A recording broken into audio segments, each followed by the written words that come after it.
Yeah, it's fun. That's a good one. It is. I grew up in Santa Clara and then carrying out to America. So what's California after that? He's from Redondo. And so we're like 30 minutes. I grew up at Gas. We just moved here to Oregon. Working for a while. Years. It's like, the tiger, it's crap, it's fish. So when we got Florida, I was like, You're going to destroy your I have. We played hooky lots of times. Tell the nurse your stomach hurts. but you never able to smart. This is our second time coming. We just got our pass. We got our pass maybe a month ago. We've been here like 6 times already. But it's fun.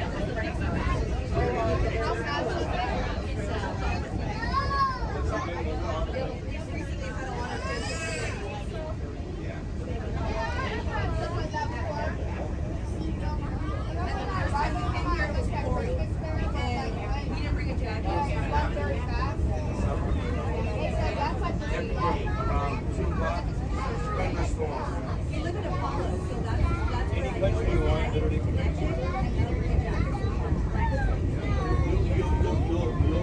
You'll have so you'll be like, it'll be like Italy, France, Moscow. Yeah, but that's the rate in order. Okay.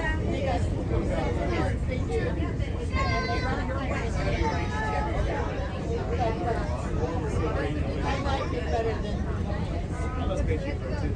The building in here and here. Moana. That's Moana? Moana's water. That's super. We're building a lot here. They're building Moana, baby. Shanghai Disney kind of. Never enough.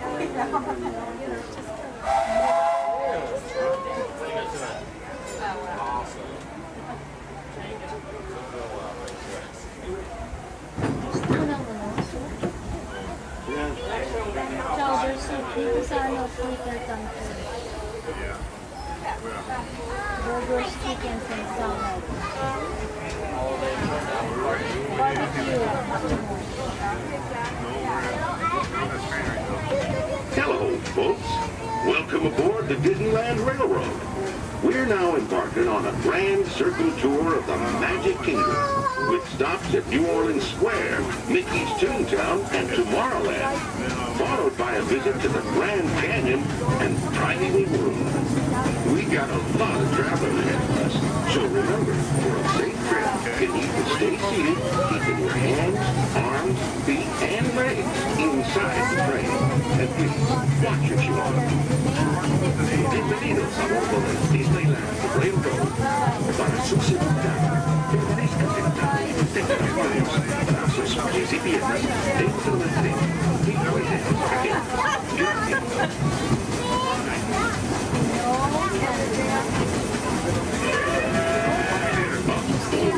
Did you folks hear that? Sounds to me like we've reached the wilds of Adventureland. We just might run into a lot of savage critters out there, including lions and tigers and tiki birds. Everybody best be on the lookout. You'll never know just what could show up. We're approaching our first stop.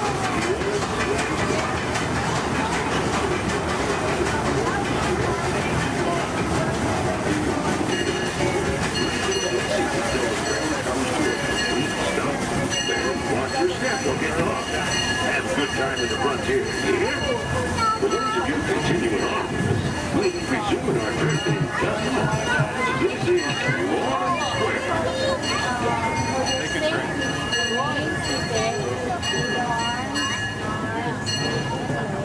Your attention, please.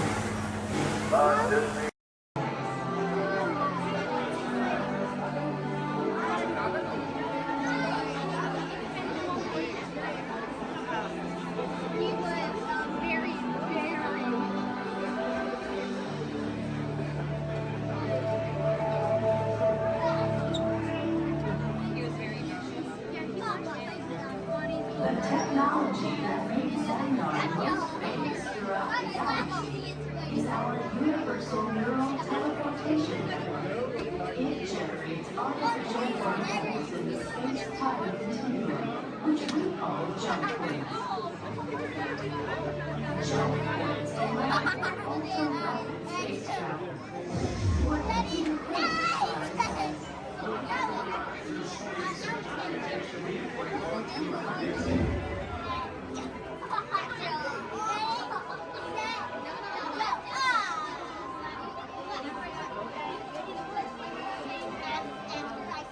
You Terrans have also funded fantastic that our planet Xandar can orbit 3 suns. But did you know that your scientists discovered a planet with 3 suns in your own galaxy? Your scientists named this planet HD 1319918, which Peter Quill said is a terrible name for a planet. He said that you Terrans should have called it. I am still trying to decipher exactly how a name makes a planet's temperature cooler. You may wonder what it is like to live on a planet with 3 suns. Observe. For much of the year, our suns appear close together in the sky, giving it a familiar Terran night and day cycle, yet with a unique triple sunset and sunrise each day. As our planet continues along its orbit, the suns draw further apart until they reach a point where the setting of one coincides with the rising of another. At this point, Xandar is in near constant daytime. Is that not wonderful? There are so many wonders in our universe. You will discover more of them as you continue your visit here in the wonders of Xandar. We welcome you, Terrans. Okay, so he was.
un largo de auto entre su vehículo y el de adelante.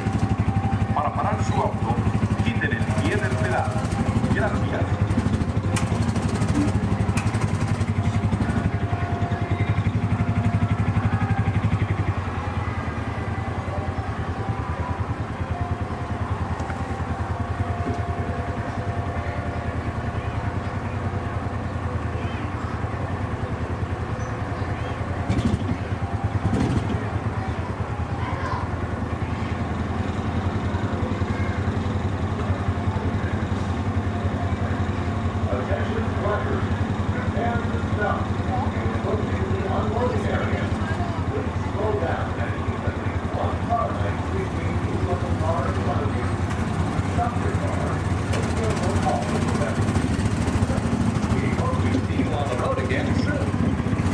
Atención, prepárense para parar. Se están acercando a la zona de...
Gracias.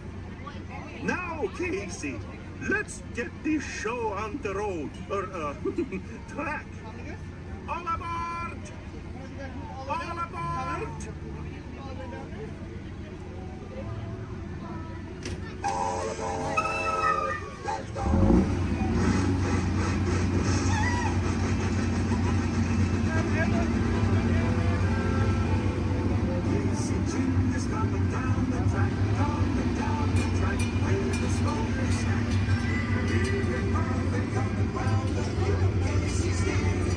Every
that's the end of the lion.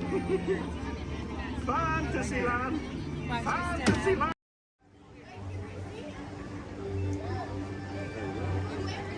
Hey there! See ya! This is way more fun than climbing stairs. Don't forget to tag me on your video. # Amazing Spider-Man.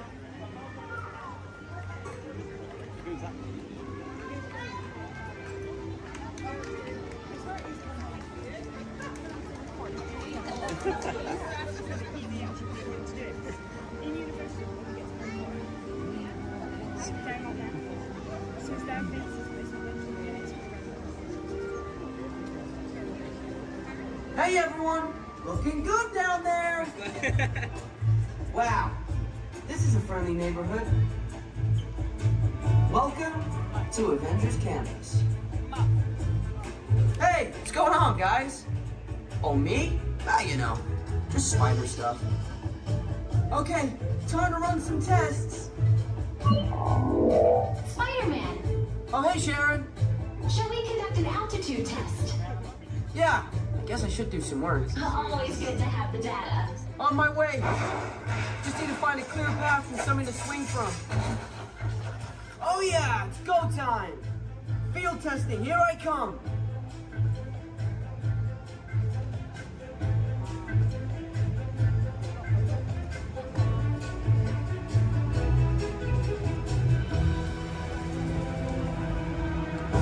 Time for some field testing. Here goes something.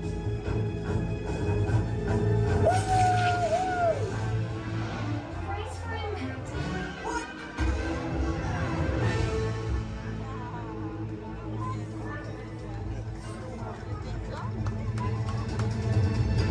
I'm good. I'm good. That was less crazy than I thought. Sure. Did you get that? I got the data. Okay. Try to test. Check. Hang on, I'll be right down. This is cool.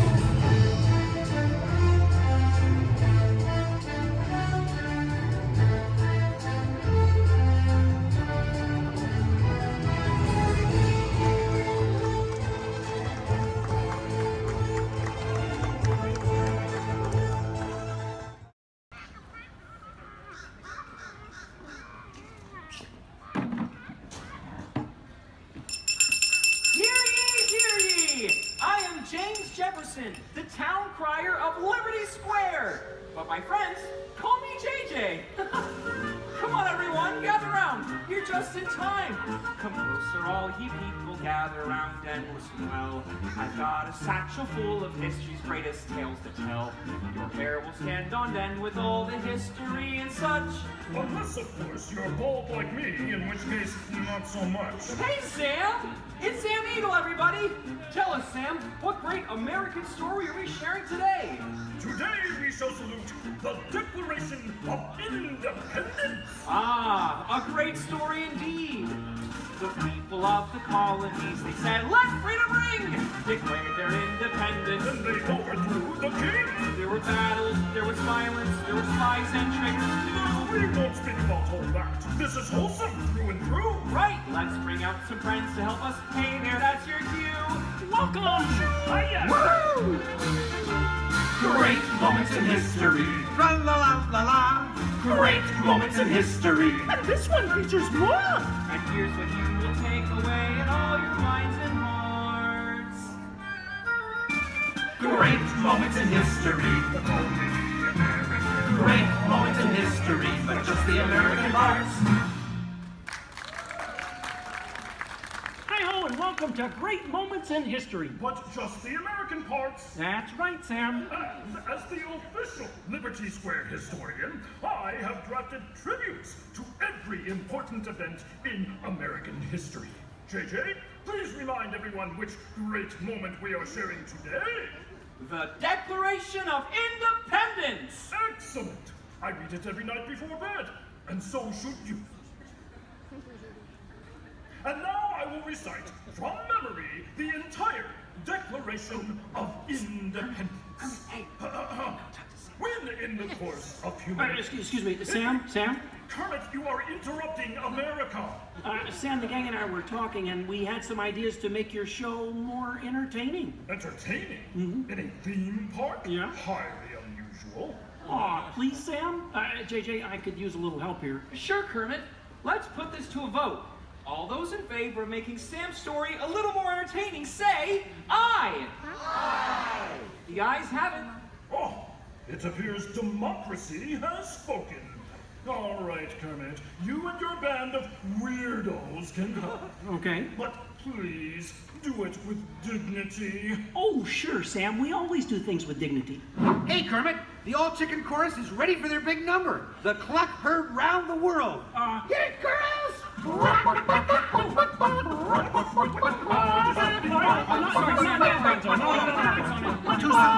Back to the dressing room. Oh, Kermit! What part will Walt be playing in today's performance? Well, Piggy, this is a story about the founding fathers. There's no part for you. No part for moi? Oh, we'll see about that. Sheesh. Okay, places, everyone. Sam, JJ, take it away. All right, friends, what do you say? Want to help us make some history? To the patriotic music. The year is 1776. 1776. We are in Philadelphia. Philadelphia. JJ, why are you doing that? I'm the town crier. Well, cheer up and allow me to continue. The year is 1776, and the Second Continental Congress has convened.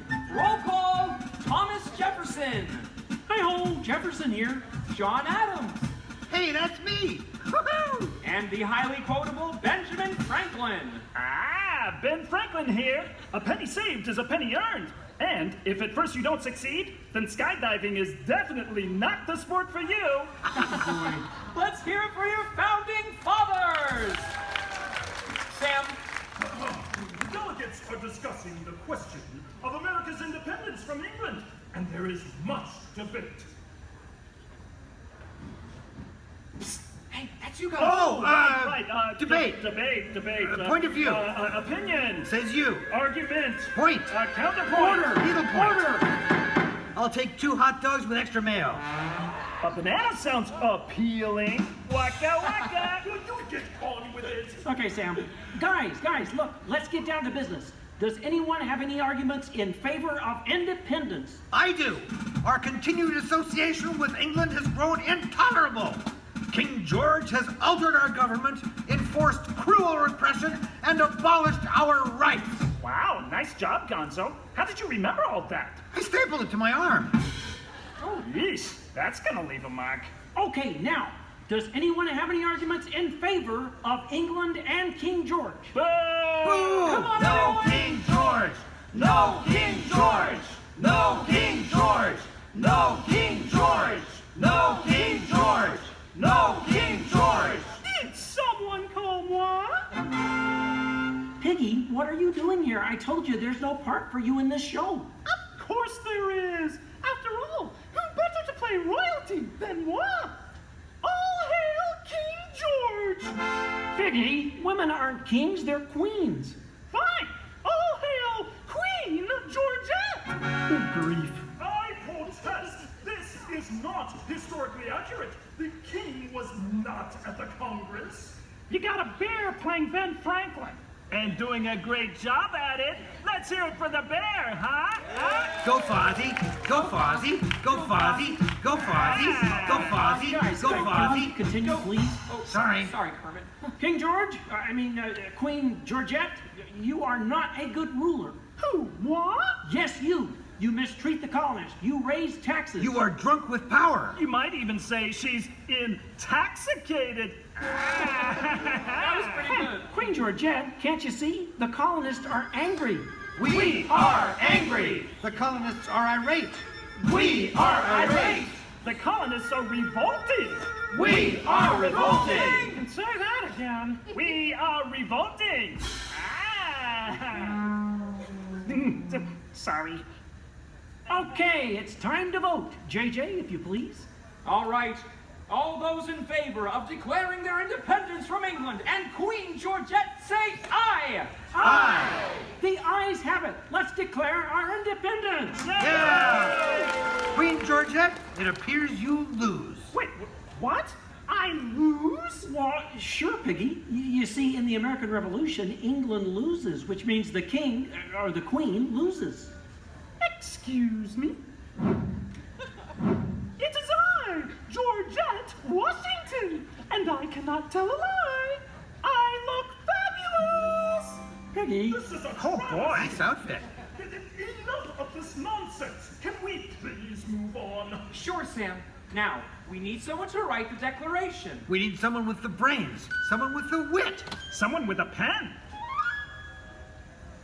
Sheesh. Okay, I, Thomas Jefferson, will write the declaration. But I'm going to need everyone's help. Let's start with a list of demands, shall we? I demand a new cell phone, a bigger dressing room. I want a cell case phone. of rubber chicken. Somebody said chicken. Okay, girls, hit it. Case of banana.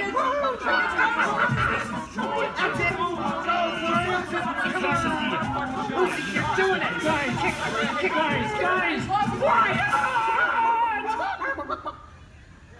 Guys, when Jefferson wrote the Declaration, it was more than a list of demands. What? Oh. What are you talking about? Yeah, it was about things we all believe in. Things worth fighting for. Things that inspired the birth of a new nation. Gee, Kermit, what do you mean?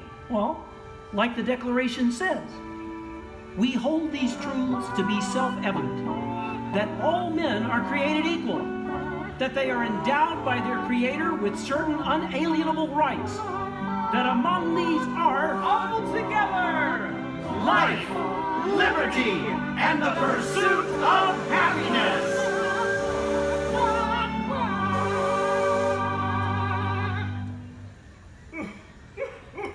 Sam, why are you crying? I thought that was pretty good. It wasn't good. It was glorious. Yes! Way to go, everyone. Hey, Sam, looks like now you're the town crier. Just ring the bell. Let freedom ring! Great moments in history, the 4th day of July. Great moments in history, we said King George goodbye. And here's what you will take away in all your minds and hearts. Great moments in history, great moments in history, great moments in history. Great moments in history, but just the American parts. Thanks, everyone. We couldn't have done it without you. And to England, no hard feelings. You're still one of our best friends. Thank you all for joining us for a great moment in American history. We hope you come by again soon and have a magical stay here at the Magic Kingdom. Bye-bye. Bye-bye. Bye-bye. Bye-bye. So long, everybody.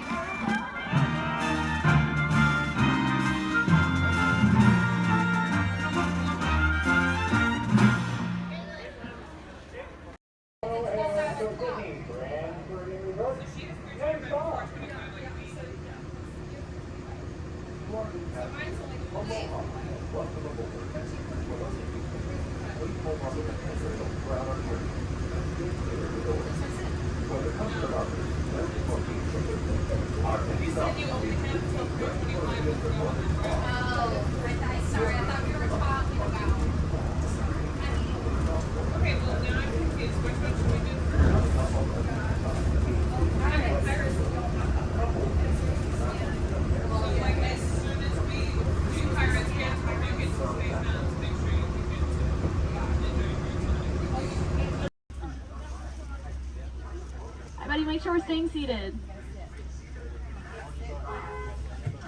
Sante Sana word, and that is me. Thank you. There's another word we like to say out here in Harambe, which is Tuwende, and Tuwende means let's go.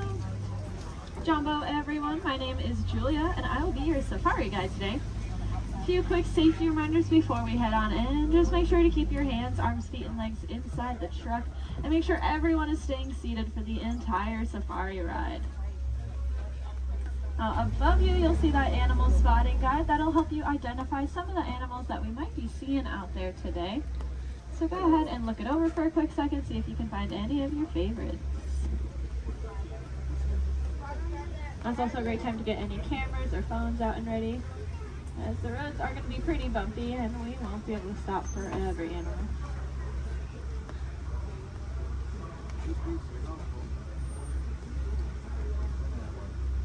We are going to be starting our journey here in the Little Aturi Rainforest. Animals that live out here are going to be more shy and reclusive, so keep your eyes open for any stripes or camouflage.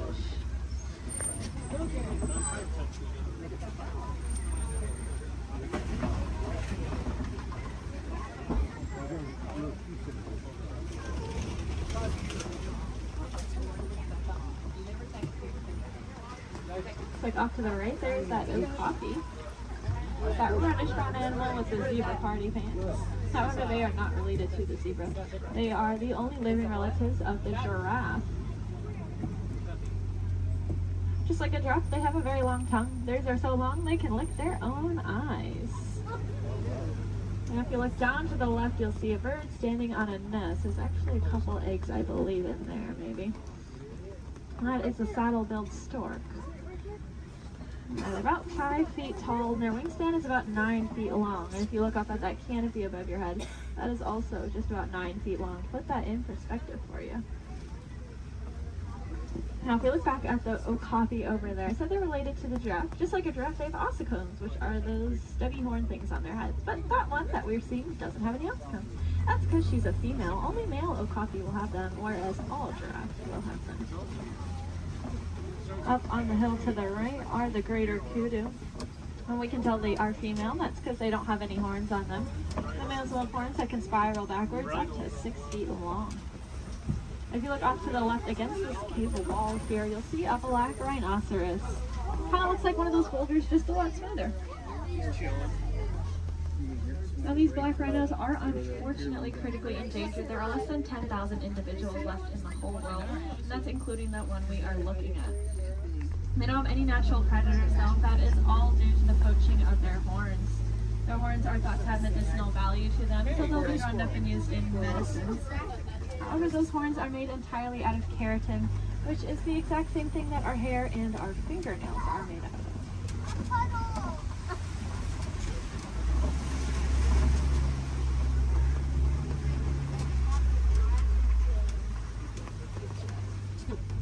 I said the animals that live out here are all going to use camouflage. We saw how they use their colors or patterns to blend into the trees around us. That's why it's really important that we use our paper products responsibly, since our paper comes from the trees that these animals' lives depend on. Looks like we are getting to the edge of the forest here. We're going to make our way down towards the Swampy River. The animals that live here naturally spend most of their time underwater, which will keep them cool and camouflaged, so keep your eyes open on the surface for any bubbles or ripples that you might see. Looks like off to the right there are some pink-backed pelicans. We get that name for that slight pink coloring on their back. That'll be there all year round. It'll get brighter during mating season though. I like to say it's because they're putting on their blush. And if you look off to the left, you'll see a belote of the Nile hippopotamus. Make sure we're staying seated, friends. Make sure we're all staying seated. These hippos can hold their breath anywhere from 5 to 8 minutes at a time, which is going to allow them to sleep underwater. They'll float to the surface every couple minutes, take a big breath of air, and then sink back down, all fall completely asleep. They are herbivores, meaning they only eat plants. They'll come out towards nighttime and graze on about 80 pounds worth of grasses. And they'll go back in the water.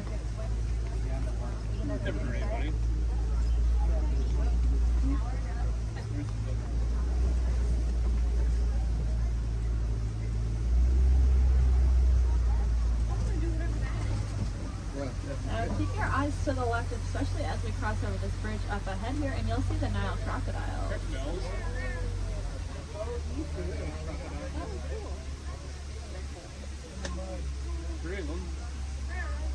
Those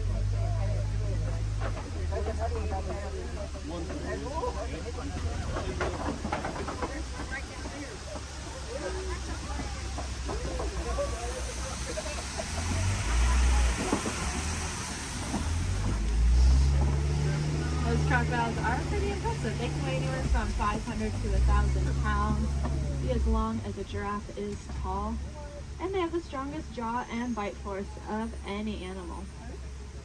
Being said, they are really amazing parents. They're going to take their eggs, put them in their mouth, and roll them around very, very gently. That'll help break up the shell, making it a lot easier for those babies to hatch. Well, it sounds like there is an animal in the road up ahead, so I think we're going to hang tight here for just a second. This is their home, and they can go wherever they want, and sometimes they choose the middle of the road. But we'll just wait for them.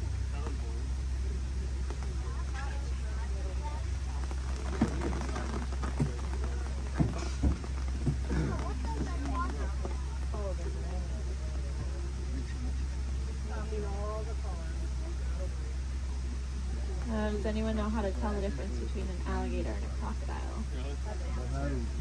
Yeah, a lot of people say the shape of their snout, which is true. That personally confuses me though, because it's the opposite of what you think it would be. So what I do is I look at their teeth. When their mouths are closed, if you see teeth sticking up and out, then it's a crocodile. And if you don't see any teeth when their mouth is closed, it's an alligator.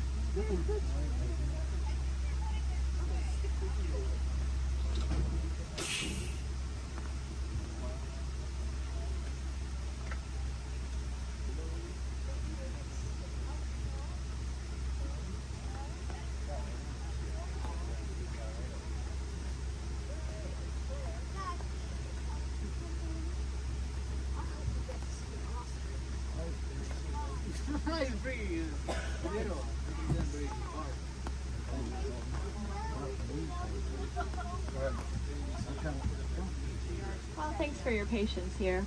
Hopefully the animal will move soon.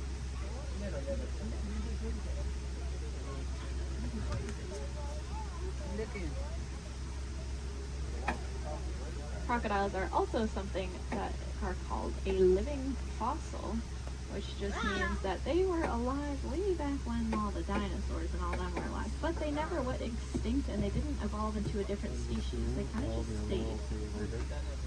A lot of other animals like that, like horseshoe crabs, cockroaches, they're all living fossils. But so are those crocodiles and alligators.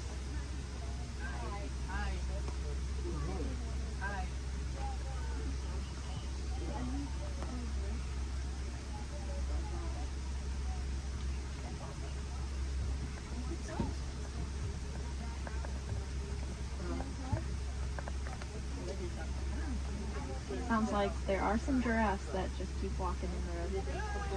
This is just what we call a giraffic jam. Now you can say you went to Disney World and got stuck behind a giraffe.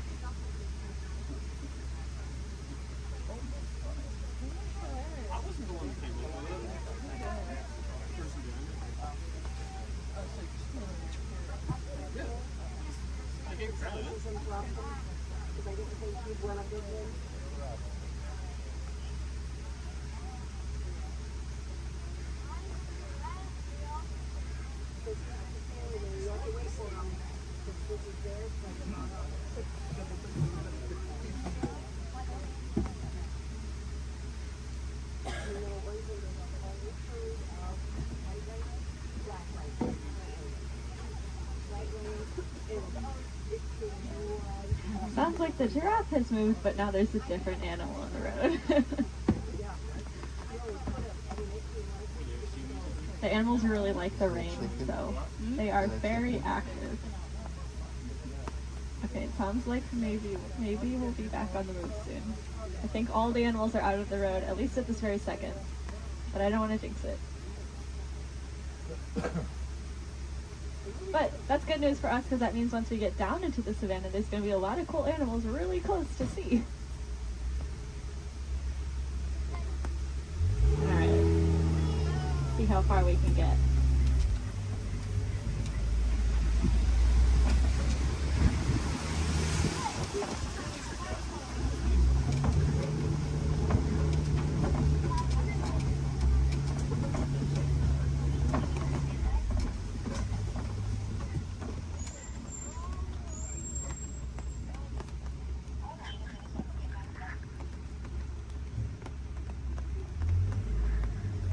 this might sound really ironic considering that it is raining, but we are leaving the river and heading towards a much drier area where it really does not rain as much. And I say that because the baobab tree that's off on the right there, it is going to be leafless about 9 months out of the year just to conserve water. Some people call it the upside down tree because, well, it looks like the roots are on the top. It's also known as the tree of life. That's because it stores a lot of water in its trunk there. So other animals will use it as water source.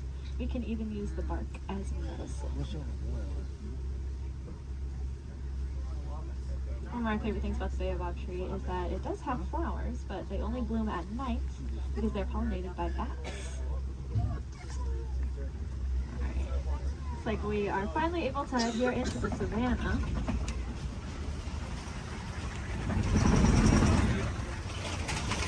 Now you may notice the trees are starting to thin out quite a bit, and that's because it doesn't rain as much out here, like I said. So the animals here can't really rely on camouflage in the same way, and so they're going to be very agile and flighty. Most of them can run within an hour or two of being born. And that is something I personally cannot even fathom, being able to run within an hour or two of being born. Crazy. Looks like here to greet us is the Maasai giraffe off to the right. They are, of course, the tallest land animals, averaging at about 18 feet tall. You can see that really long, dark tongue. That dark coloring is there to act like sunscreen. And that's because giraffes eat most of the day. And by most of their day, I don't mean like half the day. I mean they eat about 20 to 22 hours. Out of that 24-hour time period, they're going to spend eating. So that tongue is that dark coloring just to protect it, since it is out about 20 hours a day.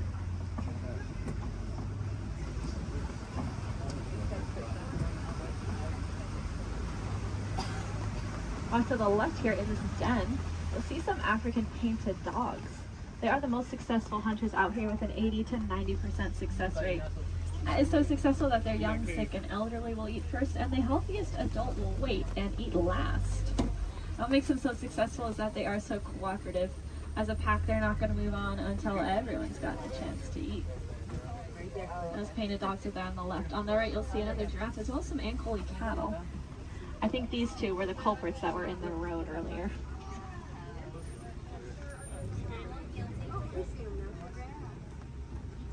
Those cattle have those really large horns on them that look pretty heavy, but they are hollow with a honeycomb-like structure on the inside. That'll help blood flow to keep them nice and cool. If you look to the left, you'll see the sable antelope, those 3 brown antelope back there. You'll also see some Hartman's Mountain zebra. Now take a really good look at the zebra here, because one of them is a little bit smaller than the other one, and that's because she's about 7 months old. That's her and her mom there. And if you look at her legs, though, her legs are just as long as her mother's, and that's because zebras are born with their legs fully developed. Running, as I said, is very important out here, so those zebra babies are born with long, lanky legs, ready to run within half an hour of being born. Their stripe patterns are going to be unique to them in the same way that our fingerprints are unique to us. That's actually true for a lot of animals, not just those zebra. It's true for those painted dogs we saw, and it's also true for these giraffes up here.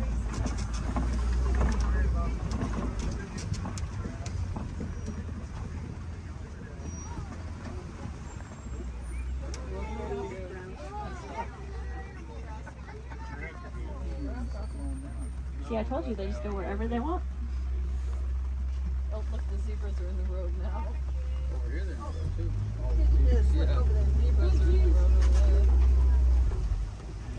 Now, since giraffes spend most of their day eating, they also spend most of their day standing up. They don't really like to sit down. It's very vulnerable for them. They even prefer to give birth standing up. So that's about a 6-foot drop for those baby giraffes.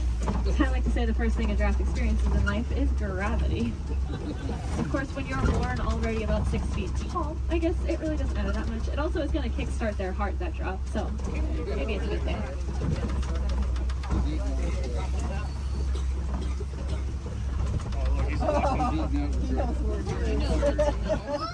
Gotta steal some more goodies. If you look to the left here, you'll see these really large tan antelope. These are the eland. Elands are the heaviest just antelope species. About 6 feet just at their shoulders, and they can jump straight up from that standstill position up to 10 feet in the air. My favorite thing about those eland, though, is that they make flower crowns to attract each other, and I think it's adorable.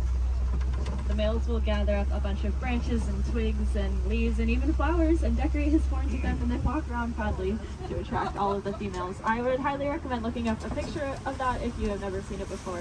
It is, like I said, adorable.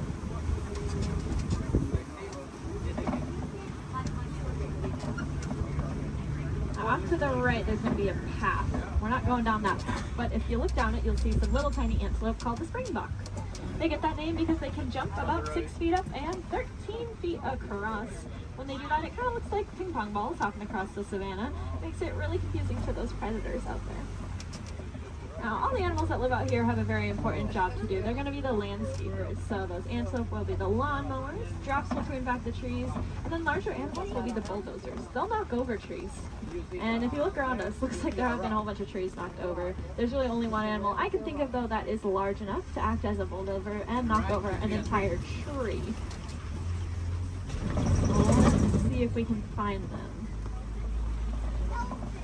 There's also a really large watering hole. There they are.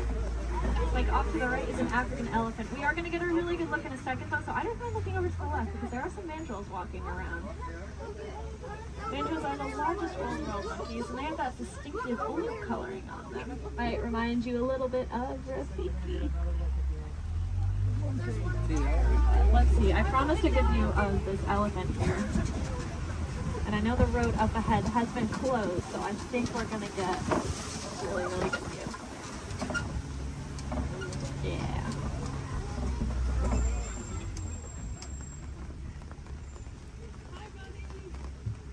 Elephants are, of course, the largest land animals. Also very, very intelligent. You can see him using that trunk. They have about 40,000 muscles in that one trunk.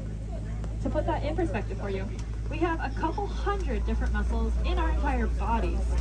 They have 40,000 in that one trunk. That is kind of unbelievable to me. And it's going to allow them to do a lot of really cool things, though. You see them eat with it. They also drink water, kind of like a straw. And then sometimes they'll suck up a bunch of dirt or mud and then spray it on their backs to help protect their skin from all those natural elements.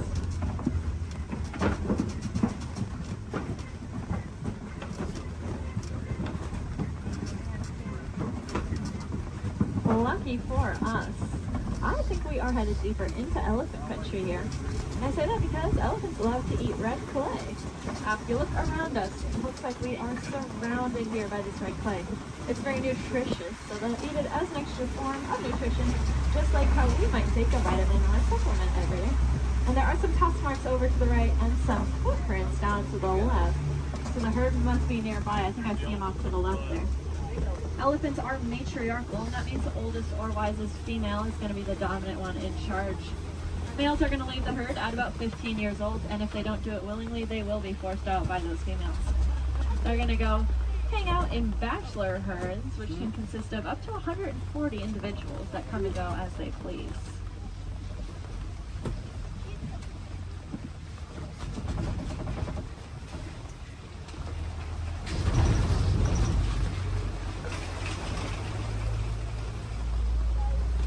Keep your eyes to the left and get some pretty good sights here. Unfortunately, though, elephants are running into a lot of different conflicts out there in the wild. They are losing their homes for various reasons and getting forced closer and closer to people, specifically farmers and their crops. Not knowing any better being elephants, they see those crops as yummy treats and they eat them, or they stomp all over them, which of course upsets the farmers, putting the elephants in danger. Luckily, we did some research recently and learned that elephants are afraid of bees. They have very sensitive skin and do not like to be stung. So now out in Kenya, farmers are building fences out of beehives. That scares off the elephants, which keeps them safe, and in turn keeps the crop safe and the farmer's livelihood. And the farmer gains a new crop, which is, of course, the honey from the bees. And if you like honey, you can look up the Elephant Safe Honey Project and learn a little bit more about how you can support that. If you look to the left here, you'll see the greater flamingos. They are the largest flamingo species, but the lightest in coloring. They're going to get that pink coloring from the brine shrimp that they eat. There's a protein in there called beta carotene, and that's what'll turn them pink. It's the same thing that's in carrots. They're going to get their food by doing something called filter feeding. So if you can picture a pasta strainer, the noodles get stuck inside and the water comes out. That's how their beaks work. They take a big mouthful of water, the food gets caught inside, and the rest of the water flows right on out. That's why it's super, super important that we keep our waterways clean, because if we have plastic or trash floating around in that water, they could take a big mouthful of that. And we don't want any of our trash ending up in those flamingo beaks.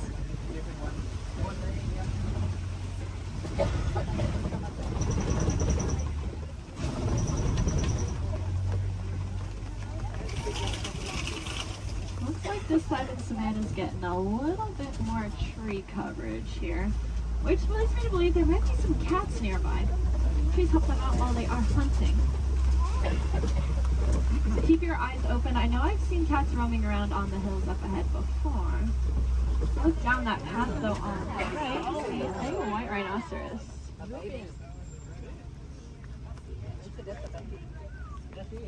White rhinos are the most social of the 5 rhino species. They're usually always in a group with their buddies, so that one's friends probably aren't too far behind.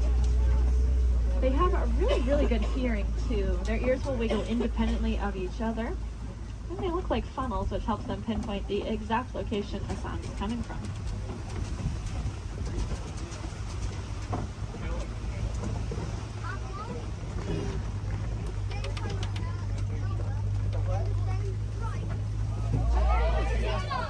It's like up to the left behind that orange rock.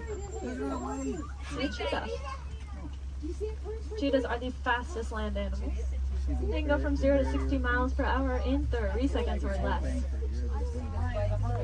They're going to use their tails to help them steer, very similar to a boat's rudder. And they're the only cats that are going to hunt during the day instead of at night. That's just because they don't have very good eyesight at night, so if you can picture what we see at night, that's about the same as what a cheetah can see at night. To help them out though, they have that black stripe under their eye that acts like built-in sunglasses, helping protect their eyes from the sun. Looks like up ahead are some Kopi rocks. And on top of those Kopi rocks, looks like a female lion up there.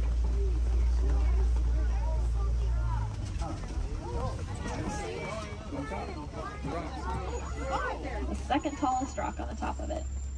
She's laying up there. Females are going to be the ones that go out and hunt. The males are going to stay behind to protect their territory and any cubs they may have. Males have a mane on them, which is about 20 pounds of hair, just protecting his neck in case of any of those conflicts.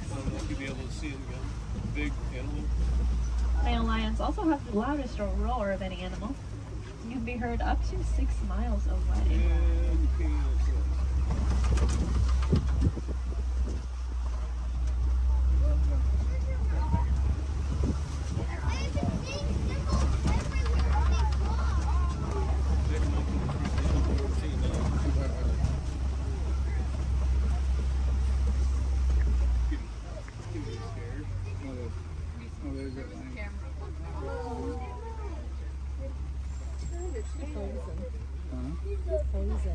She is looking at us. That is so cool.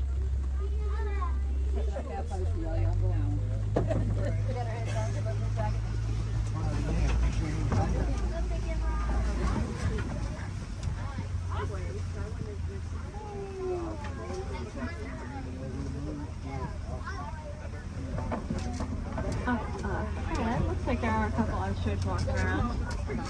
They are the largest and fastest birds in the world, but they cannot fly. They have really big wings to help them steer because they can run upwards of 40 miles an hour. Impressively, they have the largest eyes of any land animal. And they also have really large eggs. If you look down on the right here in the grass, you'll see a couple of those ostrich eggs.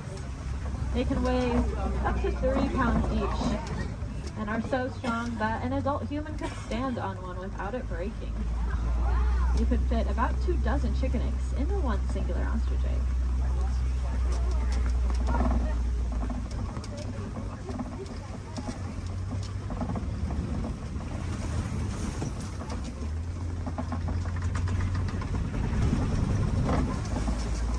Up ahead is the Warden's Post. The Warden takes care of all the animals out there on the reserve. There's some special ones up here with them. I bet they're all hiding under this porch from the rain though. These are the Nigerian dwarf goats. They look like cute little babies, but this is them full grown adults. They really do not like that rain. They have a very sweet and nutritious milk that is high value in Africa. So in return for that, we'll give them a nice place to live and some animals to eat. It just goes to show that we can peacefully coexist with a lot of amazing animals.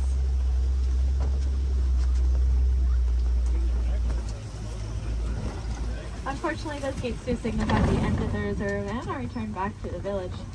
I really hope you enjoyed that safari. More than that though, I hope you learned something new. If you did, maybe you can tell your family and friends those fun facts that you'll learn when you get home. That's pretty important because the more we learn about these animals, the more we'll care about them, and the more likely it is we're actually going to do something to help protect and save them, so that then the generations after us get to enjoy all those really cool animals that we saw today. Do you want to take it a step further in doing your part? You can go ahead and recycle your old electronics. Our electronics are made with a mineral called coltan that comes from the forest out in Africa. So when we mine for it, we are making things away from many, many animals. That's why I challenge each and every one of you when you go home. See if you have any old electronics that you're not using anymore. Go ahead and recycle them. We'll take out that coltan and reuse it, and then we can just keep reusing what we already have instead of mining for more. That way we get to use our cool technology, and those animals, well, they get to keep their homes. I think that's kind of a win-win for everyone. Now up ahead, it looks like a bunch of docks where people would get off, but that is not us. I'm going to hang on to you a little bit longer and bring it right back to where I got you from.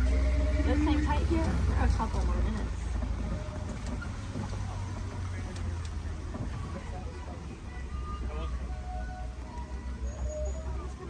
He's people watching.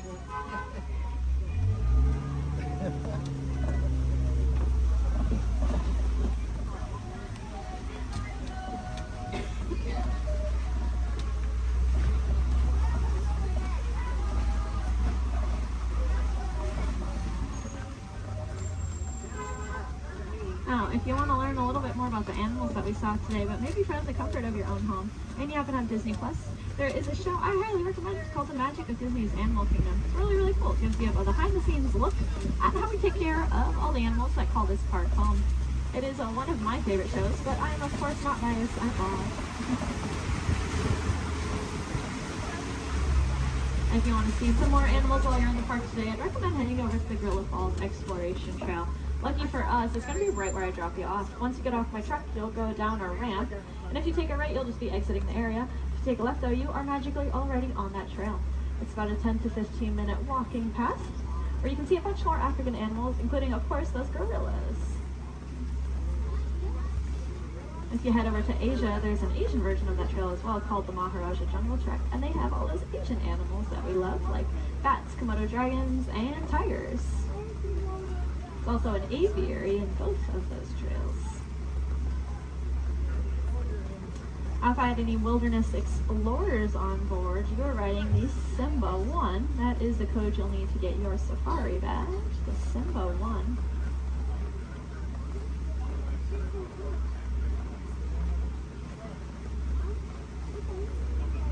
You might have also heard a train. That would be Rafiki's Planet Watch. That train is about 5 minutes long, and it takes you up to another little area. There's a petting zoo up there, so you can cuddle some of your favorite animals.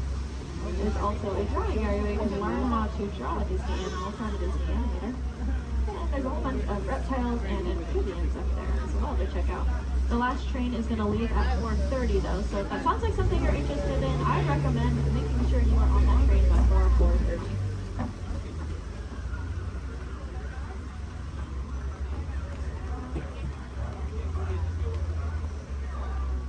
Looks like we are almost there. Thank you for your patience. I know that was a little bit longer than expected.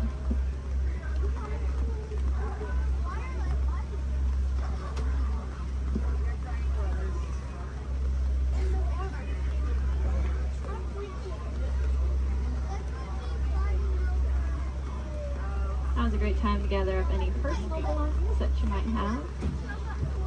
Make sure you have everything with you.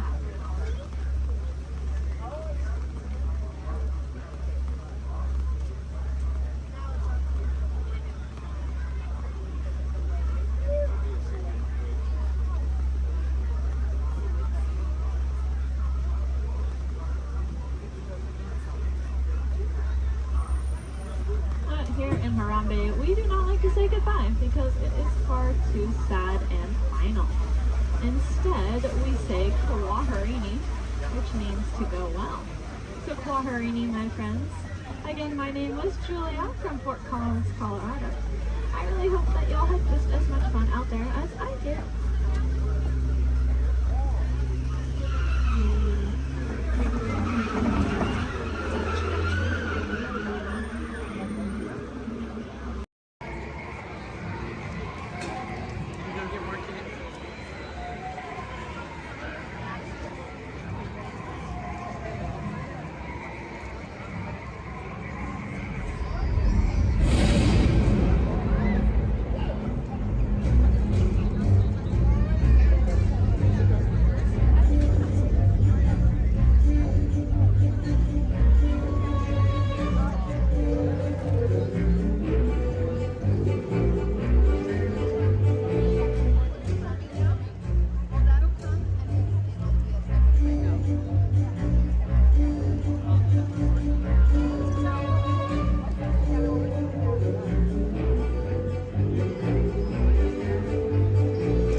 Here we go.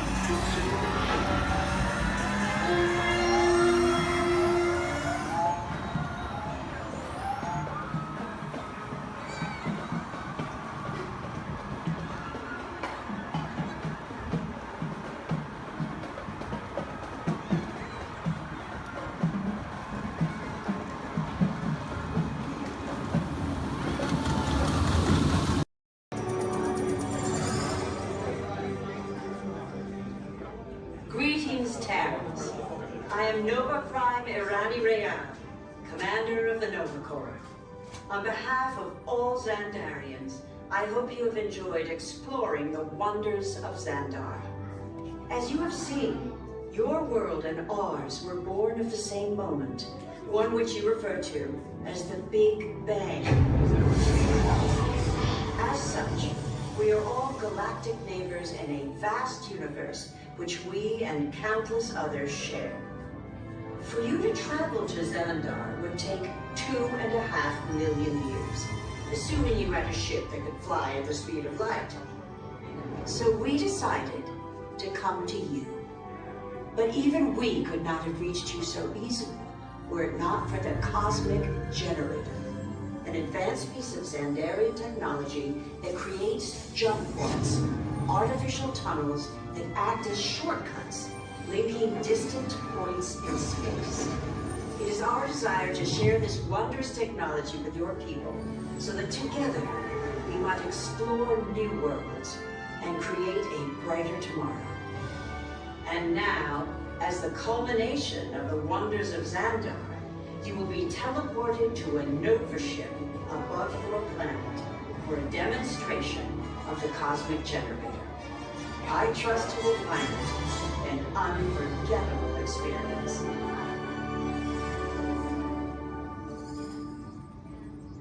Welcome, people of Epcot, Epcoters, Epcotians, citizens of Epcot.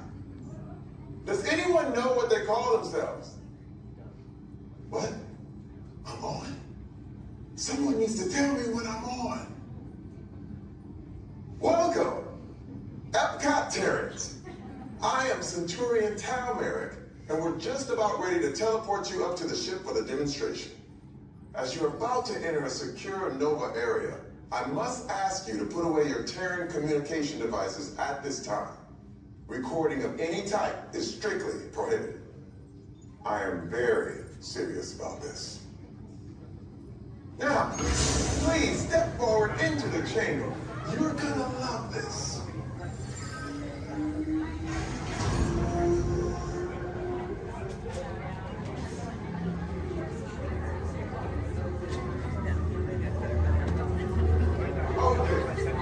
Before we begin, I should warn you that we have never teleported Terrans before. But since your molecular structure is very similar to Xandarians, it should work.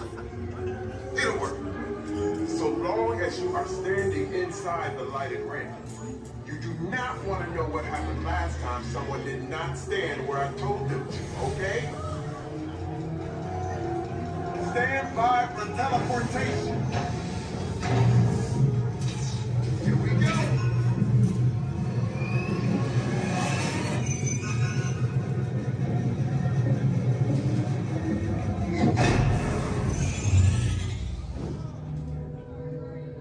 You made it.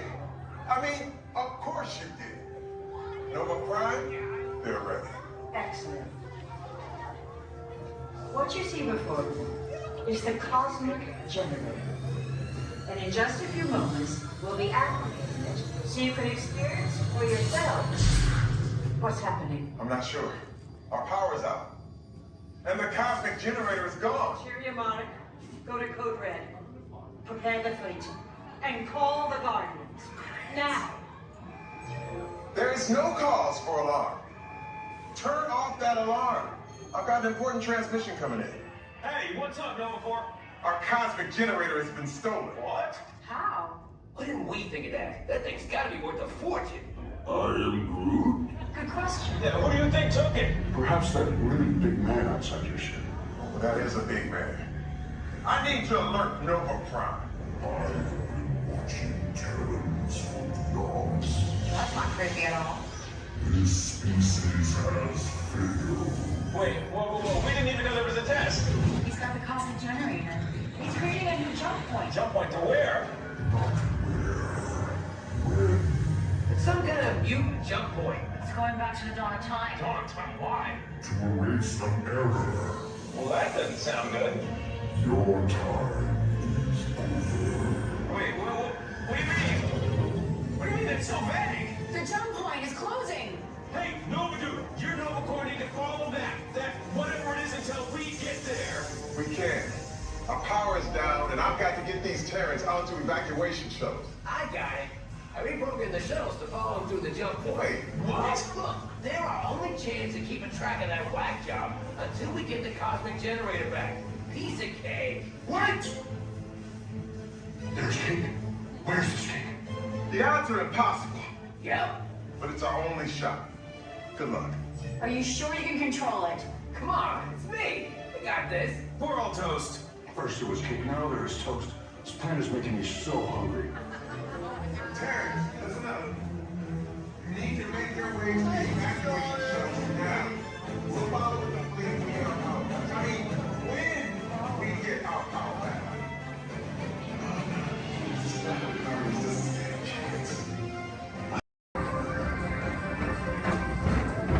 Attention all visitors from Galaxy M31. Please keep forward-facing tentacles clear of oncoming vehicles. Thank you.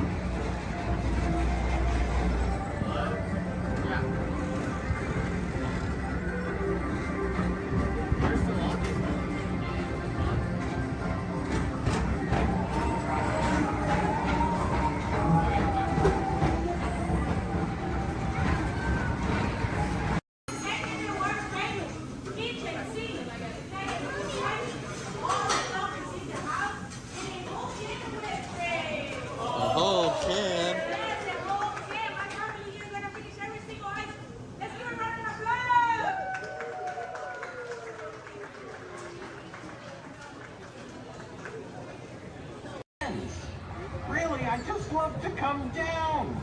For any reason.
Okay. Take this corridor to the turbo lift. Then head down to the escape pod base. Those droids are programmed to return you to Batu. Hurry and don't get caught. Lieutenant Beck will guide you. Recruits, for your safety, stay seated with seatbelts securely fastened. Keep hands, arms, feet, and legs inside the transport and supervise your children. Tell them it's a prisoner transfer. Did it work? Good. Now get a move on. There's a clear path to the turbo lifts at the end of the hallway. Turn right. A probe droid. You're lucky it didn't spot you. Take those turbo lifts and stay out of trouble. Hey, you're not authorized. Wait, it goes to the prisoners. We have a breach in attention block 3. Your cover is blown. Find an alternate route. Who picked these two droids anyway?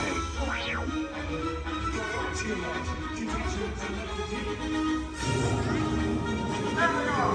Fire! Recruits!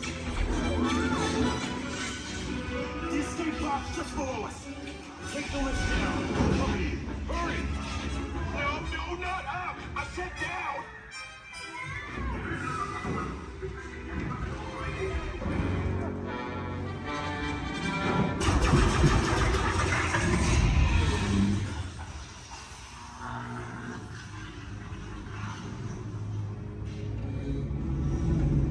The Resistance will attempt to rescue the prisoners.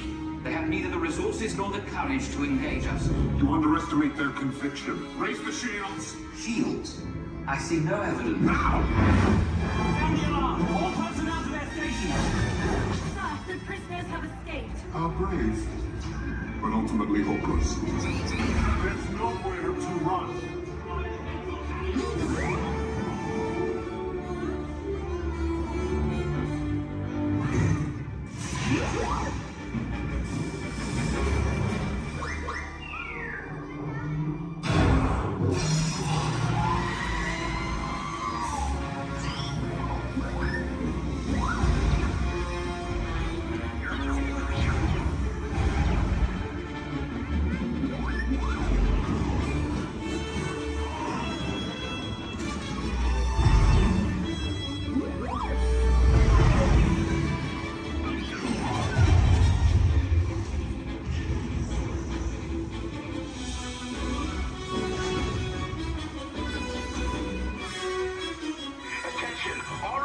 Personnel, abandon ship.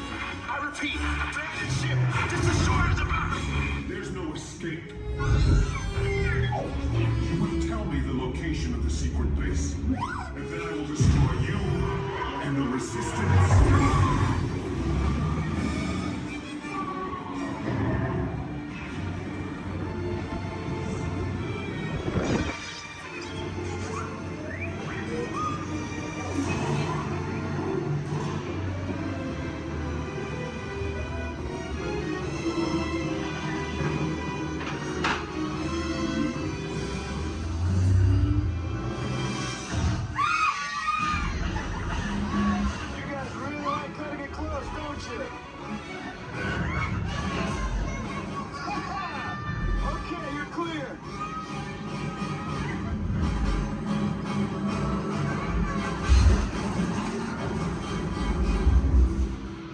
Your escape pods came in a little off target. Ground crews will meet you outside the wreck. All right, nice job, recruits. Not what you signed on for, but hey, you're Resistance now. I think I have that authority. Right, Beck? Where's the lieutenant? I need eyes on Beck. 9-0, Scaffold's pod beacon. More escape pods down in Sector 4.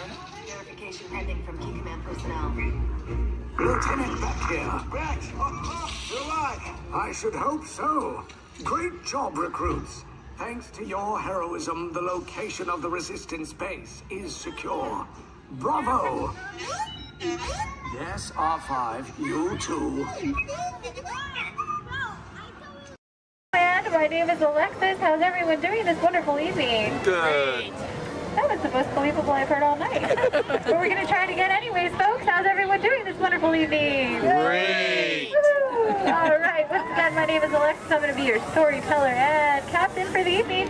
Just as a friendly reminder, please keep your hands, arms, and fingers inside the boat because Monstro does not like finger food. Oh, my folks, it looks like we are being swallowed by Monstro the whale. This is the very same whale that swallowed Pinocchio. But not to worry, folks, because Pinocchio was a smart little puppet. He lit a fire in here that made Monstro sneeze, and Monstro sneezed so hard that he blew his tail right off. Now, Monstro's not half as scary as he used to be. Haha. Around the bend to your left, you'll find the cave of the big bad wolf. And across the way, the homes of the three little pigs, the one made of straw, the one made of sticks, and the one made of 100% wolf-proof brick. Just beyond this bridge to your left, you'll find the village of Alice in Wonderland. Alice's home is the one in the corner with the thatched roof, and if you follow the small cobblestone walkway, you'll find the home of the White Rabbit. This is where Alice fell down and began her adventures in Wonderland. To the right in the center of the canal, you'll find London Park, made famous by the film Peter Pan.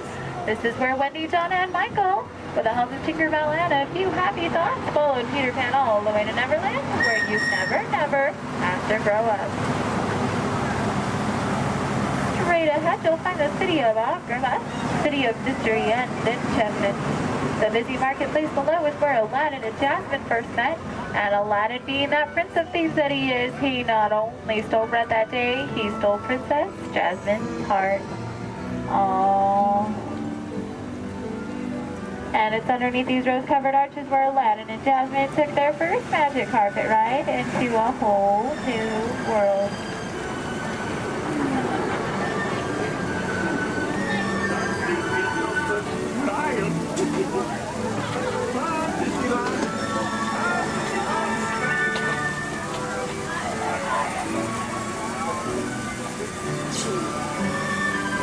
Now, folks, please be careful and please do not touch anything because we are entering the Cave of Wonders. As Aladdin and Abu discovered, this cave holds one treasure more important than all the others. A magic lamp complete with its very own genie.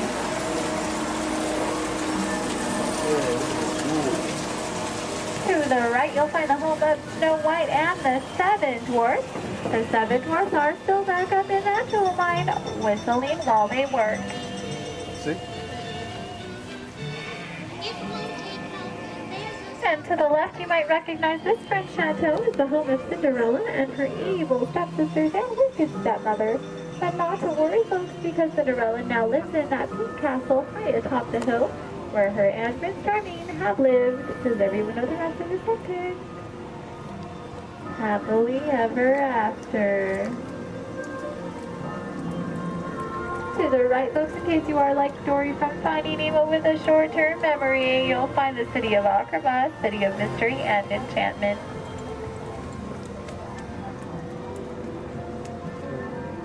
To the left, you'll find the world-famous patchwork quilt. This patchwork quilt is comprised completely out of desert flowers, and it, along with every other plant and tree here in Storybook Land, are 100% real. They have just been miniaturized by a process known only by Tinkerbell and a few of our Disneyland gardeners.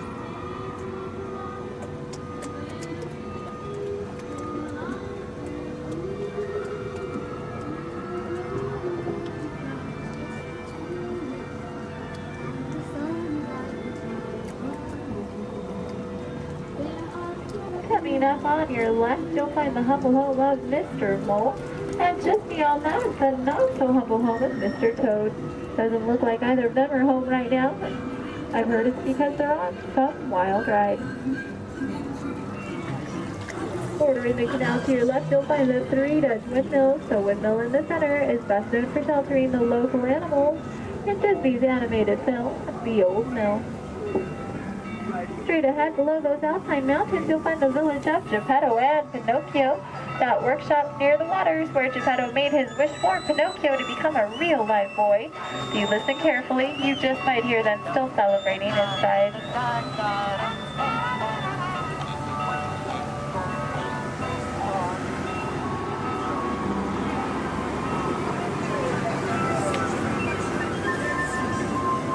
Coming up on your right, you'll see the ship of Prince Eric. The sandy beach nearby is where Ariel took her first steps on land and saved Prince Eric. That castle on top of the beach is where her and, you guessed it, Prince Eric, now lives happily ever after. And it is behind this waterfall that you'll find the Kingdom of Kingdom. This is an area for Walt and is still the home of her bunch of outfitted sponsors. Folks, it looks like our journey is coming to an end. For those of you closest to the dock, please remain seated with your hands, arms, and fingers inside the boat. Thank you for joining us here in Storybook Land. We hope you have enjoyed your... For your safety, please remain fully seated. No lap sitting, and hold on to all these items.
And there are losers. Who are you?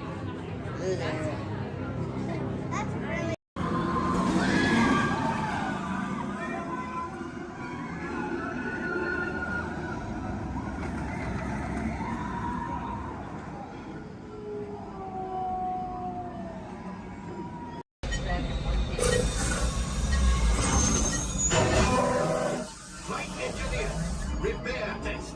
Hit your flashing buttons. You better be faster or you're in real trouble. Right, pilot, push the flashing button to take off. Pilot on the left. Move your stick to fly right and left. I was just pilot on the right. Pull back on the stick to fly out. And push forward to fly down. Oh, watch it! Truly makes flying prove easy, eh? Weapons are online. Left pilot, hit the booster. Now let's go get that coaxium. Right pilot, make the jump to light speed.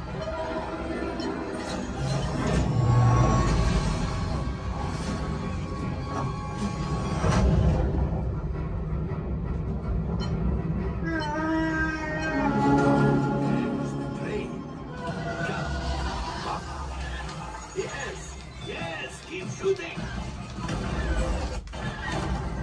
You've knocked onto us. Take evasive action.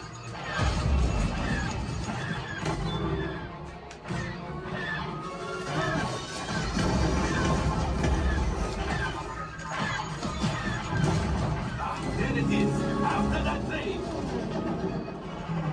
Flight engineers, fire the outboard. Hey, now colors. Shoot the cargo free.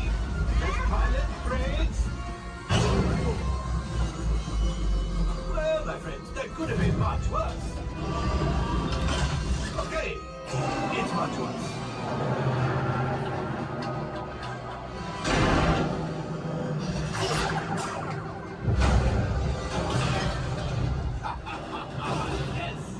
Got one! Excellent, my friends! Power up ship!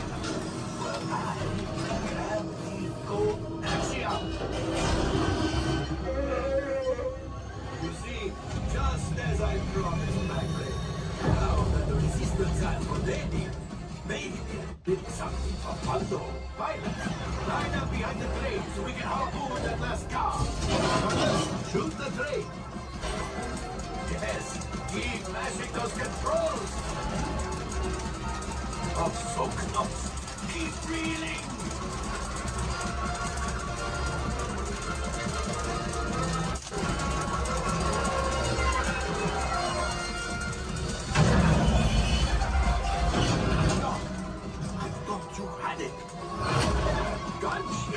Oh, that's ridiculous.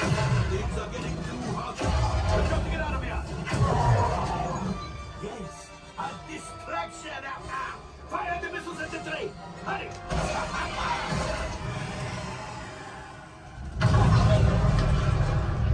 It's coming down. Left pilot, hit the boosters. Boost. Look, we did not die. Let's get out of here!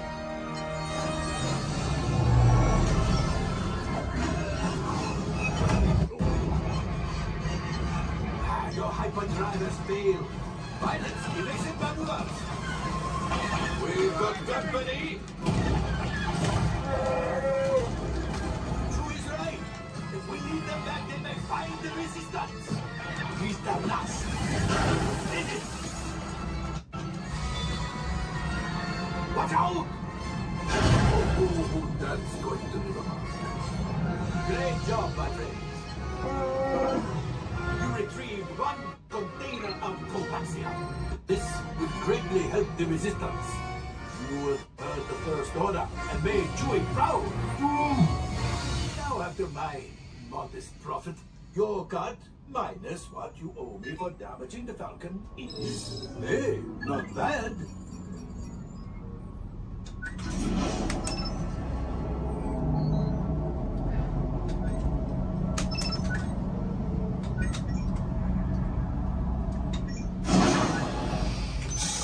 All right, I am making an executive decision. Everybody out. Go on, get out.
Is everyone assembled?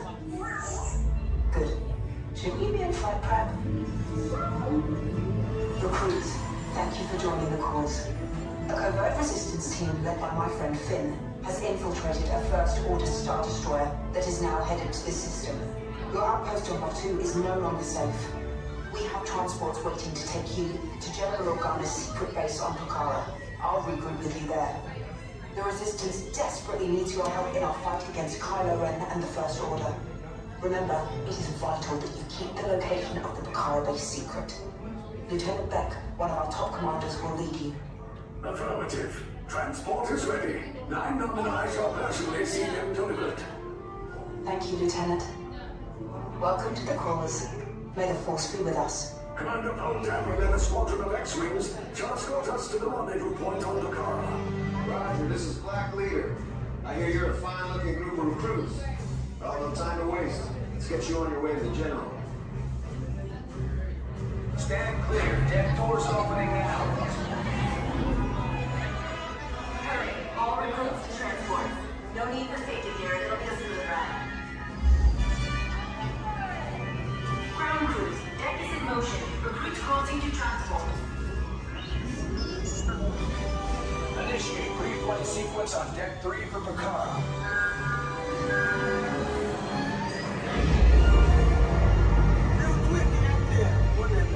Affirmative. Deck 3, you are clear for launch.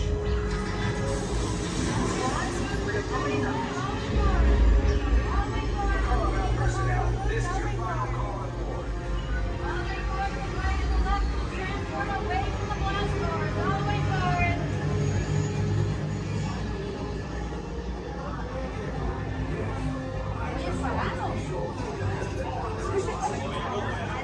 Doors away in 30 seconds.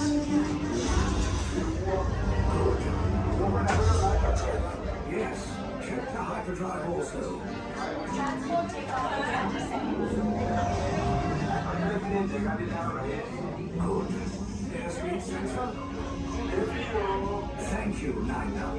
Black Leader, are you and your team ready? Affirmative. Engines are hot. Red 2, blue flag reporting. Red 2, check. Blue 5 standing by. Engage repulsors and hold on, recruits. More ships. Launch.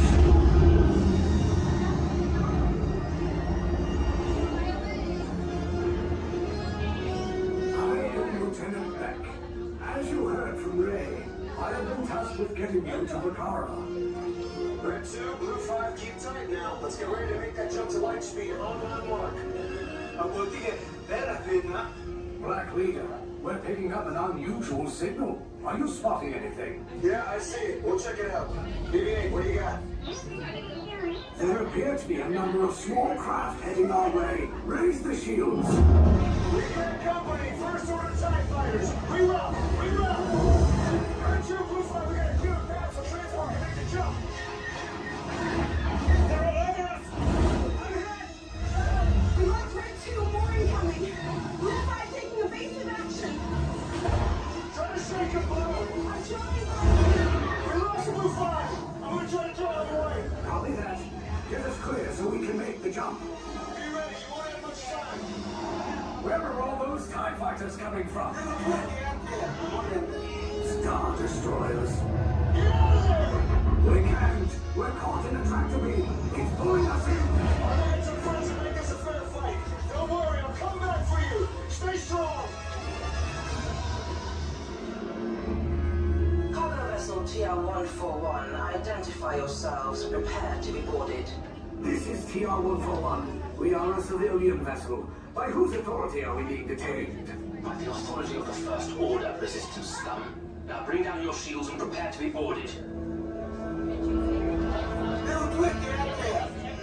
They'll want the location of our secret base. Tell them nothing. The future of the Resistance is at stake. I have a bad feeling about this. Stand back from those doors. Attention, passengers of the TR-141. You have been identified as enemies of the First Order. You will disembark immediately and prepare yourself for interrogation. Proceed forward, now.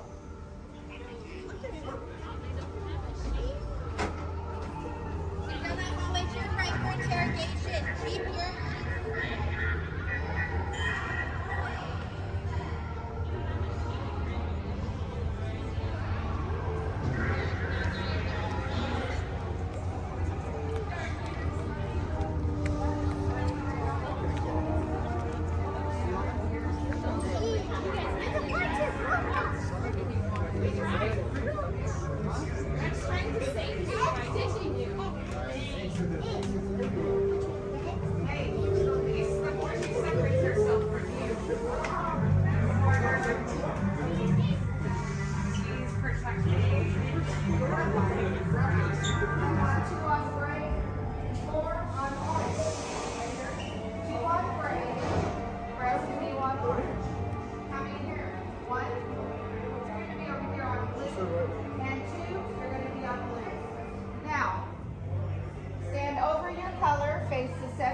shoulder to shoulder. Now remember the color you've been assigned: blue, red, gray, and orange. It'll be an important part of your interrogation process. You're going to need to know that color at the end of your interrogation and possible long-term motive. How many? You'll be assigned blue. Quickly to the end of the hallway. How many? 4. You'll be assigned red. How many? You'll be assigned gray. How many? Now, this cell door opens, I will call you in by your assigned color. And you will tell us everything. No, oh, you're going to have a tough time in interrogation. Get on your color. There you go. Scoot over, Blue. Make a little room. Get on your color. Not the lights, on the color. Where do you go?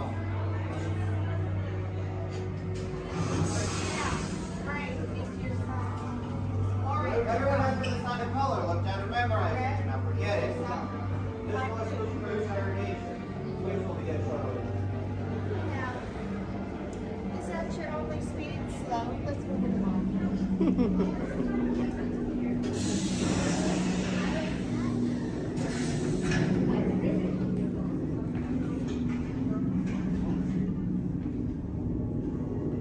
Leave us. Yes, General. Enemies of the First Order, we will soon snuff out your meager resistance. You chose the wrong side, and now you will pay. The Resistance prisoners. You have what I want.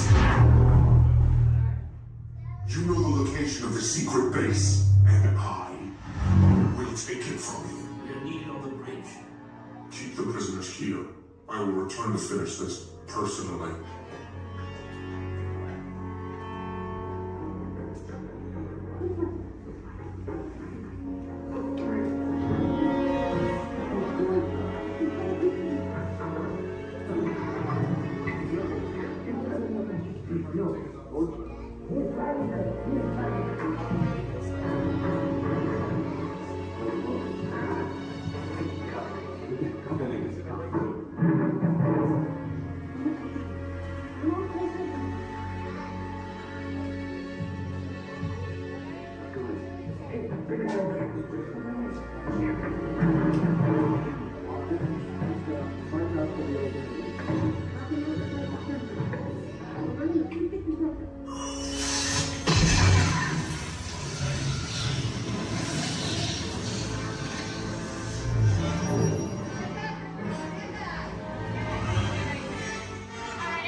Take this corridor to the turbo lift, then head down to the escape pod base. Those droids are programmed to return you to Batu.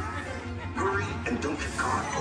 Lieutenant Beck will guide you. Recruits, for your safety, stay seated with seatbelts securely fastened. Keep hands, arms, feet, and legs inside the transport and supervise your children. Tell them it's a prisoner transfer. Did it work?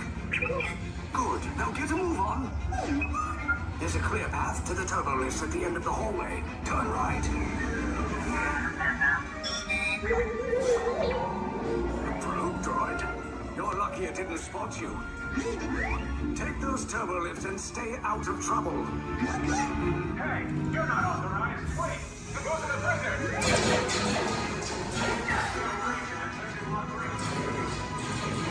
Cover is blown. Find an alternate route. Who picked these two droids anyway? Detention at bridge. Prisoners not seen at the Fire!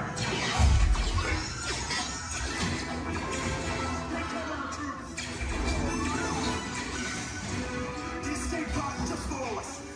Take those down. Copy. Hurry! No, not up! I said down!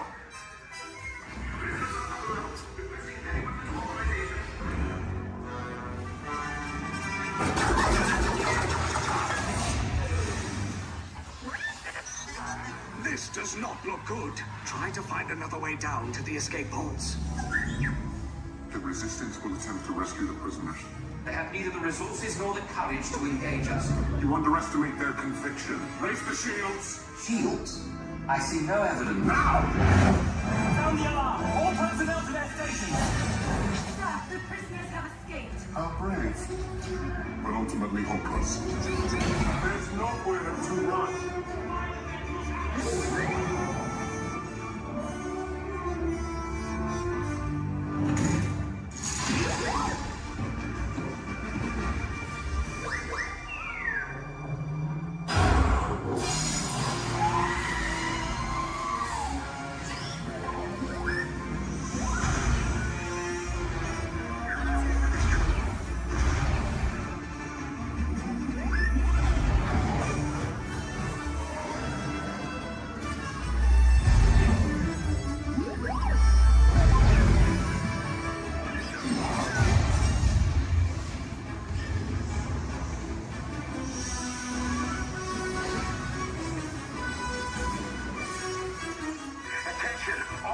Personnel, abandon ship. I repeat, abandon ship.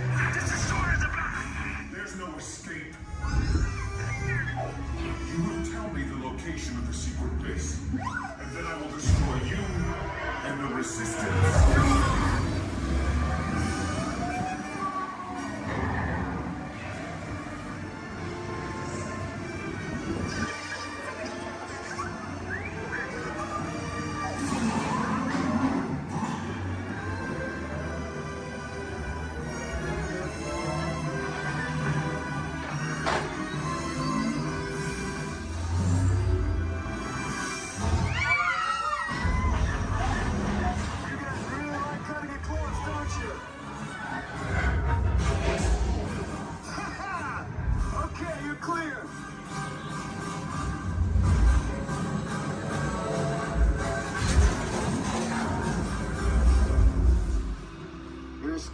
Came in a little off target.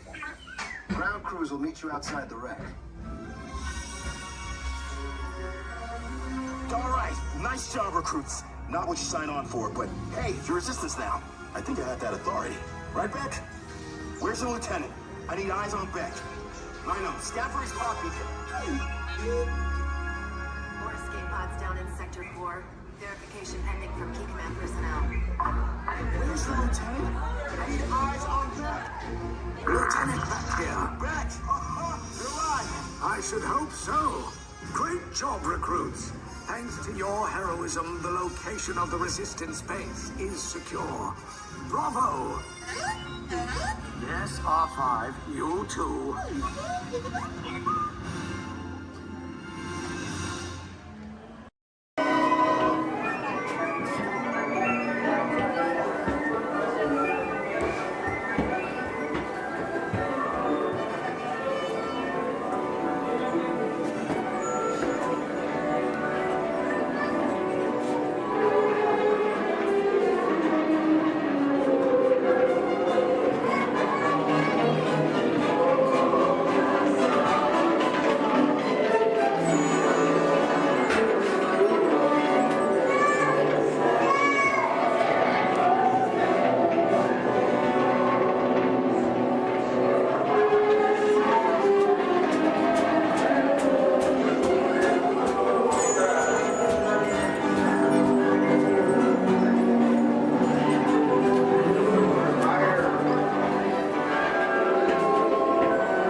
I heard him say in a voice of love, oh, what's my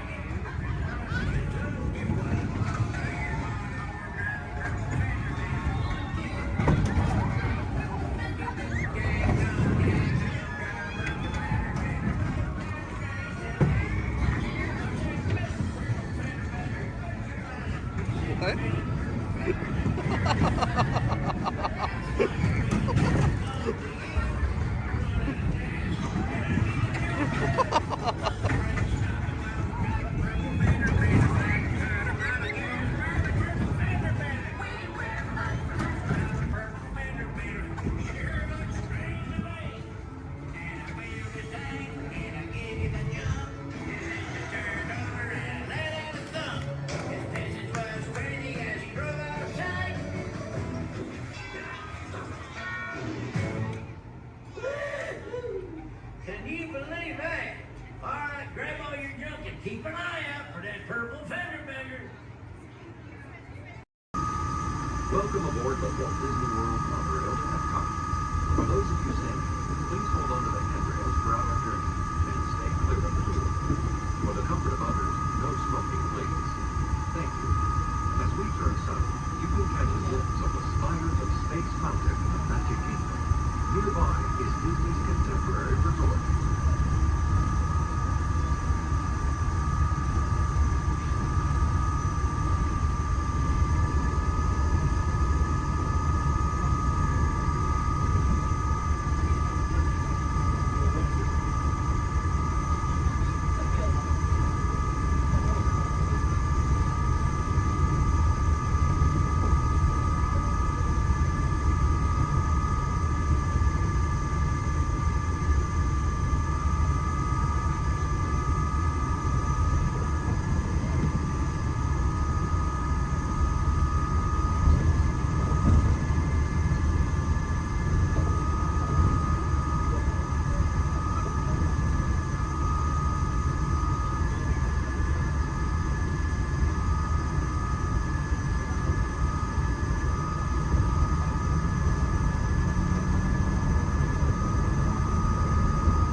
this rocketing back to the big battle with the Guardians of the Galaxy, or exploring the hundred cities that hold the power of blood, these worlds are sure to inspire.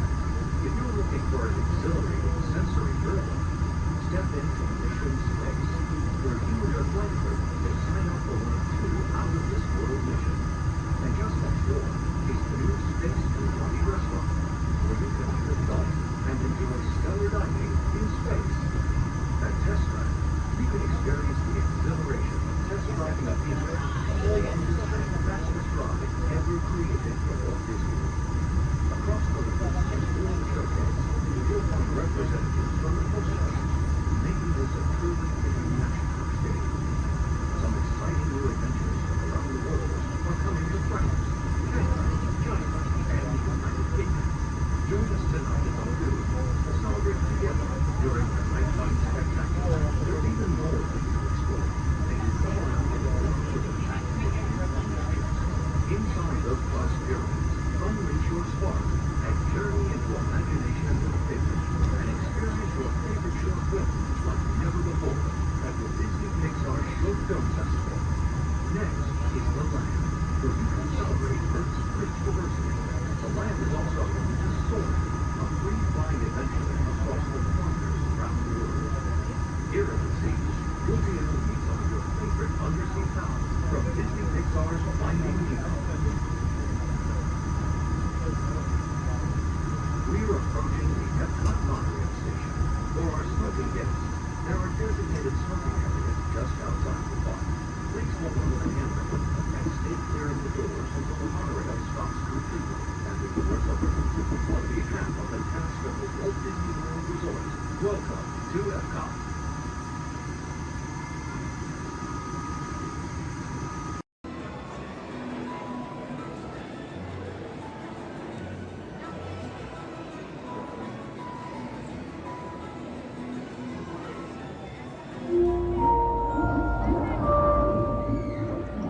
Hello, Aqua Adventurers. Here's a little fish food for thought. Sea turtles often confuse trash, like plastic bags, for food. But you can make a positive impact by recycling and limiting the use of single-use plastics.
everyday gold. The Eastway Traded Place.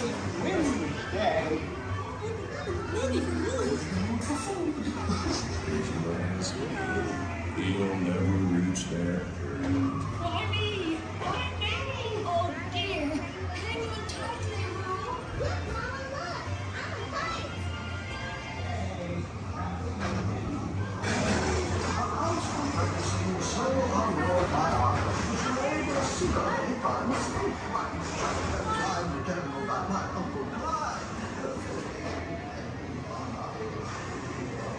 I dare. Come bounce with me.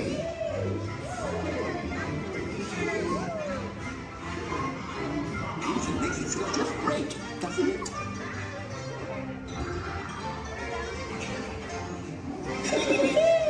Follow me! My little I almost bounced right out of the ride. Watch out for everyone in the water. They steal honey. Steal honey?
Rain went away, and everyone gathered together to say, Hooray for Boo, too!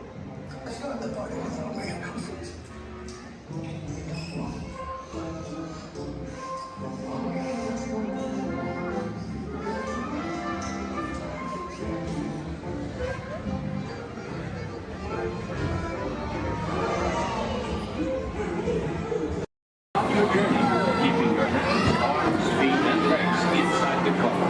And please, supervise your children. Remember to stay clear of the doors, which will open and close automatically. Enjoy your trip aboard the Metroliner.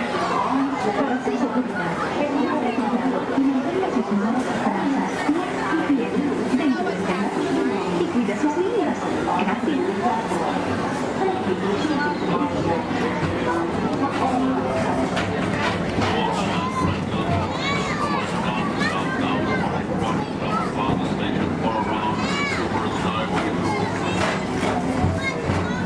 Welcome aboard, CTA travelers.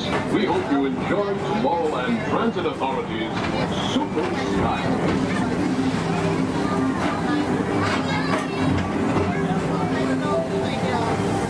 Now approaching Tomorrowland Interplanetary Convention Center. The convention center is home to a galaxy of wonders from the faraway planets.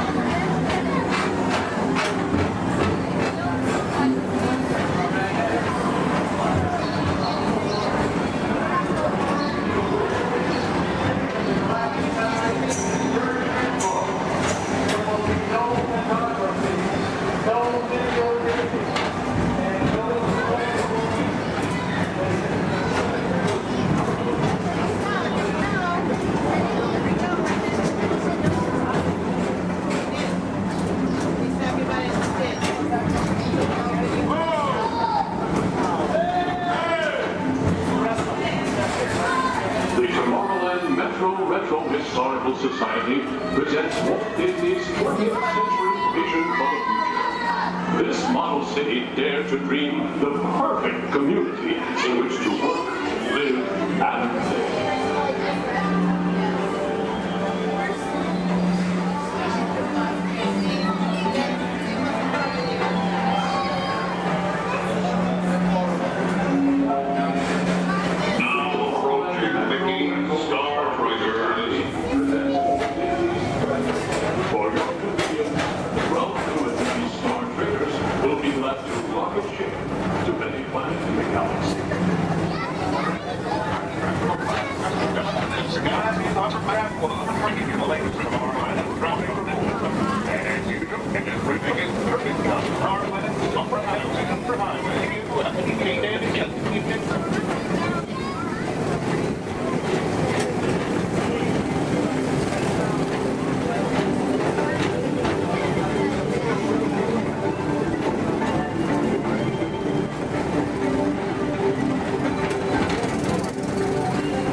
Attention, all visitors from Galaxy M31.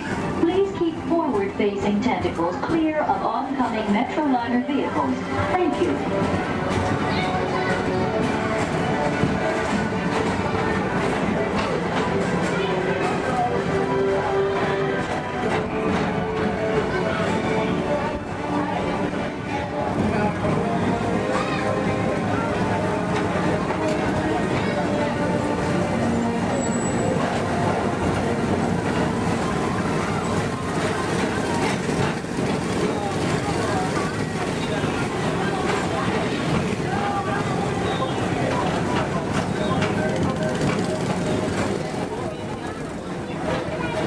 The centerpiece of Rocket Tower 1 is the League of Planets Astro Orbiter.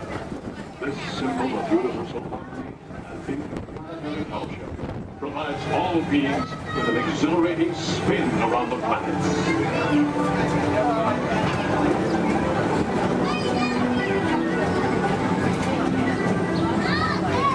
Remember, Blue Line passengers, for all your future travel needs, the TTA services all of Tomorrowland's outlying areas, including the personal rocket ship docking lot, and of course, perfect parking, the latest upgrade. Paging Mr. Morrow, Mr. Tom Morrow. Your party with Zach has arrived. Please give them a ring.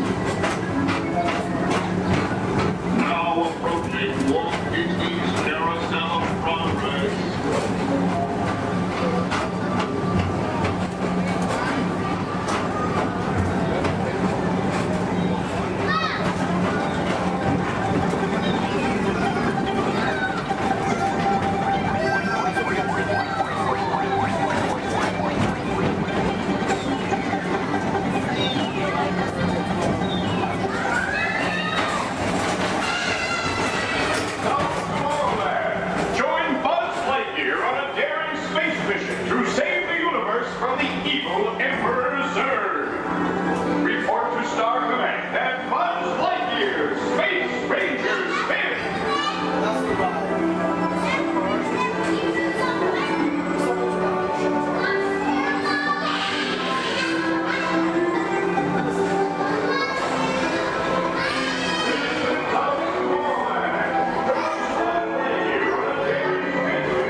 rewards. The doors open automatically. When they do, please collect your belongings and step carefully onto the moving platform. Thank you for choosing Tomorrowland Transit Authority for all your travel needs.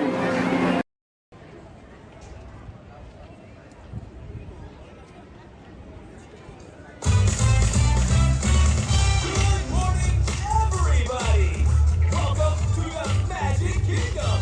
In just a few moments, the lanes are going to open for you to explore as we kick off the start of this magical day. For 50 years, the magic of Walt Disney World has called out to people all around the world, and we are so excited to have you party with us during the world's most magical celebration. All right, everyone, we hope you're ready to celebrate because the magic is calling. And now, we will welcome all of you today, our favorite pals, Mickey and Minnie.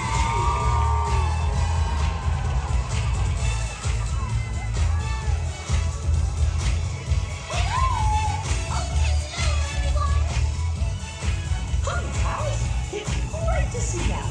Oh, look! Everything is sparkling! We sure must be here in iridescence.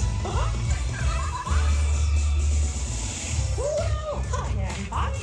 We're so glad you could be here with us to open the park. Oh, wow. What a special moment. We're so happy you could join us for this magical celebration. And now that we're all together, we've got a surprise for you.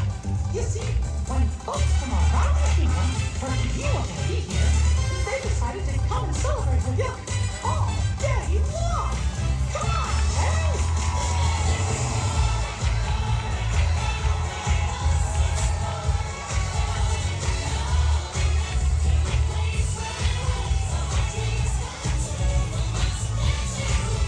This party's gonna be dancing all day long.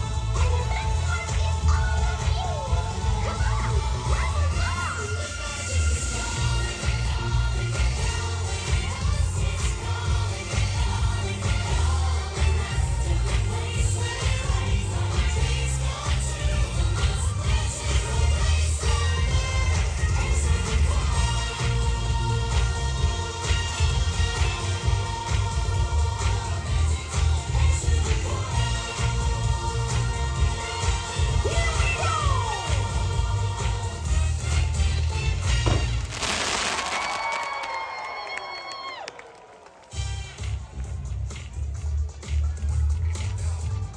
Bye-bye, everyone. See you real soon. Have a magical day.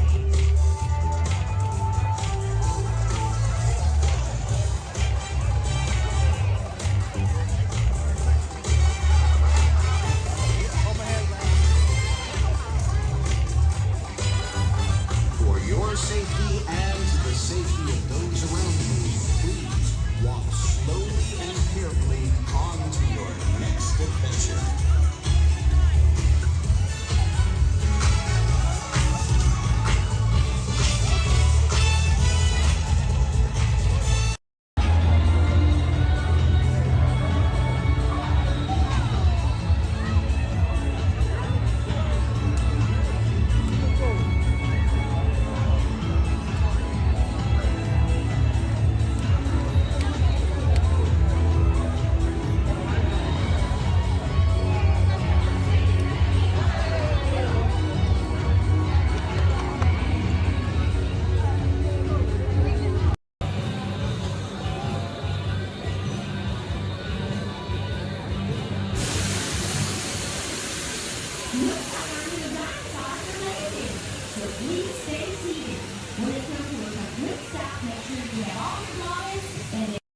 Theater at any time, please use the doors located to your right. You'll exit directly to Sea Base.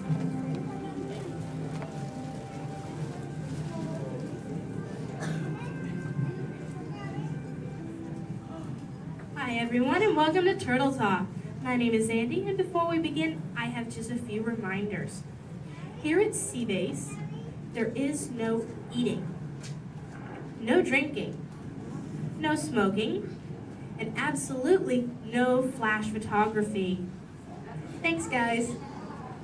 The piece of equipment you see hanging in the water is called a hydrophone, and it allows us to hear sounds from beneath the sea. And today it will allow us to hear our very special guest. Does everybody know who it is? Go ahead and shout it out loud.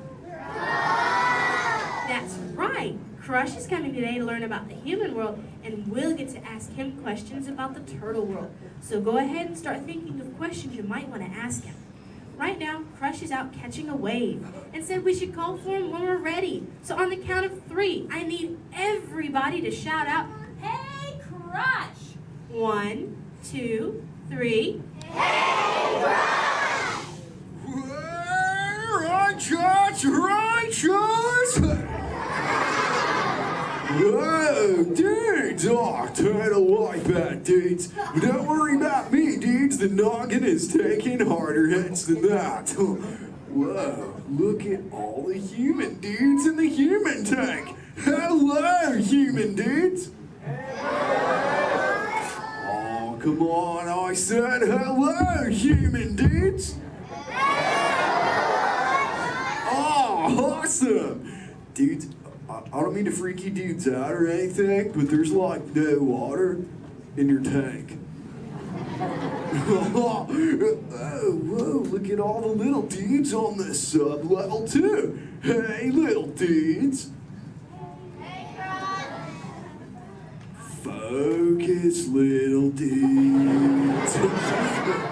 Whoa, look at this little mini man over here, totally smiling and laughing. He's on the front row, almost center. He's second from the center with a white shell and swim goggles on the noggin.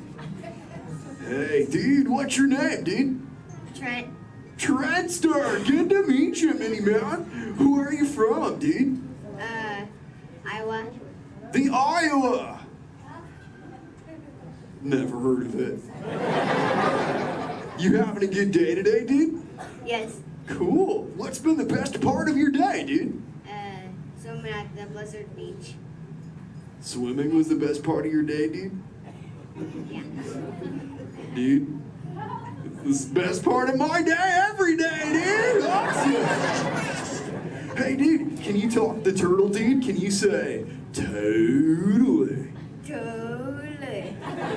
Can you say, sweet? Sweet. Now put it together and say it really loud, dudes. Totally sweet. Awesome, dudes! Give him a round of fit. He was rocking the Turtle Coffee News. So, Mini Man, who brought you in here on this fine day, dude? My mom and dad. Well, let's talk to those dudes. Where's the mom and dad? Raise up your fence. Oh, there's the big kahuna, the papa son. Let's meet him, dudes. Because he did not think he was going to talk to a turtle today, dudes. What's your name, dude? Jeff. Jester. Is that your little offspring over there, dude? Yes, sir. Awesome. Whoa, don't call me sir, dude. Too formal for me, dude. How many offspring in total do you have, dude? 2. 2 offspring. Keeping it simple. Okay, dude. You know, I'm a parental unit myself, dude. Do you know how many I have, dude? 4. Way more than that, dude. 64. Little more. 164. Way less. I'll help you out, dude. I've got 65 offspring, dudes. Totally. Hey, dude, do your little ones ever ask you questions, dude? All the time. Oh, dude, totally the same over here, dudes. My youngest son, Squirt, is always asking me questions, too. But you know what, dudes? They're always about you humans. And that is totally why I'm here, dudes. To answer his questions and maybe even answer some of yours. If you dudes think you can do that, say chaw. Awesome. Now, dudes, Squirt's #1 question has always been, what do you humans like to do at the beach? So, shout it out. What do you like to do at the beach, dudes? Whoa, major swimmage. Well, how many of you are really good at swimming, dudes? Lots of little swimmers, dudes. I'm not gonna lie. I'm pretty good at swimming too, dudes. In fact, I'm the fastest turtle in the world. You dudes believe me, right, dudes? Well, dudes, if you want a little demo for proof, say chaw. Okay, now I'm gonna need your help here, dudes. I'm gonna go for a little lap, so I need all you dudes to time me, okay? I'll tell you when to start counting, dudes. First, I gotta rev up the motor. Okay, dudes, start counting now. 1. Totally back.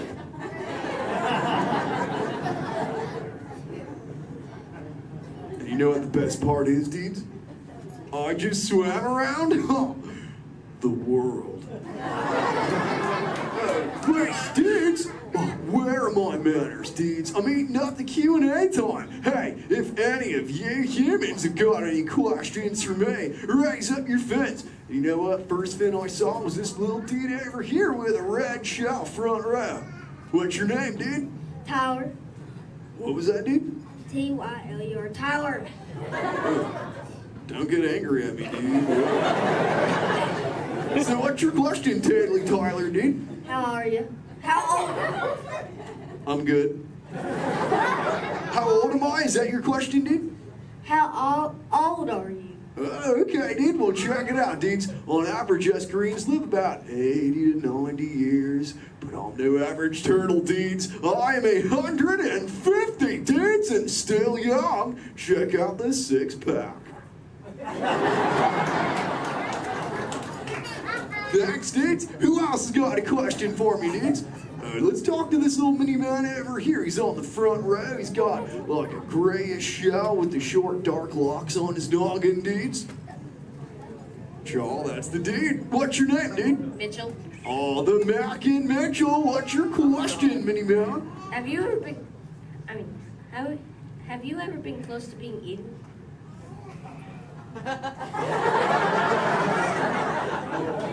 Dude, is there something behind me I should know about? Well, you were worrying me, dude. Well, there have been a couple close calls, but as you can see, the shell is intact. Have you ever been almost eaten, dude? No. We'll keep that going, dude. Trust me. Hey, dudes, I just remembered one of Squirt's questions, dudes. We found this thing on one of my migrations, and it belongs to you humans. Maybe you can identify it for me, dudes. So what is it, dudes? A bra! Awesome! Wait, I thought that's what you said to your friends. Like, what's up, bro? Well, what's it for, dudes? Swimming? Well, I'm swimming right now. I must look pretty good on me, huh, dudes? It's for who, dudes?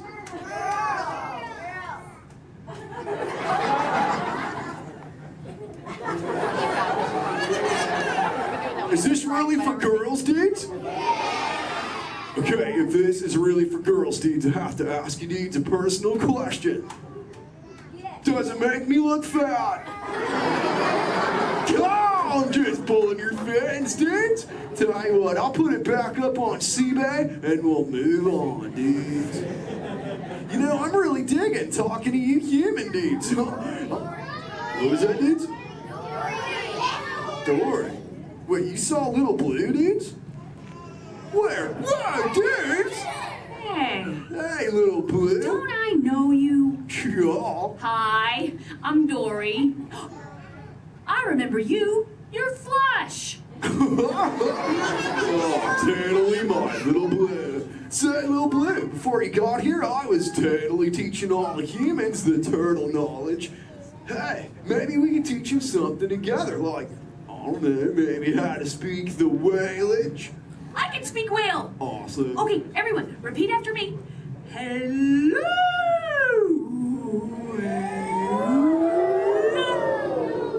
Okay, let's all try it together, dudes. 1, 2, 3. Hello.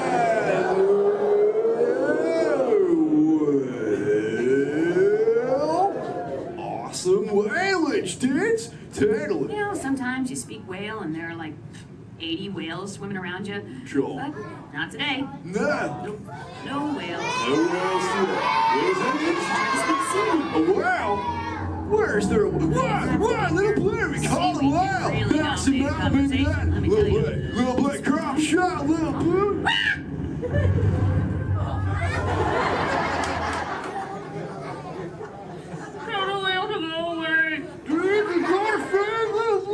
Everyone together say, go away, Thanks.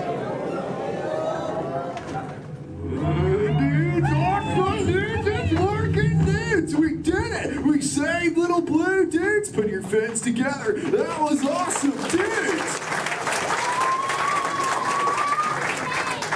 Whoa, seems like that whale totally kicked up some tasty surfage, dudes. I better hit those waves immediately. But before I get going, I want to say something really important, dudes.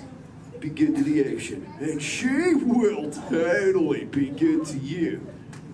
Oh, and all you little dudes down here, do me a big favor, little dudes. Keep using the word dude as much as you can till you get home, okay, dudes? Your parents will love you for it. All right, dudes, I'll catch you later. Bye, human dudes. Let's give it up for Cry. Ladies and gentlemen, I hope you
enjoyed our show.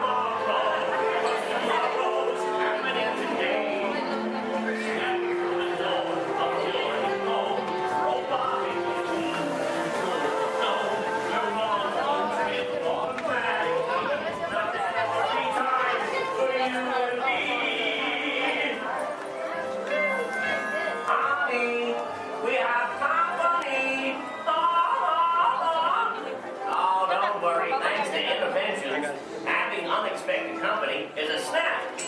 But getting them to leave is still a nightmare. We're still working on that. Yes, sir, we've got all the latest things.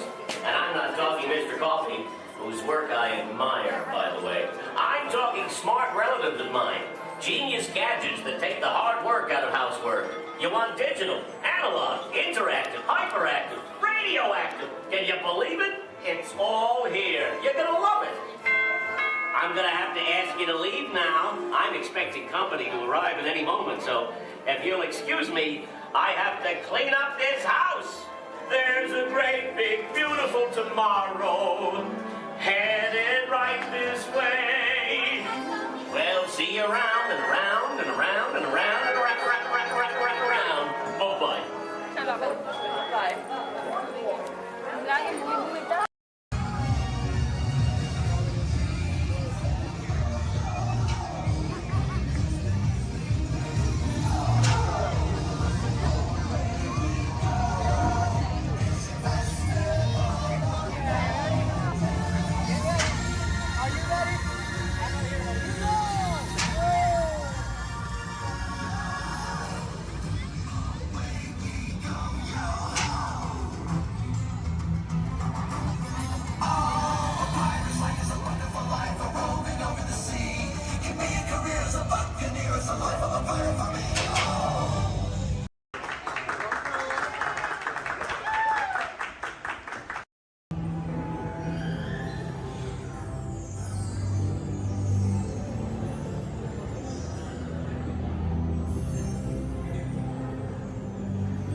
we invite you to sit back, relax, and enjoy your grand little tour of Florida.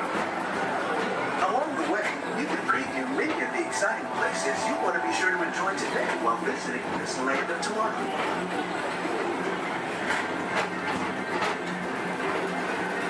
The People Mover is the perfect vehicle for people watching. So keep your eyes peeled. You never know who you might see.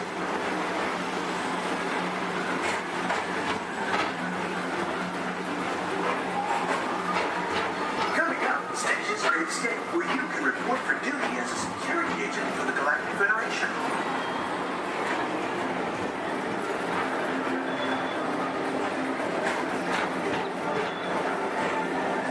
Your mission is to keep Experiment 626, the biggest little mischief maker in the galaxy, under control.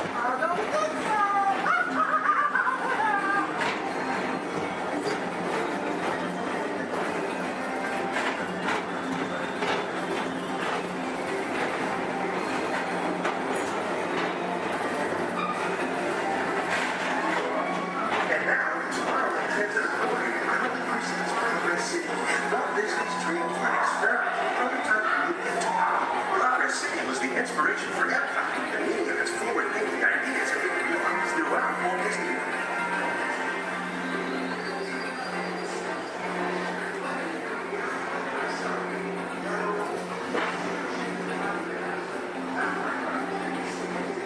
If your future includes shopping, then you'll want to visit Leaky Star Traders, where you'll find the greatest goods from around the galaxy. That's right. It's out of this world.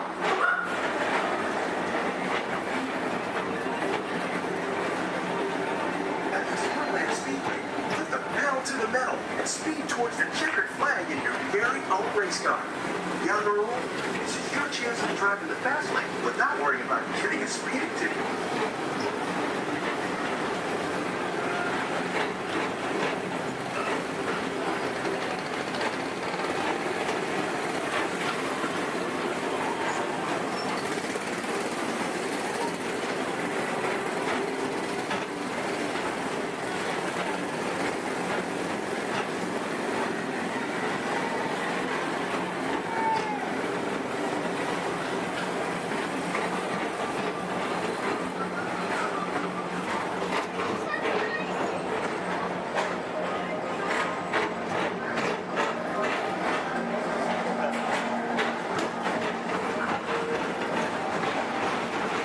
We're now entering one of the real wonders of our world, Space Mountain. Blast off on a high-speed outer space adventure and compete in the cosmos.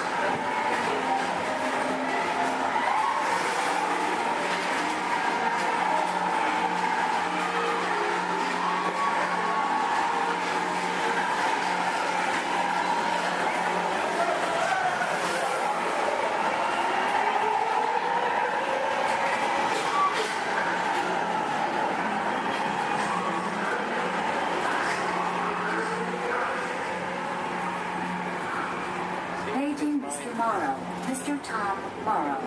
Please contact Mr. Johnson in the control tower to confirm your flight to the moon.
swirl.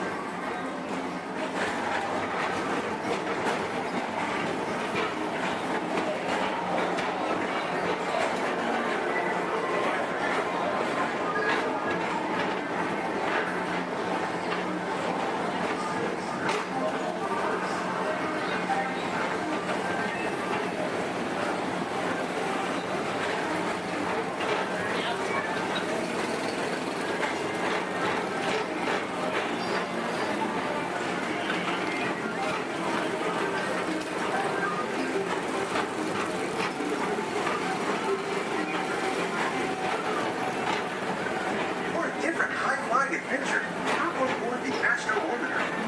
Pilot your own spacecraft as you take a spin around the planet and ascend to otherworldly heights.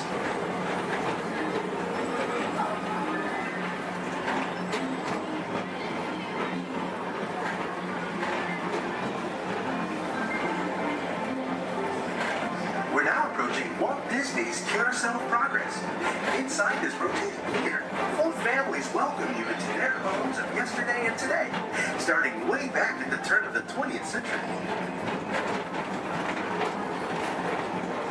First presented at the New York World's Fair, this legendary circular theater celebrates the progress that has made our lives better. It's a perfect reminder that there's always a great, big, beautiful tomorrow shining at the end of every day.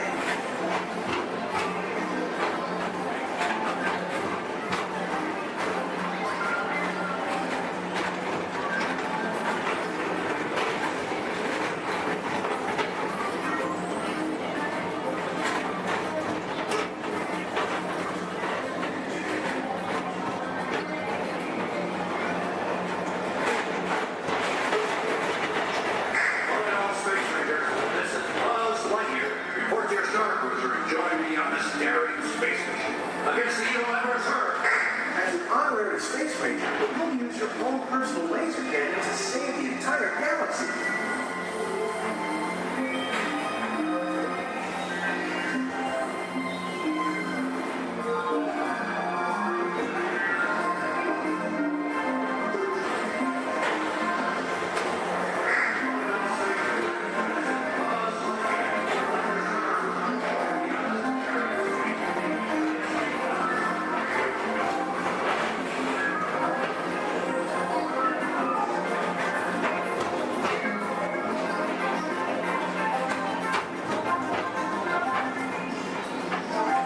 This time it's laughter they're after at Monsters Incorporated.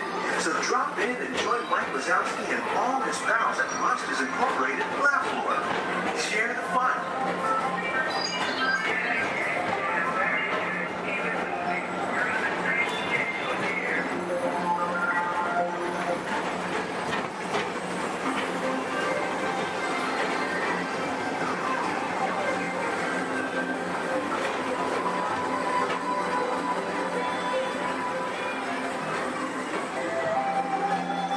Thank you for joining us on Tomorrowland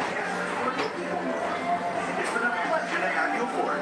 Enjoy the rest of your day and have a great, big, beautiful tomorrow.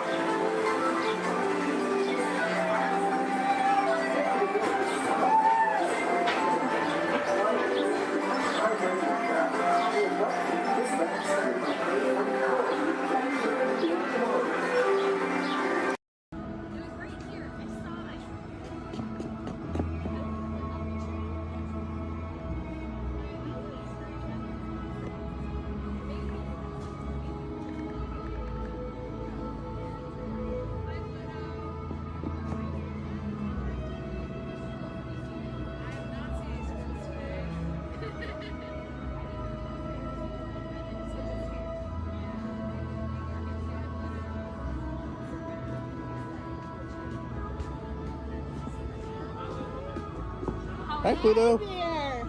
Now you don't chase those cats up those trees. Oh no, we don't chase any cats. No, we're big friends of Pickles. We love him. He's the best. We're out looking for some treats. So have you guys found any, or maybe you have some? Nope, haven't seen any treats yet. Yet? Okay. I'll keep an eye open though. It's a promise. You'll let us know if you find I will any. certainly let you know. Perfect. Pinky swear. There you go. Thanks, Ren. You're welcome. Bye.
action period. And an incredible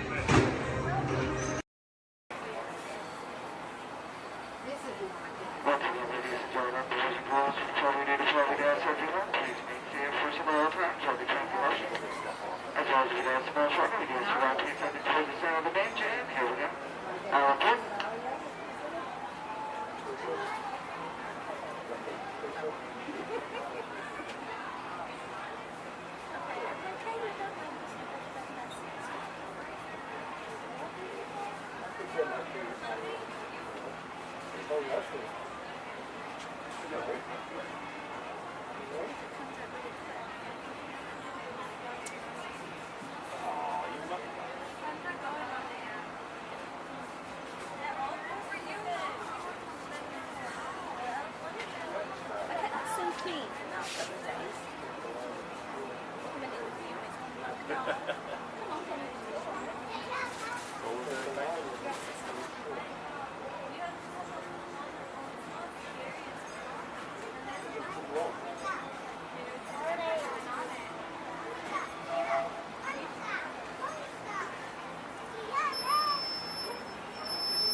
To those who just joined us, welcome aboard the Disneyland Railroad. To ensure a safe ride, remember to stay seated with your hands, arms, feet, and legs inside the train. And please, watch your kids. Para su seguridad, permanezca sentado y mantenga las manos, brazos, pies y piernas dentro del tren. Y cuide a los pequeños. Gracias. We're now entering Splash Mountain, where every day is a zippity-doo-dah day. If you look real hard, you might just find your lap in the place.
Many of your favorite Disney animated characters and stories.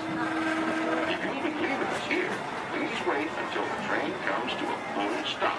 Remember your personal belongings, then step carefully from the train.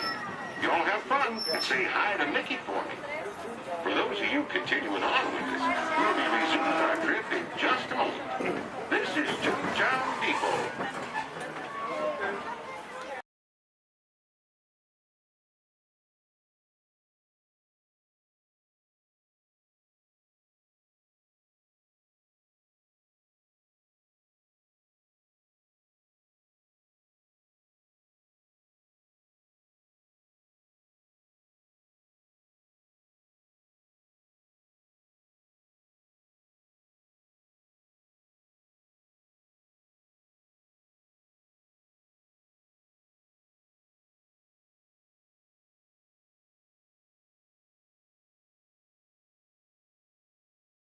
Wait, just kidding. No, we have to stay here for a little longer.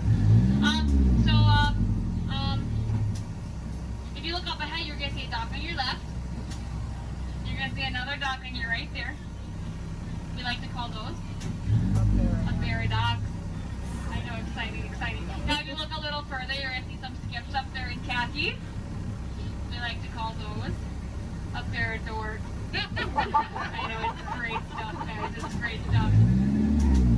Right now, you know what we.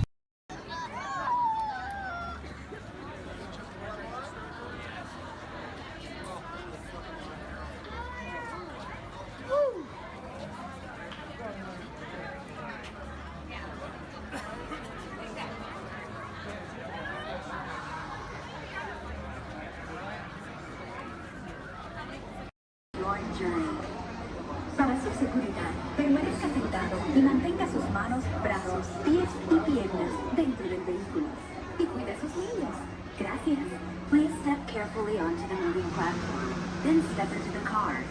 For your safety, remain seated at all times, keeping hands, arms, feet, legs, and other appendages inside your car. And please stay by the other people. Stay clear of the doors. Please keep all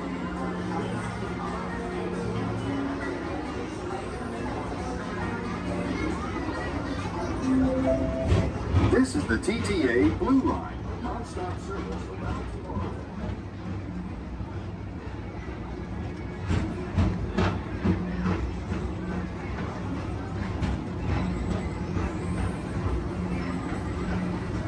Greetings, intergalactic travelers. Welcome aboard the People Mover, presented by Enterprise. I'm Borak 5, your guide aboard this highway in the sky, the absolute best way to see Tomorrowland. And my stars, is there ever lots to see? From spacecraft to monster labs, there's really nothing like today in Tomorrowland. For your safety, if you have wings, jetpacks, or gravity polarizers, please do not take flight while aboard. Thank you.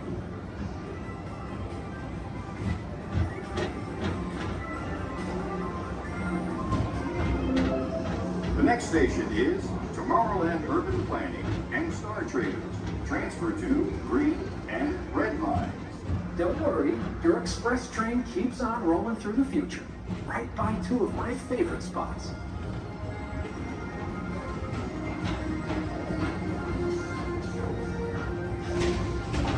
First up, Progress City, Walt Disney's amazing dream for a community of tomorrow. Did you know Progress City inspired Epcot? And a lot of the visionary ideas throughout Walt Disney World. Look, there's even a tiny people mover. I wonder if there's a tiny mover.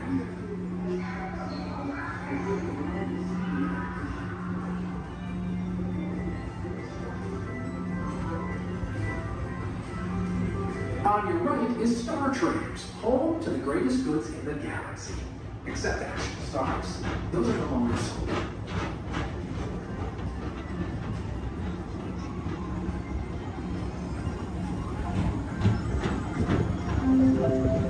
Now approaching Tomorrowland Speedway and Tron Light Cycle Run.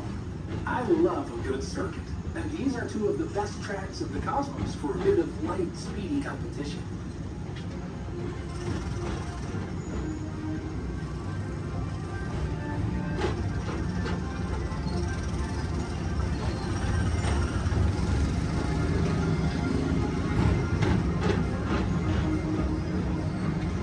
Attention all all visitors from Galaxy M31. Please keep forward-facing tentacles clear of oncoming vehicles. Thank you.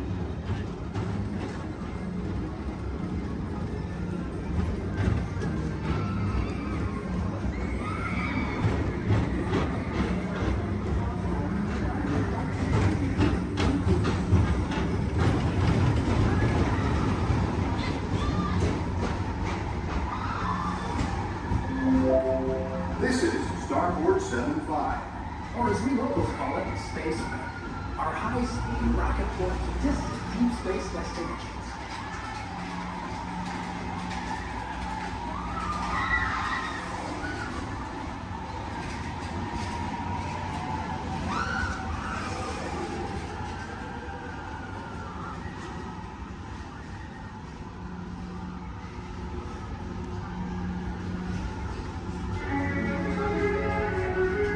Let relaxation wash over you at the most refreshing retreat. You H2O it to yourself. Book today.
Mr. Tom Morrow, please contact Mr. Johnson in the control tower to confirm your flight to the moon. Thank you.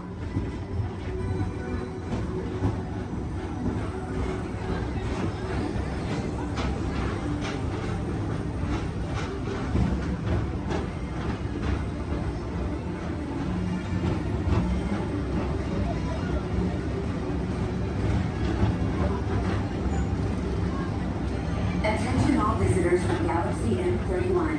Please keep forward-facing tentacles clear of oncoming vehicles. Thank you.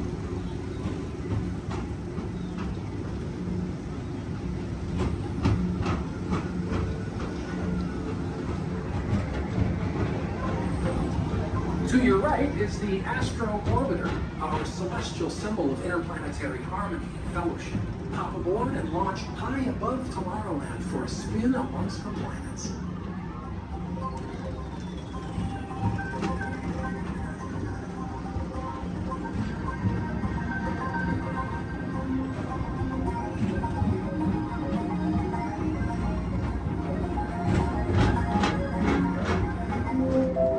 The next station is Walt Disney's Carousel of Progress. As usual, we'll keep moving ahead, and so does the carousel. Like progress itself, this theater never stops, inspiring new generations to dream of a great, big, beautiful tomorrow.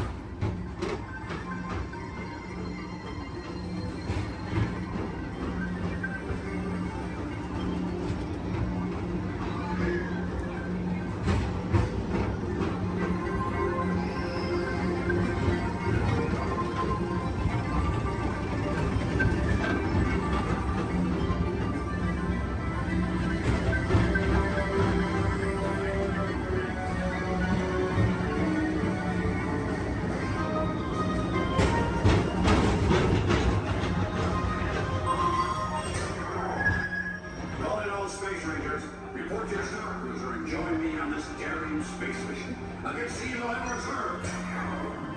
Affirmative. We run it, Buzz. You can count on us.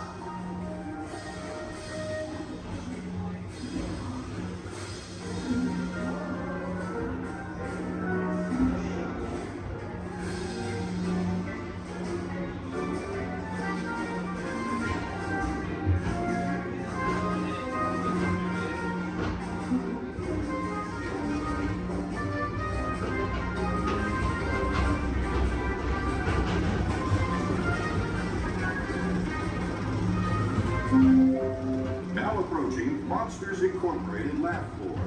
Mike Wazowski has brought in some real monsters of comedy. Whether you have one eye or 9, take the time to see this show.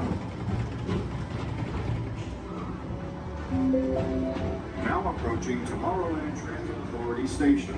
My fellow sentient life forms, our people mover journey has nearly come full orbit. Thanks for riding with us. It's been a pleasure to have you aboard.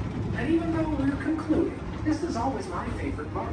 Because now is the time. Now is the best time to go out and explore tomorrow. Today. See you in the future.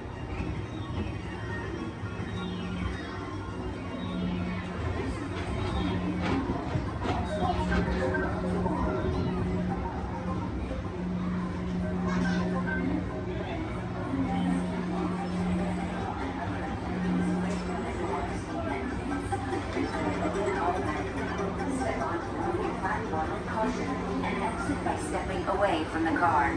Thank you. Please keep arms and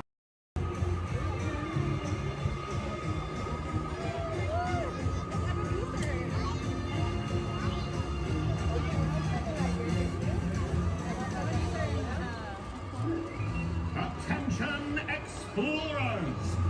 Set your sights on the Discovery River, because he's at it again. Yes, famed billionaire and thrill seeker Scrooge McDuck is back in pursuit of high adventure. At the navigation helm, why, it's his personal pilot, chauffeur, and travel companion, Launchpad McQuack. This expedition will surely produce a grand ducktail!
Voilà, venez, venez, venez, suivez-moi, je vous prie.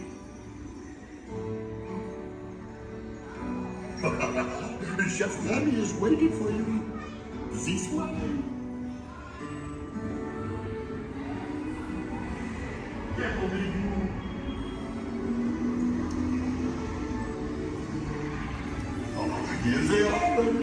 Des invités pour le dîner. On n'aurait pas idée à Papa? Non. C'est pour un oui. Tout simplement. Voilà. Mais oui, that's it.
What are you doing? Que manigancez-vous?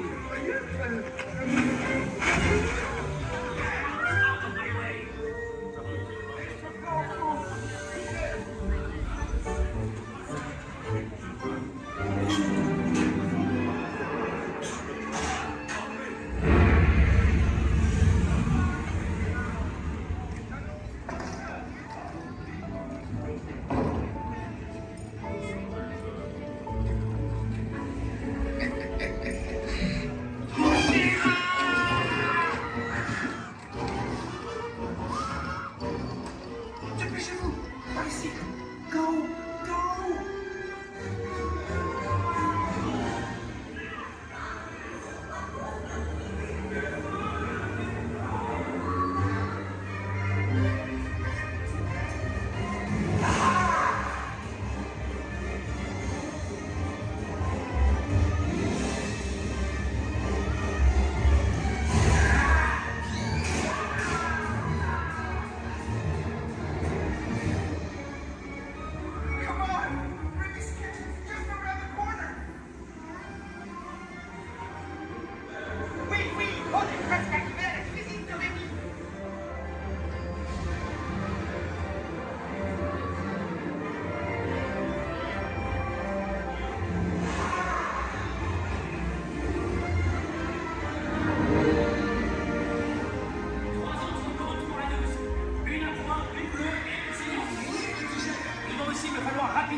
Vous serez toujours les bienvenus, cher ami.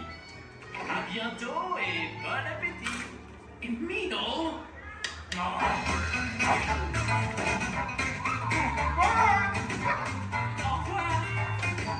Never for you, right this way. You are always welcome at Bistro Chez Rémi. Au revoir.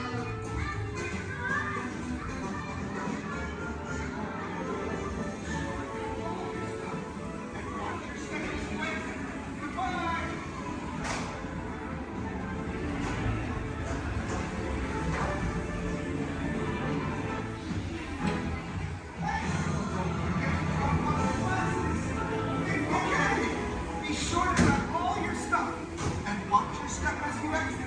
Goodbye. Would like to welcome you. While you're in town, be sure. We interrupt this program for a special report. A child is on the loose in Monstropolis. A human child. If witnesses are to be believed, there has been a child security breach for the first time in monster history. We can neither confirm nor deny the presence of a human child here tonight. I tried to run from it, but it picked me up with its mind powers and shook me like a dog. It's true. I saw the whole thing. Happy birthday, Schmoozy Poo. Oh, goodly bear.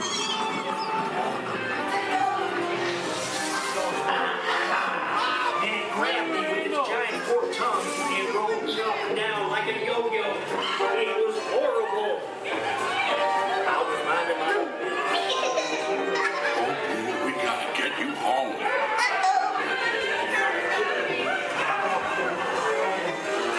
There's a kid! A human kid! Sweet monster in the sky! Save me! Michael Wazowski, and on my birthday, I thought you cared about me. Celia, try to understand. Come on, this way. Perimeter is under observation. Decon unit charged and ready. Lock it down. There's nothing down here. Be on the lookout for this child.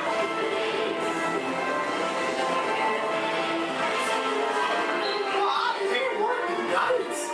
Yeah, nothing exciting ever happens.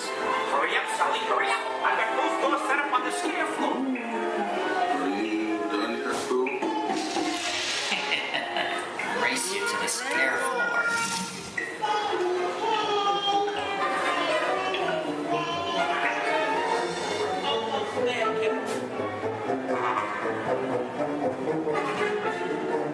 They'll never find her door now.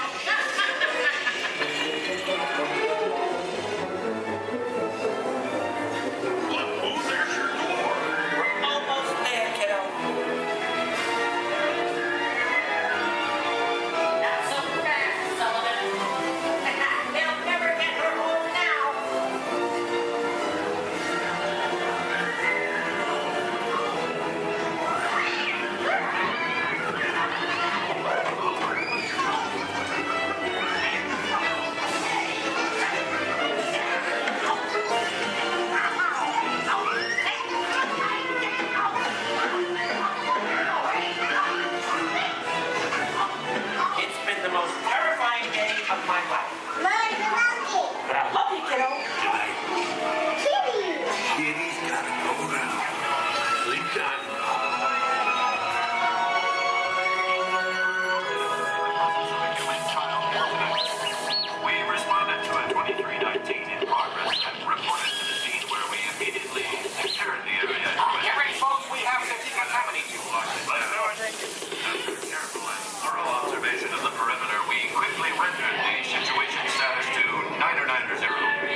you.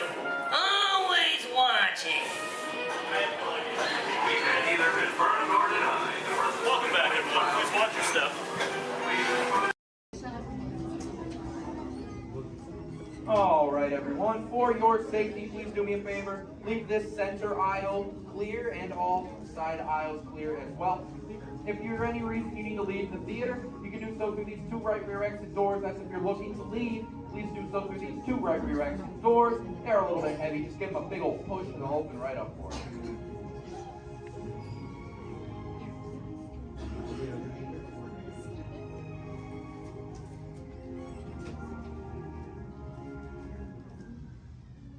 Welcome to Turtle Talk. My name's Andrew. Before we get started, there are a few things that I would like to go over with everyone. Now, here at Seabase, there is absolutely no eating, no drinking, no smoking or vaping, and no flash photography. Thanks, guys. Now, this piece of equipment here is known as a hydrophone. It allows us to hear sounds from beneath the sea, and it's also going to allow us to hear from our very special guest today. Does everybody know who our special guest is? Please shout it out. Crush is coming to talk to us to learn more about the human world, and we're going to get the chance to ask him a couple questions about the turtle world. So, little ones, be thinking of questions that you may get to ask Crush, okay? Now, it does seem like Crush is out surfing at the moment. In order to call him out, we need to yell, "Hey, Crush!" on the count of 3, all right? 1, 2, 3. Hey, Crush! Well, righteous, dude! Well, awesome! Check it out, man! Hey, dude, look! Double barrel, 360, totally tubular. Whoa, look at the humans in the human tank! Hello, humans! Righteous, man! Oh, dude, speaking of most righteous, look at this, bro. Hatchlings, grommets, offspring, totally chillin' sub-level. Look at this, right next to you, you got a little dudette, blue shell, brown noggin, goggles, and extra ears. Yeah, right there on the coral. Hey, bud, what's your name down there, dudette? Bella. Hey, what's up, bud? Are you having a good day, man? Yeah. Awesome. Can you talk like a turtle? No. Oh, I got your back. It's really easy. Just say, awesome. Awesome. Nailed it. Try this one. Say totally. Put them together. Say totally awesome. Totally awesome. Give it up for that dude. That righteous. Good job, bud. Totally good. You talk like the turtle. Hey, I got a dude over here with a gray shell, curly noggin, and goggles too. Sweet. Hey, man, what's your name down there, bud? Gustavo. Hey, where are you from, Gustavo? Where are you from? New York. Whoa, dude. Who brought you here today? I went on my car. Oh, we'll find out together. Don't sweat it. Hey, dudes, is there like maybe a parental unit, a life guardian of the Gustavo? If anybody's with them, right? Okay, let's talk to that chick and see what's up. All right, awesome. Hey, dude, what's up, bud? What is your name? Karen. Hey, Karen, what's up? How many kids you got? My English is not good. I'm from Brazil. Oh, I don't speak English either. I talk turtle. Karen, does it freak you out? Gustavo has no clue you're here. Don't worry, Karen. They come back when they get hungry. Karen, did you feel it, bud? Did you feel it? We're sharing a moment. Look at you, Karen. Awesome. Dude, my son's smart. He's like this. He goes, Dad, what's up with all the humans? And I go, dude, I do not know. Human dudes, I need human help. Can all of you help out and answer Squirt's questions? If you want to help, say, Chaw! Righteous! You so totally rock, dude! Oh, wait a minute. Sorry, dude, my bad. Check this out. When a turtle says, you so totally rock, everyone says, dude! Here we go. You so totally rock! Dude! You so totally rock! Dude! Now all of you totally talk turtle. So, on to Squirt's question. Numero uno. He goes, Dad, if humans go to a beach, what do they do? I said, bro, I do not know. Humans, do you go to the beach? Yeah. Awesomeness. Okay, answer it for the Squirt dude. What does a human do at a beach? Shout it out. Swim! No way! Who likes to swim? Wave some fin if you love to swim, man. Oh man, I got wavers, look, even on the bench. What's up, wavers? Nice. Dude, want to see me swim? Say go crush. Go crush. Let's rock. Everyone yell, rip it. Rip it. Roll it. Roll it. Punch it. Punch it. Rip it. Rip.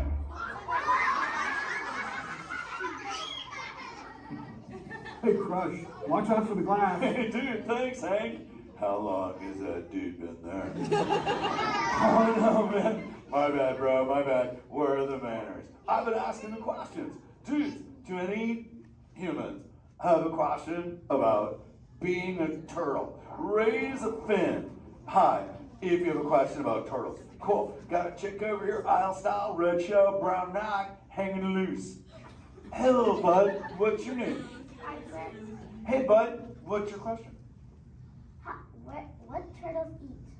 Oh, dude, we're chowing green seagrass and green sea kelp. Big dudes, you're sitting on green seagrass benches. But check it out, Harper. We only eat green stuff, and so it actually turned this green. So, like, I'm green, and my kids are green, and my parents are green. Oh, and my wife's green, and my favorite color ever, purple. He's pulling your fin. It's green. Hey, there's a purple chick over here with like a jellyfish lid. Let's talk this one on this side. Hey, bud, what's your name down low? Scarlet. Hey, cool name, Scarlet. What's your question? My name's not Scarlet. Oh, wait, what's your name? It's Charlotte.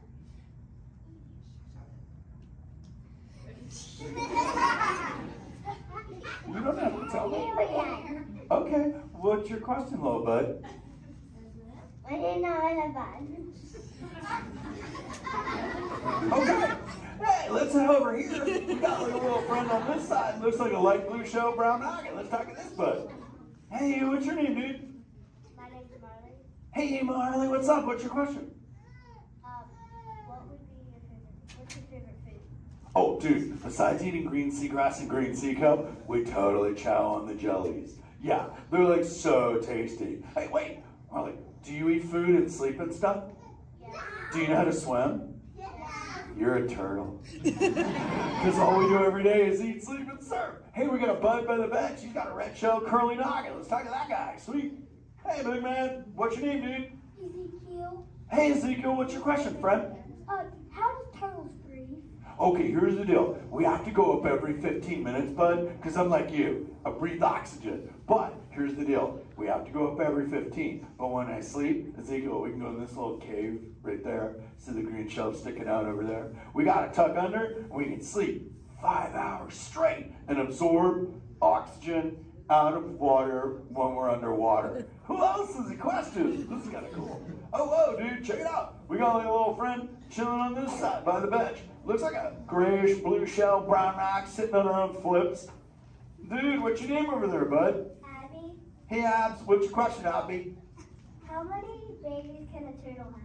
Well, mommy turtles, man, they go to a beach, but it's the same beach every time. And they drop off like 90 to 100 eggs. But here's the cool part. When the sand is really warm, Abby, everybody is a dudette. And when it's cold, they're all dudes. So we say, dudes are cool and chicks are hot.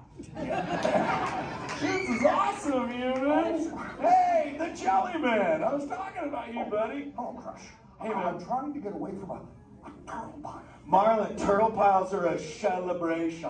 Everyone yell, turtle pile!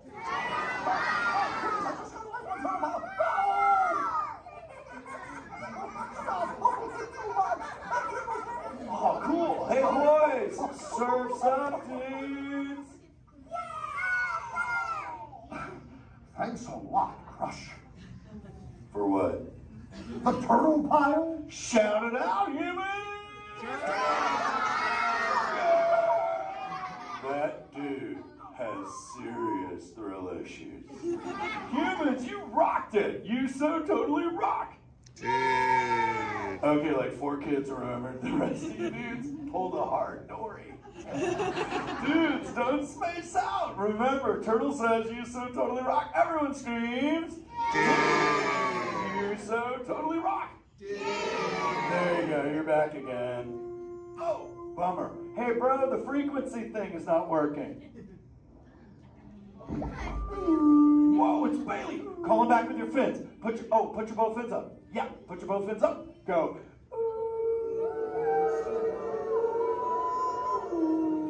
Crush! Hey! Bailey, look at my friends. They're humans. Oh my goodness, funny looking humans, huh? Hey, dude, stop. That's not cool. Those are my friends. They can hear you. No, they can't. Watch this. Hi, humans. Oh, okay. Why didn't you tell me? Dude, I tried, man. You got stoked out. Wait. Ooh. Yeah, that thing. I'm getting something. Ooh. Wow. Some of you have 4 ears. Weird. I'm not judging. Humans. Later, Crush. Later, Bailey. Everyone say, later, Bailey, dude. Bailey's echolocation's awesome. We're going to do it. Everyone, both fins up. Go. Okay, sub-level. Really good. Back bench. Solid. Grandma, in the corner. This is where we put our fins up. Good job, Grandma. Good job. Fins up. Eyes closed. Go. How many fins am I holding up now? No, you gotta go. Yeah, you so totally rock. Squirt, come here. Squirt, look at this. Squirt, I just taught humans your ultimate favorite. Sweet. Dude, go for it. They'll blast you. You so totally rock. Rock on, human dude. Rock on, Squirt. That's my son. I'm in a jam. Oh, wait. Remember this thing. You gotta be good to the oceans. And the oceans will be good to you. And slap the fins together for my man Andrew. Rockin' the mic, man. Oh, righteous. Lovely. Use the word dude all day long. Because your parents will love you. Hey, Karen. You're welcome, Karen. Let's go! You so totally rock! Let's give it up for Crush. If you would like to learn more about Crush and his friends like green sea turtles, manatees, or sharks, you can do so up on the 2nd floor of Sea Base. Now, little ones, don't move until your adult comes to get you. Adults, please collect your belongings, collect your children, head on up to those 2 right directions. Doors, in order to safety, please don't stand up. I'm going to be your guide today. Just a quick couple reminders. A bumpy road, so please stay seated. Put your arms, hands, feet, and legs inside the vehicle at all times. With that in mind, please keep a hold tight to those phones, cameras, hats, and sunglasses. If one of them falls, sadly, we won't be able to stop. On your top side, you're going to see an animal spotting guide. Hopefully, we're going to see most of those animals today in our safari. Once again, bumpy road, moving truck, so please stay seated at all times. I do advise you to get those phones and cameras ready. This is a photo area, but we might not be able to stop for every animal. I'm gonna make sure I stop for most of them. But sometimes they won't stop for us. Just be ready. And 20. So we're gonna start off our journey here in the Little Ituri Forest. The forest animals are kind of exclusive and they depend a lot of camouflage into things so sometimes they're kind of hard to see.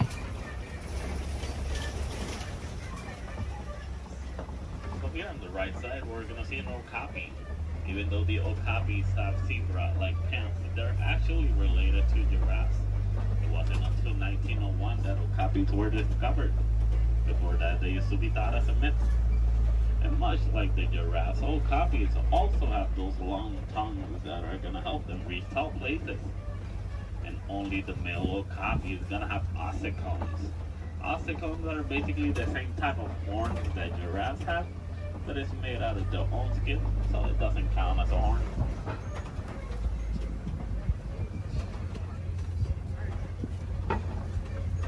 So coming up on our left side, we're going to see some black rhinos. The black rhinos are one of the smallest of their species, weighing up to 3,000 pounds. The shape of the black rhino's mouth is kind of pointy or triangle-like, so that way it's easier for them to feed on the forest. It's also a nice way for them to, well, also a nice way for us to identify the rhinos. Black rhinos have a pointy shaped mouth, while white rhinos have a square shaped mouth. So this one here on the right side, closest to the truck, is going to be a greater kudu. The greater kudus are one of the tallest of the forest antelopes. They can go about 55 inches to the shoulder. That's about 4 feet tall. That greater kudu doesn't have any horns like the one in the picture. It's because this one is a female. Only the male greater kudu is going to have horns. Behind the greater kudu, we're going to see some bongos. Bongos are also known as the ghosts of the forest because they're rarely seen. The shape of the bongo's horn is twisted and it goes all the way towards their backs. So that way it's easier for them to travel around the forest without getting stuck. So as we start exiting the little Ituri forest, we're going to head all the way towards our Safi River. Rivers and water spots are great areas to see some of the wildlife that lives near the water.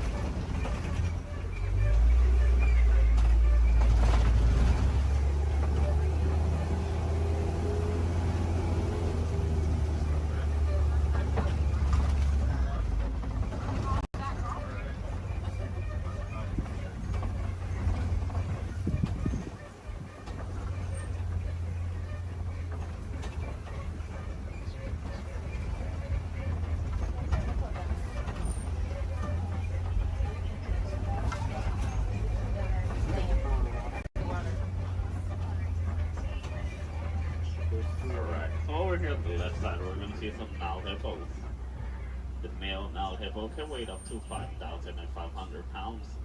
They're nocturnal animals, so they're going to be more active during the nighttime. Most of their daytime they're going to spend underneath the water, but they do need to come back for air every 8 minutes. Also, baby Nile hippo right there. A group of hippos is also going to be known as a bloat. Bloat of hippos. So here on the left side, we also see some pigbat pelicans. The pigbat pelicans get the coloration in their feathers during mating season.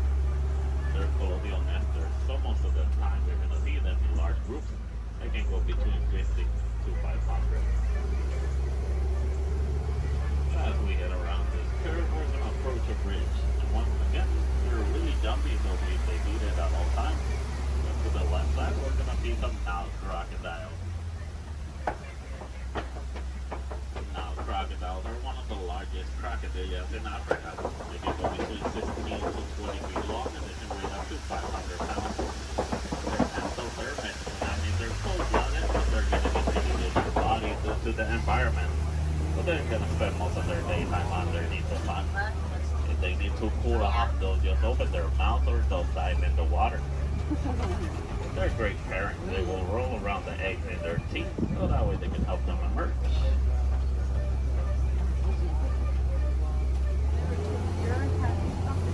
As we exit the Safi River, we're going to head all the way towards our savannah. Savannah is going to be a large plain and a great area to see most of the animals in Africa.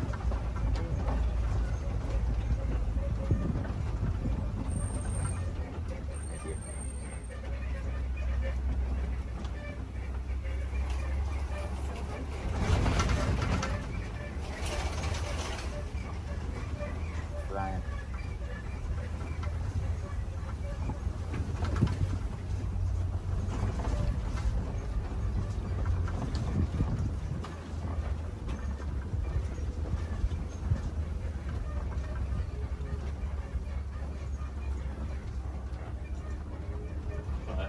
The savanna ecosystem is going to be a large plain of grass with tall trees and a lot of termite mountains. Each ecosystem is going to be unique and shaped by the animals that live on them. Between savanna, deserts, rivers, mountains. Most of the animals will actually use the termite mountains as fast crashers. Some of the smaller species like springboks will stand on top of them so that way they can have a better view. Here on the left side, we do see a pack of African wild dogs. The African wild dogs are also known as painted dogs. They're part of the canine family, a difference they share with wolves and dogs is that they only have 4 toes. But they're a great pack and successful hunters, hunting up to 90% of the food they eat. But verbalizing the African wild dog won't bark or howl, will actually make a squeaky sound that sounds similar to squeaky toys. Here on the left side, some Ankole cattle. Ankole cattle are also known as the Watusi cattle, named after the clan that domesticated them. They're a sign of Walt in Africa, where both male and female will have those huge, majestic horns that can go up to 6 feet long. Even though those horns are big and they look kind of heavy, they're actually honeycomb inside. They use the inside of those horns to move blood up and down, so that way they can keep themselves cooled off. Over here on the left side, we also see a sable antelope. Sable meaning brown, they're also the emblem of the Harambe Wildlife Reserve. They're the only type of antelope that in a fight or flight situation they'll stand their ground and they will fight. As you can see, the shape of their horns goes all the way towards their backs, so that way it's harder for predators to jump on them.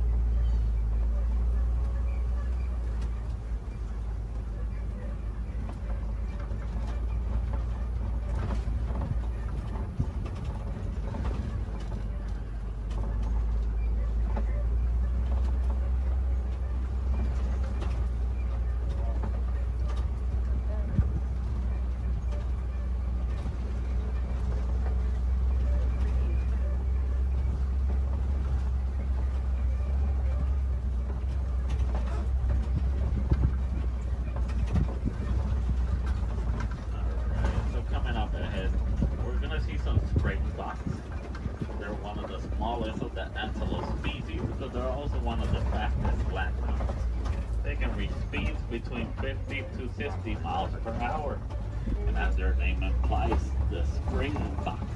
They're great jumpers. They can jump up to 6 feet tall and up to 13 feet long. Behind the spring fox, we do see some wildebeest. The wildebeest are the second largest grouping of mammals, second only to us humans. Wildebeest is a translation from the African word wild beast.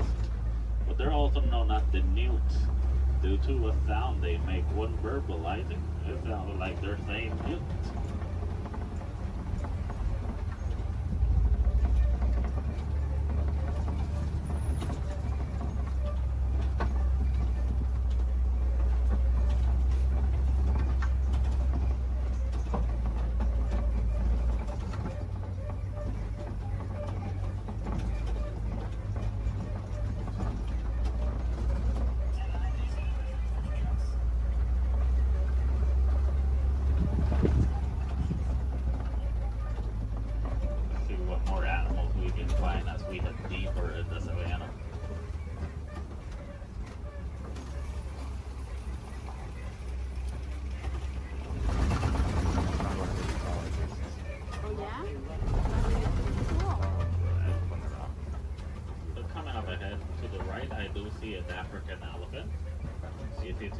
Due to their huge size. Also, the shape of their ears look like the continent of Africa. They like to flap around those huge ears back and forth so that way they can keep themselves cooled off, basically like a giant pair of fans. Also to the left side, mandrills. And the mandrills are one of the largest species of monkeys. Male mandrill can weigh up to 100 pounds while the female can weigh up to 35 pounds. They also have a special pocket in their mouths where they can store food and snacks for later, just like squirrels. So the elephants will also throw dirt on top of their backs so that way the dirt will block them from the sun and also from bugs. They're huge animals with a huge appetite, eating up to 300 pounds in just a day. So a nice easy way to identify a male elephant is because male elephants, whenever they reach adulthood, they like to go on their own. And sometimes they'll join other elephants and they'll form a group known as a bachelor.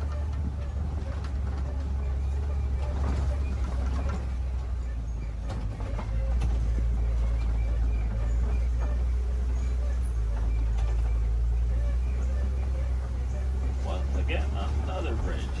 Please stay seated.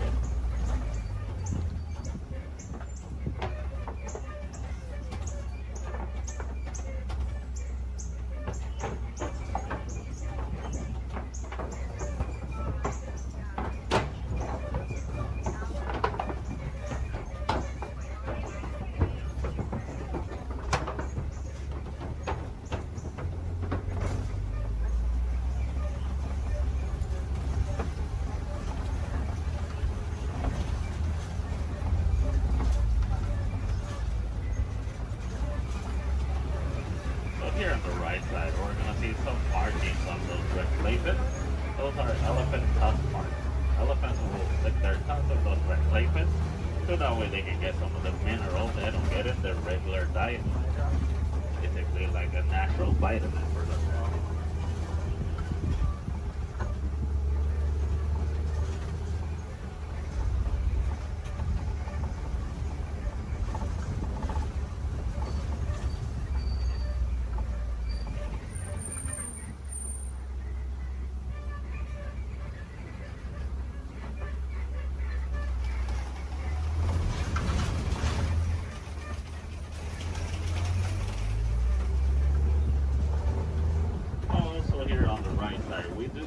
Trees that look like they're upside down. They're known as upside down trees, but they're also known as the tree of life. The real name is the baobab trees. And baobab trees can go leafless up to 9 months of the year, so that way they can store inside of them thousands of gallons of water. Some of the animals will actually try and reach that water, like elephants will stick their tusks on them.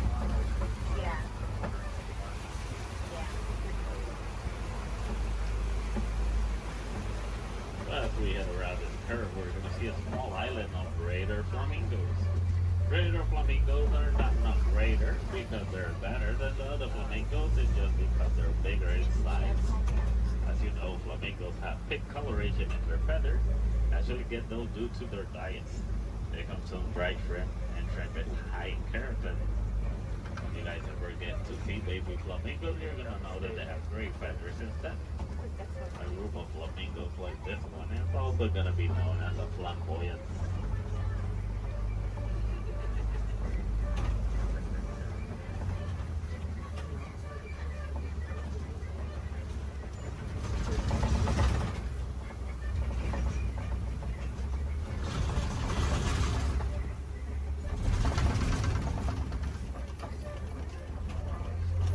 Coming up ahead, we do see some white rhinos. The white rhinos are one of the largest of their species, weighing up to 5,000 pounds. That doesn't make them slow because they can actually run up to 30 miles per hour. As you can see, the shape of their mouth is kind of squared, so that way it's easier for them to feed on the grass on the floor. And you'll usually find them in the savannah around mud pits. They like to roll around those mud pits, so that way the mud will help them against the sun and also against bugs. It's a nice way for them to stay cooled off. Basically, white rhinos are a different type shade of gray from the black rhinos. The reason they get the name white rhino is not because of their colors. It's actually a mistranslation from the African word white. That means wide as in big.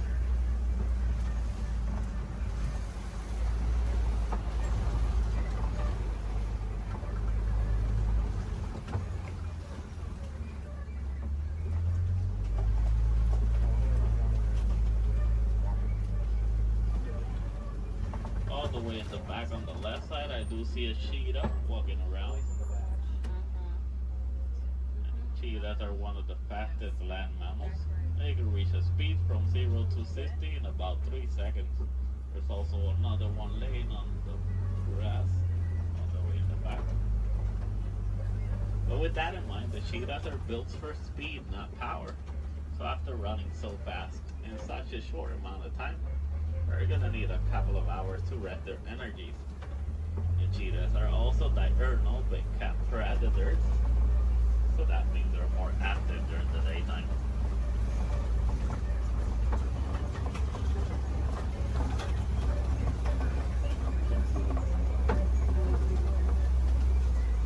Coming up ahead, we do see some Kobe rocks, and on top of that Kobe rock, we do see a lion. Lions are nocturnal big cat predators. They're more active during the nighttime. Most of their daytime, they're actually going to spend sleeping. They can sleep up to 20 hours in a day. So that way they can store all the energies for the successful hunt at night. But while hunting, the female is going to do most of the hunting. While the male is usually going to be the stay-at-home dad who's going to take care of their cubs. So a group of lions is going to be known as a pride.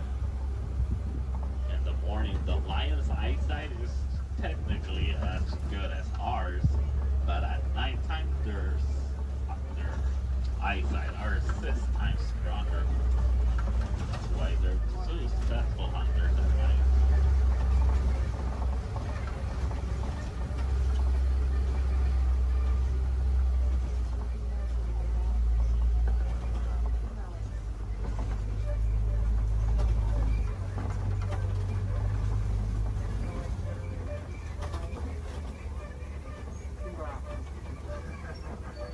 So coming up ahead, we're gonna see some warhogs.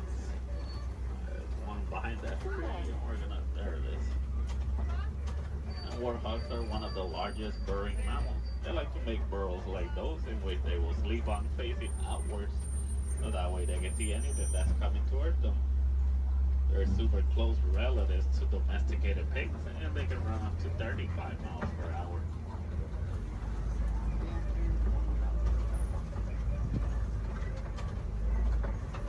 Another white rhino on the right side.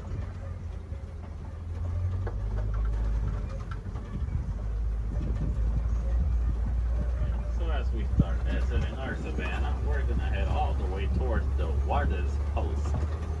Warden's Post is gonna be a great area to see how both humans and wildlife will live in harmony.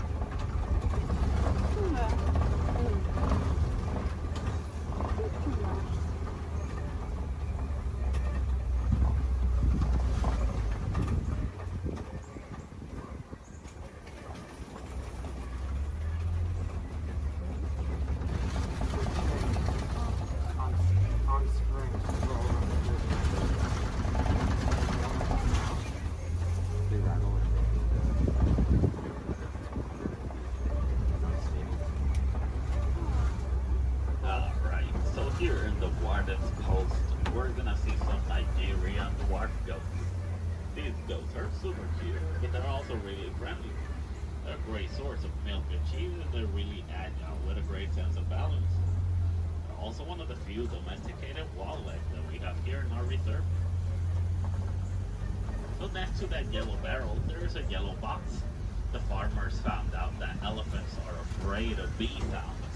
Most farmers are gonna have a box like that filled with bees, so that way whenever the elephants get near the farms and they hear the bee sounds, they're gonna steer clear away from them, and that way they won't eat the farmer's harvest. It's a nice way for both humans and elephants to co-live in harmony, but it's also a great source of honey.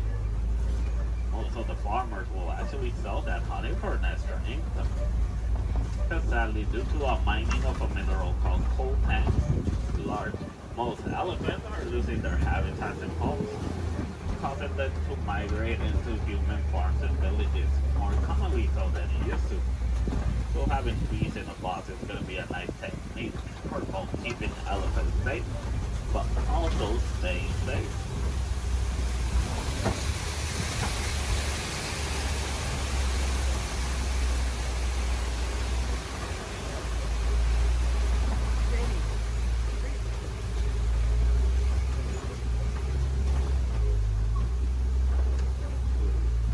As we start reaching the end of our safari, I just want to let you guys know, if you want to see more animals and learn more about them, I do advise you to visit Gorilla Falls Trail.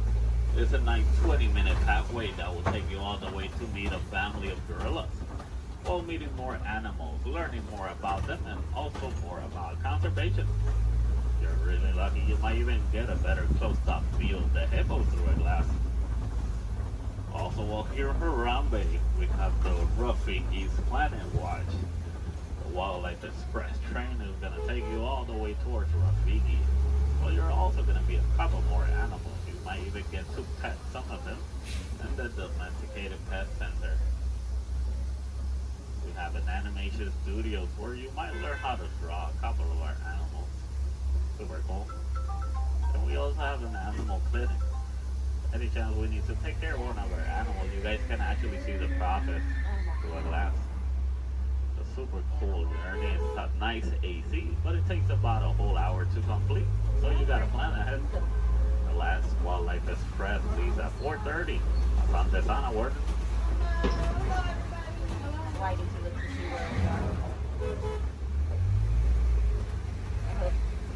Alright, also while here in Harambe, you guys can visit the celebration festivals like Okay. A great show to watch. Well, there's an animal kingdom.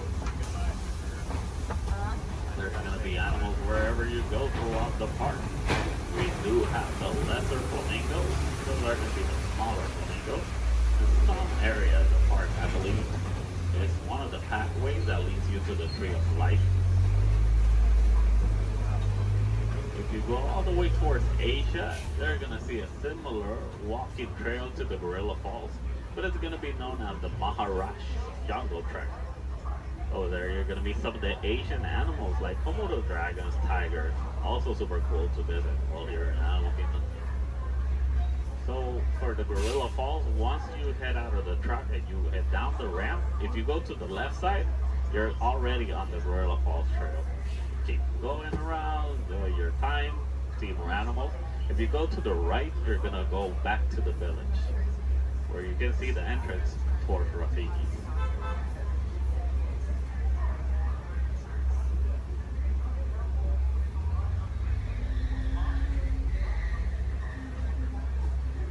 Almost to our destination. Just a little bit.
Reaching the end of our safari. So here in Harambe, we don't like to say goodbye because goodbyes are always sad and final. We instead say Kuaharini. And Kuaharini does mean to go well. So Kuaharini guys, go well, go wild, go make a difference out there.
Unless we cannot stop this unusually large demand.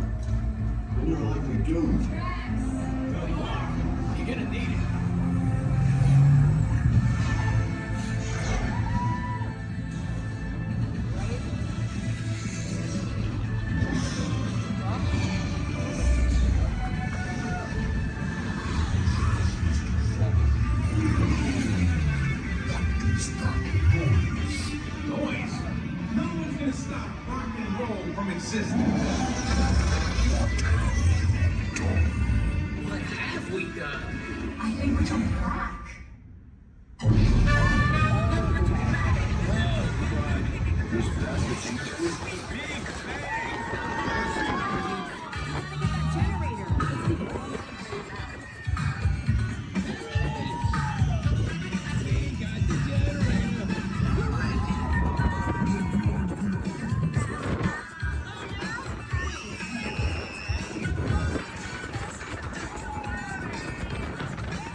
you see how they just...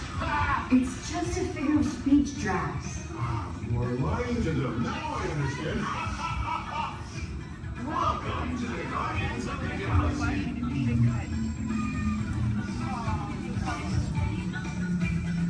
Your time has come. The master awaits. Yeah, I'm a little scared.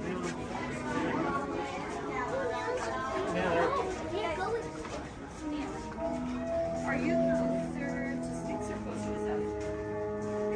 When hinges creak in doorless chambers, and strange and frightening sounds echo through the halls, whenever candlelights flicker, where the air is deathly still, that is the time when ghosts are present, practicing their terror with foolish delight.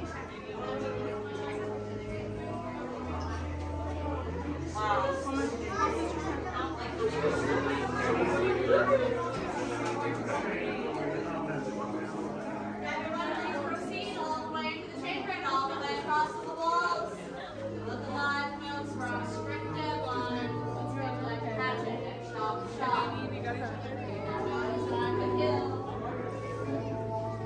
Welcome, foolish mortals, to the haunted mansion. Your host, your ghost host.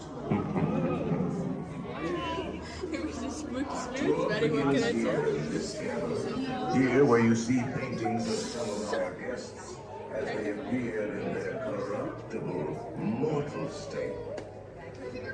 Kindly step all the way in, please, and make room for everyone. There's no turning back now. Now everyone, gather your bodies away from the walls and into the dead center of the room. Your cadaverous pallor betrays an aura of foreboding, almost as though you sense a disquieting metamorphosis. Is this haunted room actually stretching? Or is it your imagination? And consider this dismaying observation. This chamber has no windows and no doors. Which offers you this chilling challenge to find a way out.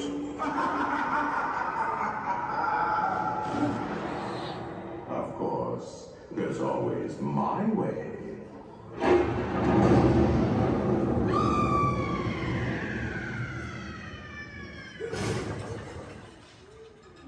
Oh, I didn't mean to frighten you prematurely. The real chills come later. Now, as they say, look alive, and we'll continue on. And let's all stay together, please.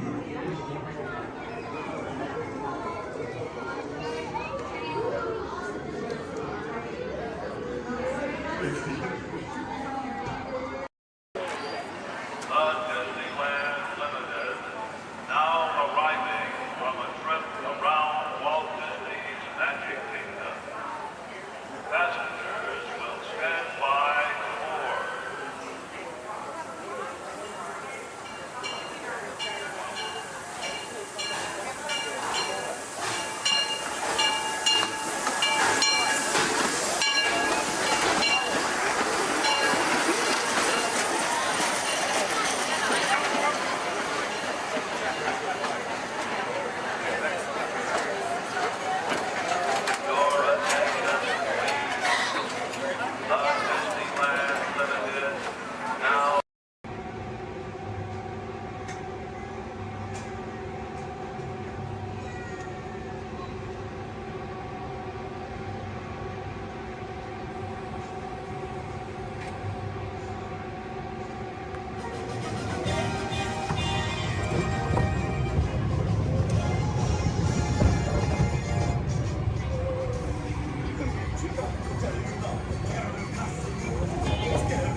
Uh-oh. Wow!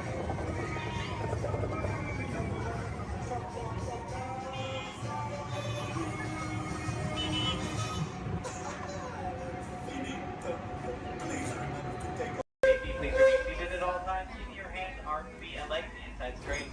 Please supervise all children, making sure they are seated away from the train openings, either fully on a lap or on a bench. Our next stop will be New Orleans Square Station. Do we want to the scarf? Do we want to stop at Nora? No, do you want to go all the way around? Or do we want to stop at Nora? Welcome aboard the Disneyland Railroad. We're embarking on a grand circle tour of the Magic Kingdom. We'll be stopping at New Orleans Square, Mickey's Toontown, and Tomorrowland. We'll also visit the Grand Canyon and make a trip back in time to the primeval world at the age of the dinosaurs before returning to Main Street Station. As we begin our journey, remember that for a safe trip, you need to stay seated, keeping your hands, arms, feet, and legs inside the train. And please watch your children. Bienvenidos a bordo del Disneyland Railroad. Para su seguridad, permanezca sentado y mantenga las manos, brazos, pies y piernas dentro del tren y cuide a los pequeños. Gracias. Our first stop is New Orleans Square Station. But to get there, we need to pass through the wilds of Adventureland. It may seem peaceful through here, but trust me, it's a real jungle out there. Literally. So be on the lookout. You just never know what might be lurking along the rails.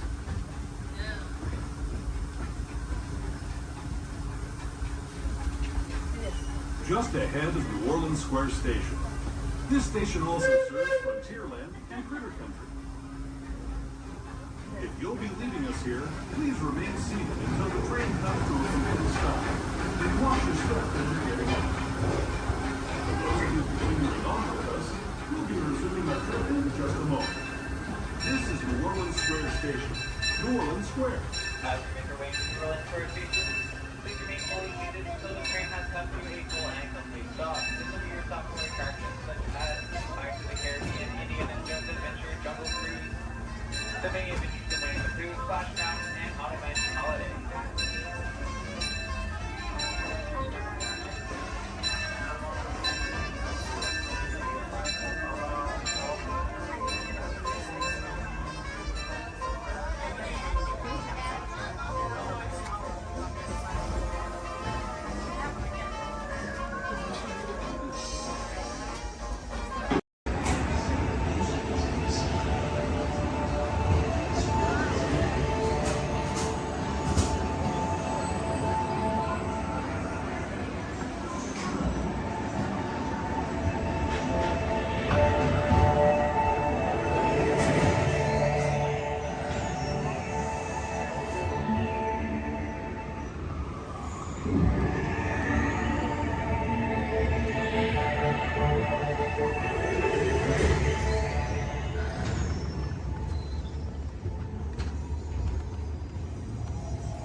We recently learned that your Terran visionary, Walt Disney, had a similar goal in mind with his early concepts for the experimental prototype Community of Tomorrow.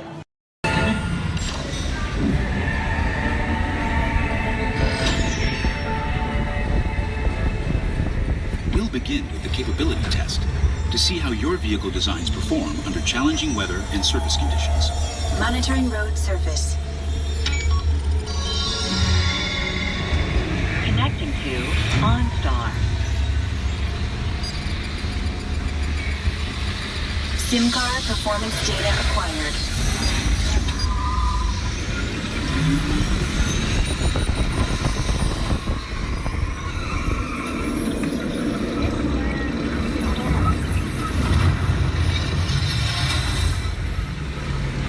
Let's see how your designs hold up now.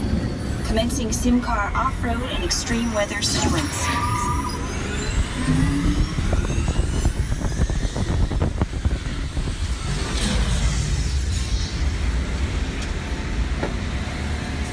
Capability test results displayed and verified. Now let's see how your vehicles compare when it comes to their efficiency. Scanning SIM card for optimal eco efficiency.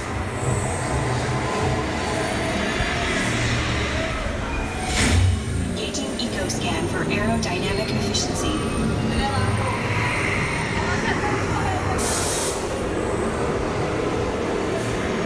Drive systems analysis. Hyperspectral imaging in progress. Calculating total environment impact.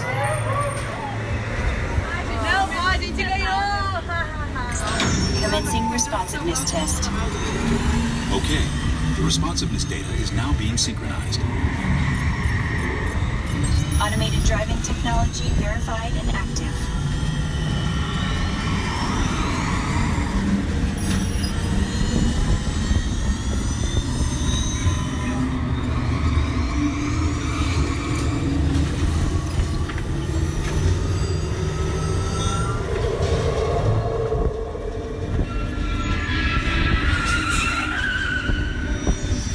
Crash avoidance technology disengaged. Displaying responsiveness data.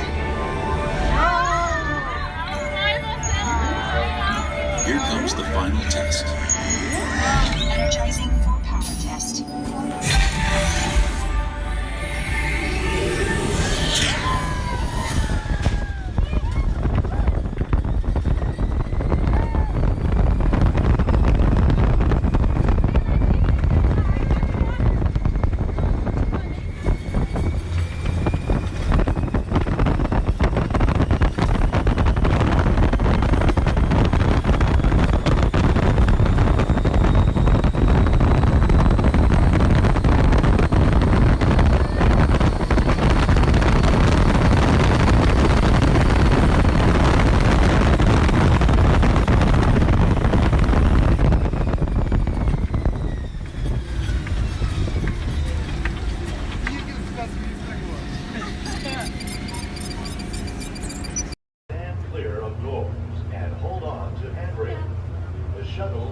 departing momentarily for gates 100 through 129. Orlando and Central Florida have so much to offer. There's a good chance you didn't see and do it all. So please come back and visit us again very soon. This is Orlando Mayor Buddy Dyer. We hope you enjoyed your Orlando experience.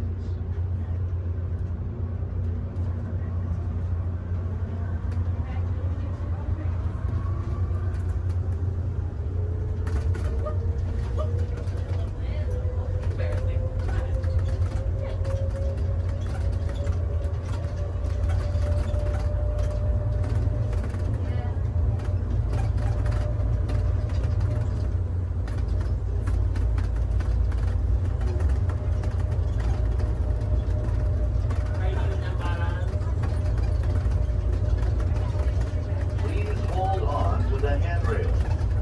When the shuttle stops, please exit for gate 100 through 129.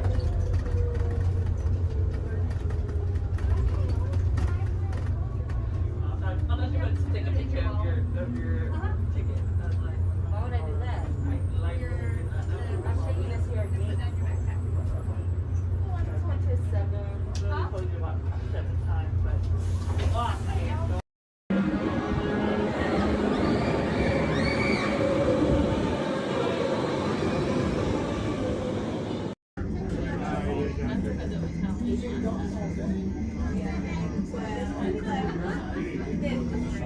This is Disney's Port Orleans French Quarter Resort. Please collect your belongings, watch your head and step as you disembark, and take some home children on it. Thanks for riding with us. Welcome home.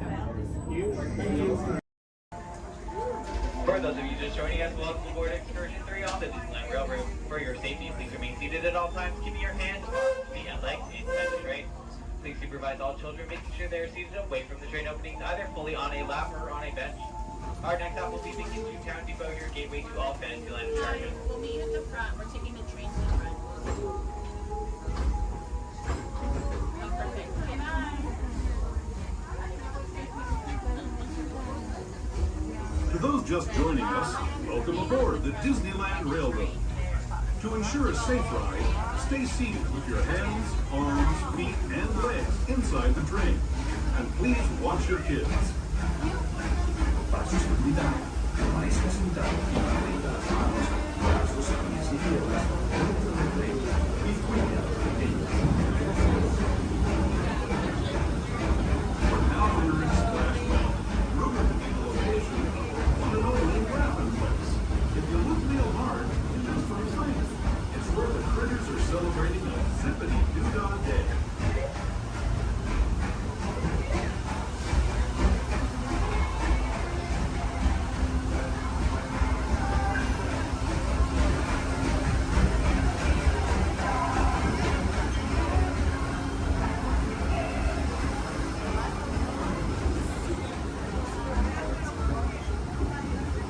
Speaking of critters, this place we're passing over is home to a whole bunch of them.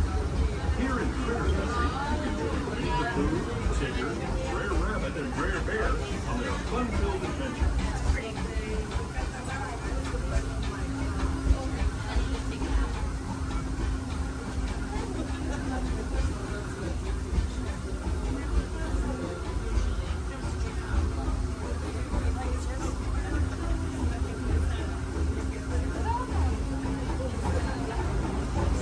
As we steam past Hungry Bear Restaurant, last outpost in these parts, we're now joining up with the Rivers of America and entering the frontier as it looked more than a century and a half ago.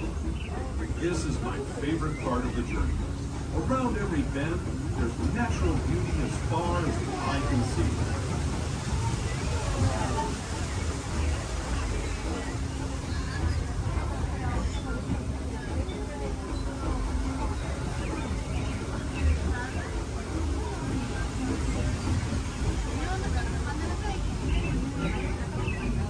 There is the revered Indian shaman, sharing his stories with those in the great river valley below.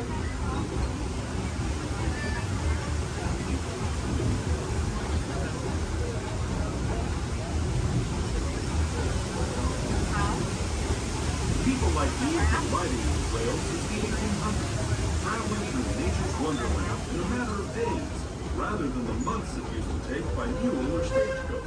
Steam power not only fueled these iron horses, but the dreams of a whole new generation as it moved west into this great frontier. Of course, some of those dreams and the stories that went with them were pretty darn wild and downright unbelievable, like on Big Thunder Mountain, where I hear that mysterious spirits have grabbed hold of those mining trains and turned them into the wildest ride in the wilderness.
Gateway to Fantasyland, where you'll find many of your favorite Disney animated characters and As we make our way to Mickey's Toontown Depot, we do ask you please remain fully seated until the train has come to a full and complete stop. Some of your stops are all Fantasyland attractions, including Into Small World, Alice in Wonderland, Peter Pan's Flight, and our other favorite little train, Casey Jr. Once again, please remain fully seated until we have come to a full and complete stop. Depot, Mickey's Toontown.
And the center, Goofy in the left, Minnie in the right, and your happy driver in the bus, Carlos. We want to give you a very warm welcome to Walt Disney World. Welcome, everyone. If you are ready, give me a big yes.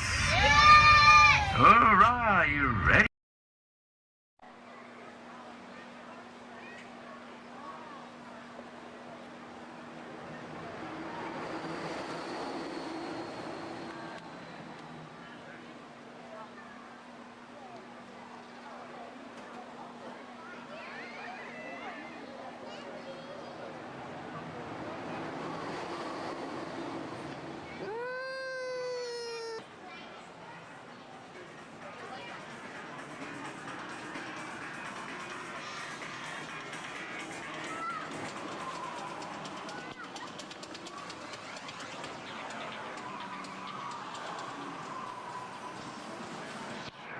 We can look around a little bit too.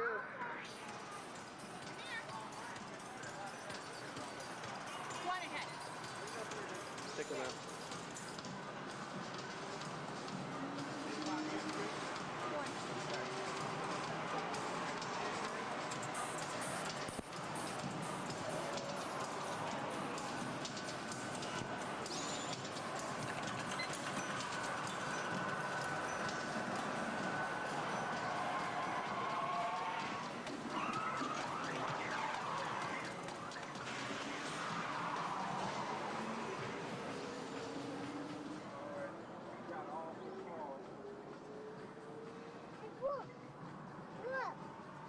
Look at that car. Look at that car. Come on. And look at this car.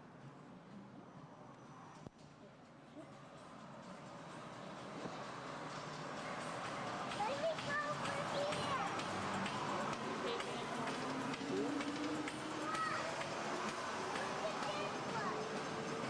Look at that.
Nothing's working today.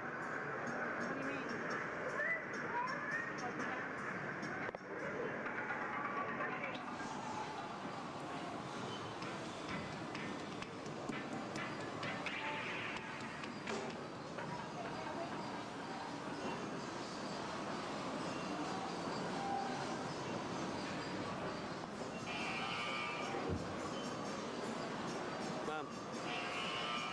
Oh, look at watch this.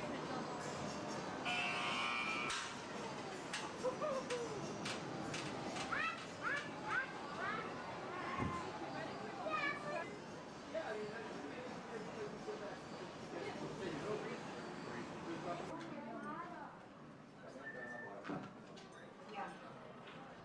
Uh-huh. Oh, yeah, I see that car. Oh, okay. Hold on. 1 second. Okay, got it. Yeah? Okay. Thank you.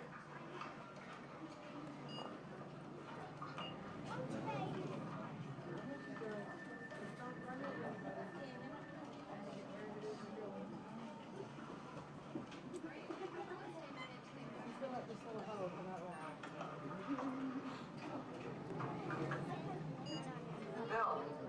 Yeah. The next group's ready. Oh. Thanks. Hi, everybody. Welcome to the test track. My name is Bill McKim. I'm up here in the control center. In just a couple of minutes, you're going to be out there on that track. But first, let's put together your test schedule. These are the same kinds of tests that are run at GM test facilities all over the world. Let's put up the 26 8 grade. Got it. Okay, we're going to start you off on an accelerated hill climb. Now, these steep grades give us a chance to evaluate the effects of heat and stress on your engine and on the transmission. Twist stitch or blocks? Let's put up the blocks, German and Belgian. Next, your vehicle is going to go over a variety of rough road surfaces. These are designed to test the integrity of the suspension and the chassis. It's going to get a bit bumpy. Yeah. Next, you're going to see and feel what it's like when your brakes lock up and you lose control of the steering. Not such a good feeling, but hang in there because we're going to do the test one more time, this time with the ABS or the anti-lock brakes. Okay. All right. What's next? Let's do some environmental tests.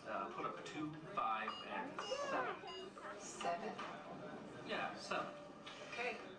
After that, we're going to subject your vehicle to some extremes in temperature, as well as corrosive conditions, to see how it handles nature's worst. And finally, we'll take you out for some handling runs. Let's do the I'm going to send you through some hairpin turns, and then we'll take you out and do the high-speed loops. And depending on how your vehicle and you hold up, we'll even throw a few surprise tests in there. Surprise test? Yeah. Pick one. Jack? Now, if this whole routine seems a bit extreme, you're absolutely right. That's what a test track is all about. The cars you drive at home are made up of over 15,000 different parts, and every one of them has to pass the test under very extreme conditions before we ever let it off that test track and out onto the road. Now, as you can imagine, safety is a big concern of ours, so we're going to insist that you buckle up your safety belt securely. You'll be glad you did. Oh, we're ready. Oh, great. Well, Sherry says we're ready, so we'll see you out there on the test track. So please make sure your safety belts are securely fastened, as they always should be in your vehicle. We're clear for dispatch. Okay, let's move them up to the test area.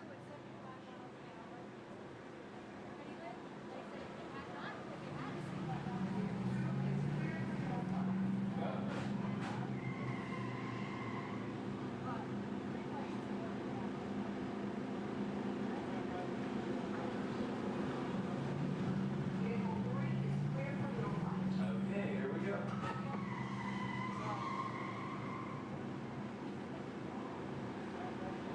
Mitchell?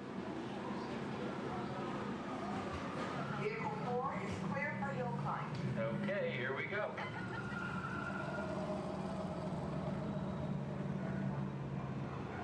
The torque and transmission load data are looking good. Great, let's proceed to the rough road tests. You got it.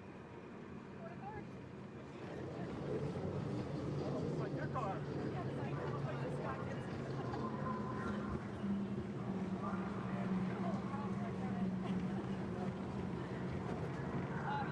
Okay, I'm going to take you right up to the cones, hit the brakes, and see if I can steer you through. Hold on. Braking now. Okay, we're back on track. Let's do that other sequence. Okay, let's try it again, this time with the anti-lock brakes. ABS reactivated. Braking! All right, that's the way it ought to be. You see how ABS lets you keep control of the vehicle while braking.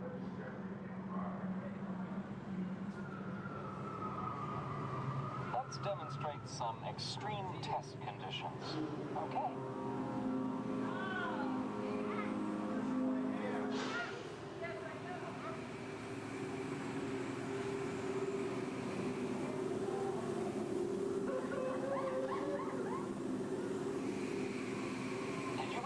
Turn off those robots?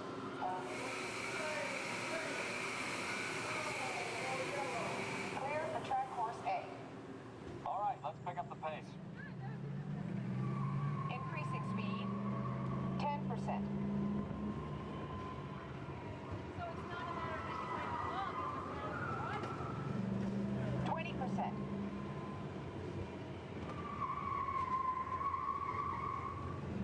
30%. Are you seeing an increase in lateral forces? Sure am.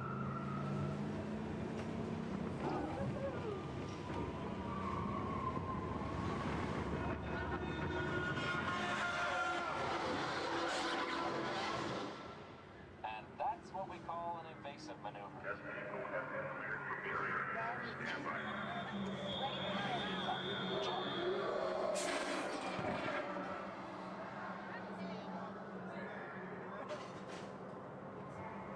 on tight.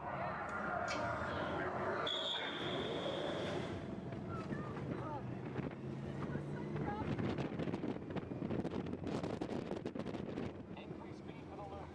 Accelerate.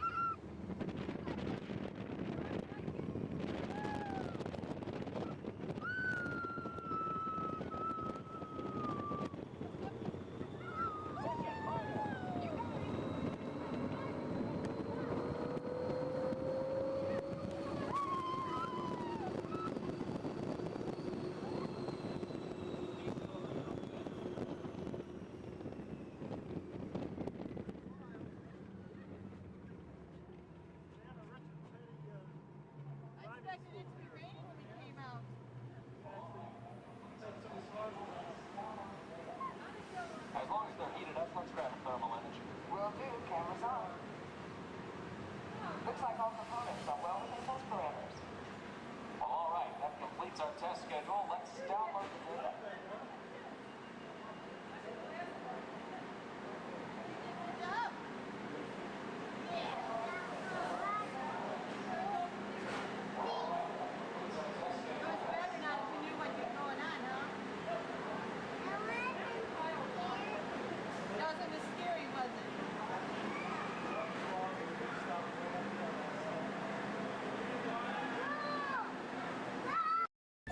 Look inside yourself.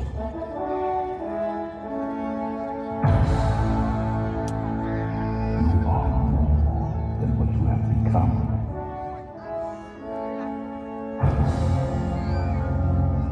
Remember who you are.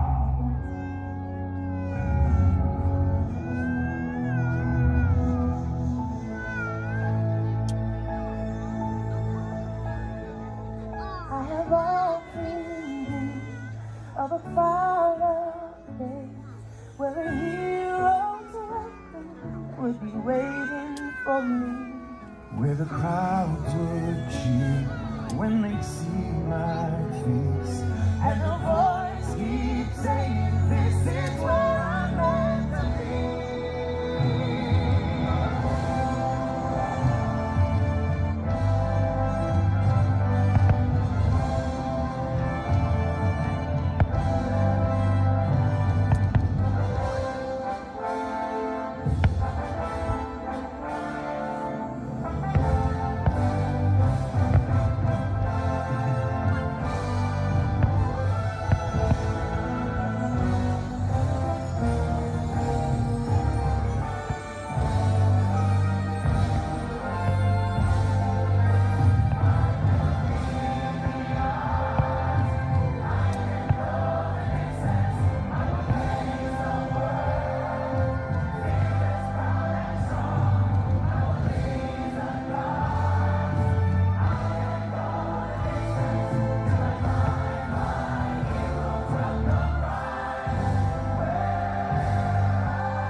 And so our journey comes to an end, but yours continues on. Grab hold of your dreams and make them come true. For you are the key to unlocking your own magic. Now go, let your dreams guide you. Reach out and find your happily ever after. The battles, the stories, the losses, and all the glory were changed by the way we live every day. Just look up and reach to the sky.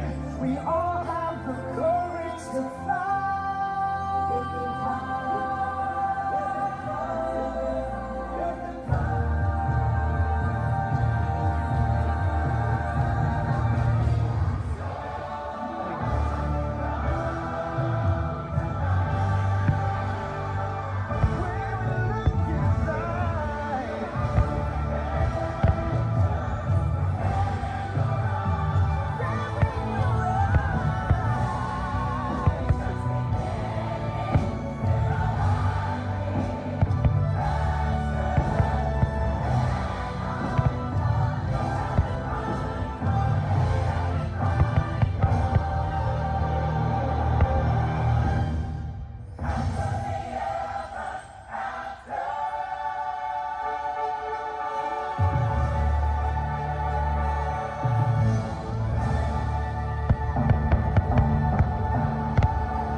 Welcome, Terrans, to the wonders of Xandar. I am World Mind, sentient supercomputer of Xandar. I hold the knowledge, memory, and experiences of all Xandarian citizens, past and present. This gives me extensive knowledge, yet I am constantly learning, and I am now learning about you and your planet, Terra.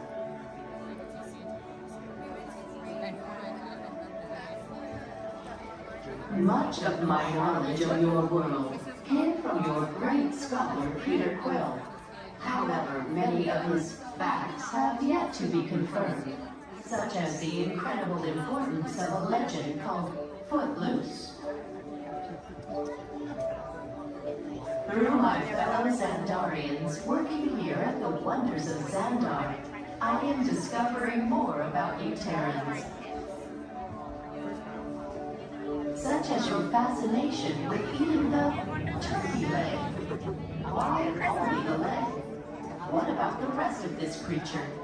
We are eager to learn the answers to these questions and so much more about your world. In return, we Xandarians hope to share with you more about ours.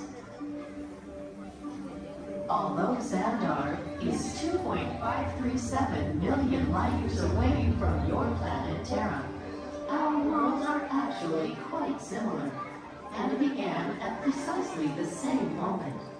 We refer to this as time zero, before the existence of anything. Our worlds were born of a single point of matter and energy that lasted outward in what you Terrans refer to as the Big Bang. And from nothing came the beginning of everything.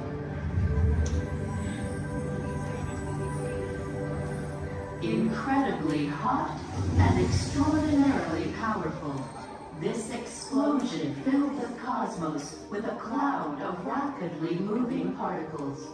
Over the next 100 million years, space continued to expand, and the particles cooled and slowed. As they coalesced into huge swirling clouds, gravity pulled them into larger, denser clusters.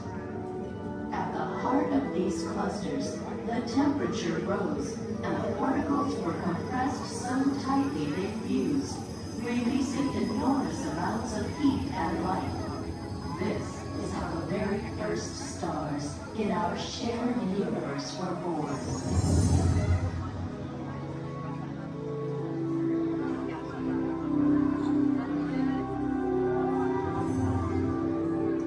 The singularity is just one of the commonalities between our two worlds that we will explore today. Welcome, Terrans, to the wonders of Xandar.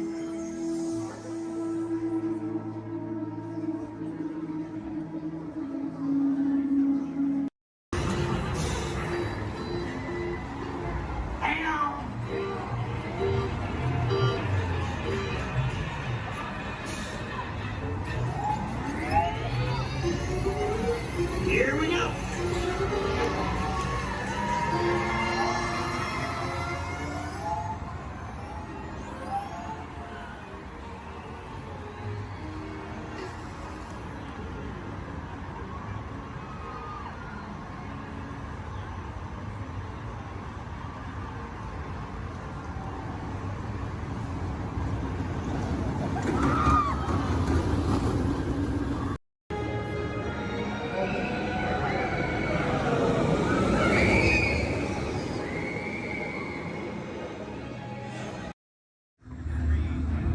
Okay, they're headed for the jump point. This plan's never gonna work. Well, okay, I'm locked onto your vehicle. We'll be right behind you. Nothing to worry about. Unless we cannot stop this unusually large man. We're likely doomed. Good luck. You're gonna need it.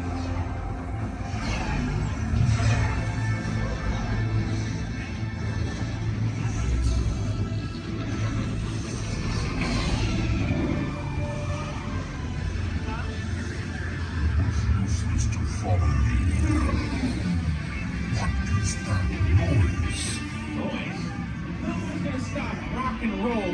existence. What have we done? I think we're jumping back.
Heroes.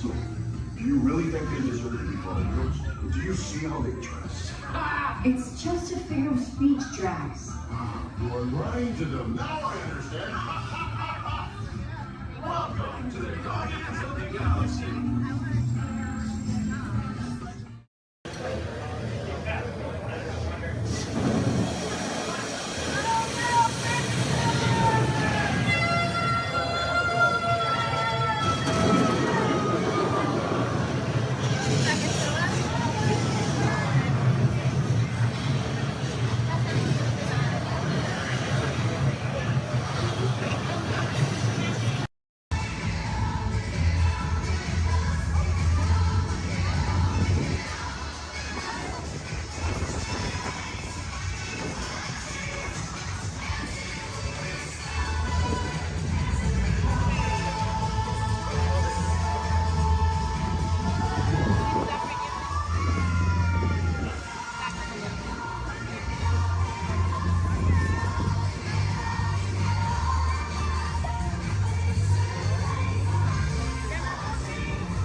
your vehicle. We'll be right behind you. Nothing to worry about. Unless we cannot stop this unusually large man, then you're likely doomed. Good luck. You're gonna need it.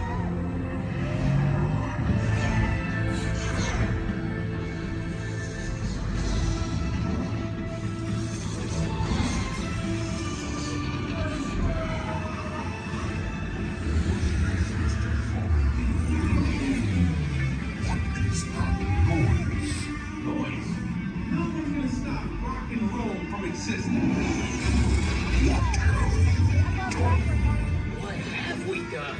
I think we're going back. All the way. Oh, Christ. That's the big bang. Let's be bigger. Gotta get that generator. It's the only way back. We got the generator.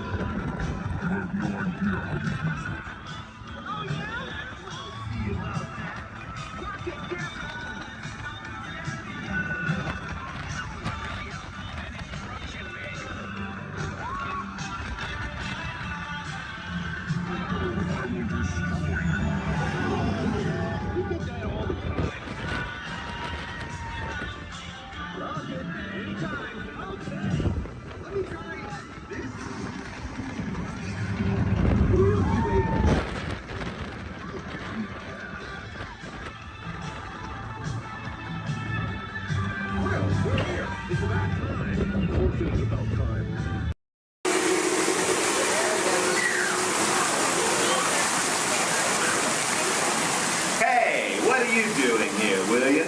What are you doing here, Morris? I just flew in from Hollywood. My client's the new owner of this birdcage. What? Are you cuckoo? My client's the new owner. Disney gave me an exclusive. Co-exclusive. Didn't read your contract. I gave it a bird's-eye glance. And you call yourself a talent agent? I negotiated my tail feathers off for this deal. Well, my client does not share credit. He's a very big bird. Your client is Big Bird? Not Big Bird, a Big Bird, you bird brain. Well, your dim little star is now half owner of the Enchanted Tiki Room with my superstar. Think again, Chickie Babe. Stop grousing. Just look at these paying customers waiting to get in. Did you say paying? As in money. As in 10%? Hey, who am I to go against the status quo? Sorry to interrupt, gentlemen, but I would like to inform our guests about tonight's show that will be starting soon. In just a few moments, the door will be opening and you will enter into a room of joyous songs and the splendor. Here is the Enchanted Tiki Room. Mahalo.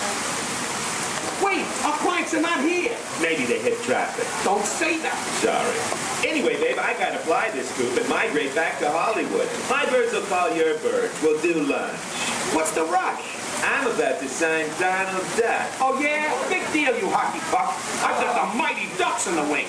You do not. Do too. Do not. Do too. Not. Two. Not. Two. Not. Two. You don't. Come Leave me on. alone, Oh, come on, will you? Two. Not two, yeah. Level with me. Put the bubble between the Go lines. away. You Go go away. ahead. Oh, Go away.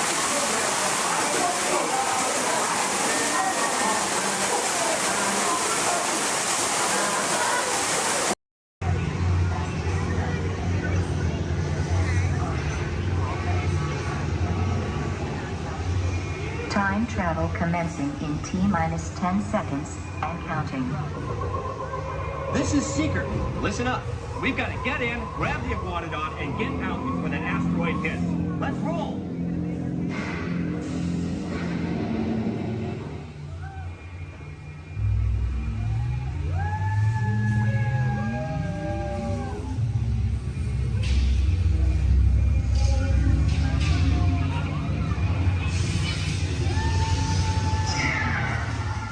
Okay, now let's go get that dino. Computer, what are you tracking? Styracosaurus. Not our dino. Warning, meteor shower in range. Just little one. Oleoramus. Hadrosaur. Raptor. Time to get serious. Locking autopilot on homing signal now. Hang on! I'm tracking a big dino on the scope. Could be ours. Computer, full stop. Identified. Carnotaurus. Definitely not our dino. Go, go, go!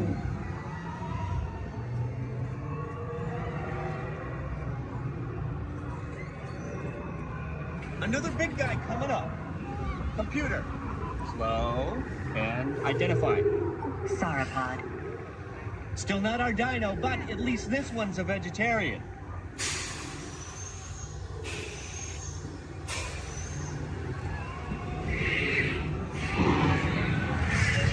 Asteroid impact in 90 seconds. We better move it. Pterodactyl. Incoming! Asteroid impact in 60 seconds. We can't stop now. Keep going, keep going. Compsognathus. Computer, what's happening? Loss of traction. Four-wheel drive, move it! Warning, the ears are dry. Evasive maneuver! Left! Right! Left! Right! That was close. Computer, now what? Carnotaurus. That's it! Abort mission! Abort! Abort! Iguanodon. Forget it! Get them out now! Asteroid impact. Brace yourself! This is it! They're not gonna make it! They're not gonna make it! Mission accomplished. You made it! I knew you would, and guess who made it back with you? I better find him before security does. Thanks for everything!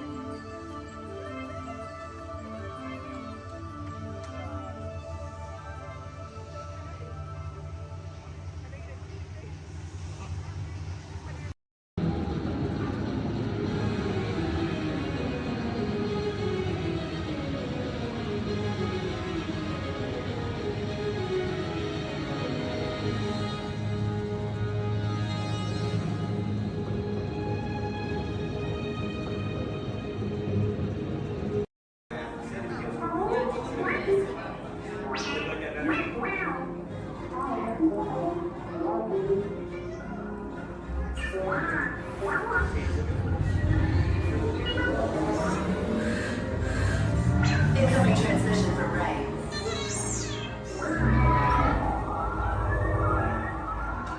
BB-8, is everyone assembled? Good. Shouldn't you be in flight prep? Recruits, thank you for joining the cause. A covert resistance team led by my friend Finn has infiltrated a First Order Star Destroyer that is now headed to this system. Your outpost on Batu is no longer safe.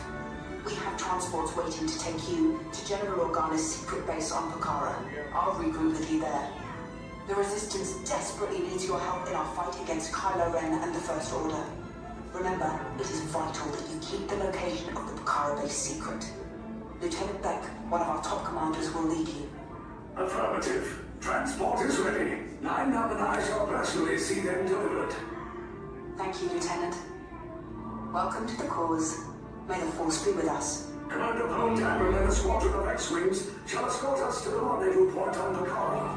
Roger, this is Black Leader. I hear you're a fine-looking group of recruits. Well, no time to waste.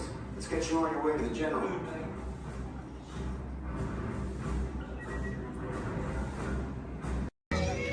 When the wind picks up just right, it can carry the sights and sounds from the lush jungles of India to the grand canvas of sky above.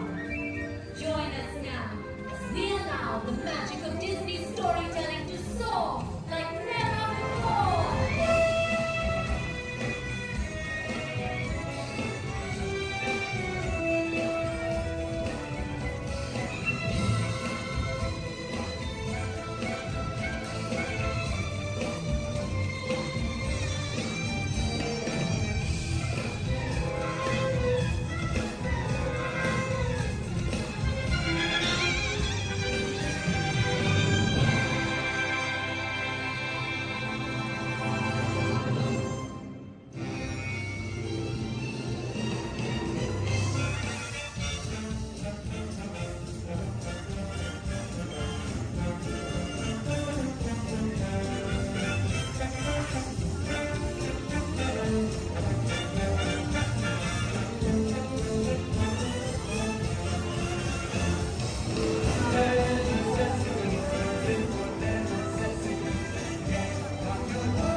watch your children. And no smoking, please. Bienvenidos. Para su seguridad, permanezca sentado y mantenga las manos, brazos, pies y piernas dentro del tren y cuide a los niños. Por favor, se ruega no fumar. You're riding aboard a Mark 7 monorail, the latest generation of Disneyland monorails. When Walt Disney introduced this attraction in 1959, it was the first daily operating monorail system in the Western Hemisphere. Just ahead is Disney's California Adventure, where you can live the ultimate California dream through attractions and live shows that are as diverse as the Golden State itself. The Towering Hotel is home to the Twilight Zone Tower of Terror, where you can literally take a thrilling drop into Hollywood history. The bear-shaped rock formation is part of the Grizzly Peak Recreation Area, a haven for outdoor adventures. Beyond it, you'll find the high-energy fun of Paradise Pier. Coming into view on the left are the villas at Disney's Grand Californian Hotel and Spa. It's the first Disney Vacation Club resort on the West Coast and shares the same arts and crafts style as the famous hotel, which we are now entering.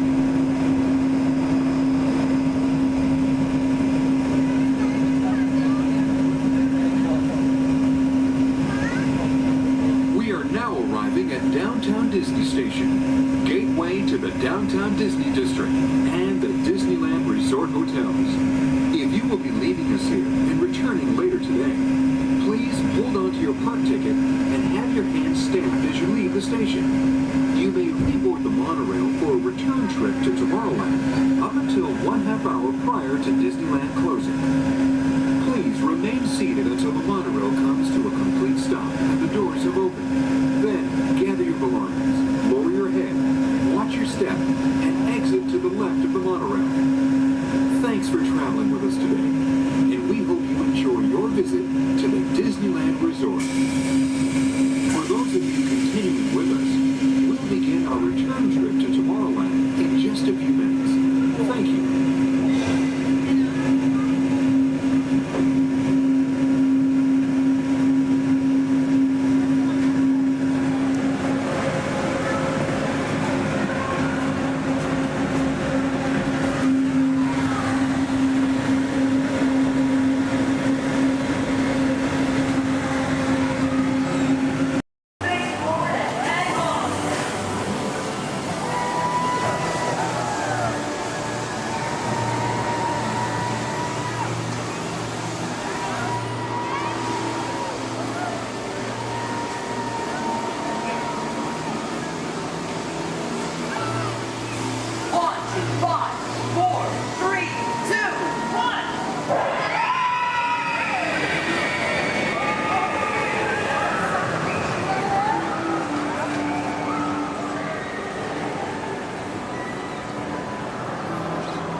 adults were just about out of the woods and into the forest.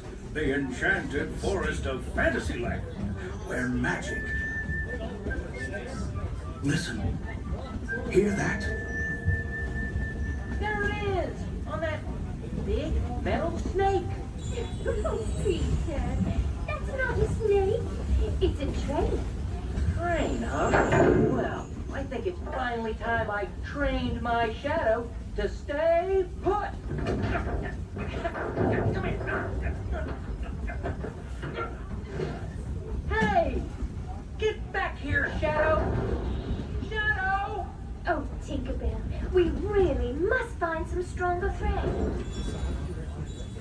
Told you it's enchanted, and not just the forest. From the tips of castle spires to the sands under the sea, magic and happily ever afters await around every corner in Fantasyland.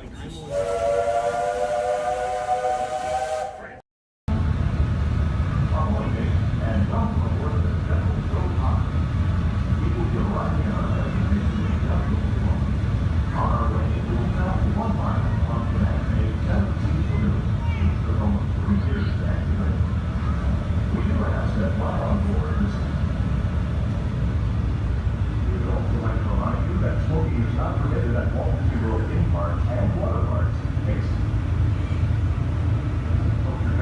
Or ask a cast member for the location of designated smoking areas. Once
standing or sitting on the stairs, we ask that you please clear the stairway. Everyone else, please remain where you are until we've completed our docking. Once again, please clear the stairway. You'll be given an all clear when it is safe to travel stairs and go ashore. Por favor, manténganse alejados de las escaleras.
white letters. Good thing I can read. You might have missed all signs of danger. Oh, look at this to the right. You'll see our first sighting of wildlife here in the jungle. Right there's a prime example of why some wildlife destroy their children at birth. We're now approaching ancient Cambodian shrines built by ancient Cambodian Shriners. This place is loaded with crocodiles. Speaking of crocodiles, to the left you'll see a Bengal tiger, known to jump over 25 feet, but don't worry, they're like 15 feet away, he should jump right over us. Watch out for Ginger, Ginger snaps. She's the one top cookie.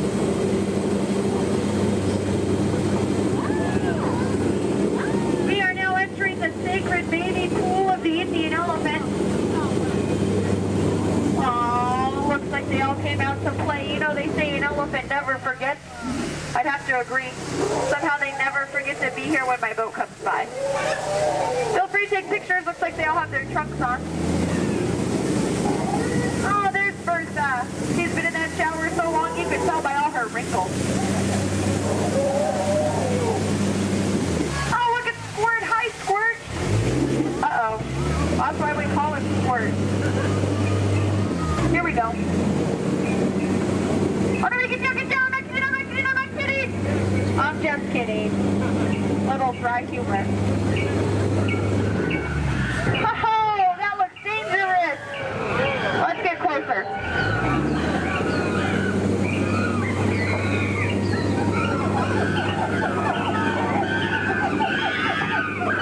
Looks like the gorilla took over this camp.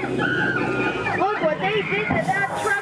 Unbelievable. They left the lights on. What a shame. Uh-oh. Come on, kids. Guys, let's get out of here. Woo! Now, if you look over here to the left, real hard through the trees, through the bushes, you'll see absolutely nothing.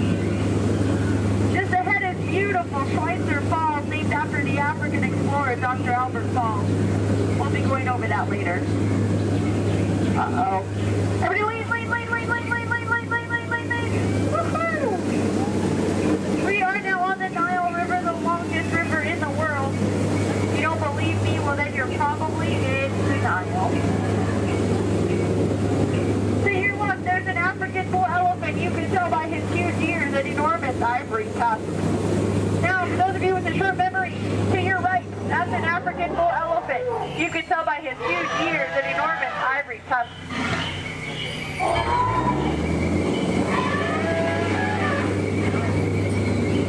We are now in the African belt where the hand of man has never set foot.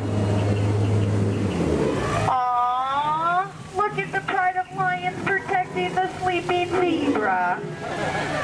That's how zebras sleep, on their sides, eyes open, surrounded by lions. He looks dead tired. We'll let him rest in peace. Oh no, there's that lost safari they were looking for. I told them not to mess with the rhinos. They always get their point across. In the end. Seems to be the low man on that totem pole. And now we're off to the infamous pool of the hippopotami. These creatures could easily upset our boat. Just last week they knocked over 6 boats, but I don't think you have anything to worry about. Only 5 of those boats were mine. Uh-oh, this doesn't look good. Oh no, these two are charging, coming here, I'm gonna scare them away! Look at that. Scared stiff.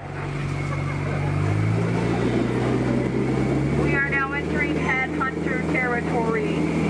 It's a terrible place to be headed. To your right, you'll see some native arts and crafts. Art's the one on top. Oh, looks like they're celebrating something here. I'll see if I can translate for you. Nope. Oh no, we're being attacked by one party. Everyone get down, all goes out of here. Watch out for spears. Spears, spears, spears, spears, spears, spears. Spears, spears, spears, spears, spears, spears, spears. Ooh, that was fun to hear those spears flying by. And now the moment you've all been waiting for, the amazing, incredible, the backside of water.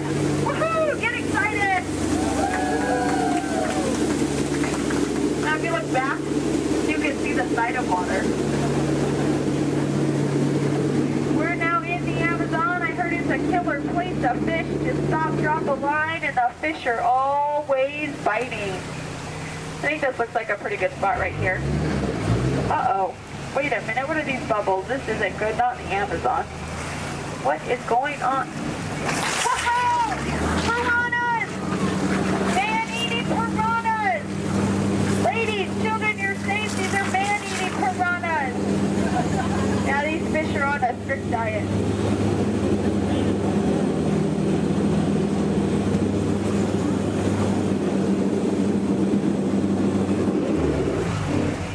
Here's Trader Sam. He's our head salesman here in the jungle. Business has been shrinking, but it looks like he's having a special today. 2 of his heads for just 1 of yours. Any way you slice it, you'll come out ahead. Trader Sam's actually... Whoa. Oh, there's Allie! I thought she was coming with us today. Looks like she's already unpacked her trunk. You might think that's water, but it's not. And now for the most dangerous part of our journey, the return to civilization. I don't know how, but you just survived the jungle cruise. Woohoo! Please keep all hands, arms, elbows, fingers inside the boat. Don't want you to get caught between the boat and the dock. That could really, really hurt my boat. Well, here we have Matt and Matt. They're going to professional elbow grabbers to help you out today. All right.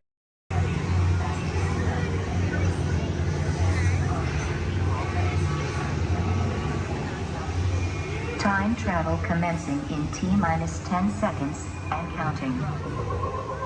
This is Seeker. Listen up. We've got to get in, grab the iguanodon, and get out before that asteroid hits. Let's roll!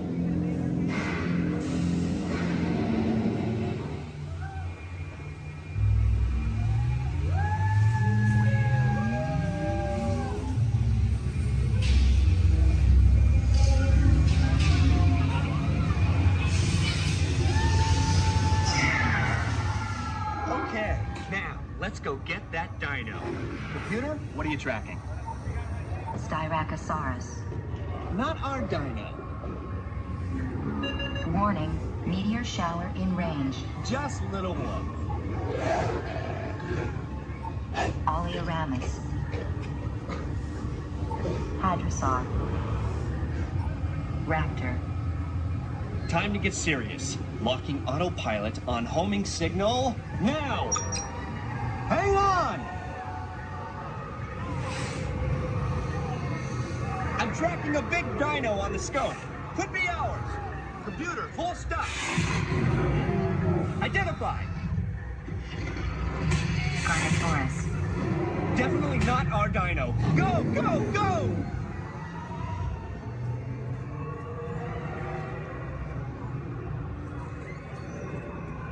Another big guy coming up. Computer. Slow and identified. Sauropod. Still not our dino, but at least this one's a vegetarian.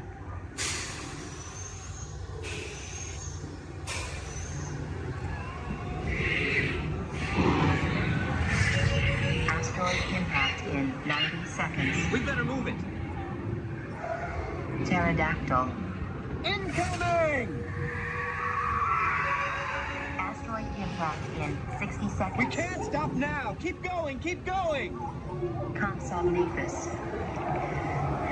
Computer, what's happening? Loss of traction. 4-wheel drive, move it!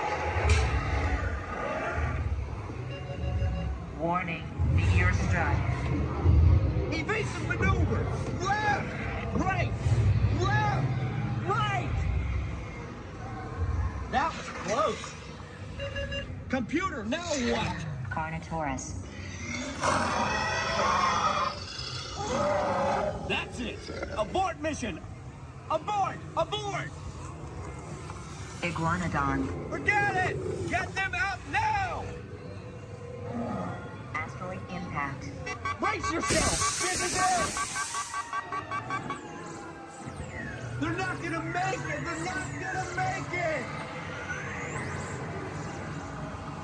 Mission accomplished. You made it! I knew you would, and and guess who made it back with you? I better find him before security does. Thanks for everything.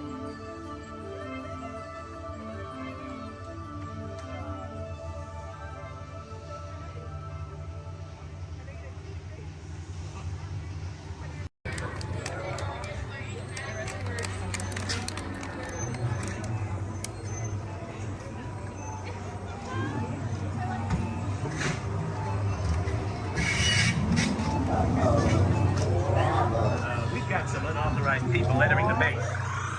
Wait, they got ET. They're getting away. Unit 3, cut them off.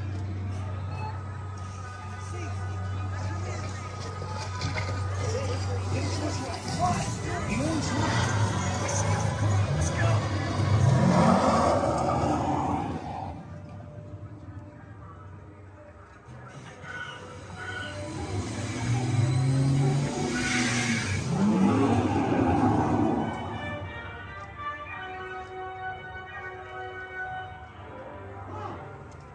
Hold on right there.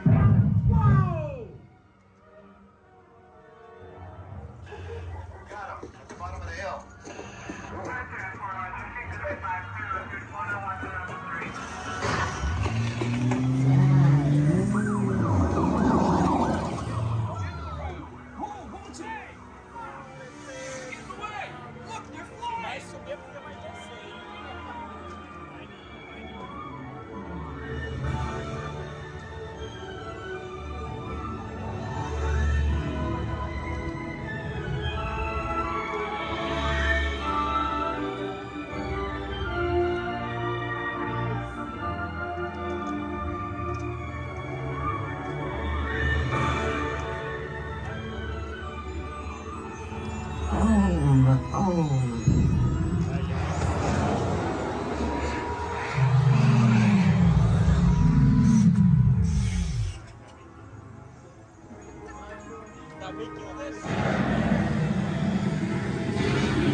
E.T. Go to Dickley. Hurry.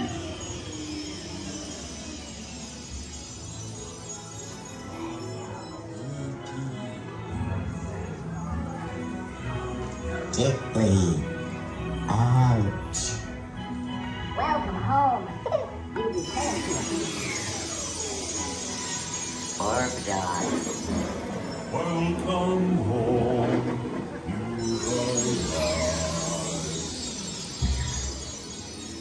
Mad dog. You have saved our planet! Come, celebrate with us!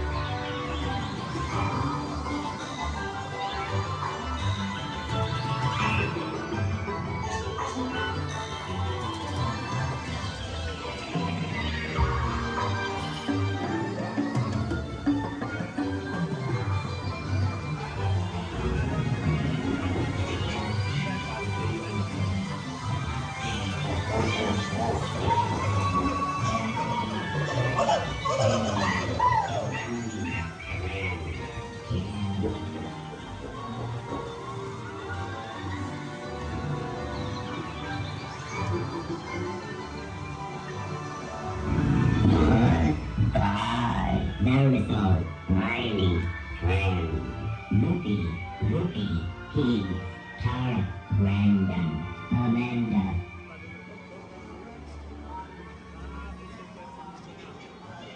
Attention, please remain seated, keeping your hands and feet inside the ride vehicle.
minus 10 seconds and counting.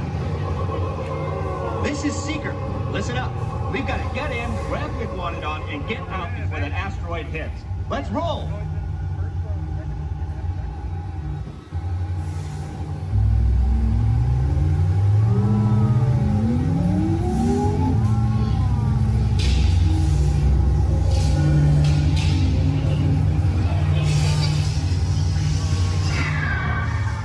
Okay, now, let's go get that dino. Computer, what are you tracking? Styracosaurus. Not our dino.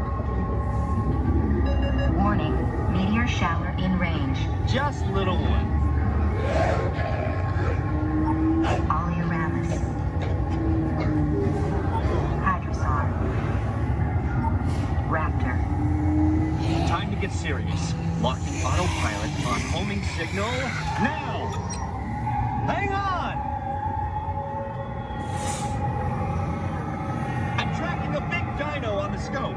Could be ours. Computer, full stop. Identify. Carnotaurus. Definitely not our dino. Go, go, go!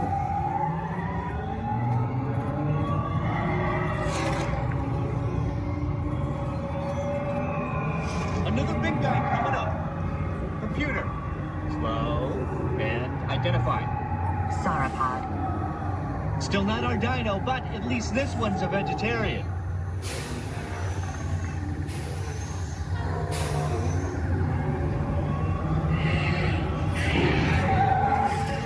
Asteroid impact in 90 seconds. We better move it. Pterodactyl. Incoming! Asteroid impact in 60 seconds. We can't stop now. Keep going, keep going. Compsognathus. Computer, what's happening? Loss of traction. Four-wheel drive, move it! Warning, meteor strike. Evasive maneuver! Left, right, left, right! That was close. Computer, now what? Carnotaurus. That's it! Abort mission! Abort! Abort! Iguanodon. Forget it! Get them out now! Asteroid impact.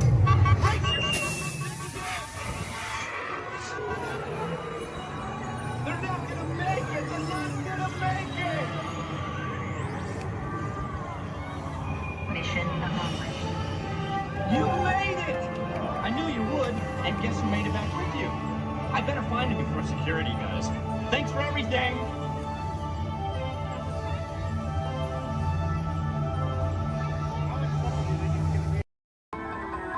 Our pilots get ready for takeoff in 3, 2, 1, blast off.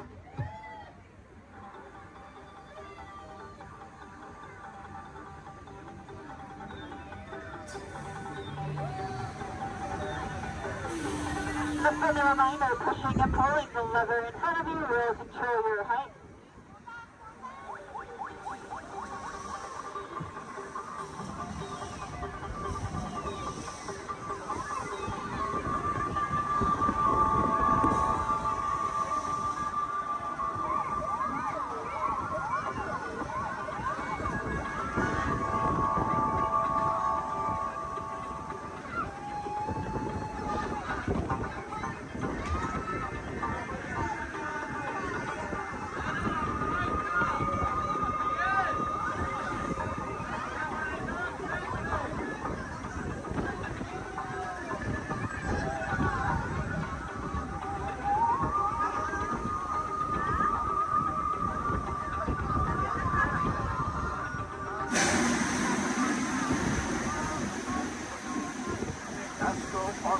now beginning its descent.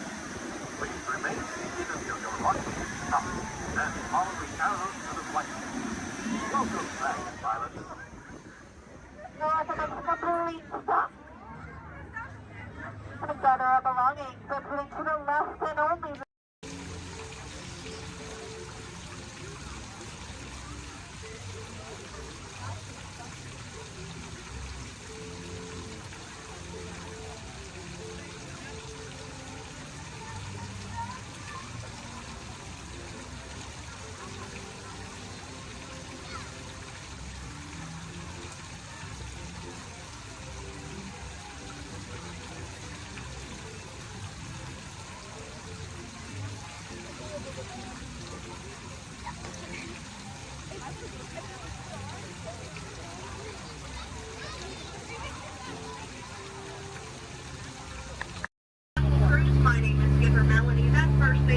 last name Melanie.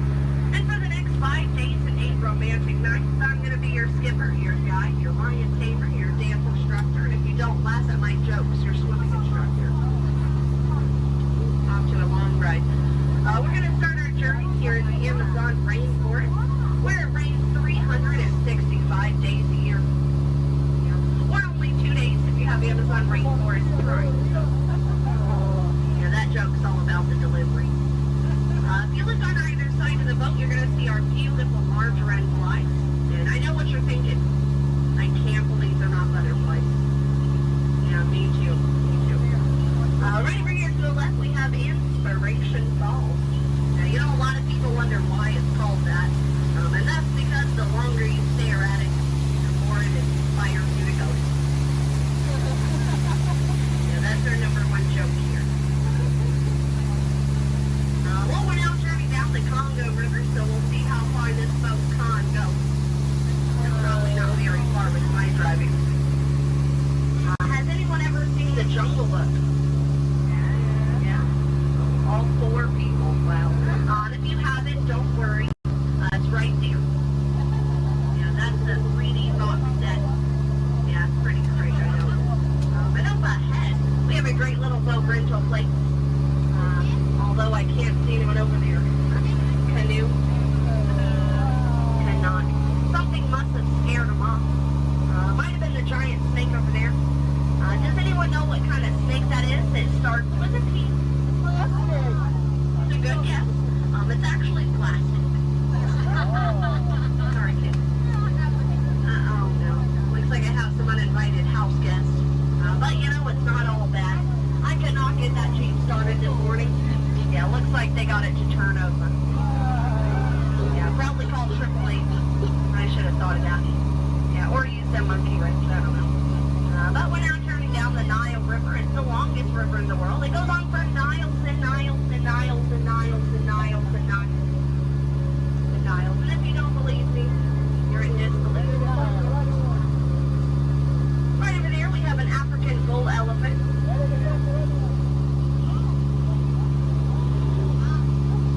Now that elephant right there is actually the fastest elephant in the entire world. Yeah, he's already over here. Wow, Disney magic, right? And right in front of us, we have the star of the new Jungle Cruise movie. It makes the way. Yeah, we're really excited about it. And we're now in the African belt where all the animals came together. We have some long-necked cheetahs, some 1970s impalas. Oh, look at those lions protecting that sleeping zebra. He's dead. Tired, dead tired. You know, it must be hard to eat a zebra. Yeah, because it's like white meat, dark meat, white meat, dark meat, white meat, dark meat tail. You know? Oh, but there's the lost safari everyone's been looking for. You know, I tried to tell them that they could not outrun the animals here in the jungle, but what a rhino, right? I guess they'll get the point in the end. But that's my best friend right over there. Her name is Ina. Everyone say hi, Ina. The jokes do not get better from here. But now is a great time to point out some of my favorite plants, so I'll go ahead and get started.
But don't worry, everybody. I have a great technique that'll scare off anyone.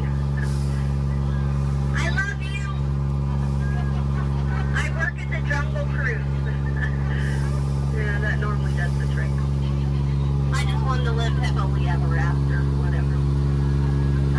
Someone once told me that my job was so easy a monkey could do it.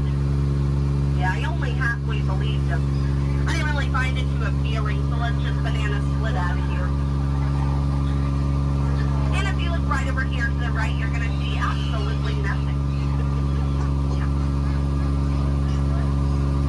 Well, guys, stop monkeying around. This right over here has been really bugging me. Those butterflies are just not what they used to be. Yeah, caterpillars, Yeah. But now it's the moment you've all been waiting for. It's not the exit. It's the eighth wonder of the world. It's the one, the only, the amazing, the stupendous. It is the backside of heaven!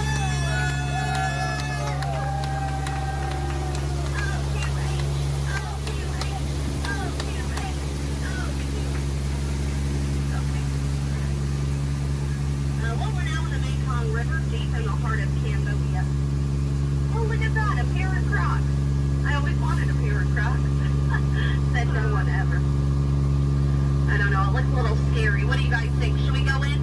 Yeah. Good answer. 3 people. Alright. I don't know what lies ahead. Could be treasure. Could be a dead end. Knowing Disney, it's probably a gift shop. Although it might be painful. It's a root canal.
Together.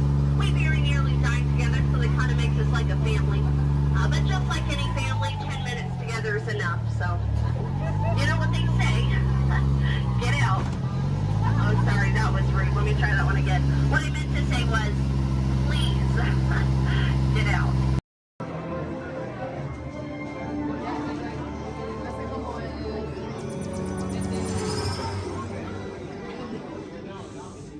Greetings, Terrans.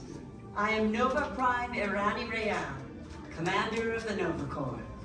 On behalf of all Xandarians, I hope you have enjoyed exploring the wonders of Xandar. As you have seen, your world and ours were born of the same moment, one which you refer to as the Big Bang. As such, we are all galactic neighbors in a vast universe which we and countless others share. For you to travel to Xandar would take 2.5 million years, assuming you had a ship that could fly at the speed of light. So we decided to come to you. But even we could not have reached you so easily were it not for the Cosmic Generator, an advanced piece of Xandarian technology that creates jump points, artificial tunnels that act as shortcuts, linking distant points in space. It is our desire to share this wondrous technology with your people so that together we might explore new worlds and create a brighter tomorrow. And now, as the culmination of the wonders of Xandar, you will be teleported to a Nova ship above your planet for a demonstration of the Cosmic Generator. I trust you will find it an unforgettable experience.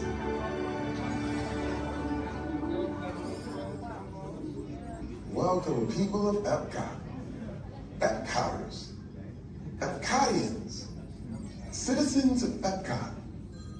Does anyone know what they call themselves? What? I'm on? Someone needs to tell me when I'm on. Welcome, Epcot-tarians. I am Centurion Tal Merrick, and we're just about ready to teleport you up to the ship for the demonstration. As you're about to enter a secure Nova area, I must ask you to put away your Terran communication devices at this time. Recording of any type is strictly prohibited. I am very serious about this. Now, please step forward into the chamber. You're gonna love this.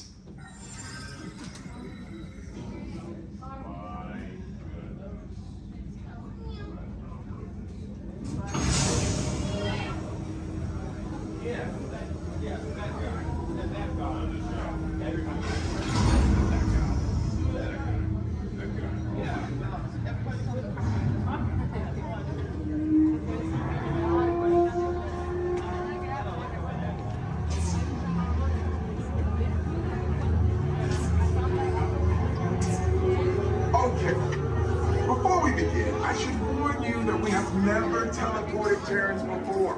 But since your molecular structure is very similar to Xandarians, it should work. It'll work. So long as you are standing inside the lighted ring. You do not want to know what happened last time someone did not stand where I told them to, okay? Please make sure you're all the way inside that lighted ring on the floor. We must teleport you till you're all the way inside that lighted ring.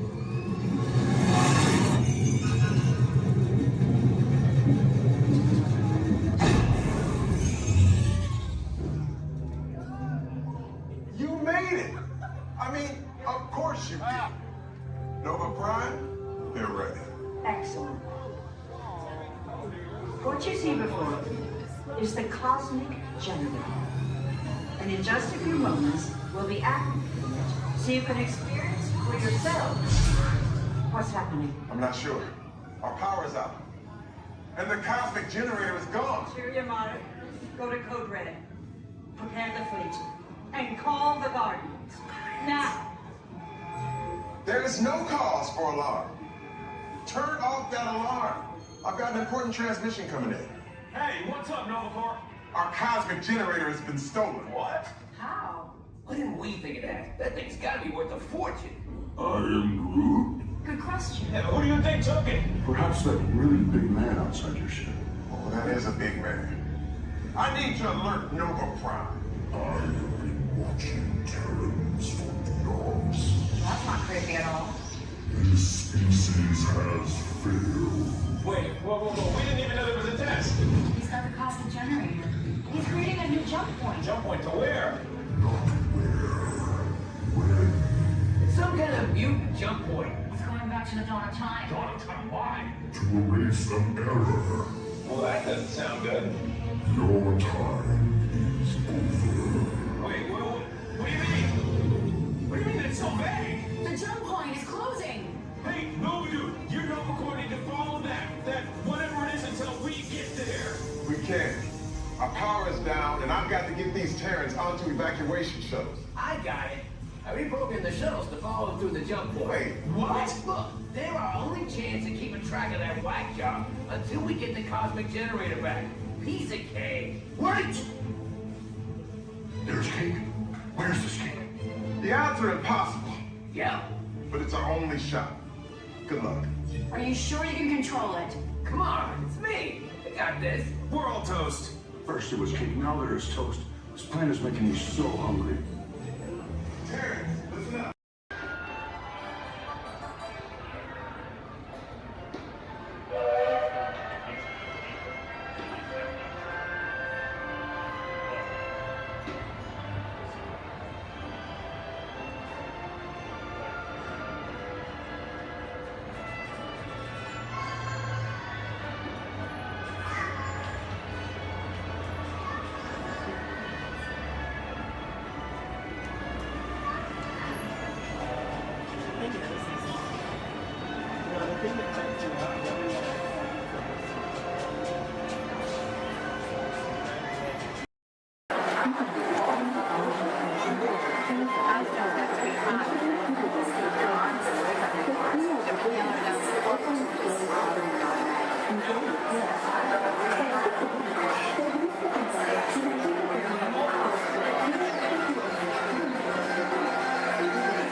Along the way, you can preview many of the exciting places you'll want to be sure to enjoy today while visiting Disneyland of tomorrow.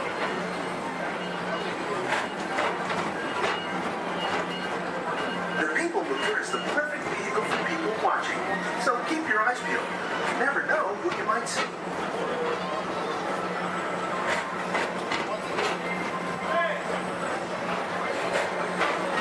Coming up, Stitches in Escape, where you can report for duty as a security agent for the Galactic Federation.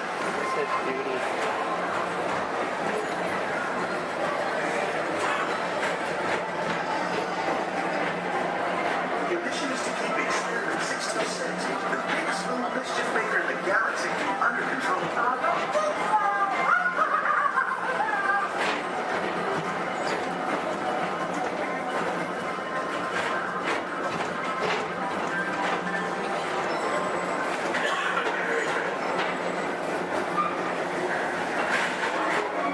And now, Tomorrowland Transit Authority proudly presents Progress City, Walt Disney's draw for an experimental prototype Halloween park. Progress City was the inspiration for Epcot, and many of its forward-thinking ideas have been realized throughout Walt Disney.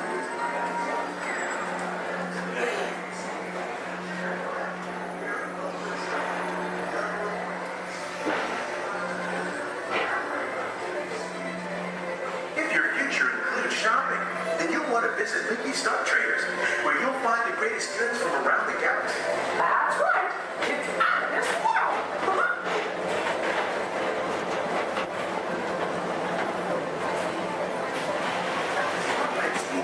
Give the pedal to the metal and speed towards the checkered flag in your very own race car. Young or old, this is your chance to drive in the fast lane without worrying about getting a speeding ticket.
Mr. Morrow, Mr. Tom Morrow. Please contact Mr. Johnson in the control tower to confirm your flight to the moon.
Welcome back to Tomorrowland. Be sure to visit Space Mountain while you're here for an adventure that's out of this world.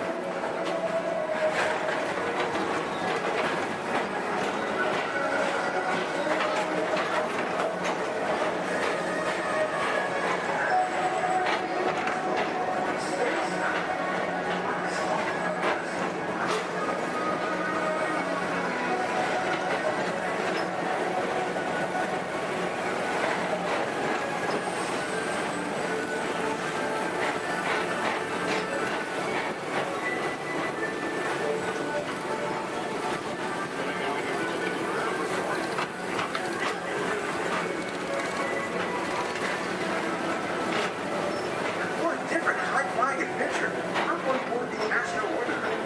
Fly with your own spacecraft as you take a spin around the planet and ascend to otherworldly heights.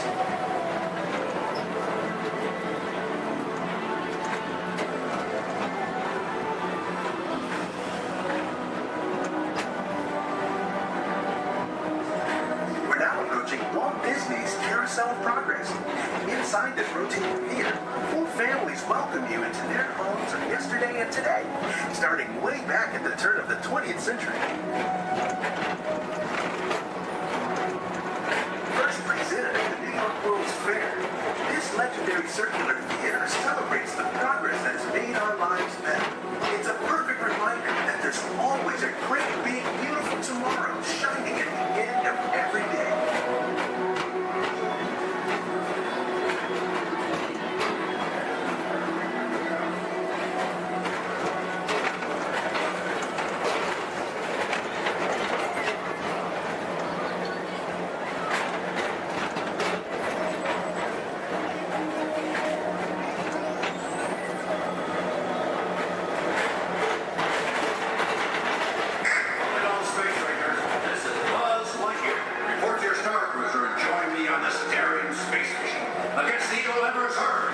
As an honorary space ranger, you'll use your own personal laser cannon to save the entire galaxy.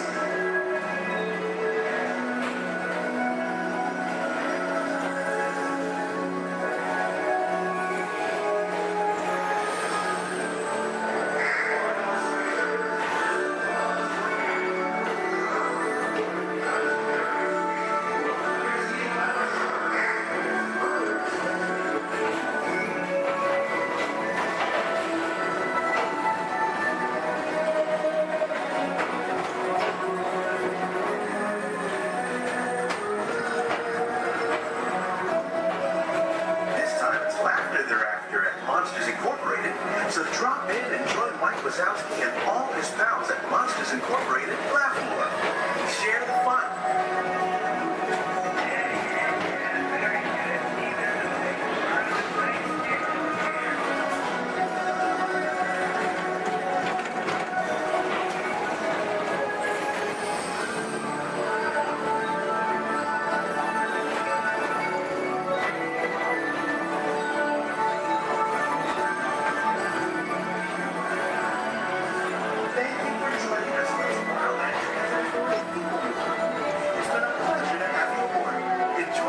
your day and have a great, big, beautiful tomorrow.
Robots have been a part of our imagination for longer than you might think. The idea dates back to ancient times, when Egyptians created talking statues to serve and protect people. And Greek engineers built water clocks with moving mechanical figures. As centuries passed, inventors built many mechanisms to imitate human movement. These early robots captured everyone's imagination. Who knew? Perhaps one day a mechanical being might really be able to walk, talk. And here he comes, ladies and gentlemen, walking up to greet you under his own power. Even help people. In 1920, a Czechoslovakian writer was the first to call these automatic helpers robots. From then on, robots became popular in stories, art, and especially in the movies.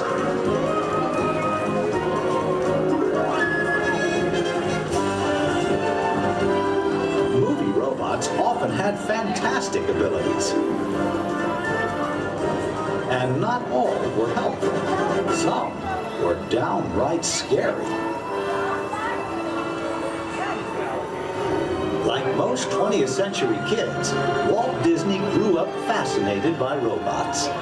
They quickly found their way into classic Disney cartoons.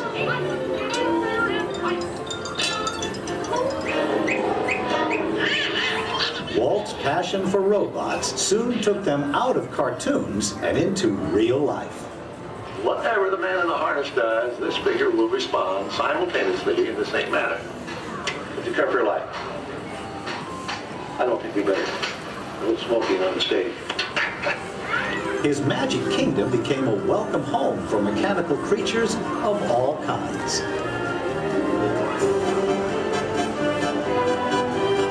Walt's pioneering work in audio animatronics made robots familiar entertainers at Disneyland, delighting millions of visitors. Meanwhile, in the world of science, advances in hydraulics, microcircuitry, and digital computers were turning science fiction into science fact. Robots had stepped out of the realm of imagination. Today, they are everywhere we and they look. In outer space, in factories, even in our homes. For years, the biggest challenge robotics engineers faced was something we usually take for granted, the simple act of walking. Of course, walking on 2 feet isn't always so simple, especially when we're young. Even as adults, walking has its ups and downs. because it requires well-developed balance and coordination. Making a humanoid robot walk on its own 2 feet is very complicated. Yet this is the challenge that Honda, the mobility company, took on almost 20 years ago. Honda's first prototypes walked in a straight line only, and falling down was a big part of learning. The next prototypes had better balance, but turning was a very slow process. Step by step, the engineers persisted. They built more and more capable models, and finally succeeded in making the most sophisticated humanoid robot the world has ever seen. A machine designed to help people. Honda's advanced step in innovative mobility. Asimo.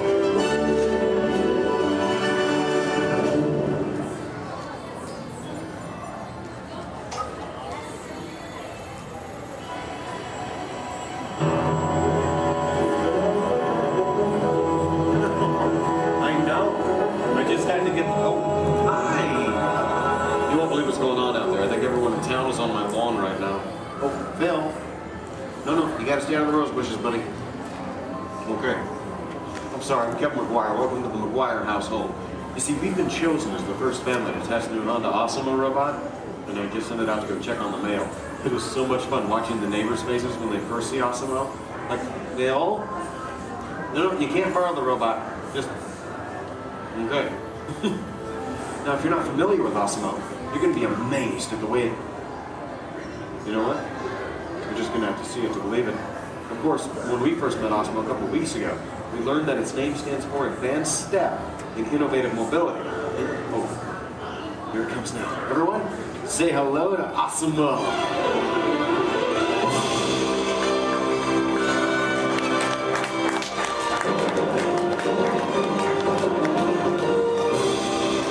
That's a good idea. Everyone welcome the newest member of the McGuire family, Asimo.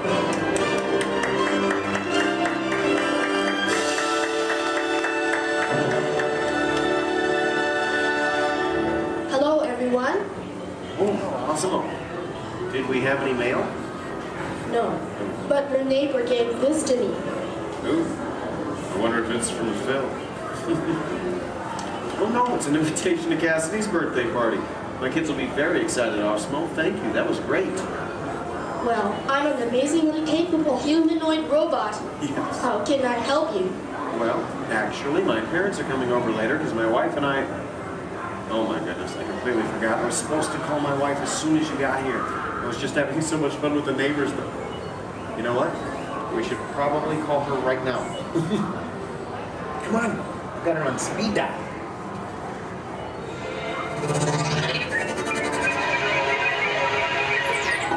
Hi, honey. Hi. Hey, look what just arrived.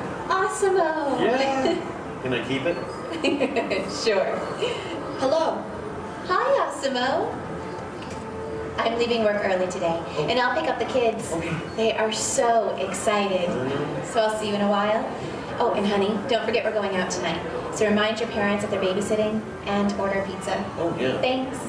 See you. Bye, honey. Bye. Bye, Awesome-o. Goodbye. Well, Asimo, welcome to the family. Thank you. I just need to remember to order that pizza. What do you think, sausage or pepperoni? What am I talking about? Now, developing the world's most advanced humanoid robot didn't happen overnight. It took teams of Honda experts over 20 years to create this amazing piece of technology. And we're talking about experts in the fields of physics, anatomy, mathematics, computer sciences, chemistry, mechanical, and electrical engineering. Oh, check this out. Asimo? Come this way, please. Now, if I'm sitting down, or in a wheelchair like my wife, Asimo's camera eyes are at about the same level as my eyes, and this makes communication very simple. In fact, if you take a look at the screen, you can see Asimo looking at me. Hello, Asimo. Hello, Kevin. Oh, Asimo, please turn out to all of our new friends. And everyone, wave and say, hello, Asimo. everybody. And there you are. Now you might be wondering why Osmo isn't on wheels or treads or something like that. Well, Osmo was designed to help people and to be a helper in our world, a world where we need to reach for things and pick things up, or to navigate along floors and sidewalks, even just to climb a set of stairs. What better design than that of a humanoid robot? One that has 2 arms and 2 legs. And Osmo, how tall are you? I'm 4 feet and 3 inches tall. Which is the perfect height for opening and closing doors, or turning lights on and off, even working at table services, or just moving things around the inside of a house. And Osmo, how much do you weigh? I weigh 119 pounds. And I wonder what all that would be in metric. Carry the one. I'm 130 centimeters tall and weigh 54 kilograms. All right. Ooh, and how fast can you walk? I can walk about 2 miles per hour. And in metric, that would be about... That would be about 3 kilometers per hour. Yeah, that's great, Osmo. Thank you, Kevin. Now, in order for a robot to operate in our world, it must have the ability to walk. And walking can be very complicated. Follow me on this. You see, with each step that I take, my brain sends thousands of signals at lightning fast speed throughout my nervous system. Now, these signals travel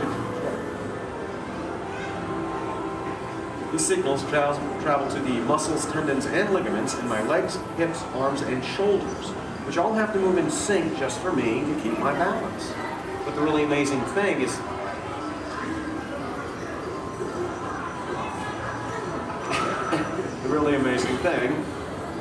that Osmo does something very similar to this. It uses motors, sensors, and computers to keep its balance and walk like a human. Now, Osmo can also sidestep in a straight line or on a curve.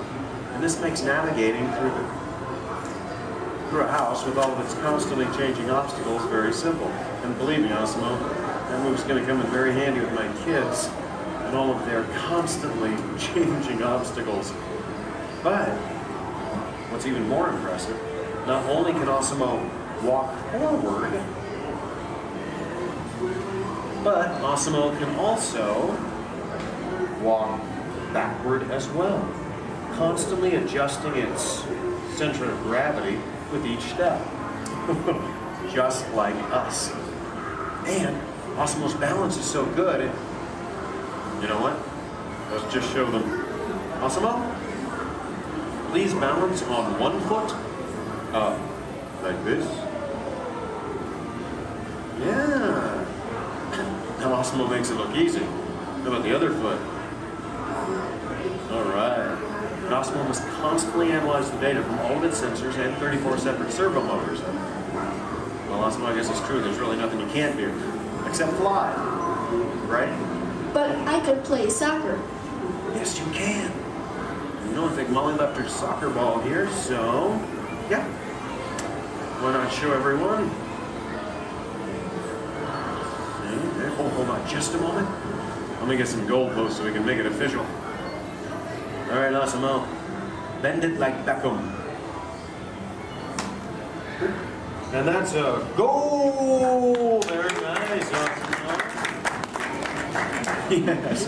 Now, it looks simple, but kicking the soccer ball actually requires some technically advanced balance, stability, and coordination. But you know, Osmo, with your ability to understand vocal commands and navigate effortlessly through the environment, it's easy to see how helpful you're going to be around the house. Oh, telephone. Okay, Osmo. I'll get it. Hey, is Osmo there? Yeah, right here. Hello. That is so cool. Osmo, we'll be home in like 5 minutes. Osmo, I told everyone in school they can come over and meet you. And I invited everyone in the neighborhood. Hold on. They all see your video. Yeah, Osmo, you're a star. Bye, Osmo. Okay, bye, kids. I know. How about a bye, Dad? Bye, Dad. Love you. You're cool. Well, Osmo, looks like you're pretty popular with my kids. Oh, come on. You know what I'm talking about. Actually, what my kids are talking about is Osmo's DVD, Step to Safety with Osmo, in which it shows how we can use Osmo's unique walking ability to help teach young children safe ways of crossing the street. But Osmo can be helpful in many different ways. In fact, Osmo, Did you use your wireless networking capabilities to go online and look for tonight's weather forecast? Yes, I will go online. Great. My wife and I are going out for our anniversary tonight, so good. Partly cloudy, with a high in the mid-60s. Perfect. I'll just remind her to bring a sweater. We can have dinner on the patio. Now, even though Osmo's current role is to help her mom today, someday Osmo might be able to work in dangerous situations, like fighting fires or working in unhealthy environments, cleaning up toxic spills. And there's even the possibility... But I'm not only designed to help. I can also have fun. I think I know what you're talking about. Everyone, would you like to see Osmo dance? Yeah? Alright, how about this, Osmo? You lead, I'll try to follow. Go ahead and kick it.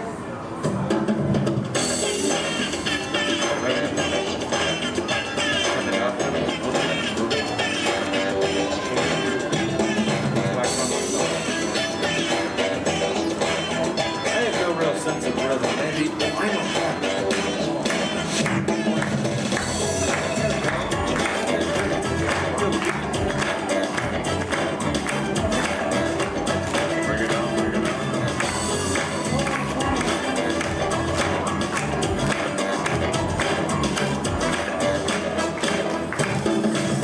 Very nice, Osmo.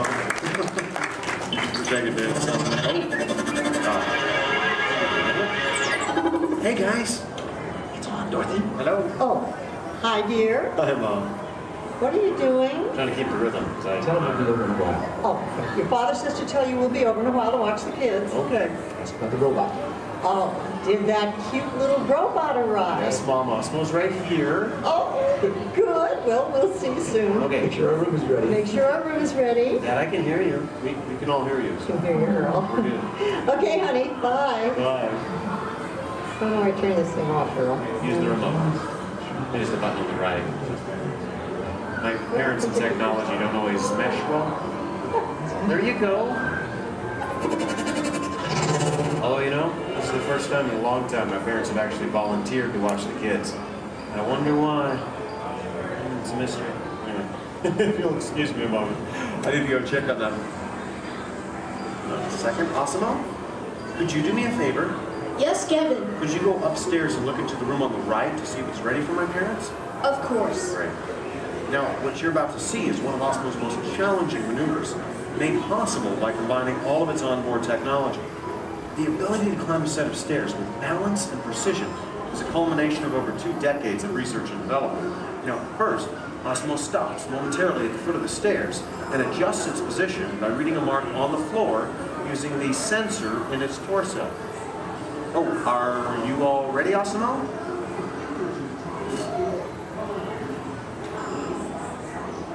I am ready. Okay, then. Go for it. Now, with each step, Osmo must adapt and constantly counterbalance using all its computing power to remain upright all along the way. Way to go, Osmo! Now that is truly a historic step forward in human technological progress. Okay, Osmo, go ahead and take a look into the room and see if it's ready for my mom and dad, please. And that looks perfect. Thank you, Osmo. You're welcome. Now, if you thought going up the stairs was difficult, it takes even more balance and coordination to make it back down whenever you're ready, Osmo. Once again, Osmo will find its position by reading a mark on the floor using the sensor in its torso. And when it's ready, it will descend the stairs, constantly adjusting with each step.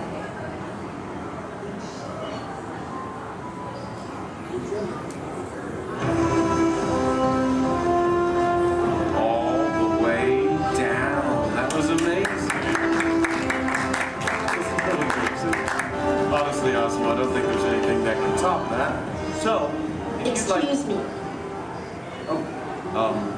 Yes? I can even run. That's right, you can. And we have the room. Okay, well, you get ready. I'm going to tell them. Folks, you're in for a real treat. This is something that I've heard about, but have never seen in person.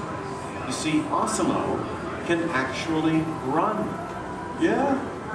Okay, and it looks like Osmo's getting warmed up, which is something we all need to do before any physical activity. I mean, no one wants to get a cramp in a servo motor. Osmo running. Both of its feet must leave the ground at the same time, if only for a moment. And Osmo is the only life-size humanoid robot in the world that can accomplish this, moving at speeds of nearly 4 miles per hour, or in metric, 6 kilometers per hour. Okay, Osmo, you just let me know when you're all warmed up and ready.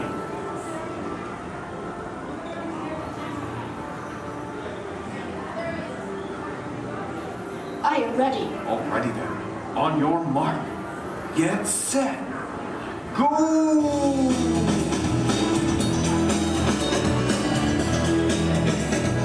That was it, man. Osmo, turn around. I want to show this to you in slow motion. Now this is truly an amazing accomplishment. Osmo's airborne, meaning both of its feet leave the ground for about 0.08 seconds, running very similar to that of a human. Very impressive, Osmo. Thank you, Kevin. Now, if you'd like to learn more about Osmo, please visit the website, osmo.honda.com. As for you, I think it's time to get you ready to meet the rest of the family. So, why don't we say goodbye to all of our new friends? Excuse me. Yes? Please do not forget to order the pizza. Pizza for the... That's right. Thank you, Osmo. You're welcome. You know what, Osmo? I think this is going to be the beginning of a beautiful friendship. All right. And the kids are home. I hope you're ready to meet them. But before we go, let's say goodbye to all of our new friends. Goodbye, everybody. And everyone, let's hear one more time for Osmo.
As much fun as New Year's Eve in the orange groves.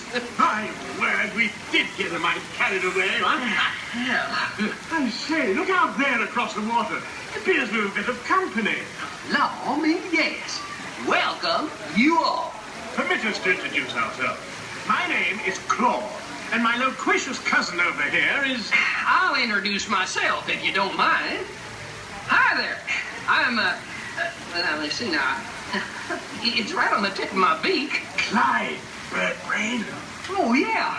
I'm Clyde Birdbrain. Yo, I say, perhaps you good people have never conversed with toucan birds before. Well, neither did we, till one day we discovered this magic sunshine pavilion. By Jove, yes. I remember just how it happened, many bird baths ago. There we were in an explorer's launch on a mysterious river in deepest Adventureland. Off in the distance comes the fierce roar of an African lion. And as we round a bend in the river, a huge bull elephant bellows forth in protest of our intrusion. Suddenly, the treetops explode in a frenzy of outraged birds. Oh, come, you can jolly well do better than that. I can jolly well do one at a time.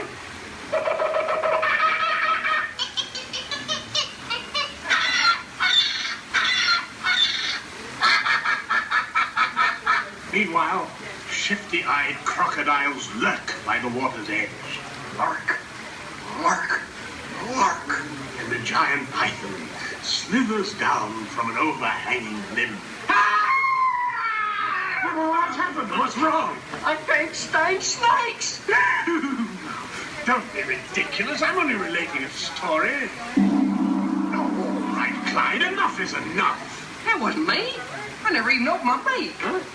Excuse me, I really hate to interrupt such an exciting story, but they are calling us for a show. Sakes, it's already showtime. And say yes, it is already showtime.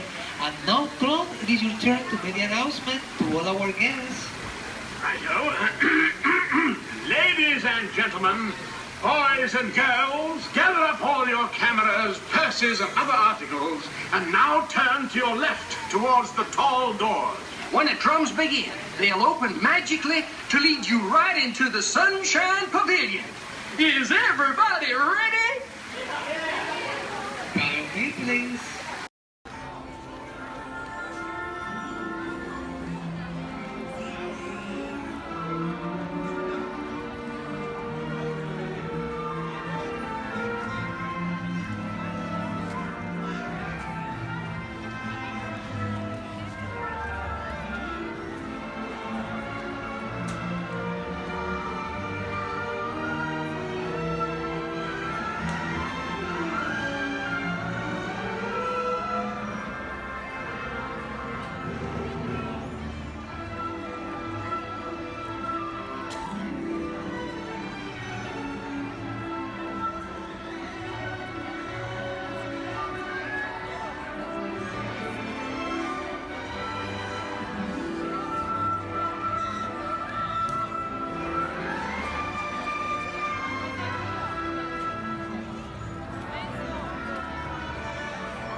Users, prepare to be digitized into the world of Tron.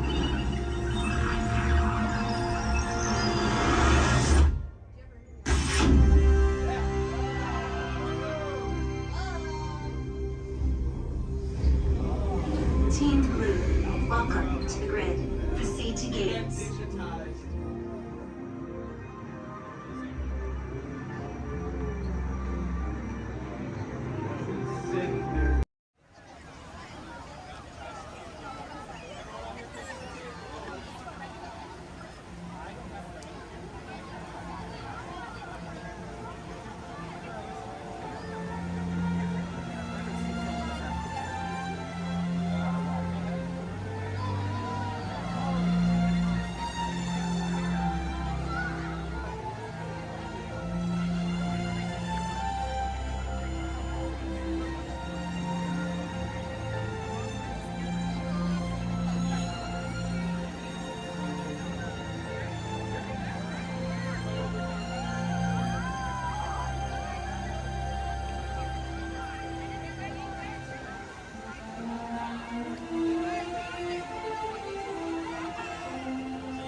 nothing to worry about. Unless we cannot stop this unusually large man, then you're likely doomed. Good luck. You're gonna need it.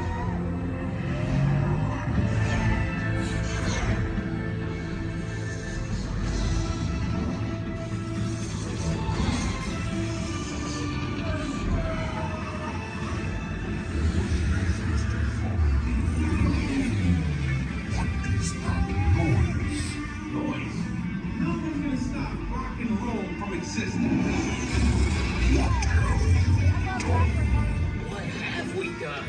I think we're jumping back. All the way.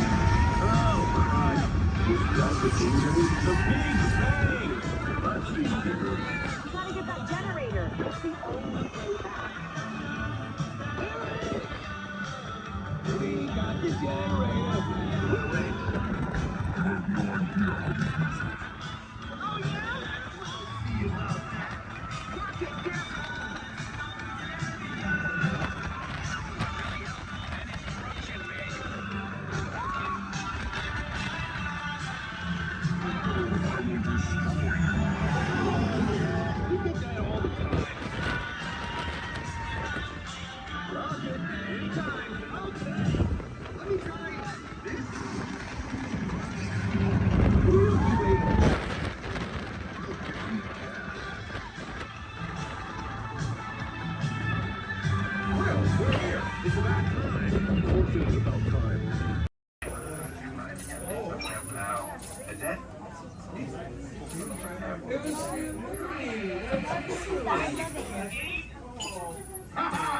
Gotcha.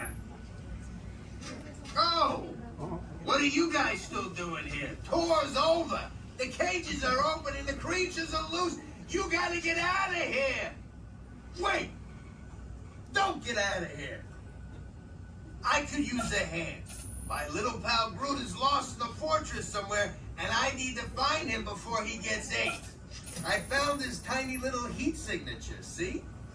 All those other heat signatures are, well, don't worry about them. Listen up. You guys can be a big help while I look for my pal.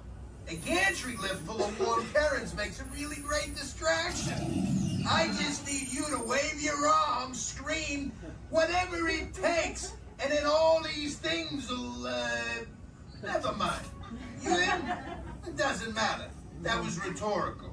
Now let's move. Meet me at the gantry lift.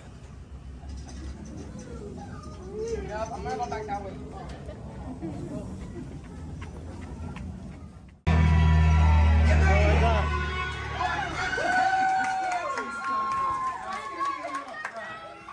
Remember, if you see a scary creature, scream real loud and look delicious.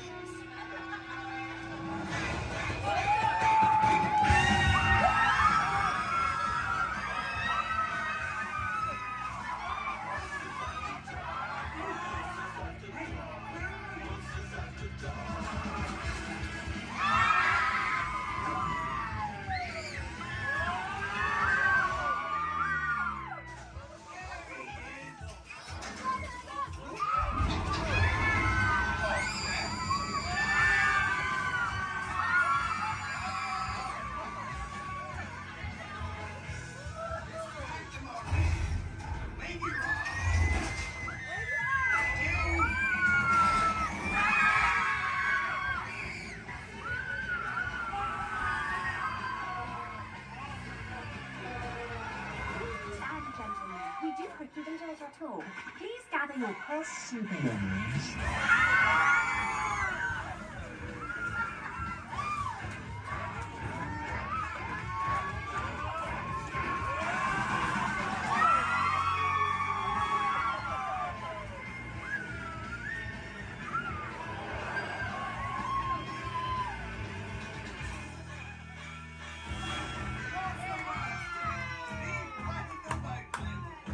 Spit that out, it's not candy.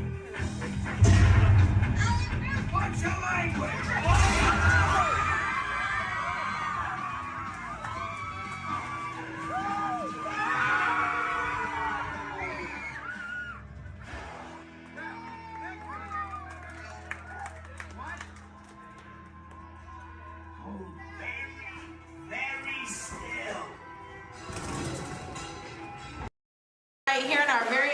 special effects water tank. Now, water tanks just like this one continue to play a major role in action films. Here, the explosive, out-of-control mayhem that you see in movies like Crimson Tide, The Rock, and Pearl Harbor can all be created using large-scale mechanical and physical effects. The action is then filmed as a carefully planned sequence of events. And today you guys are in luck because we are in pre-production for our very own action sequence that we like to call Harbor Attack. We're going to be using some of the same special effects that directors like Michael Bay use in their films.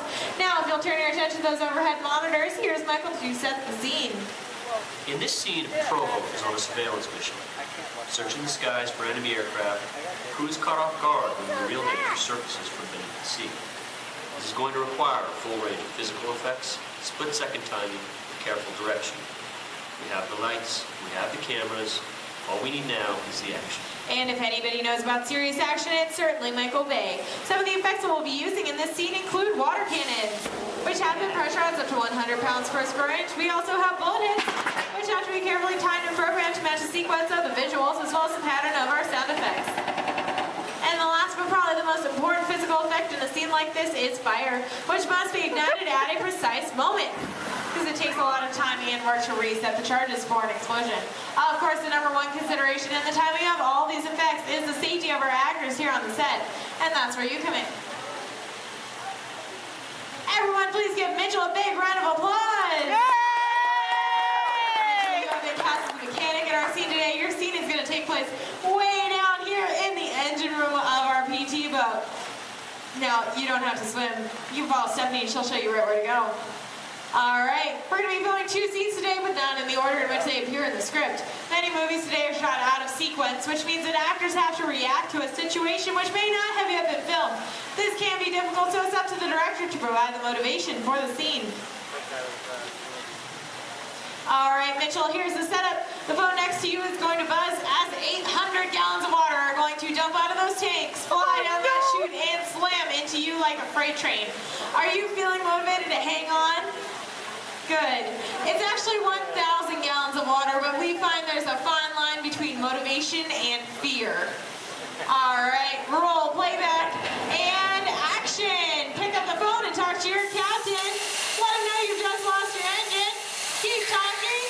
Keep talking.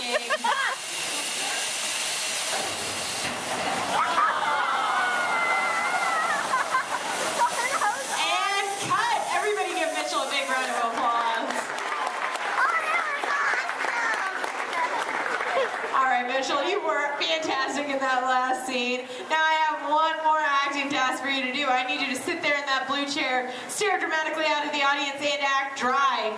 We're going to give you a couple minutes to work on that. Well, let's add that shot into our next scene, see how it all ties together in the final sequence. Our next scene takes place on the deck of our PT boat, and here's Stephanie to introduce the rest of our brave crew. Hello, ladies and gentlemen. Can I get a big round of applause for our Captain Jeffrey and his wild and wacky deck crew, Julie and Brandon, the cast on set and the crew is standing by. Well, thank you so much, Stephanie. All right, roll playback. Remember, you guys are on a surveillance mission. And action. All right, Captain, pick up those binoculars. Start scanning the skies for enemy fighters. Crew, I want to see that deck nice and clean. You're going to see an enemy fighter coming in from 10 o'clock. You're surprised. You're stunned. You're terrified. You're running around screaming because you see that plane is coming in for another round. Captain, spin the wheel. Try to get the PT boat out of there. It's too late. They've just shot out your engine, so Captain, you're going to pick up the phone, call your mechanic. What's that, crew? You said that you see them again coming in fast off the starboard side of the boat. Give them one. Oh no, it's an enemy torpedo. Now, Justin, you think it's all over and you can start to relax. You hear more enemy planes approaching. You point to the sky because you see bombers coming in from 12 o'clock. Bombs away, everybody. Head for deck.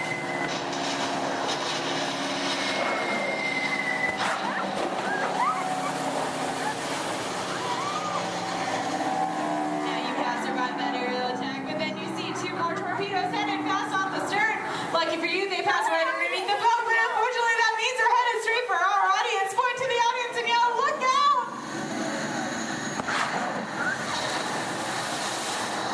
And that's a wrap. What'd you guys think? Give them a big round of applause! All right, now we're going to see what that whole sequence sequence looks like when we have some computer-generated images, a couple of lines of pre-recorded dialogue, and an exciting musical score. Ladies and gentlemen, I'm proud to present Harbor Attack.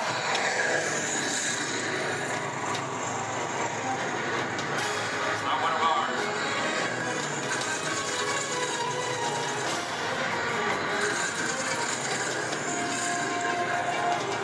Skipper, she's coming around for another run. Engine room, report. Both engines are gone. Torpedo, up the starboard. We're taking on water. Numbers at 12 o'clock. Hit the deck. And that's a wrap. Everybody give him another big round of applause. Thank you so much for being a part of Harbor Attack here at the Special Effects Water Tank. If you're waiting for brave volunteers, please stay where you are. The rest of you, please turn to your left, head straight down those ramps to the props warehouse.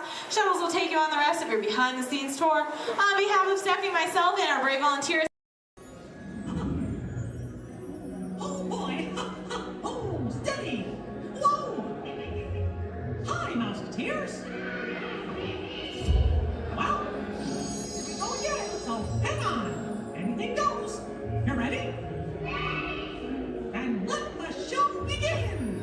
Here's my pal Walt to tell you how the magic is made. There's a lot of satisfaction in developing ideas into reality. When we consider a new project, we really study it. Not just the surface idea, but everything about it. And when we go into that new project, we believe in it all the way. We have confidence in our ability to do it right, and we work hard to do the best possible job. There's really no secret about our approach. We keep moving forward, opening up new doors, doing new things, because we're curious. And curiosity keeps leading us down new paths. We're always exploring and experimenting. Everybody ready?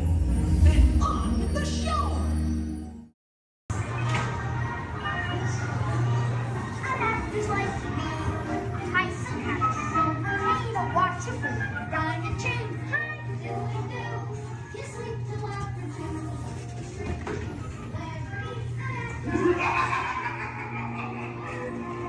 Now, you are working for me. Be careful!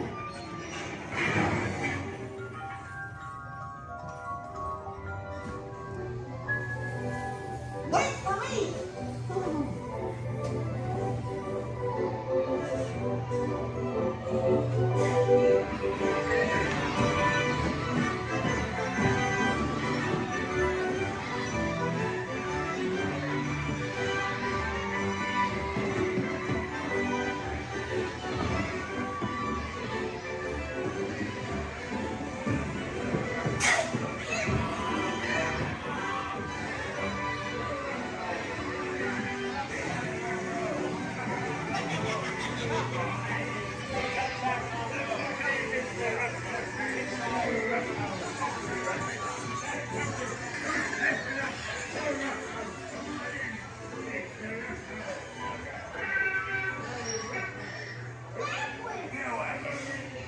Jackass out of this.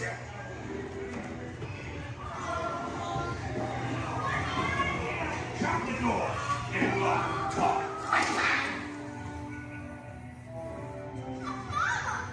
Please let me go. Please. Quick, hurry up. You blokes going somewheres?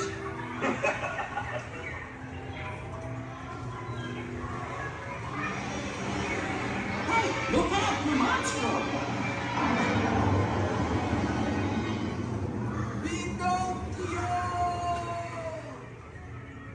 You're almost there.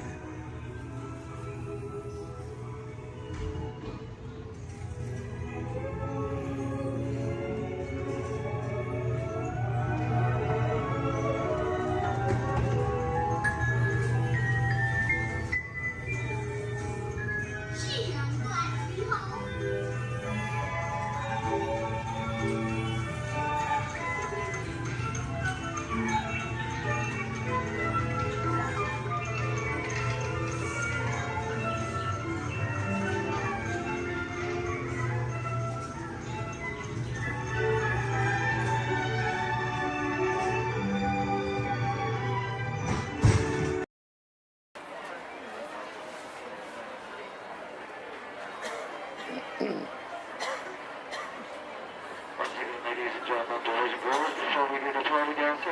please maintain for some transfer of motion.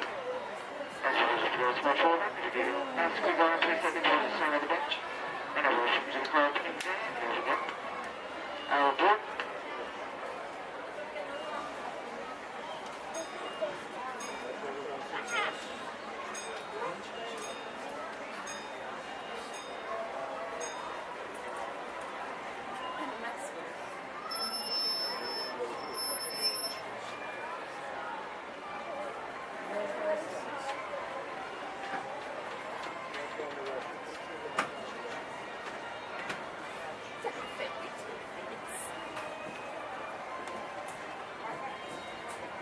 Hello, folks.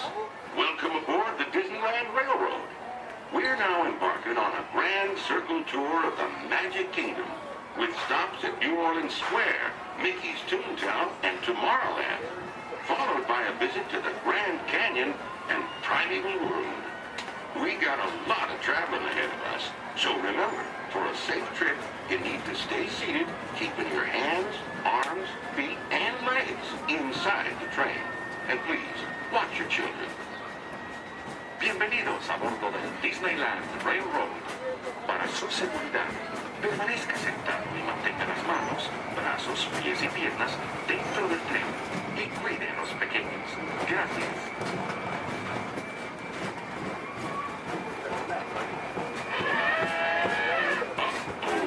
Did you folks hear that? Sounds to me like we've reached the wilds of Adventureland. But you just might run into a lot of savage critters out there, including lions and tigers and tiki birds. Everybody best be on the lookout. You never know just what may show up. We're approaching our first stop, New Orleans Square Station. This station serves Frontierland, New Orleans Square, and Critter Country. If you believe it is here, please remain seated till the train comes to a complete stop. Then watch your step while getting on. Have a good time at the Frontier, yeah? Those of you continue on, we'll resume our trip in just a moment. This is New Orleans Square.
Voilà. Venez, venez, venez. Suivez-moi, je vous prie.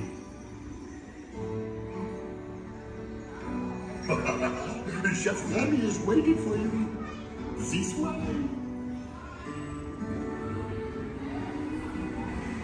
Qu'attendez-vous?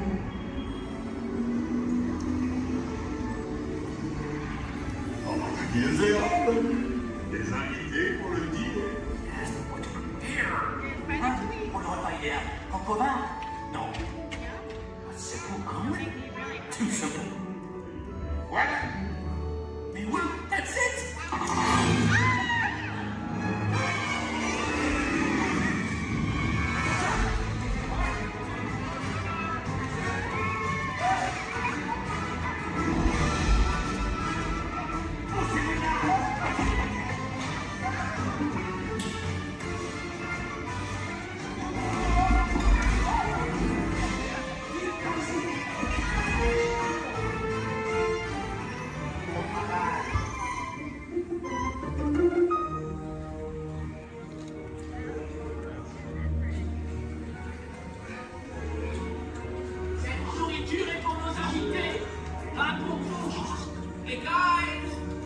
food is for them, not you.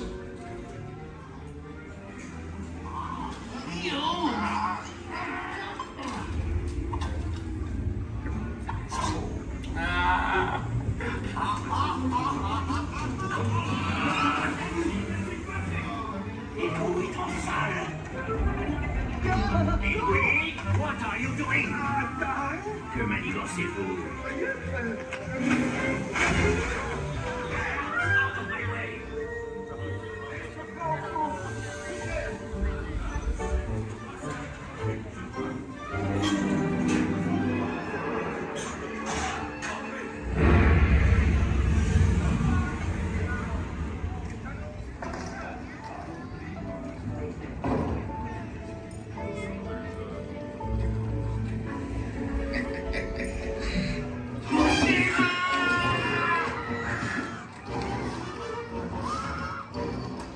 Dépêchez-vous.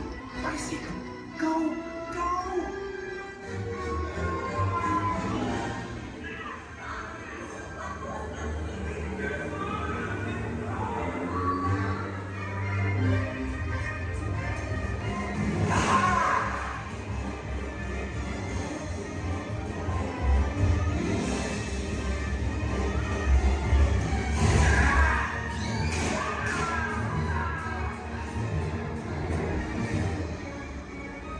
Come on!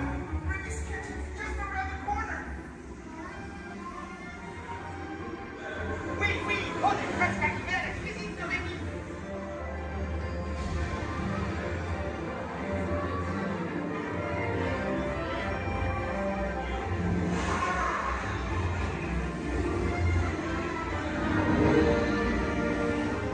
Trois entrées de retour à douce. Une à point, une bleue et une saignante. Il va aussi me falloir rapidement 4 ratatouilles pour la table.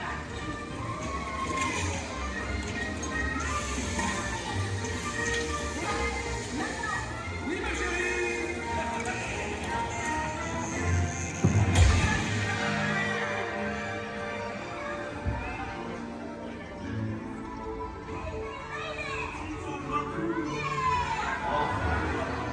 Hey, thanks for coming, everyone. Vous serez toujours les bienvenus, cher ami. À bientôt et bon appétit. Mino. Au revoir.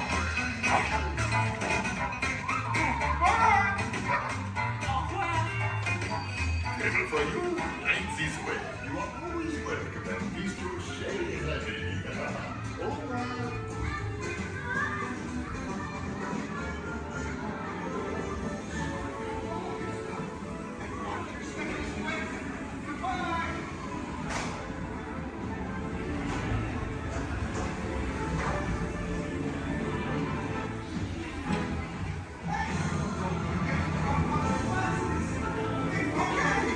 Be sure to grab all your stuff and watch your step as you exit. Goodbye.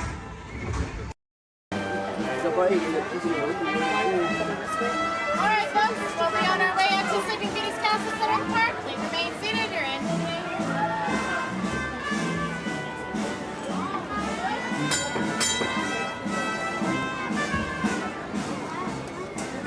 Here we go. Get your back, okay? We have a 1 horsepower motor. Yeah. 1 horsepower.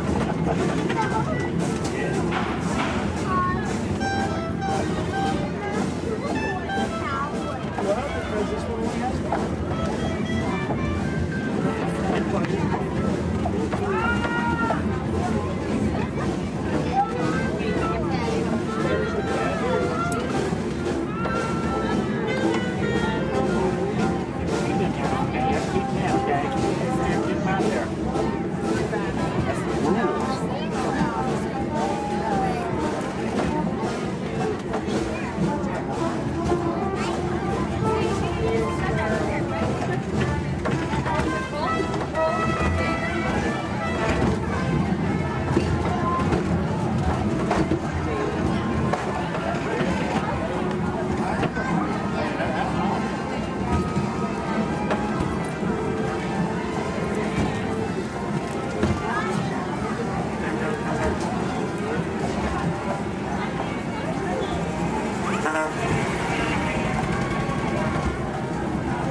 sudden change in our state right away.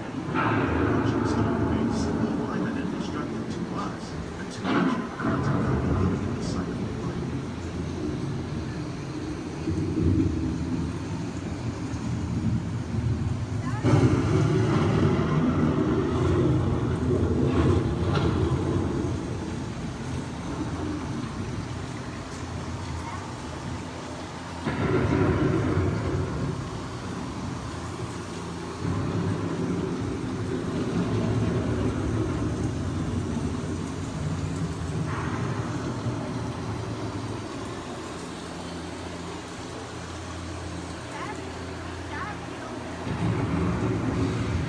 The surface of the moon is trap water from the flowing mud, extracting precious nutrients and minerals. These elements, when combined with sunlight, create the diverse living systems of our planet.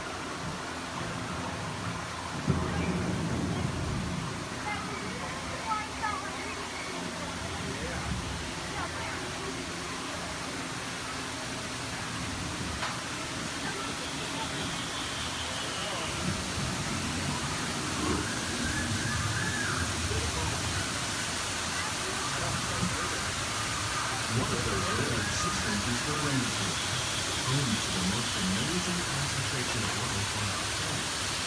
These dense and beautiful forests cover only a tiny portion of the Earth's surface, roughly between the northern half of its planet and the other side. Rainforests are also extremely rich in productive living systems, providing us with oxygen, food, medicine, and other forms essential to our lives.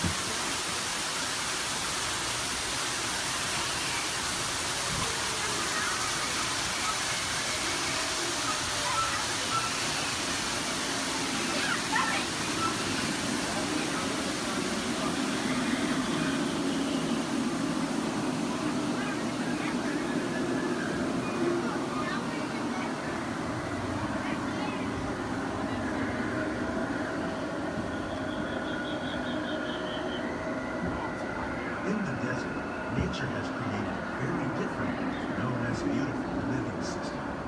And while this arid landscape may seem lifeless, it is very much alive. The plants and animals that have learned to survive in these harsh conditions make use of what little water they can find and avoid the scorching rays of the relentless sun.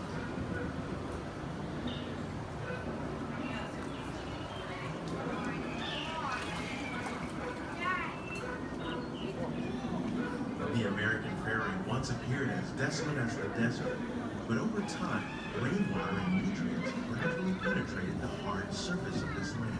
Even the hooves of the muddy buffalo helped create the rich soil that one day become home to the American farm.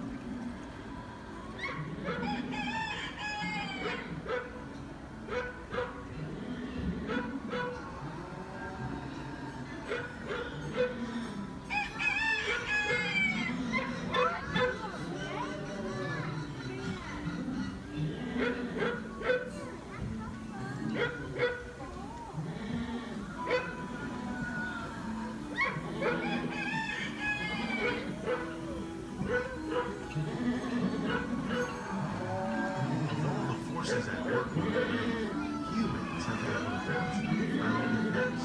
The need to produce food for a growing world led to the enormous use and sometimes overuse of the land. In our search for more efficient ways to grow food, we often fail to realize the impact of our methods.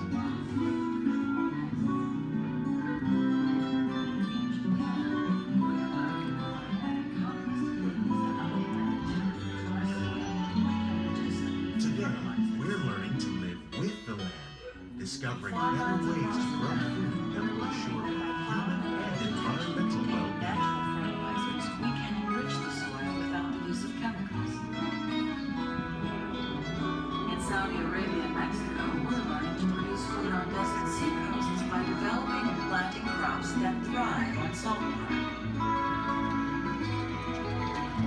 Here at Epcot, we're learning to reduce the need for pesticides by using natural predators like ladybugs and wasps to control pests.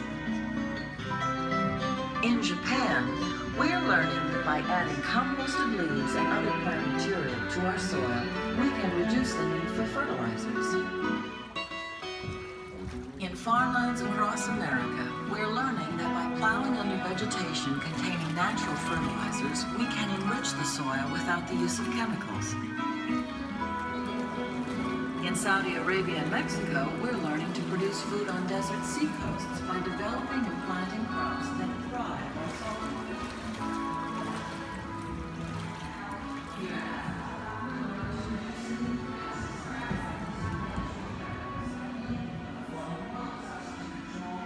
How will we meet tomorrow's growing needs for food production, yet still respect the needs of the land? Some of the answers are being discovered just ahead.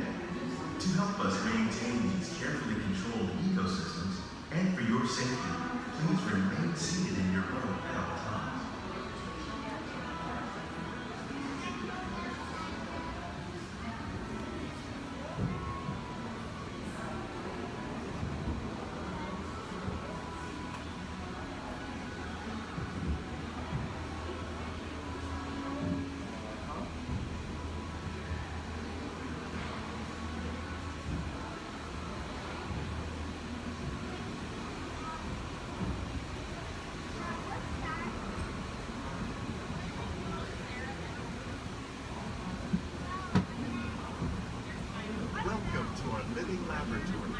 Scientists from EPCOT and the U.S. Department of Agriculture are exploring innovative ways to produce bountiful harvests now and into the future.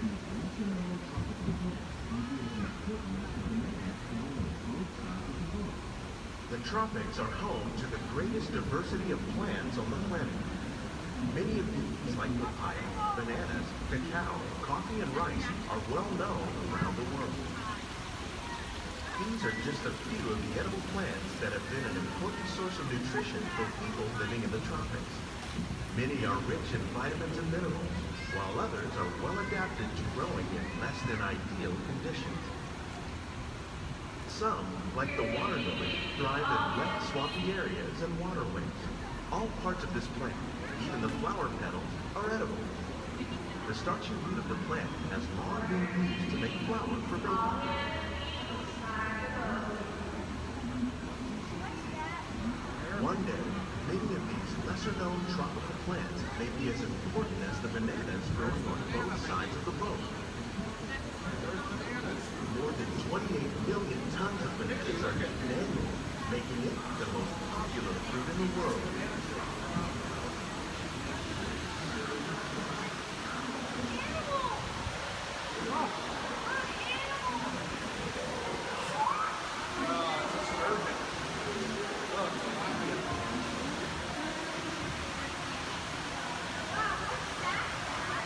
When we mention farming, you probably don't think of fish, but fish farming or aquaculture accounts for nearly half of all the seafood consumed globally. Tilapia, bass, and catfish, like the ones you see here, are three of the more popular crops raised by fish farming. The sustainable system we're using here recycles the water in the tanks. As a result, we're able to save millions of gallons each year. Our small fish farm produces nearly 5,000 pounds of fish each year to serve in restaurants around the nation. Innovations like this can play an important role in our efforts to produce bountiful harvests and still protect natural resources. Shrimp. That's a big shrimp.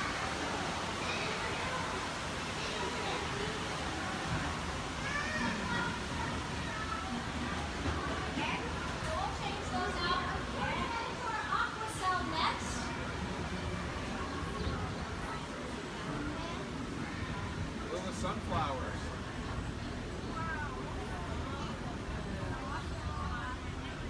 While there are more than 50,000 edible plant species in the world, most of us are only familiar with the handful that make up our everyday diet. The common grains growing here, wheat, maize, sorghum, and millet, plus rice, account for nearly 2/3 of our global food consumption. Learning how to increase yields of these staples is an important goal of research around the world. Blue agave. A monkey puzzle tree. Orange.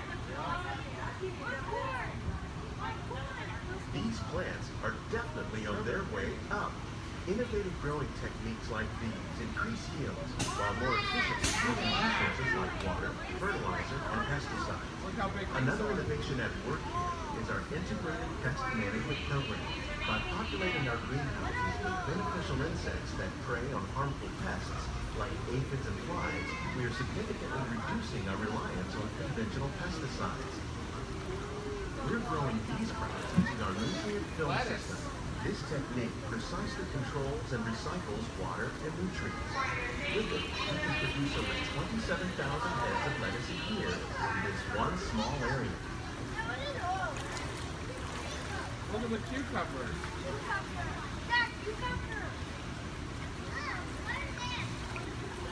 Look at the strawberries. Some of our best ideas have been inspired by nature, like these fruit and vegetable trees. By growing these ground plants vertically, we can increase yields and better control diseases. These crops taste as good as they look. In fact, we serve more than 15 tons of produce from our greenhouses in restaurants here at the land every year. Look at the jalapenos. That's a great idea.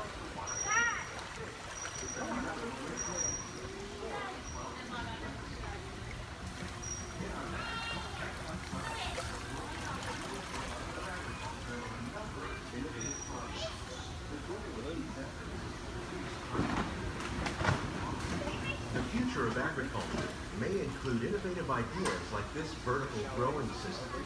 Plants grown in this way use a fraction of the space required by traditional growing methods. That saves water and increases production. The aquaponics system on your left combines hydroponics with aquaculture.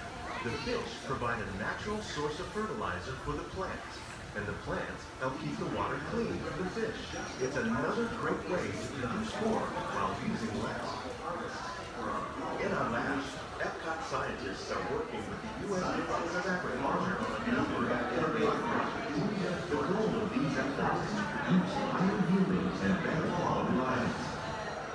Together, we can continue to find more ways to increase food production and protect our precious natural environment. Only then will we truly be living with the land.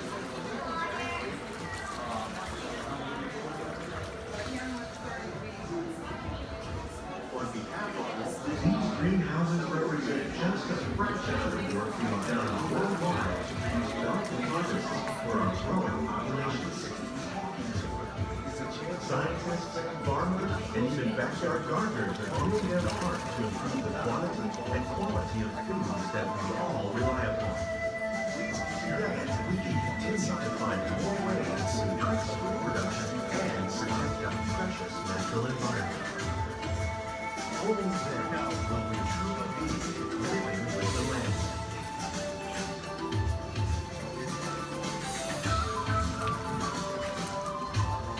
On behalf of Walt Disney World, we hope you've enjoyed this unique journey through our living laboratory. If you'd like a closer look, then check out the behind-the-scenes walking tour. It's a chance for the whole family to get up close and personal with the plants and growing techniques in our laboratory. Please keep your hands and feet inside the boat and remain seated until the boat comes to a complete stop.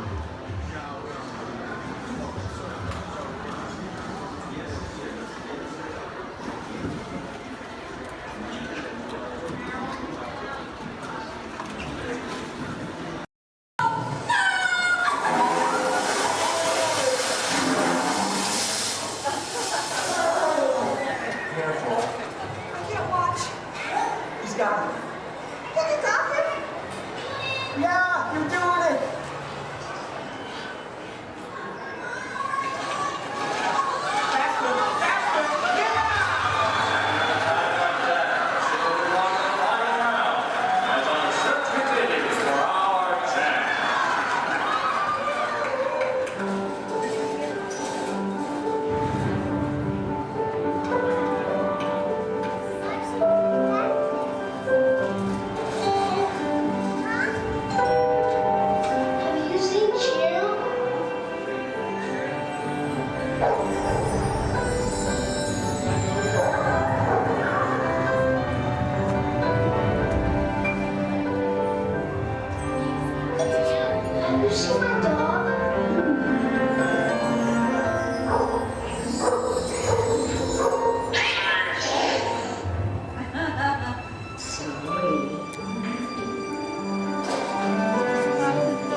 tells a story.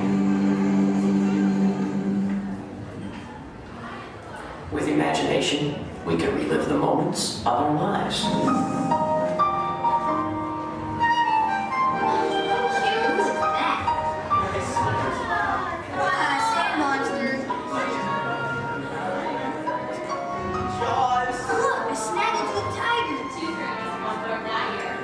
Here's my little shortstop.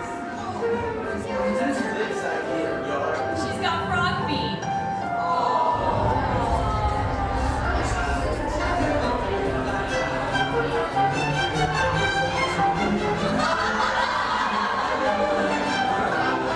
I think we should call this Jerry's picture.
With imagination, we can relive the moments of our lives.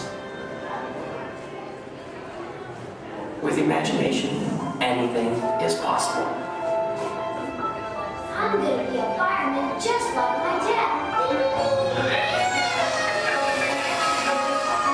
It's Billy Cartwright stepping up to the plate.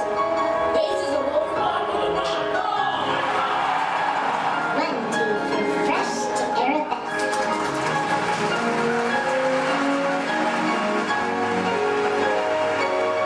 This is Houston. How's the view up there?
With imagination, anything is possible.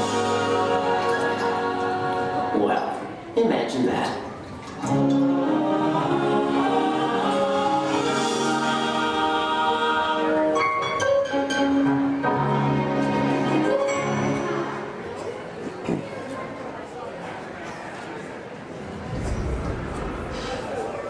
Testing. 1, 2, 3. I don't think this. Is this thing on? I don't think this thing is on. Can anyone hear me? Good, you can hear me.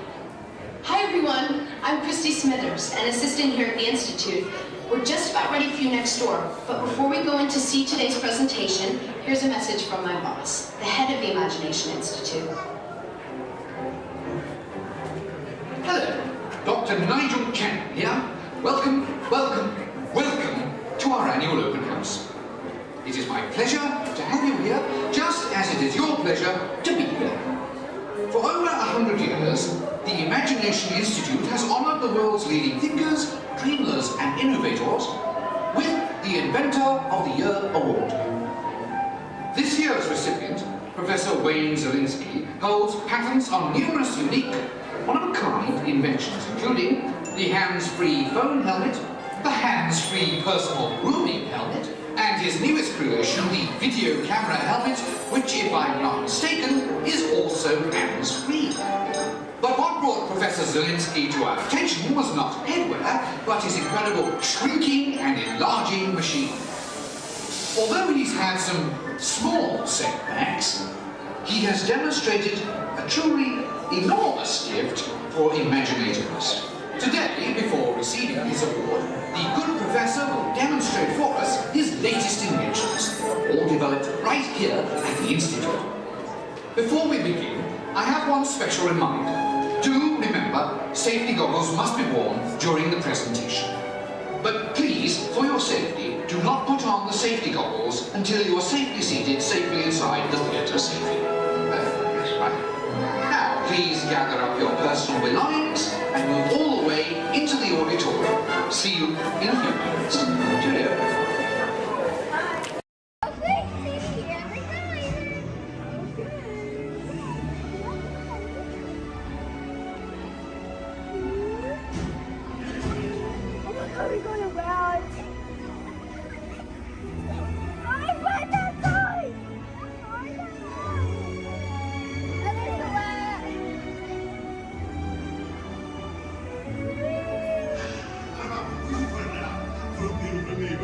Suivez-moi, je vous prie.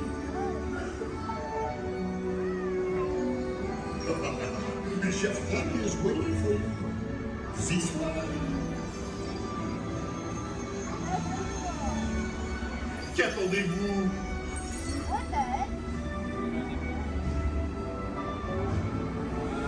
Il ferme.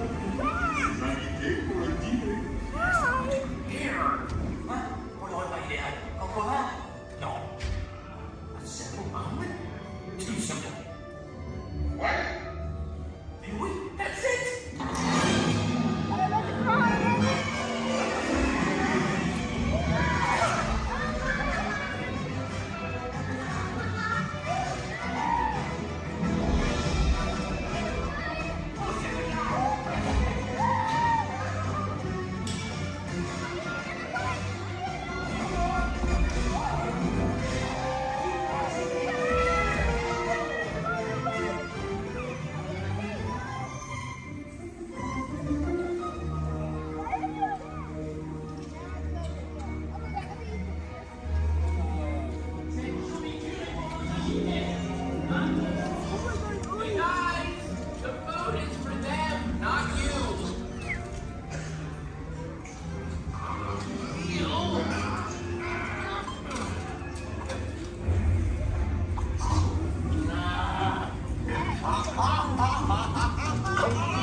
What are you doing?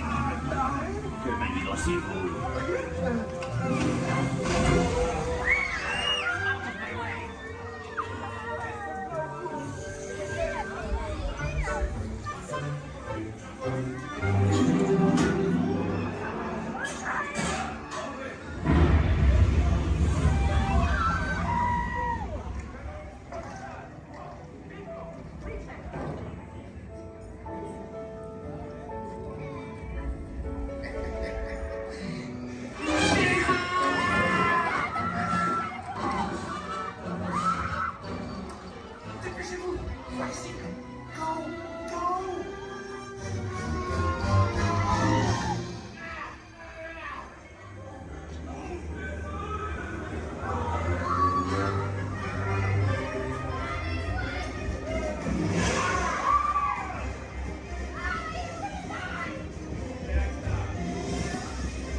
Raise your hands for security clearance.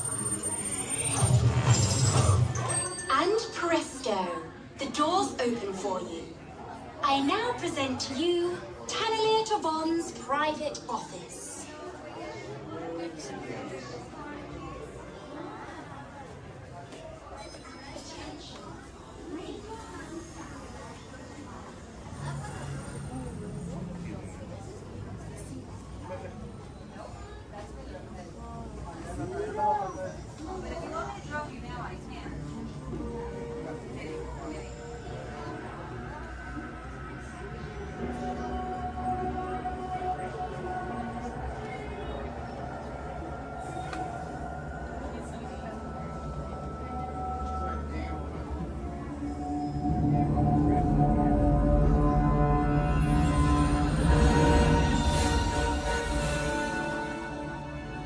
My friends, you're one step closer to your exciting encounter with the Guardians of the Galaxy. You're now standing in my private office. I know. Where I Carefully scrutinize each and every piece that comes to me from different parts of the galaxy. Let's mute this guy.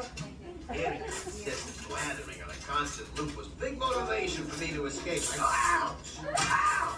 What was... That was not part of the plan. Why? Of course I escaped. For those of you who have not been paying attention, the name's Rocket, one of the Guardians of the Galaxy. The smart one. Listen up. He's gonna put you on a gantry lift for your tour. I'm gonna sneak on top of your lift and take us all the way to the big old generator control room. I'm gonna blast that thing and destroy all the control systems, which will open up every cage in this freak show and free my friends. Our buddy Mantis is in the getaway ship waiting for my signal, and then we'll be on our merry way. But this plan won't work unless you help. I don't have clearance. My hands don't scan. Yours do. If you raise your hands, I get the clearance and the chaos begins. It's a foolproof plan. 35% of the time. Oh. I'm gonna take this. Now move it.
7-5.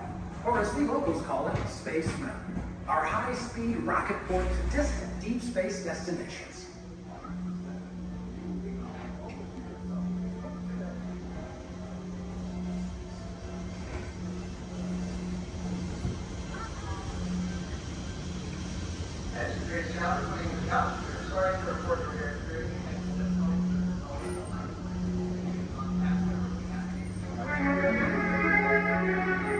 Let relaxation wash over you at the most refreshing retreat in the galaxy, the coral rooms of Pisces 7.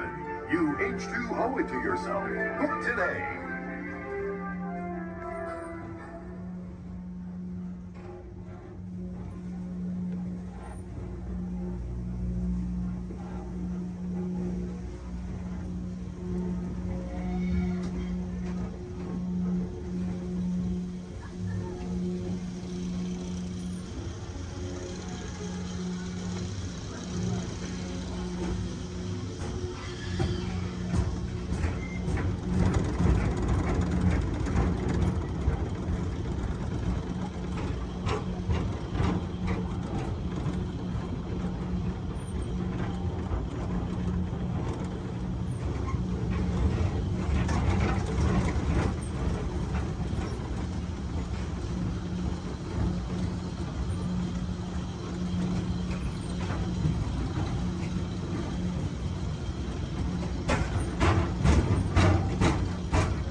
You are the passengers of an ocean-common elevator about to ascend into your very own atmosphere. True Twilight Zone.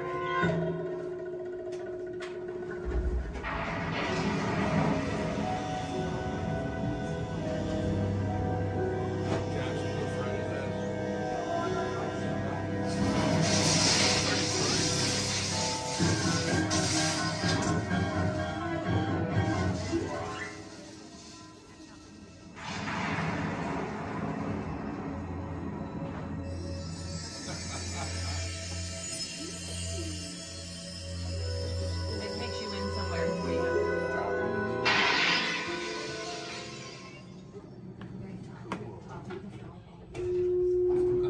One stormy night long ago, 5 people stepped through the door of an elevator and had a nightmare. That door is opening once again, this time.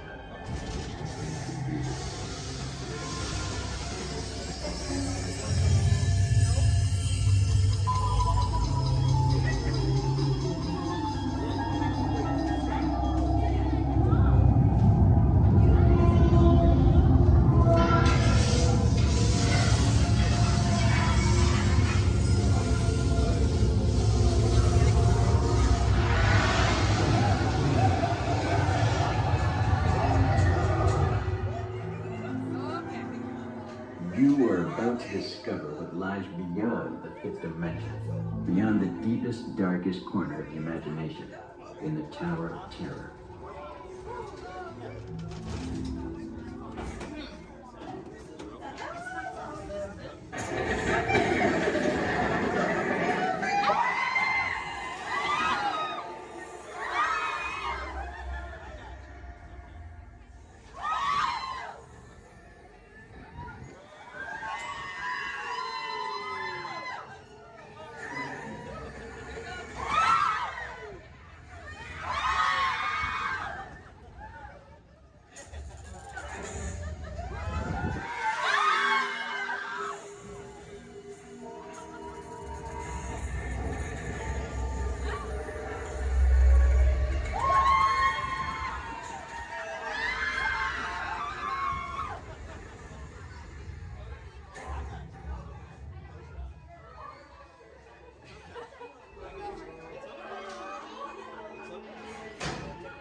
A warm welcome back to those of you who made it, and a friendly word of warning.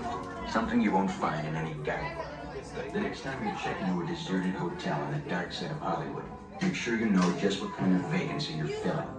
or you may find yourself a brand new resident of the Twilight Zone.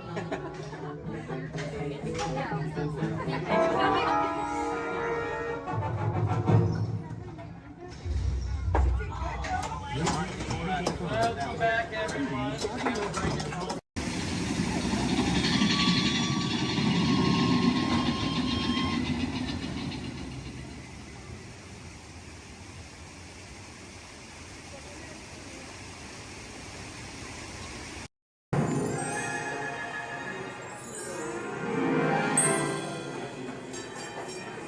Ready? What card is that? Okay, keep your eye on it. Wait. These. Blow on it.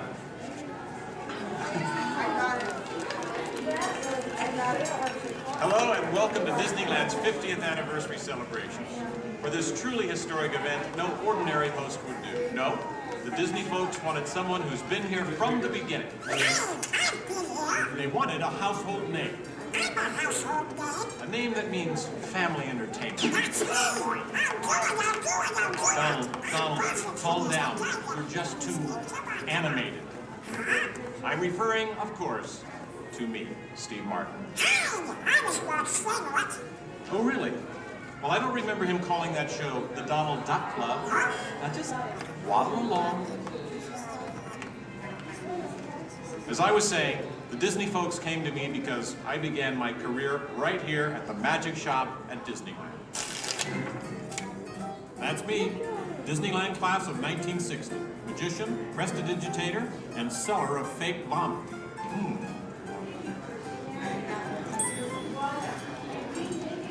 So young Steve Martin starts performing magic here, and lo and behold, they start calling the place the Magic Kingdom. Coincidence? I don't think so. We're a team. But right now, I'd like to introduce you to the man who started it all, Walt Disney. Walt, tell us how it all began. This is the original.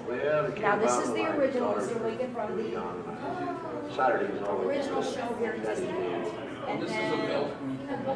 So we start out yes, like it was all planning him, and then when they taking the merry-go-round and run to different places.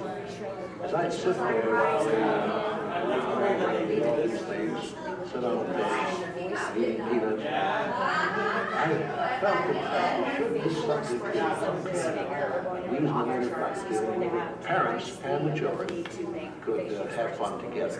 Great idea. So that's how Disneyland started. Disney does everything. I'll take it from here. oh yeah, and I did not This work with priceless Disney artwork show, shows the but I first did work design for with the Disneyland. Gettysburg show A small park that would with have been the near the headsets. Disney Studios in It was a Burbank. headset show. It's sweet, They isn't can it? simulate a But he couldn't stop there. Not Walt. He wanted a world of the future, an exotic jungle, a wilderness frontier, and this is just the most rare and valuable piece of art for Disney archives. It's the painting that sold the concept of Disneyland to the bakers. It was a painting. You guys really. Thank you, and just get this lobby just open this morning, so you were here day one. It's just open today. Then Walt heard about an orange grove in Anaheim. Thank you. Thank you, you're welcome. An hour away from any major city, at the end of a dirt road. Talk about impossible dreams. If I could take you back in time. Wait a minute. What am I saying? I'm a magician. I will have the next ready. It's going to be very patriotic, which is something. Here is the actual orange grove 1 year from opening. And that's actually Walt Disney in the actual orange grove. Let's listen in on his top secret plans. 1, 2, 3. Aha! Some sort of code. I get it. Walt also had a code for all the trees on the property. Red ribbons for the big trees he wanted to save for Disneyland, and green ribbons for the ones he wanted removed. But, as fate would have it, the bulldozer driver was colorblind! Oops. So, Disneyland, less than a year from opening. No one, in their wildest imagination, could ever build an entire theme park here in just 1 year. Yeah, I'll show ya. Watch this, Magic Boy. That kind of sound. Keep going, boys. Faster, faster. That's it, good work.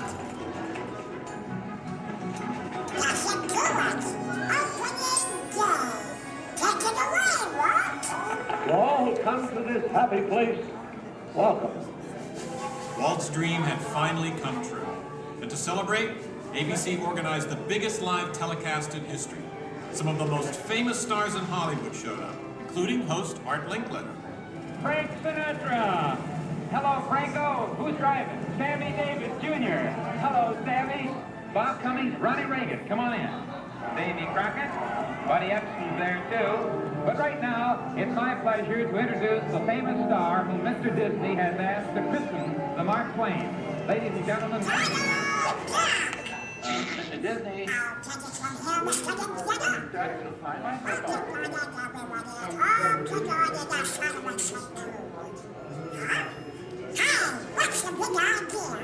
I'm translating. Nobody can understand what you're saying. Cannot. Not. I'll show you. Ignore the duck. As I was saying, the lands that America saw on the Disneyland television show became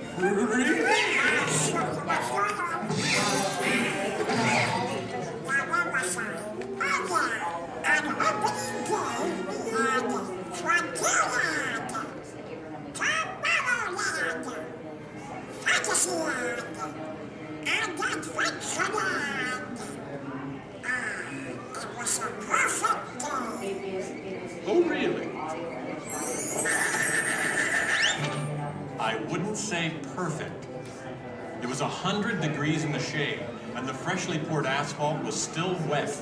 11,000 people were invited, but 28,000 showed up. Newspapers predicted the worst for Walt Disney Park, and only 90 days later, 1 millionth guest walked through the gate. Disneyland not only survived, it thrived.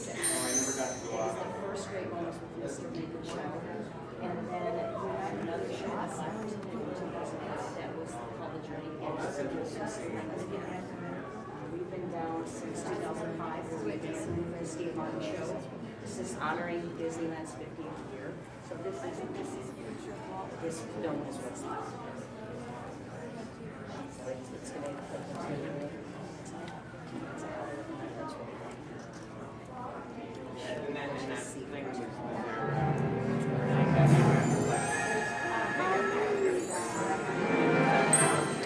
Walt wanted the magic of Disneyland to begin as soon as you walked through the gates. And your first stop was this turn-of-the-century street inspired by the small town where Walt grew up. He felt so at home here. He even had an apartment built for himself above the fire department, and it's still there today. Walt paid tribute to his father in one of the shop windows. In others, you'll find some of Disneyland's most important contributors. Nice try, Donald. Many shops have come and gone here over the last 50 years. Gone is the working pharmacy, and gone but not forgotten, my favorite, Hollywood Maxwell's corset shop, better known as the Wizard of Bras. Yes, Disneyland is filled with nostalgia and memories, but that's only part of the magic. Let's not forget fantasy. Ah, hear that? When you wish upon a star, your dreams come true. For Walt, that was the very essence of Fantasyland. Of all the lands, this was closest to Walt's heart. He even placed the Disney family crest right above the castle gate. Fantasyland was created by the same artist who created Disney's animated films at the studio. And soon those storybook tales came to life in an orange grove in Anaheim. For the first time, we could step into those worlds and become a part of the adventure. In Adventureland and New Orleans Square, surprises happen all the time. In fact, Disneyland is the only place I can think of where you can be attacked by pirates, frightened by ghosts, and nearly crushed by a giant boulder, while keeping your arms, legs, and feet inside the vehicle at all times. And here's the adventure that started them all. Remote rivers through a treacherous jungle. Could something go horribly wrong? Only a punchline. Over the years, the Jungle Cruise has become a showcase for handsome and witty river guides. Oh no! That big elephant is coming up to us and it looks like he's going to squirt us! Everyone in the back, get down! Don't worry, it never happens.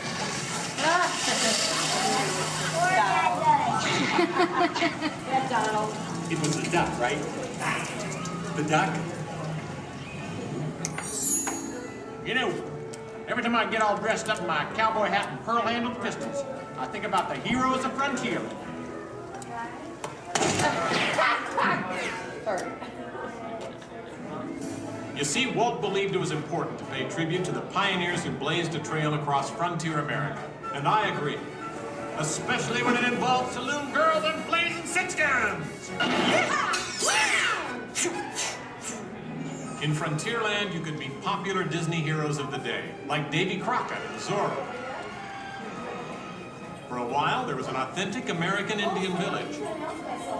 And in the little mining town called Rainbow Ridge, you could board a mine train or pack mule to explore nature's wonderland. And then the West got a whole lot wilder. Big Thunder Mountain Railroad was a thrilling addition to Disneyland's growing mountain range. The first peak was the Matterhorn, one of Disneyland's first e-ticket attractions.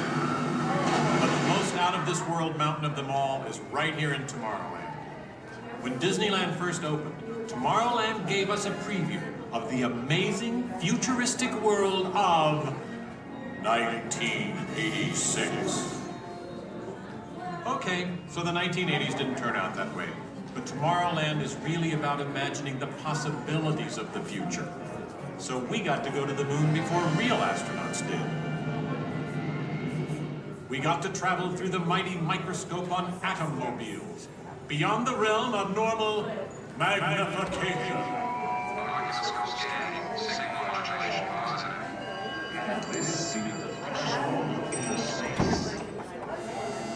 Tomorrowland has always been a showcase for new ideas and new inventions, including one of Walt's most famous. Audio animatronics? Right, audio animatronics. And this technology wasn't just for the birds. Walt's idea got better and, as always, bigger. With my new wash day marvel, it takes only 5 hours. Not only could these robotic performers talk and act, they could jam. Hit it, boys!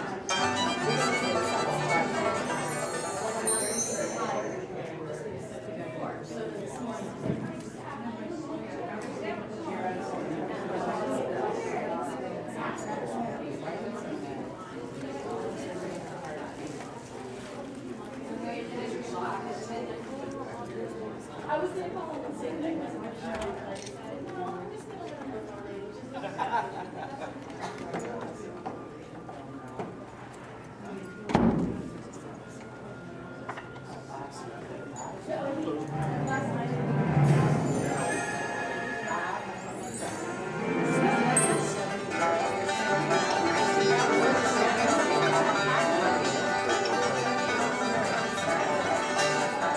Yes, Disneyland has had thousands of great entertainers over the years, and not all of them have had servos and circuit boards.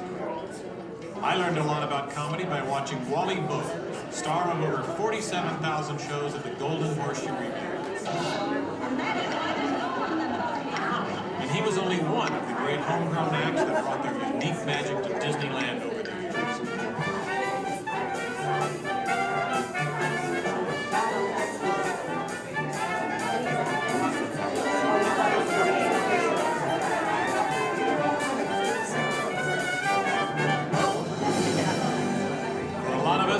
Disneyland's best magic trick happens every day at dusk, when all the lights come on and the Magic Kingdom is transformed before our very eyes.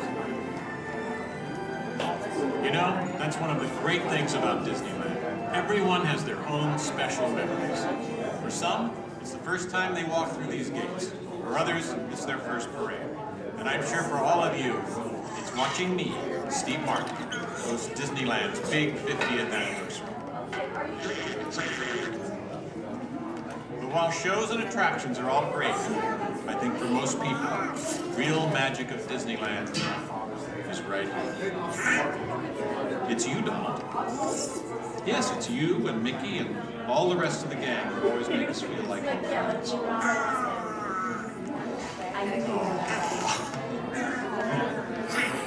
Shall we? Let's do it! Goodbye, everybody. You know, I have to admit, you would have made a perfect host, Donald. Next to me.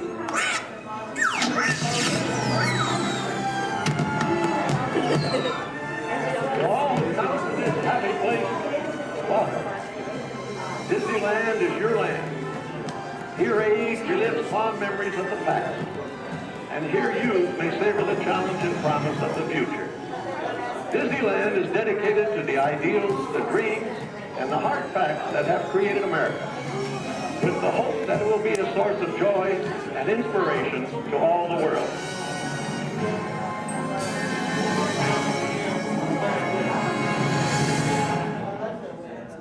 Make room for everyone. Please offer available seating to those needing special assistance. If you're standing, please hold on to the handrails and stay clear of the doors. The monorail will depart momentarily for the Magic Kingdom. Thank you.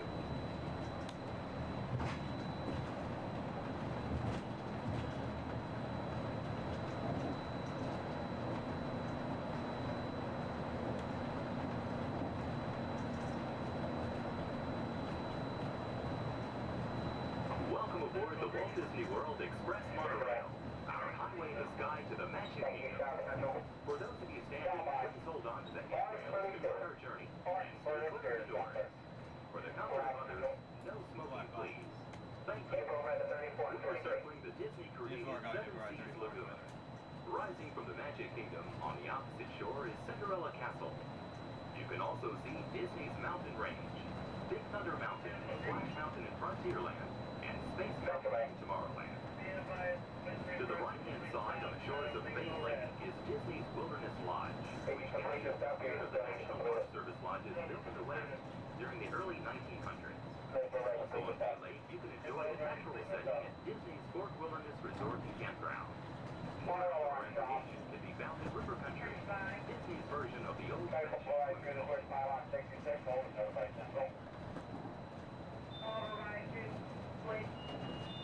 Code is 66 and notify. 10-4, notify Central. Notify Central. Central 3. Command. Pages radio. Yes, 1.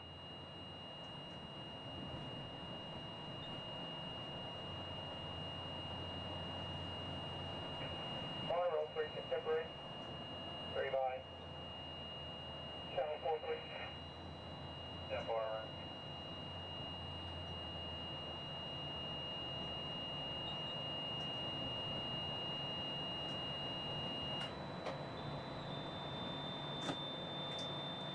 Ladies and gentlemen, welcome aboard Monorail Blackbird. We'll be holding here just momentarily. At this time, they're bringing out a train off this beam ahead of us. Therefore, we're going to have to wait here until that is complete. Once the train is on this beam and the line is switching back up, we'll be clear to proceed. I apologize for any delay, and we'll be on our way as soon as possible. Thank you. No stop, line.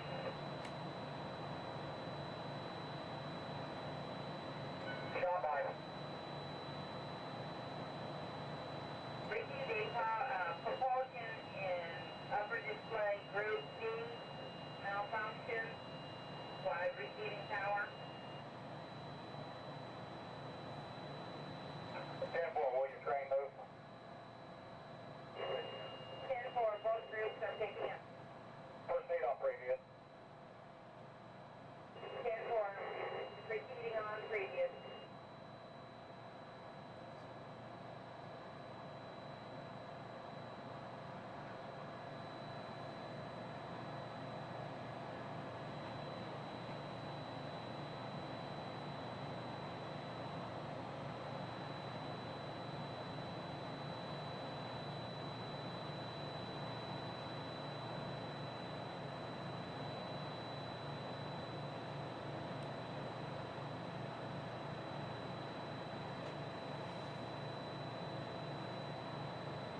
be advised, orange is 10-7, Furline 10-8, exterior. Right, stop. Central, orange. That's right.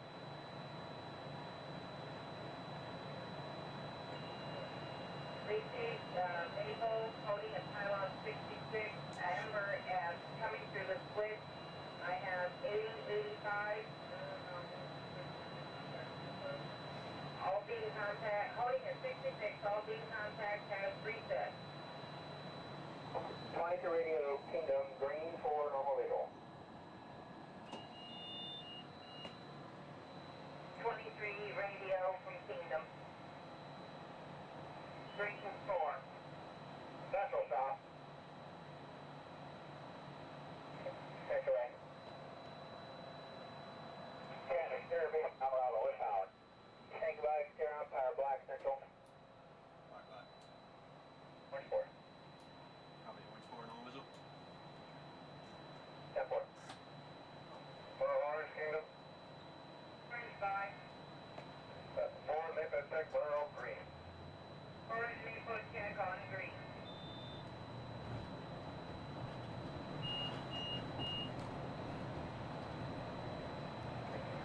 That's 23 hours.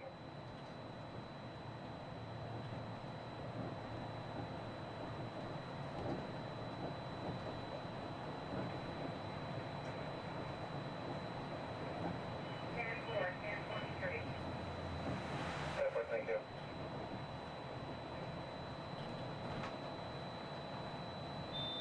Contemporary, go Floridian.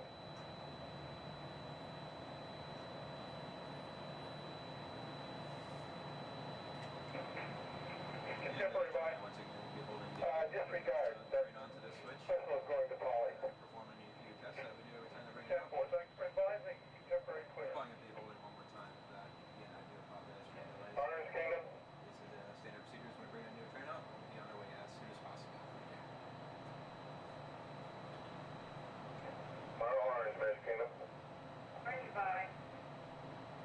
Maple Tech, green, please. Lieutenant green.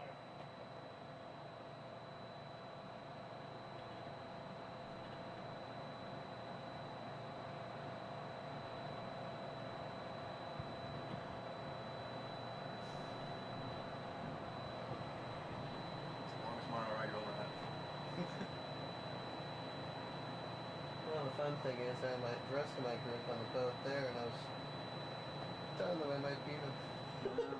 That's them on the boat? Yeah. They're gonna be. Hey, Mom, look over by the Contemporary. Central, orange.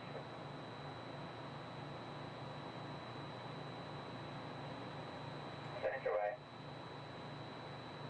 Holding in at pylon 58 with red maple. Good docking. Yeah, I know. I'm the black one around in front of the Contemporary. Step 4, Maple clear, no legal. Full clear, normal visual.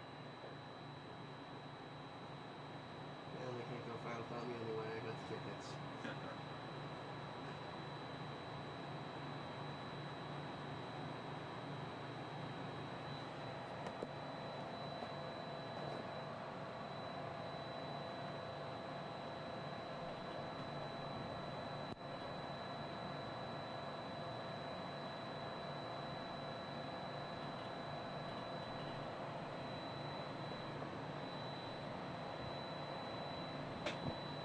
We are entering Disney's.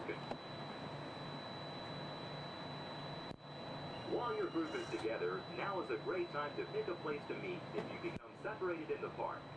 Should you become separated, stop by City Hall on Main Street, USA for assistance.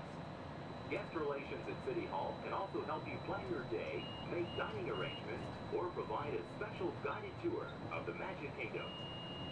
As you approach the entrance, please keep your party together and have your tickets ready. If you are traveling from another Disney theme park, please have your tickets and hand stamp ready as you enter the Magic Kingdom.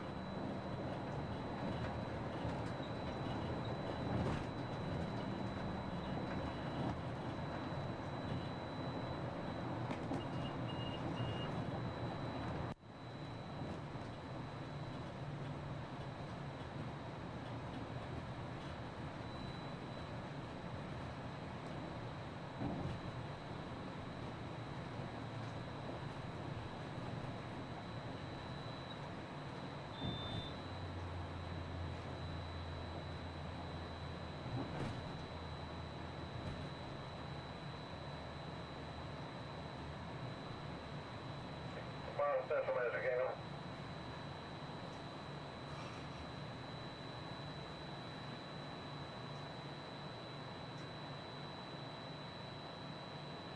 Central Kingdom.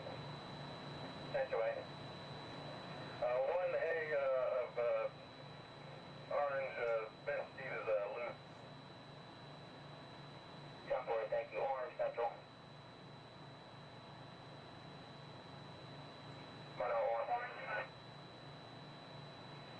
All doors closed. Kiosk counter notified status.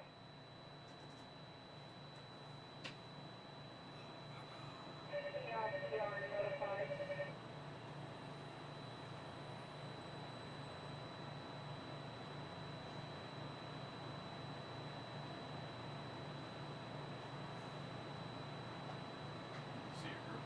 Yeah.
Ladies and gentlemen, we're almost to the Magic Kingdom. Once we begin moving, we're going to have to do a quick check of our safety systems. We'll just come to one complete stop, and I promise that will be the last stop. And then we'll be at the Magic Kingdom. Once again, I apologize for any delays. We should be on our way just momentarily. Thank you.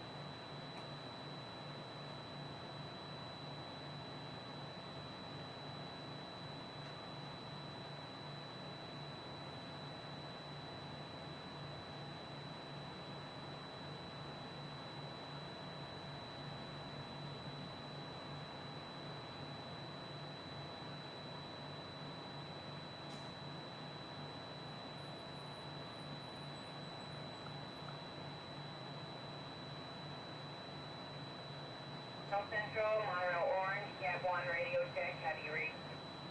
10-2, I mean. 10-2 also. Reset complete. Propulsion has cleared up in the upper display and monitoring. 10-4 nominal. 10-4 normal visual.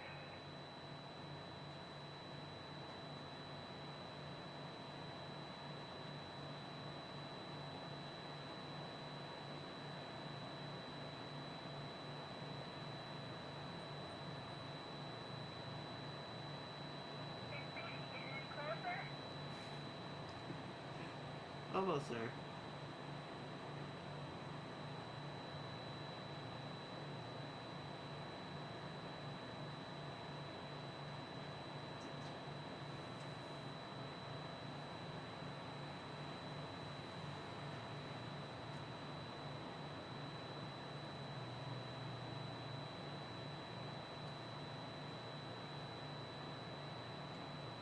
Central 3 hand unit radio check. 10-2, I mean. 10-2, thank you. Pretty clear. Go.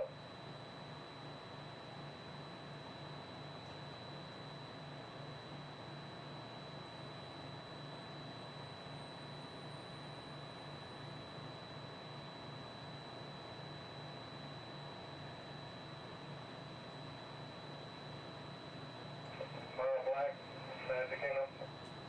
Black 566. And 4-4, make a take ours. Maple Circle.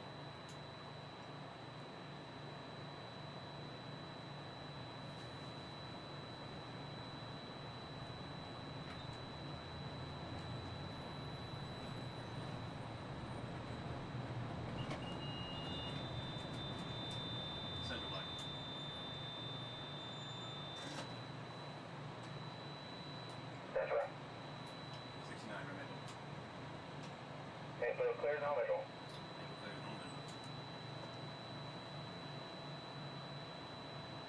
Orange Central. 6-9. Reverse Maple check. 6 Maple check.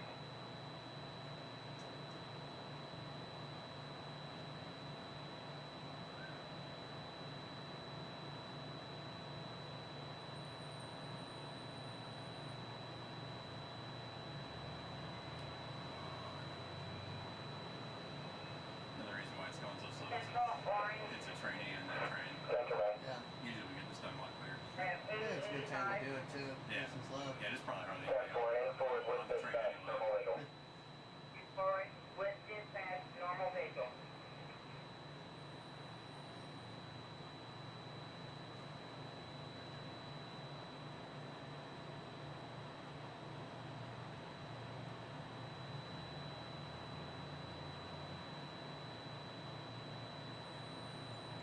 Exterior Toronto Central, 4 trains, train order black, coral, green, and orange, placement OT Central. Goodbye. Black, coral, green, and orange on exterior. Black, coral, green, orange.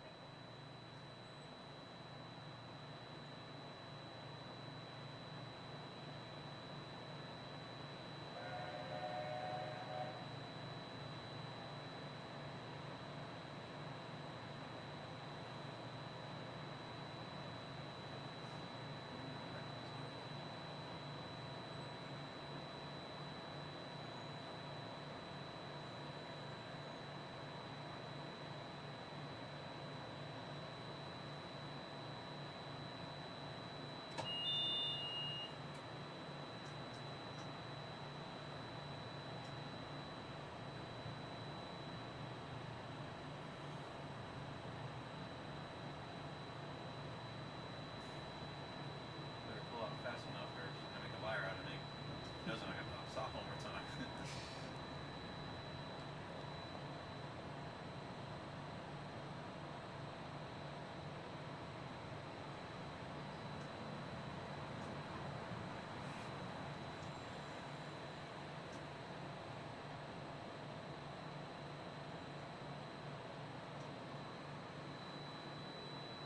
I see ya.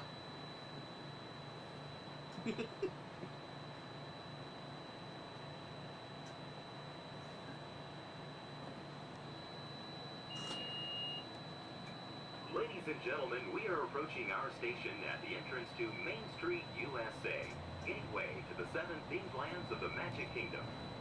Smoking is not permitted at the Magic Kingdom except in designated areas. Please consult your guide map or ask a cast member for the location of designated smoking areas. If you are standing, please hold on to the handrails and stay clear of the doors until the monorail stops completely and the doors open. Ladies and gentlemen, this is the Magic Kingdom Monorail Station. On behalf of the cast of the Walt Disney World Resort, we'd like to welcome you to the Magic Kingdom.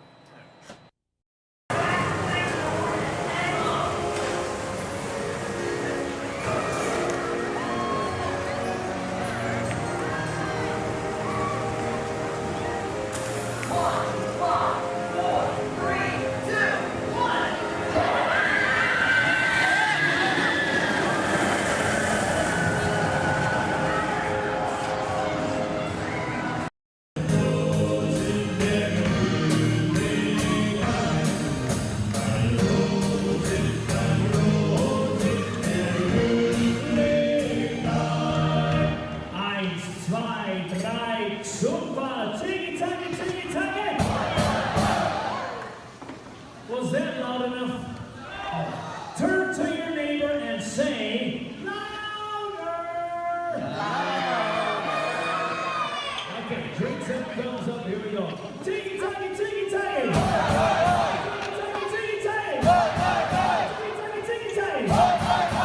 Rolls, clink, and drink!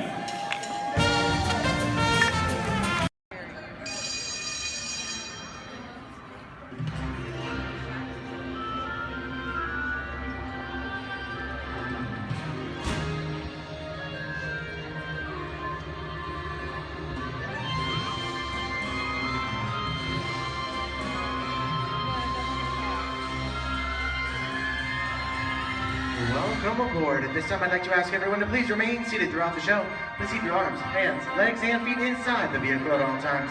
Don't forget to supervise your children. And for the safety of our cast, please refrain from the use of flash photography and external video lighting.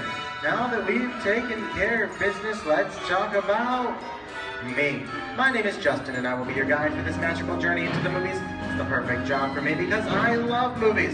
Is everybody ready? Well, great, because it's showtime. Ready when you are, CB.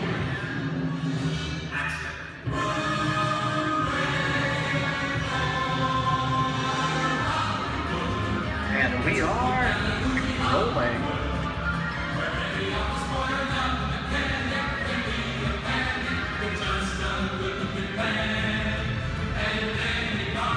Hello everyone and welcome to the Great Movie Ride. Once again, my name is Justin and I will be taking you from this Hollywood soundstage into some of the greatest movies of all time on our one tour. But just between you and me, this is no ordinary tour, as the Great Movie Ride brings movies to life and puts you right in the middle of the action.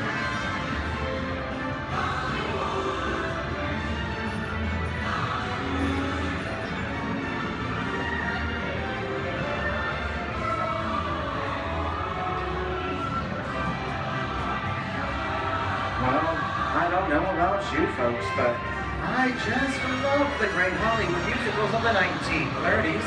This scene is from one of my favorites, the Busby Berkeley classic Footlight Parade, starring James Cagney, Ruby Keeler, and Dick Powell. In 1952, Gene Kelly was singing in the rain with Debbie Reynolds and Donald O'Connor. Did you know Gene Kelly co-directed this movie? And can anybody tell me what movie this is? Right, Walt Disney's Academy Award-winning film from 1964, Mary Poppins, starring Julie Andrews and Dick Van Dyke. The London fantasy of Mary Poppins was shot entirely indoors on sound stages at the Walt Disney Studios in Burbank, California. There was no exterior shooting at all.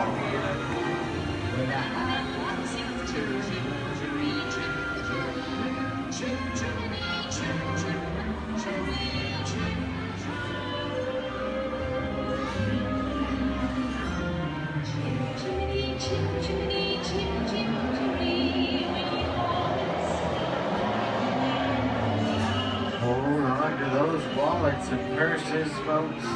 This doesn't look like a very good neighborhood. In fact, it looks a lot like the underworld, the scene of such classic gangster films as The Public Enemy, starring one of my favorite tough guys, James Cagney. The working title of the film was Beer and Blood, and in the United Kingdom it was known as Enemies of the Public. In one scene, Cagney shoved a grapefruit in Meg Clark's face. She could never look at breakfast the same way again. Kick you with the dog. If you don't, somebody's going to drop by here and kick your teeth out one at a time. With me?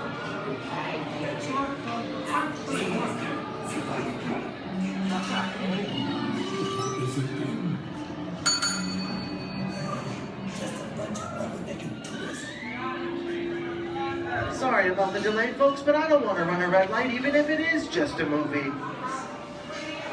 You're talking to me? You're talking to me?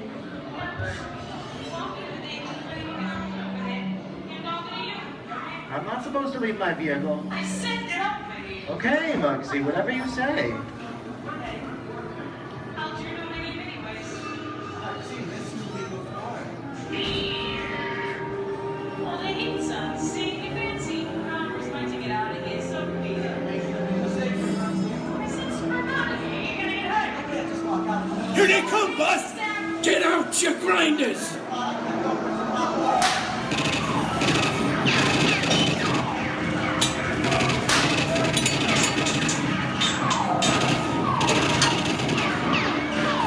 I'm hit! Hey, I'm hit! Muggsy! They got Squid! Muggsy! Muggsy!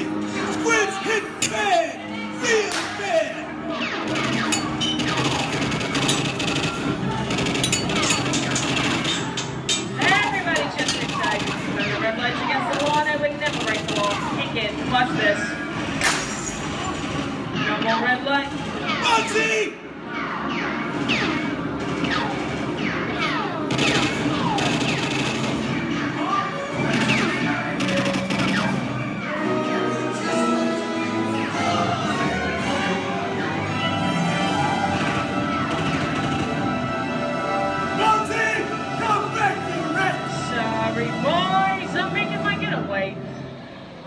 doesn't change.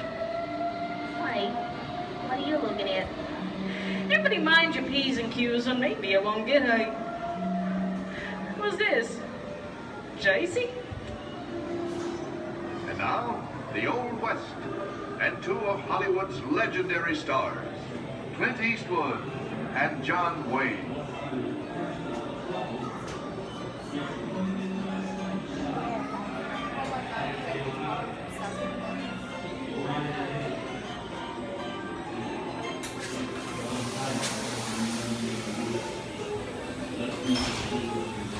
Sleepy little bag, ain't it? That's some mighty tough territory you're heading into, Pilgrim. I'd think about turning back if I was you. That is, if you want my opinion. But I reckon you ought to do Now that we're in the clear, it's time for me to collect up all your valuables. We'll start with the jewels.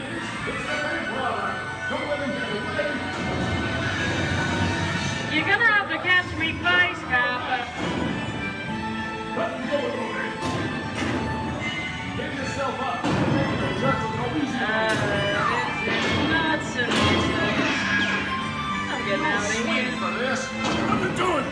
Nobody staying right, you finna noose. Can't get any loose.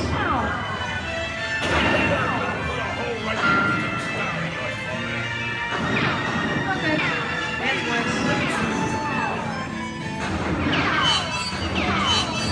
I don't know about you guys. This is kind of creepy. What is this? This is alien. You are with Morning Reaper aboard the spaceship Nostromo. Something has gone wrong. One by one, the crew has vanished. And somewhere in the ship, a terrifying creature waits to claim its next mate. Look now, Rainbow Victim. Warning, remain in your vehicle. The area you are entering is extremely dangerous. Proceed with caution.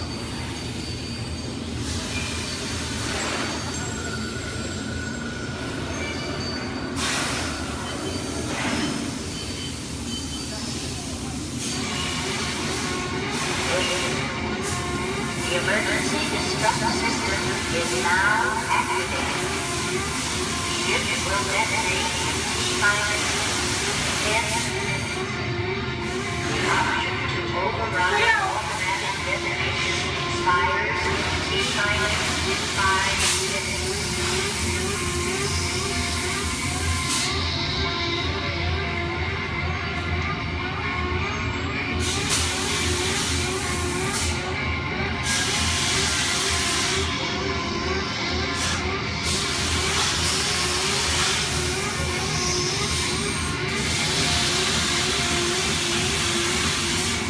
There he is again.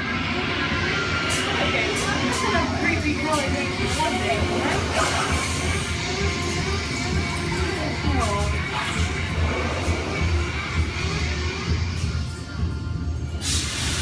Here in Raiders of the Lost Ark, amid 1,000 deadly snakes, Indiana Jones unearths a great treasure. Will Harrison Ford escape with his discovery? And what will be your fate? Beware. Snakes. Why'd it have to be snakes?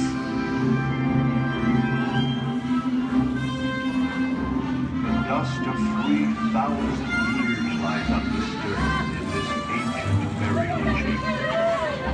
On the chest, the great stone god, priceless jewel. You learned that, you guys. Time for me to get back to work. Don't nobody move while I go get the goods. I don't think they notice a few extra bodies around here.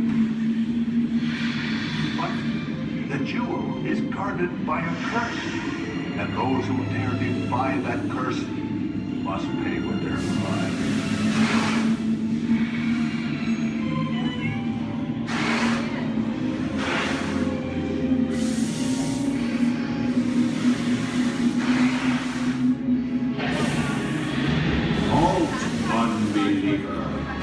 Disturb the treasure of the gods, and you shall all lose your lives.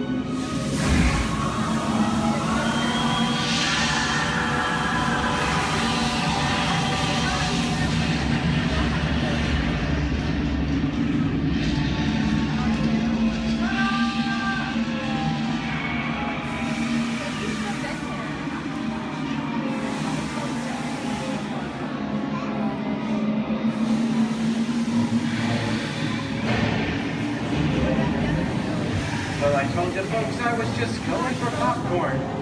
That just goes to show you anything can happen at the movies. So let's get on with the show. I see dead people. The horror movie is my all-time favorite genre. Some of the best horror films are produced in the 1930s and 40s, but monsters, mutants, and maniacs are still audience favorites and continue to haunt us today. Now that's what I call a wrap. We're now entering the jungle home of one of the most beloved characters of all time. No, it's not George of the Jungle. Actually, it's Tarzan, played there by Johnny Weissmuller. Over here we have Marino Sullivan as Jane, and the one and only Cheetah as herself. Tarzan has appeared in nearly 50 film adaptations since 1918, including Disney's 37th animated feature.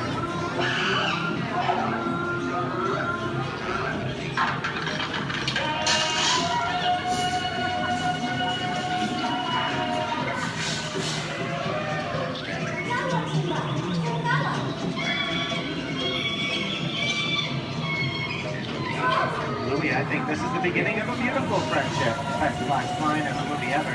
Humphrey Bogart to Ingrid Bergman in the classic romance. Classic long show. Inside of us, you belong to Victor. Where nothing keeps you around. Maybe not today, maybe not tomorrow, but soon, the rest of your life. You always have past. You didn't have it. You lost it until you came to Casablanca. Get it back next time.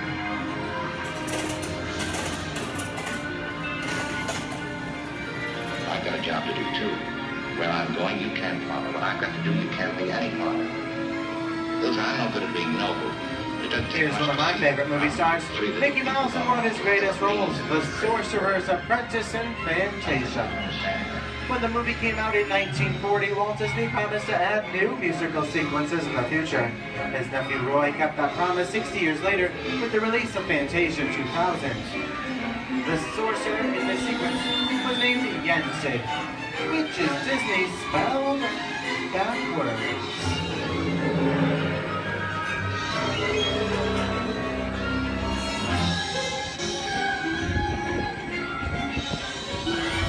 I don't have a feeling we're not in Kansas anymore. How often do you get to say that? I'd say we're definitely somewhere over the rainbow in one of the most beloved movies of all time, The Wizard of Oz.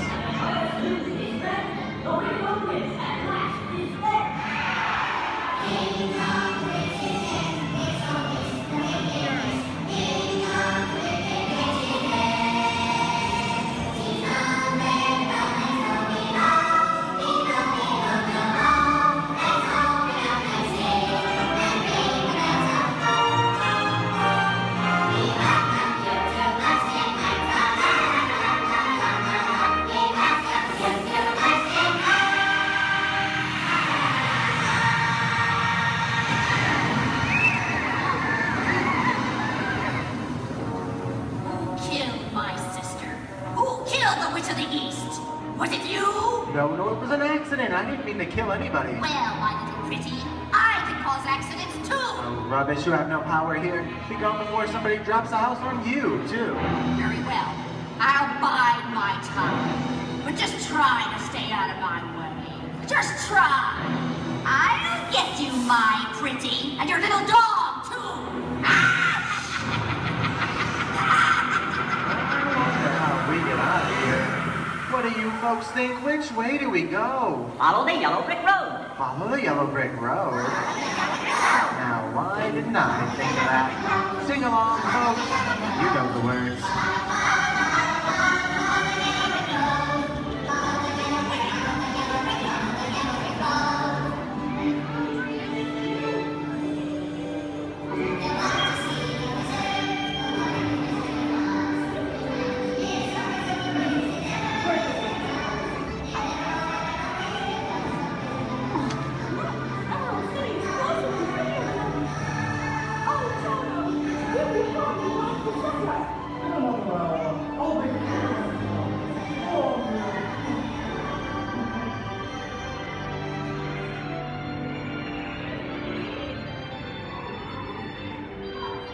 I hope you've enjoyed our tour through these great moments at the movies, but we've only scratched the surface of what Hollywood has to offer.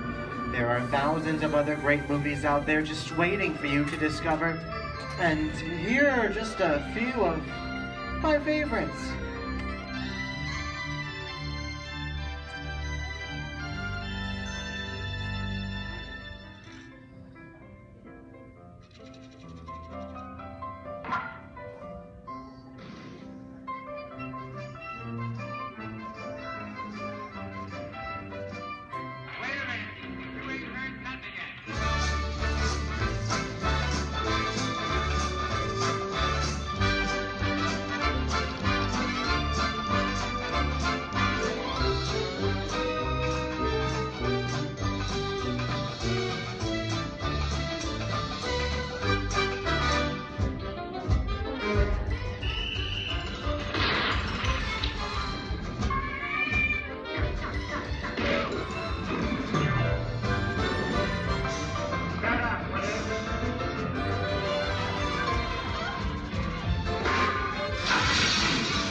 I'm gonna make him an offer he can't refuse.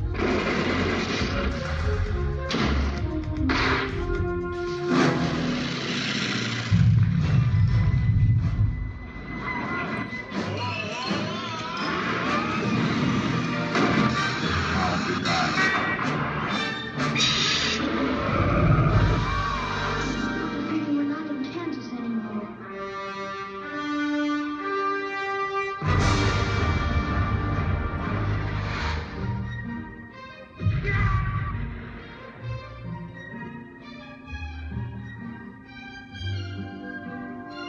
Hello, Golders.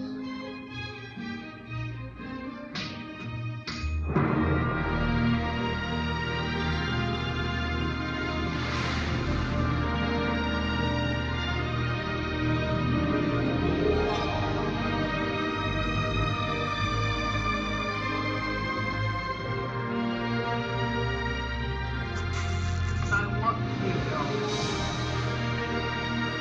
We didn't need that. We had faces.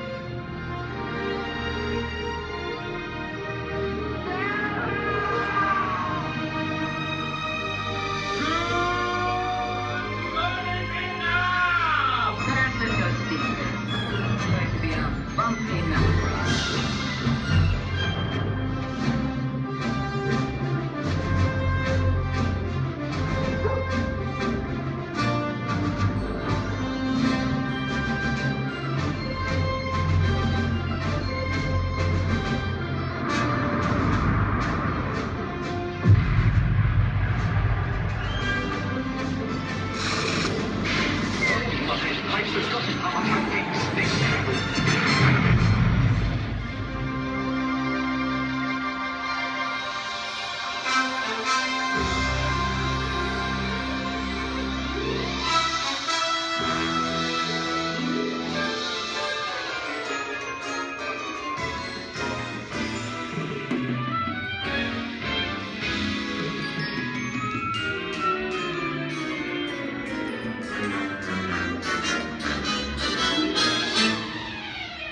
On behalf of Disney's Hollywood Studios, I'd like to thank you for joining us on the great movie ride.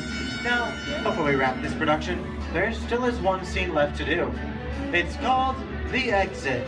The action begins with you remaining seated until the vehicle comes to a complete stop.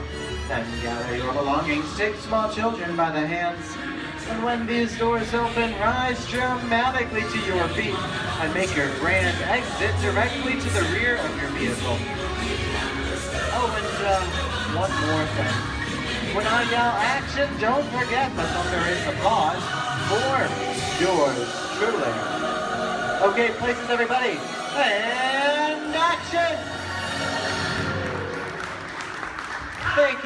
Thank you. Have a wonderful day here at Disney's Hollywood Studios, and also to you and the movies the stuff dreams are made of. Good. We recently learned that your Terran visionary, Walt Disney, had a similar goal in mind with his early concepts for the experimental prototype Community of Tomorrow.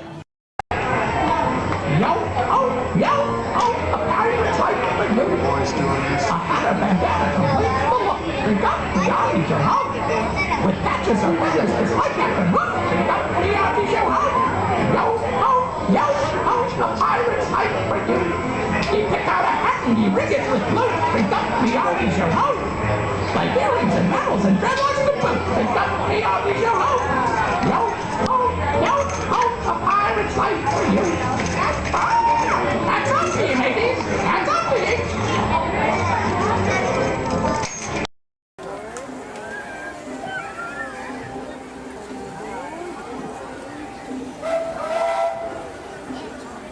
Do you hear that? It's a choo-choo. Whoa!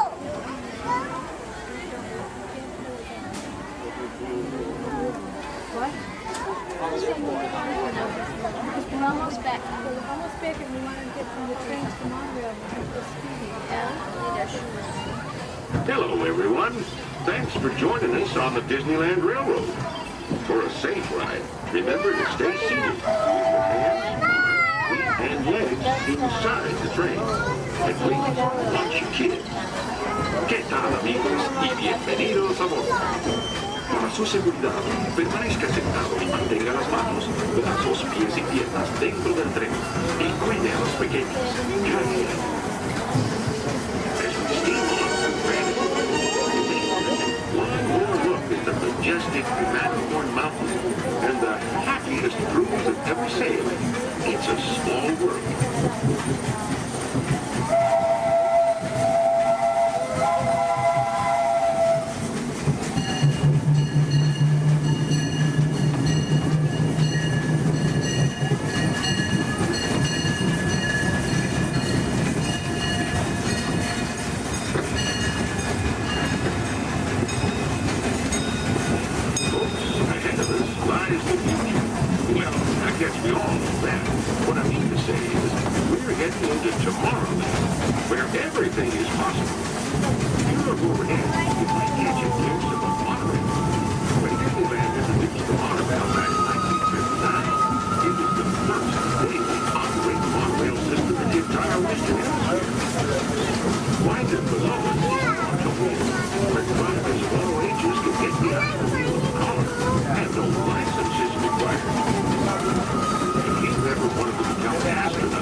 Location's awesome. We're gonna do it. Everyone, both fins up, go.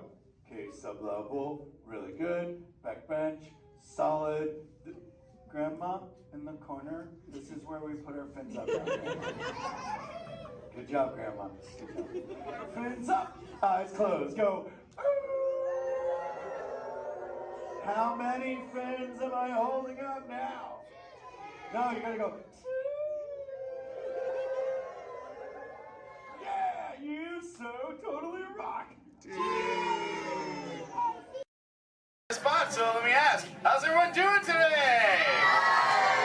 Sweet. Welcome everyone to the Aquatorium and welcome to Turtle Talk. My name's John, I'll be your host. You're all here to have a conversation with the coolest sea turtle in the entire ocean. Do you know his name? That's right, it's Crush. Let me show you how it's going to work. Right here is our window to the Pacific. It allows us to see all of the undersea life that swum by. Up there in the corner is our hydrophone that allows us to communicate with all the undersea life. So it's going to be very conversational, meaning Crush will talk to you. You'll be able to talk to Crush. He's got questions for you. And hopefully you all have some questions for him. You can ask him anything you want. You can ask him what he likes to eat, what he does in his free time, what's the meaning of life, anything like that. He'll be happy to try to answer.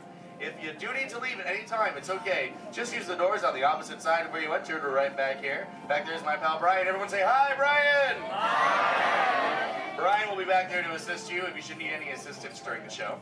I'm going to lower the lights and lower the music here so we can see and hear just a little better. My friends the Moonfish are going to be coming out here and showing you some rules. First rule inside, please no eating during the show. And no drinking, no smoking, And the last one, take all the pictures and video you like, just please no flash photography or video lighting. Round of applause for the Moonfish! Excellent. All right, Crush is up there serving. He said when you're ready, just call him down. So on the count of 3, yell, hey, Crush. Ready? 1, 2, 3. Hey! Righteous! Righteous! Yeah! Dude! Scope out that double spinner intro by the turtle, dude. Yeah. Chaw. Whoa, dude. Check out all the humans in the human tank. Hello, human dudes! Oh, hey, dudes! Oh, dude, there's even little grommet dude, sob level. Hello, little dudes. Focus, little dudes. Awesome. Dude, it's John. What's going on, dude? Hey, dude.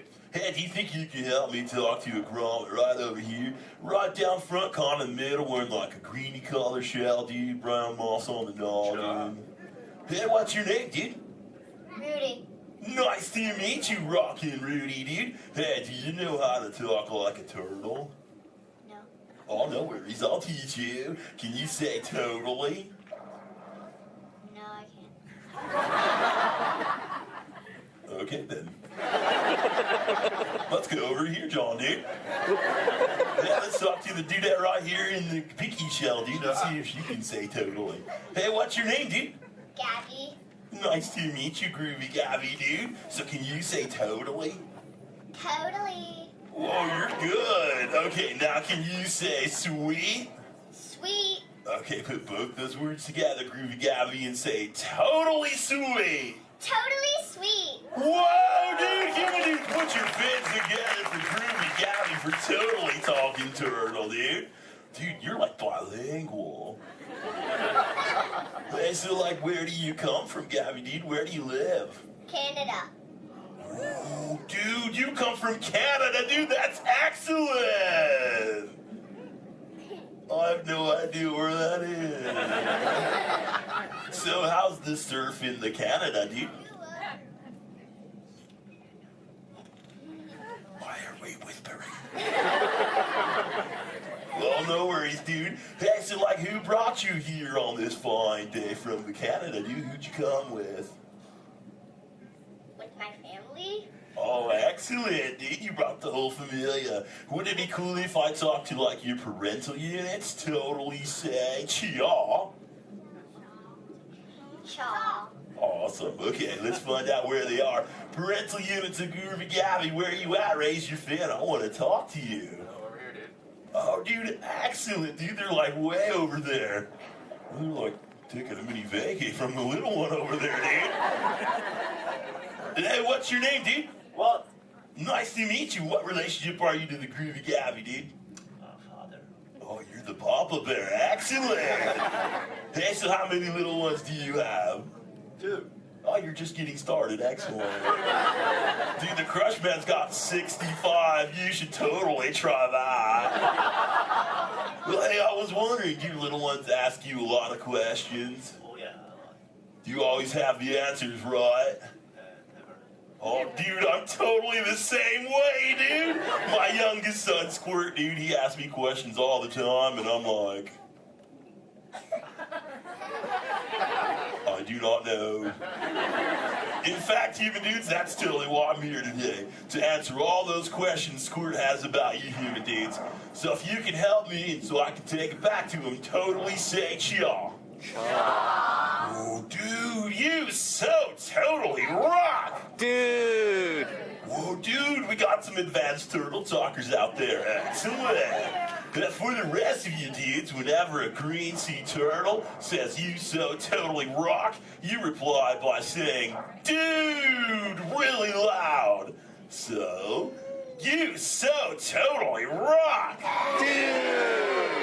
Excellent, now you're all talking turtle. Let's move on to Squirt's first question. Numero uno. Squirt saw you human dudes at the beach the other day, and he wanted to know what you dudes do when you go to the beach. So shout it out, human dudes. What do you do when you go to the beach? Dude, kill the motor, dude. I heard some surfers, swimming, tanning. One little dude over here was like, boogie board. That was awesome. Well, let's see you swimmers out there. Raise your fin if you know how to swim. Oh, not many adults know how to swim. Okay, this is muy importante, human dudes. Raise your fin if you've ever swam or swummed or swam it in your entire life, dude. Oh, that's more like it. Hey, John, dude, let's go to this side of the tank in the first row, fourth noggin. That dudette looks like a most excellent swimmer. Hey, dudette, what's your name? Me? Sandra. Nice to meet you, Surfing Sandra, dude. You should have seen your face when I first called on you. You were like... It was totally awesome. Oh, go ahead, Sandra, dude, what's up? Are there any sea creatures you're actually afraid of? Oh, dude. Those tiger sharks got some serious thrill issues. They're real jerks. Dude, but I'm a pretty fast swimmer, so I can get away from them pretty good, dude. But I do have two very good friends, Chum and Bruce. Oh, and Anchor, too, don't forget about him. Well, Bruce and them started this 12-step program called Fish Your Friends, Not Food. Oh, you know it, dude. You took it, too. That's excellent. It's spreading onto the land. Very cool. Well, hey, I was wondering, dude, do you ever go swimming? Do you like to go fast or slow? I like to slow down my fast. Oh, dude. I like your style, Sandra, dude. There you go. It's kind of like flip back and close your lids and be like, dude. I'm Sandra. I hope there's no tiger sharks around. Dude, that's excellent. But I am a green sea turtle, and because of those tiger sharks and my love for the thrill of speed, I totally love to go fast. Hey, human dudes, you want to see how fast I can swim? Totally sexy. Excellent. I'm going to go get my motor running, and human dudes, I need you to time me. So start counting when I say go, and count nice and loud so I can hear you. Okay, dudes?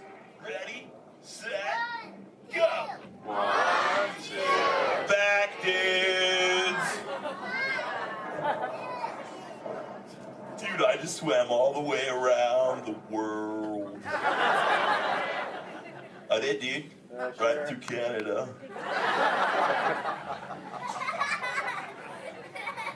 Dude, I can't even keep a straight face. I'm totally pulling your fin, dudes. Actually, dude, we can swim up to what you human dudes call 20 miles per hour, dude. But if I'm totally riding like a gnarly, awesome current, like the EAC back there, the East Anaheim current, I'll totally go up to like 45, John will tell me, dude. It's excellent. Oh, dude, but where are my manners, human dudes? I'm totally doing all the talking. So if you have a question for me, dudes, totally raise your fin nice and high, human dudes. And keep your fin high so I can totally see it. Excellent, dude. All right, hey, John, dude, let's go to this side of the tank. Right in the top part of the lily pad looks like a little dude with a stripy color, multicolored shell, dude. Totally, dude. Excellent. Hey, dude, what's your name? Robert? Nice to meet you, Rockin' Robert, dude. So what's your question? Do you have a favorite toy? A toy? Dude, what's a toy? I don't know. Something you play with? Oh, dude. Yeah, dude, when I first got into the ocean from the beach, dude, I totally loved to play with this sea star, dude. It was excellent. We used to, totally have fun together. Do you have a favorite toy, dude? Yeah. What is it, dude? A stuffed animal?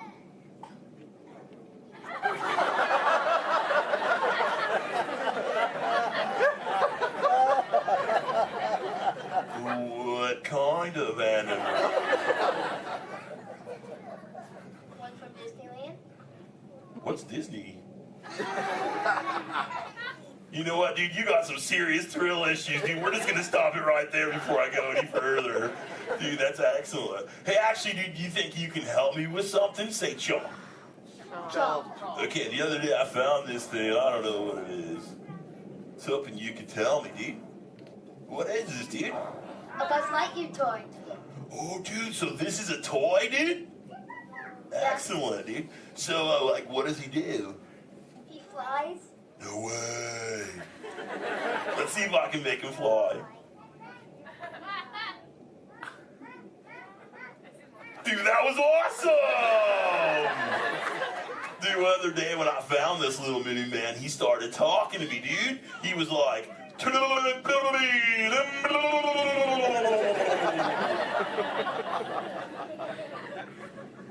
what that means, and he doesn't say it anymore.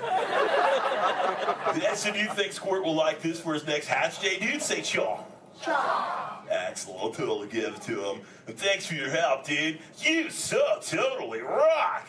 Dude. Does anyone else have a question for the Crush Man? Raise your fin, dude. Oh, dude, let's just go right to the other side, right down front. Looks like a little dudette in a white shell right here, dude. Totally. Hey, what's your name, dude? Mallory. Nice to meet you, Mallory, dude. So what would you like to know? Well, if I could breathe into water, would you let me ride on your back? Dude, totally, dude. That'd be the most excellent ride ever, dude. I've always wanted to know what it's like to ride on my shell. If I'm always riding in my shell. Dude, I bet so too. Well, if you ever learn the superpower of breathing under the water, dude, totally find me in the Pacific Ocean. I'll be waiting. I'll try. Excellent, dude. You're awesome. Hey, it was totally nice meeting you, dude. And for the rest of you humans, this has been excellent. I've learned so much. But I gotta give all this Mondo knowledge back to Squirt. But before I leave you, let me give you some of my ancient turtle wisdom. Remember, human dudes, in the big ocean of life, never make an enemy out of a sea anemone. A sea anemone.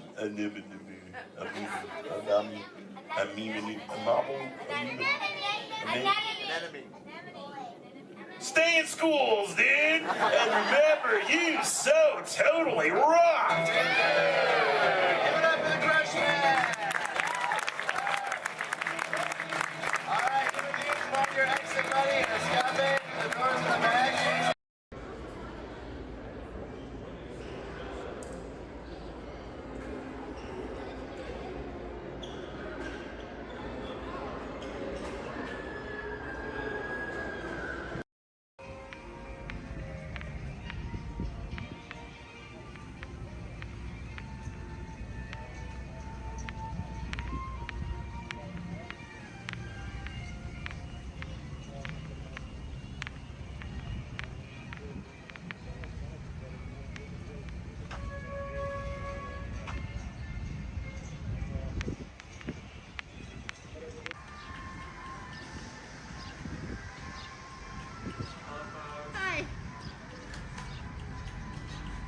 Time, watch your step, welcome aboard. All right, thank you. You're welcome. I'll see you on the other side. All right.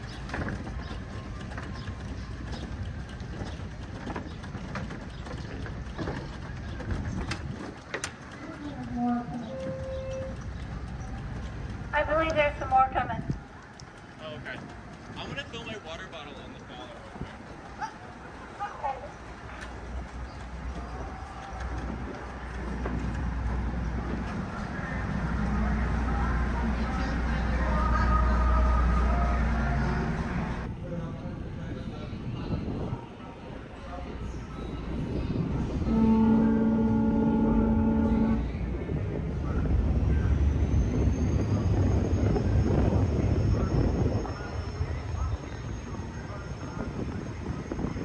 Ahoy, mate, and welcome aboard the Devil Joe Potter. We will be arriving at our destination in just a few moments. On our way, travel 1 mile on the man-made 17 trip, which took over 3 years to activate. We do ask that one of our board stairs remain clear while the load is in motion. Once again, welcome aboard.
your safety, please stay where you are until we are safely docked and the captain is given the all clear.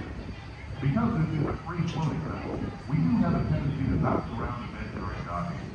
If you are standing or sitting on the stairs, we ask that you please clear the stairway. Everyone else, please remain where you are until we have completed our docking. Once again, please clear the stairway. You'll be given an all clear when it's safe to travel the stairs indoors. Por favor, manténganse alejados de las escaleras.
Head out, please remain seated at all times. Please keep your hands, arms, feet, legs, and elbows inside the vehicle, and please supervise your children.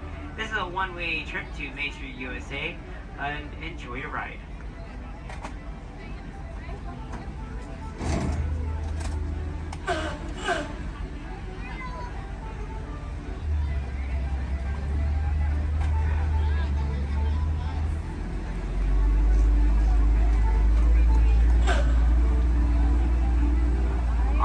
Right-hand side is Sleeping Beauty Castle, your gateway to Fantasyland.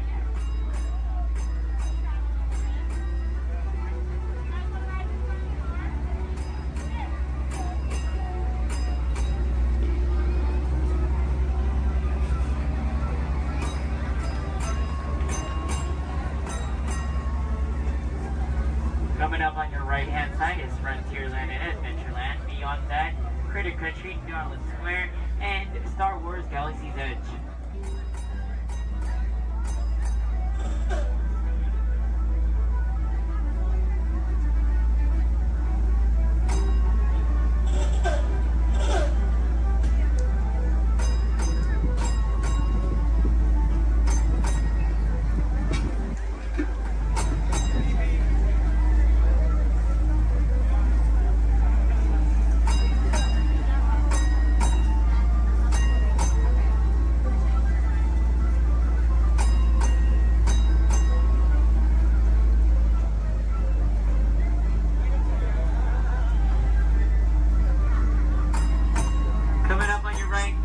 Left-hand side is our first aid center, our baby care center, and our lost child center.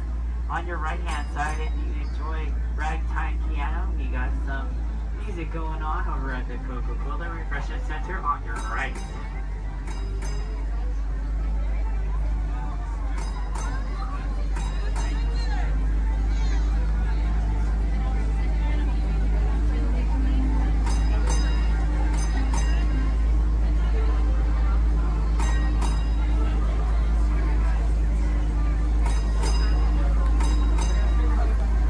If you get hot later, on your right-hand side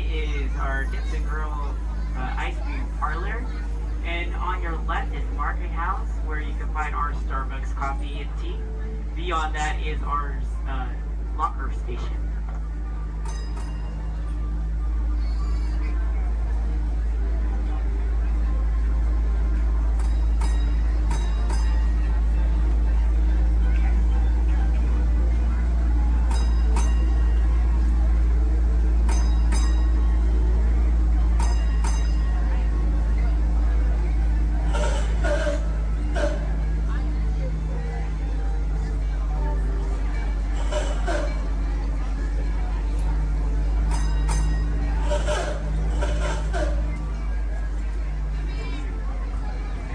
To our final destination in front of Disneyland City Hall. Please remain seated until the bus has come to a full and complete stop. For those of you who are sitting on the top stairs, please watch your step as you exit the stairs and assist young children, and enjoy the rest of your day here in the Magic Kingdom. My name is Justin, and thank you for riding.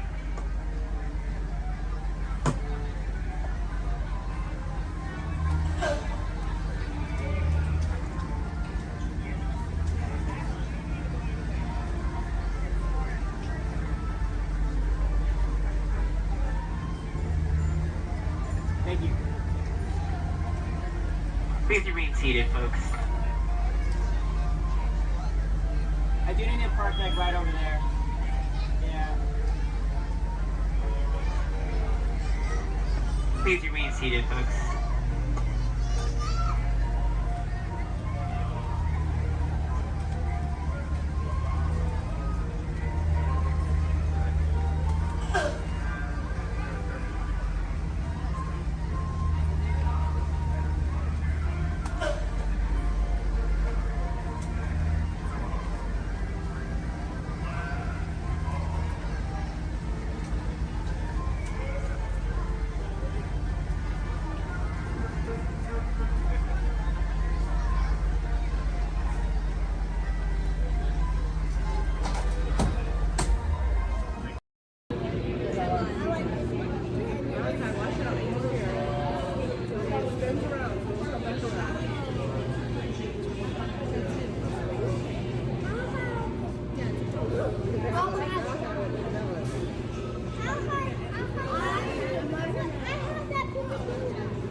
Time travel commencing in T-minus 10 seconds and counting.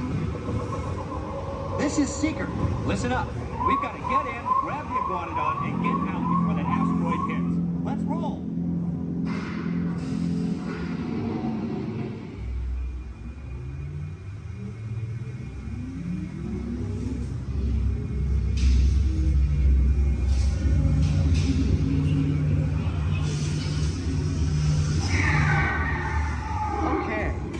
Let's go get that dino.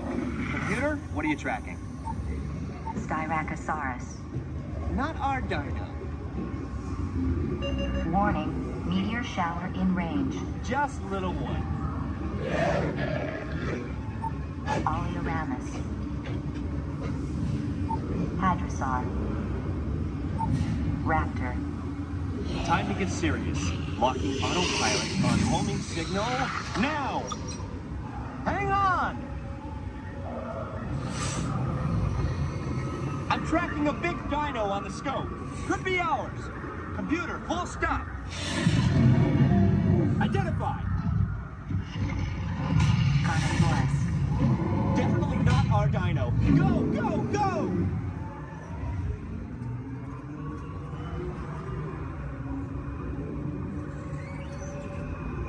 Another big guy coming up.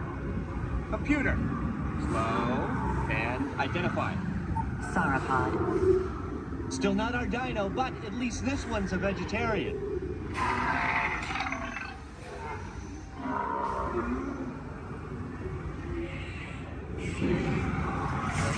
Asteroid impact in 90 seconds. We better move it. Pterodactyl. Incoming! Asteroid impact in 60 seconds. We can't stop now. Keep going, keep going. Compsognathus.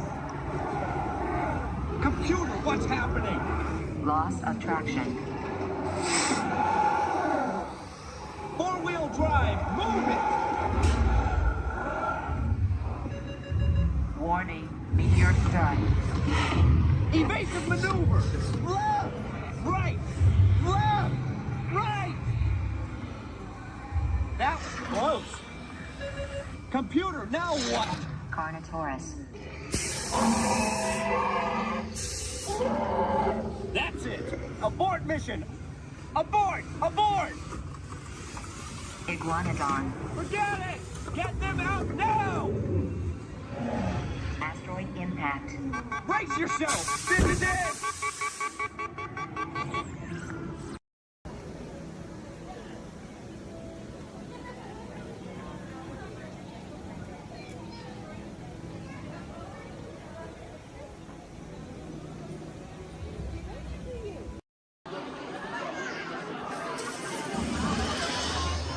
If you have just joined us, greetings, Terrans. I am World Mind, the Xandarian sentient supercomputer. In my extensive databanks are stored the combined knowledge of every Xandarian that has ever lived. Recently, I have been learning so much more about you, Terrans. We Xandarians and Terrans have much in common, including our mutual love of exploration. Xandarians have explored many celestial bodies, what you Terrans call planets, and many fascinating life forms.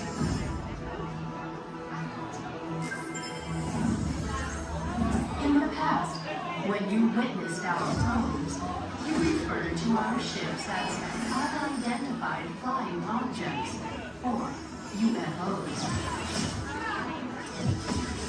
Peter Quill told me that many of you Terrans still believe that these UFOs are flown by... You know, little green dudes with big eyes and small mouths and antennas and whatnot. In your Terran year of 1977, your scientists launched spacecraft on an exploratory mission.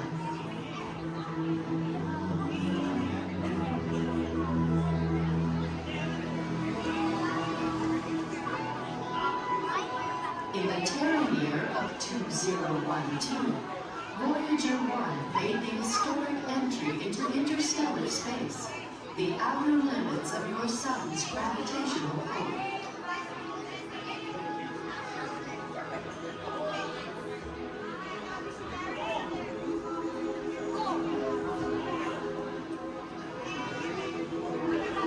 Voyager 2 entered interstellar space 6 years later, and I detect that both are still sending you data about their surroundings.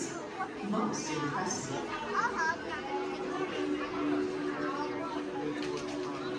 What I find intriguing is that not only are your Voyagers receiving and sending data, they are also serving as ambassadors, carrying readings from we Terrans to the universe.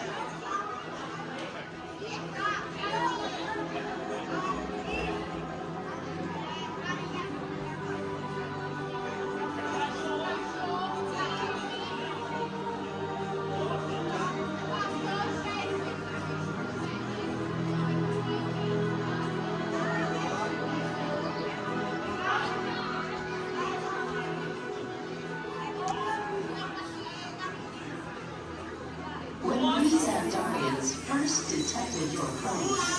We scanned them and discovered on board a golden disc containing sounds, images, and messages from the people of Terra, or Earth, as you call it.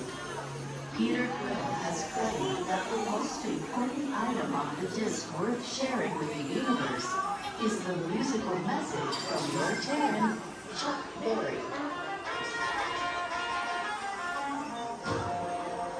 I am still processing this message, but am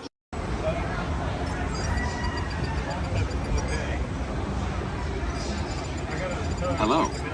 The seatbelt check is around the corner.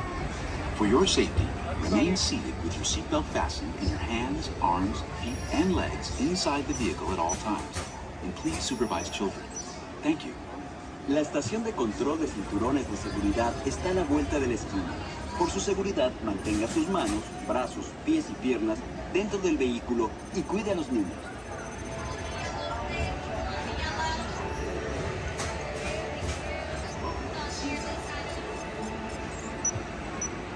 Automated driving technology activated. Welcome to the sim track.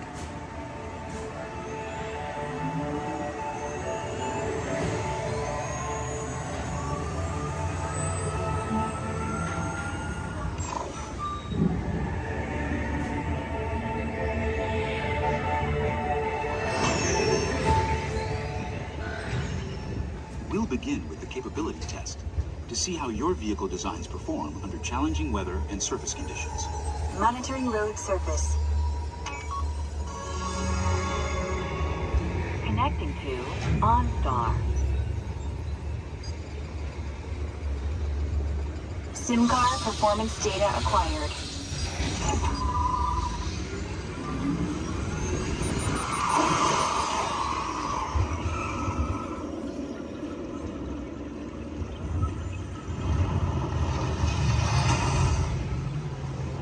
Let's see how your designs hold up now. Commencing SIM car off-road and extreme weather sequence.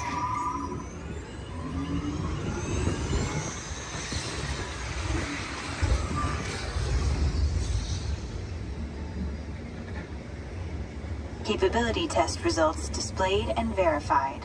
Now let's see how your vehicles compare when it comes to their efficiency. Scanning SIM car for optimal eco efficiency.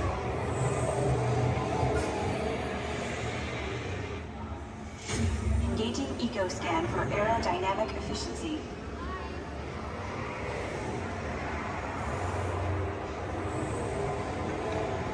Drive systems analysis. Hyperspectral imaging in progress. Calculating total enviro impact.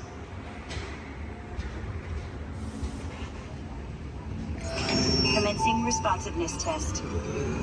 Okay, the responsiveness data is now being synchronized. Automated driving technology verified and active.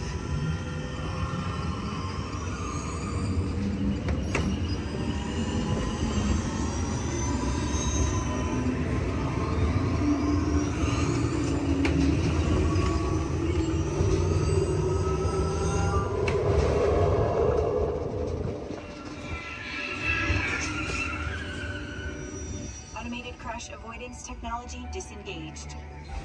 Displaying responsiveness data. Here comes the final test. Energizing for power test.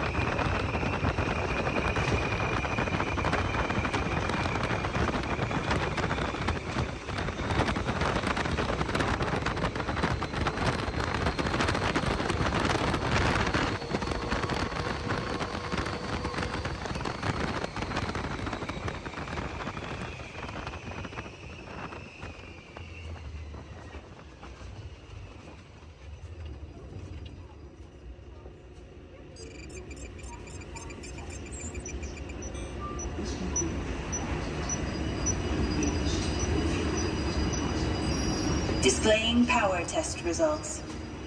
SimTrack performance testing complete. This concludes your performance testing. You'll be able to see how your Chevrolet custom concept vehicle designs compared with the sim car after you disembark.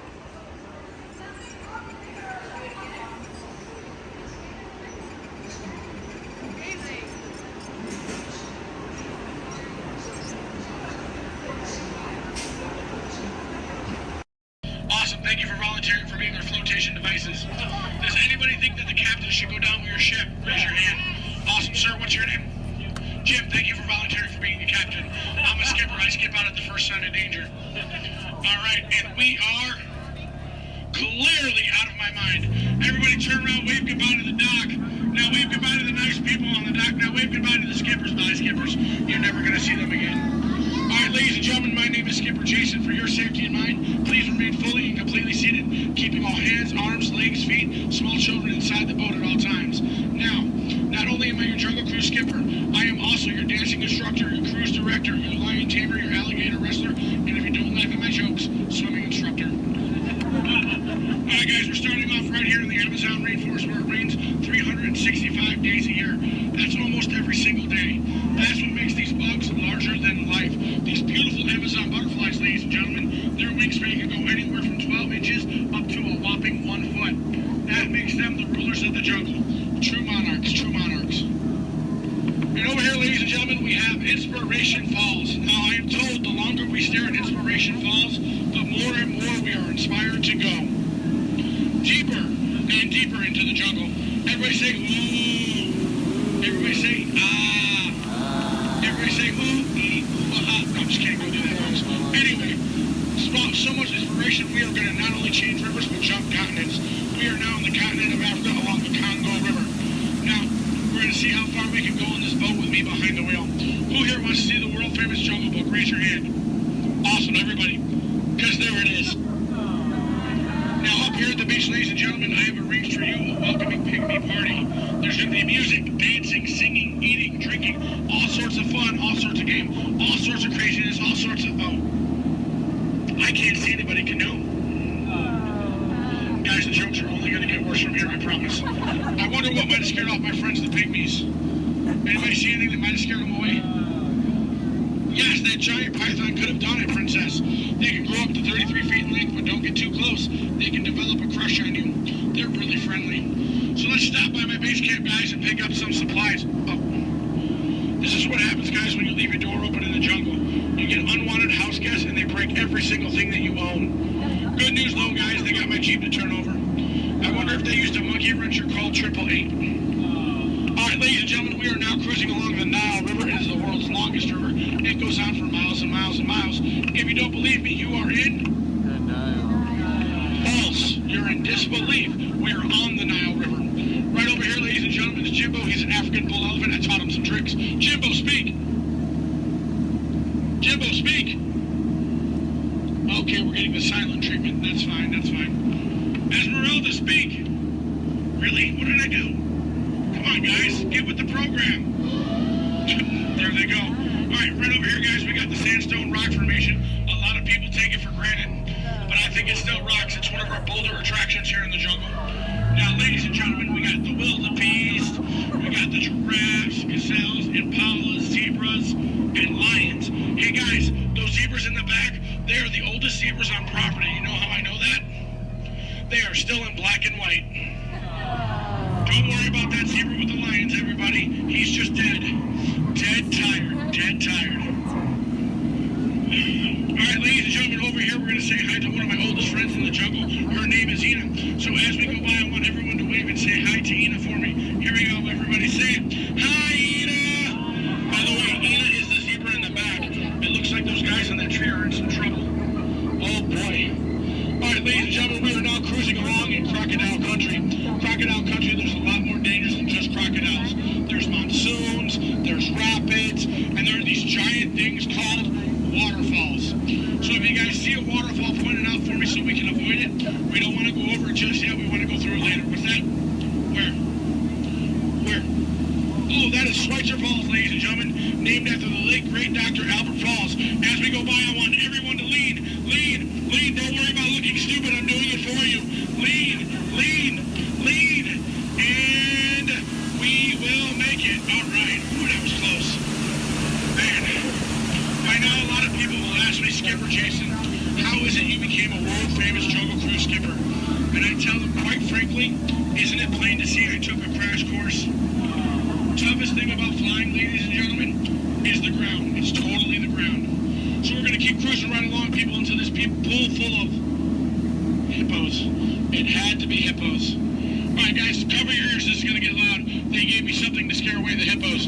Cover those ears. Shoo, hippos, shoo! Make way! Be gone! Be gone, hippo, be gone! I showed those hippos who's boss. Alright guys, we're now cruising out of this hippo pool and right into headhunter territory. It is not the greatest of places to be headed. If you don't believe me, you can ask my last crew. Those boneheads did not believe me. Wait, you guys hear those drums? Are those warriors dancing? Yes, they are. That can only mean one of two things. They're either going to attack the boat or they've lost the key to the men's room. Do me a favor, guys. Keep your eyes peeled down on this side of the boat for an ambush. If you see an ambush, point it out and let me know. I'm going to look over here. Where? Princess, that's not an ambush. That's an ambush. You can tell by its leaves. All right, ladies and gentlemen. This is what everybody got up early to come to Disney for. Are you ready? Are you ready? Here we go. The eighth wonder of the world. The backside of water. Kids, do not try this at home. You'll hit your head on the faucet and that hurts. Don't ask me how I know. Alright guys, we're now in the Mekong River here in Southeast Asia. There's this really cool temple I want to show you guys. It's awesome. It's amazing. The entrance is just up over here. Oh. It looks like there's been an earthquake since the last time I've been through. What do you guys say? Do we go in? Yeah. There could be danger. There could be adventure. There could be treasure. Or worst of all, it could be another Disney gift shop. Alright guys, stay seated, keep your eyes open. I'm gonna stay seated and keep mine closed. Oh wait, it's just a root canal.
Trader Sam, ladies and gentlemen, is our head salesman of the jungle. Now, sales have been shrinking, but he's got a great deal for you. 3 of his heads for the price of 1 of yours. Any way you slice it or dice it, you're going to come out ahead. Do we have any takers? No? It's all right, guys. It's all right. Now, ladies and gentlemen, when we get up to the dock, we're going to rope this boat. When we rope rope this boat. Stay seated till I give you guys the all clear. When I give you guys the all clear, then I want everyone to stand up together. That does two things. One, keep the boat balanced, and two, look like you're giving me a standing ovation. At that time, I want you guys to clap, yell, holler as much as you possibly can, because then it looks like not only did I do my job, but it'll also help out my self-esteem. When you guys go to exit out the boat, you are my jungle side, you will stand up, exit out through the back. You here on my dock side, you will stand up, exit out through the front. At no point in time do you ever cross those crates in the center. It is not a crate idea, it is very disgraceful. I don't go to your house and cross your crate, so please don't cross mine. Once again, guys, it's also a tripping hazard. You might trip, fall, and that'd be 2 bad trips in one boat. I'm only responsible for the first. Now, guys, I really want to thank you guys for joining me out in the jungle today, but most of all, I want to thank my legs for always supporting me. I also want to thank my arms for always being at my side, and I really do want to thank my fingers and toes because I can always count on them, always. All right, ladies and gentlemen, out of all my crews today, you guys have been my first. Yeah, you've been my first. You guys have been obviously the most recent. Now, guys, you've been awesome, you've been amazing, and pretty soon you're going to be outstanding on that dock. Alright guys, here we go. Once again, guys, for your safety, please remain fully and completely seated, keeping all hands, arms, legs, feet, small children inside the boat. Linda, Skipper Linda, what are we teaching that rope today? 2 plus 2, okay. Now, we're gonna wait. Linda has been practicing for like years. She's been training for months. She's gonna learn and show you guys how to rope this boat at the first shot. All right, Linda, here we go. It's your turn. You can do it, Linda. You can shine like a star. No. Back of the boat, Linda, not the guest. Stay seated, guys. Stay seated. So now we're gonna teach this rope about 2 plus 2. Now, in some cases, rope secure. A lot of people think 2 plus 2 equals 4. But in some theories of math, people say 2 plus 2 equals 3. Or 8, or 12. But I say you're done. Let's go. Rope's done. Everybody out of my boat. Bye, guys.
Down to the escape pod base. Those droids are programmed to return you to Batu.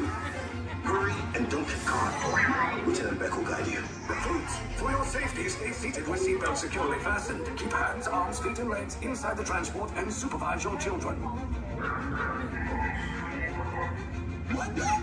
Tell them it's a prisoner transfer.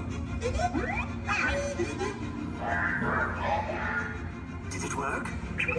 Good. Now get a move on. There's a clear path to the turbo lifts at the end of the hallway. Turn right. Probe droid. You're lucky it didn't spot you. Take those turbo lifts and stay out of trouble. Hey, you're not authorized. Wait, go to the prisoner.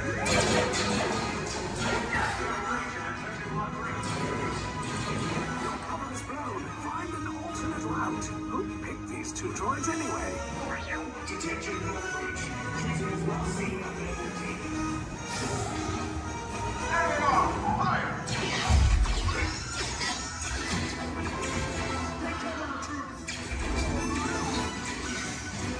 The escape pod just below us. Take those down. Copy. Hurry. No, not up. I said down.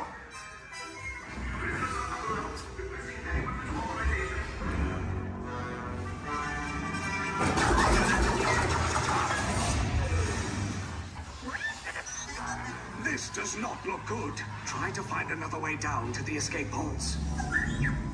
The Resistance will attempt to rescue the prisoners. They have neither the resources nor the courage to engage us. You underestimate their conviction. Raise the shields! Shields? I see no evidence. Now! Sound the alarm! All personnel to their stations!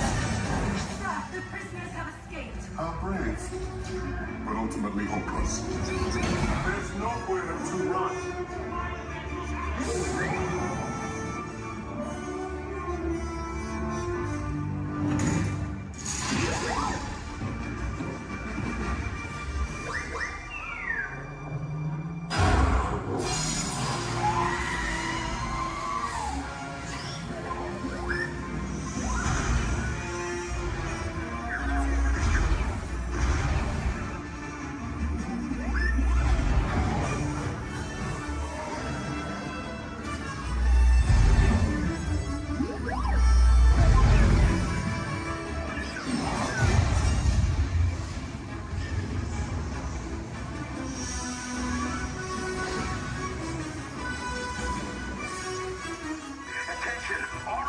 Personnel, abandoned ship. I repeat, abandoned ship. This destroyer's about. There's no escape. You will tell me the location of the secret base, and then I will destroy you and the Resistance.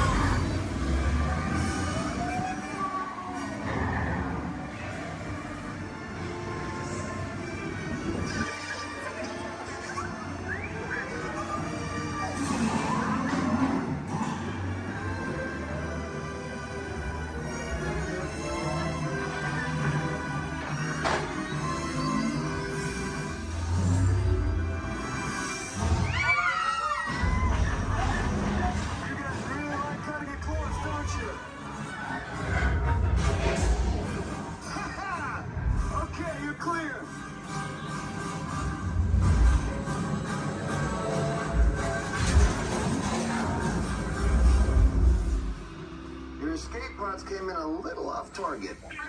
Ground crews will meet you outside the wreck. All right, nice job, recruits. Not what you signed on for, but hey, you're Resistance now. I think I have that authority. Right, Beck? Where's the lieutenant? I need eyes on Beck. I know, Stafford's copy.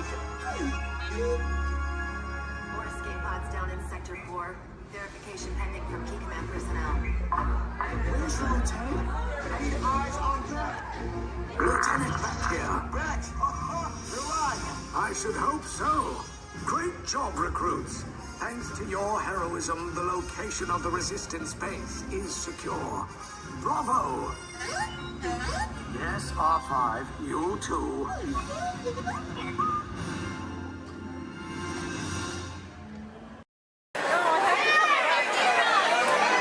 Chill, thrill, games that test your skills. It's all right here at Toy Story Midway Mania. You think I'm kidding? The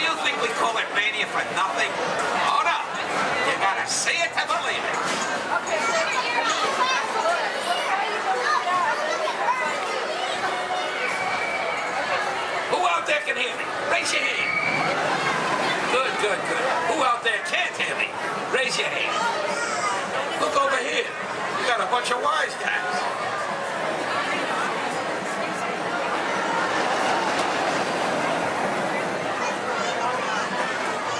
Now, where was I? Oh, yeah. Hurry, hurry, hurry. Right this way. Toy Story Midway Mania. It's a ride that's a game. It's a game that's a ride. Step right up and see what's inside. Now, where was I? Hurry, hurry, hurry. Right this way. The Toy Story Midway Mania. It's a ride that's a game. It's a game that's a ride. Step right up and see what's inside. Do you think I'm kidding? Do you think we call it Mania for nothing? Oh no. You gotta see it to believe it.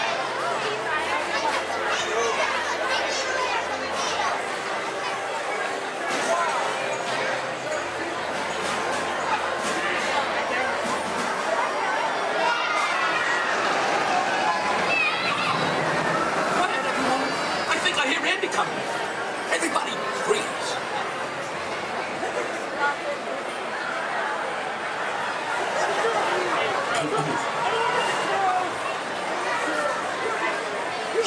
Greetings, everyone. We are pleased to announce that tonight, Disney's California Adventure will remain open until 10 p.m. for your enjoyment. Again, Disney's California Adventure will remain open until 10 p.m. this evening. It's okay, folks. Hold so long.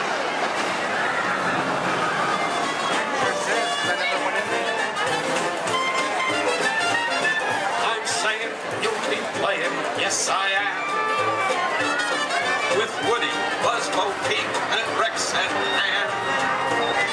My toy friends, they adore you, so they built the place in for you. Step right up, coach. I tell you, everybody can. Now I'm saying, you'll be playing. Yes, I am. Listen, pal, I'm saying, you'll be playing. Oh, what a treat. So sweet. Complete with Jesse, Mommy Ben, and Stinky Pete. Me, you.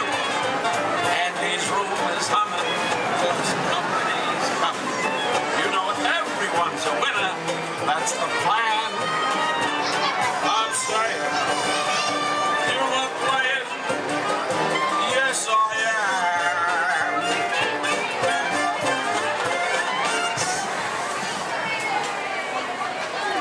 Thank you, thank you.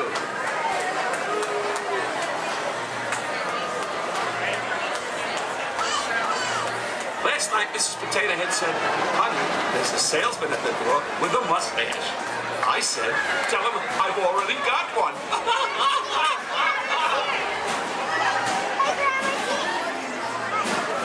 Check out my new hat. It cost me an arm and a next one.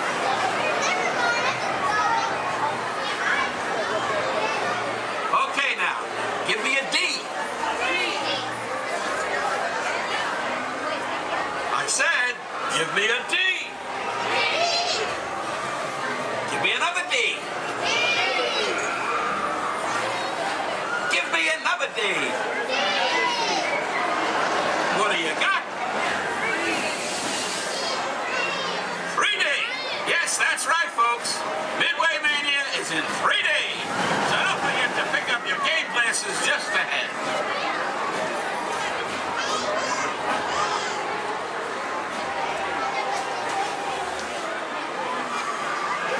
Hey, young man. Yes, you. What? Yes, I'm talking to you. Have you played Toy Story Midway Mania before? Well, you're in for a real treat.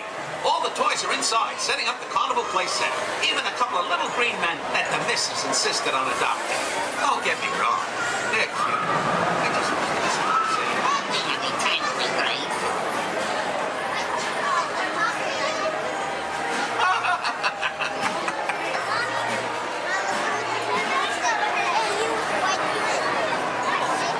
Hey, young lady.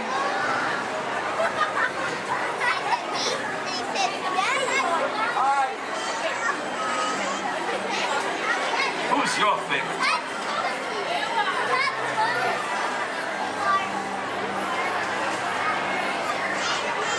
princess?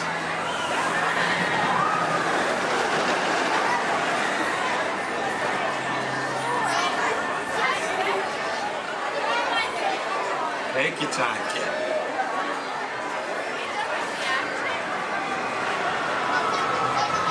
You are! Ah, thanks. You're my favorite too.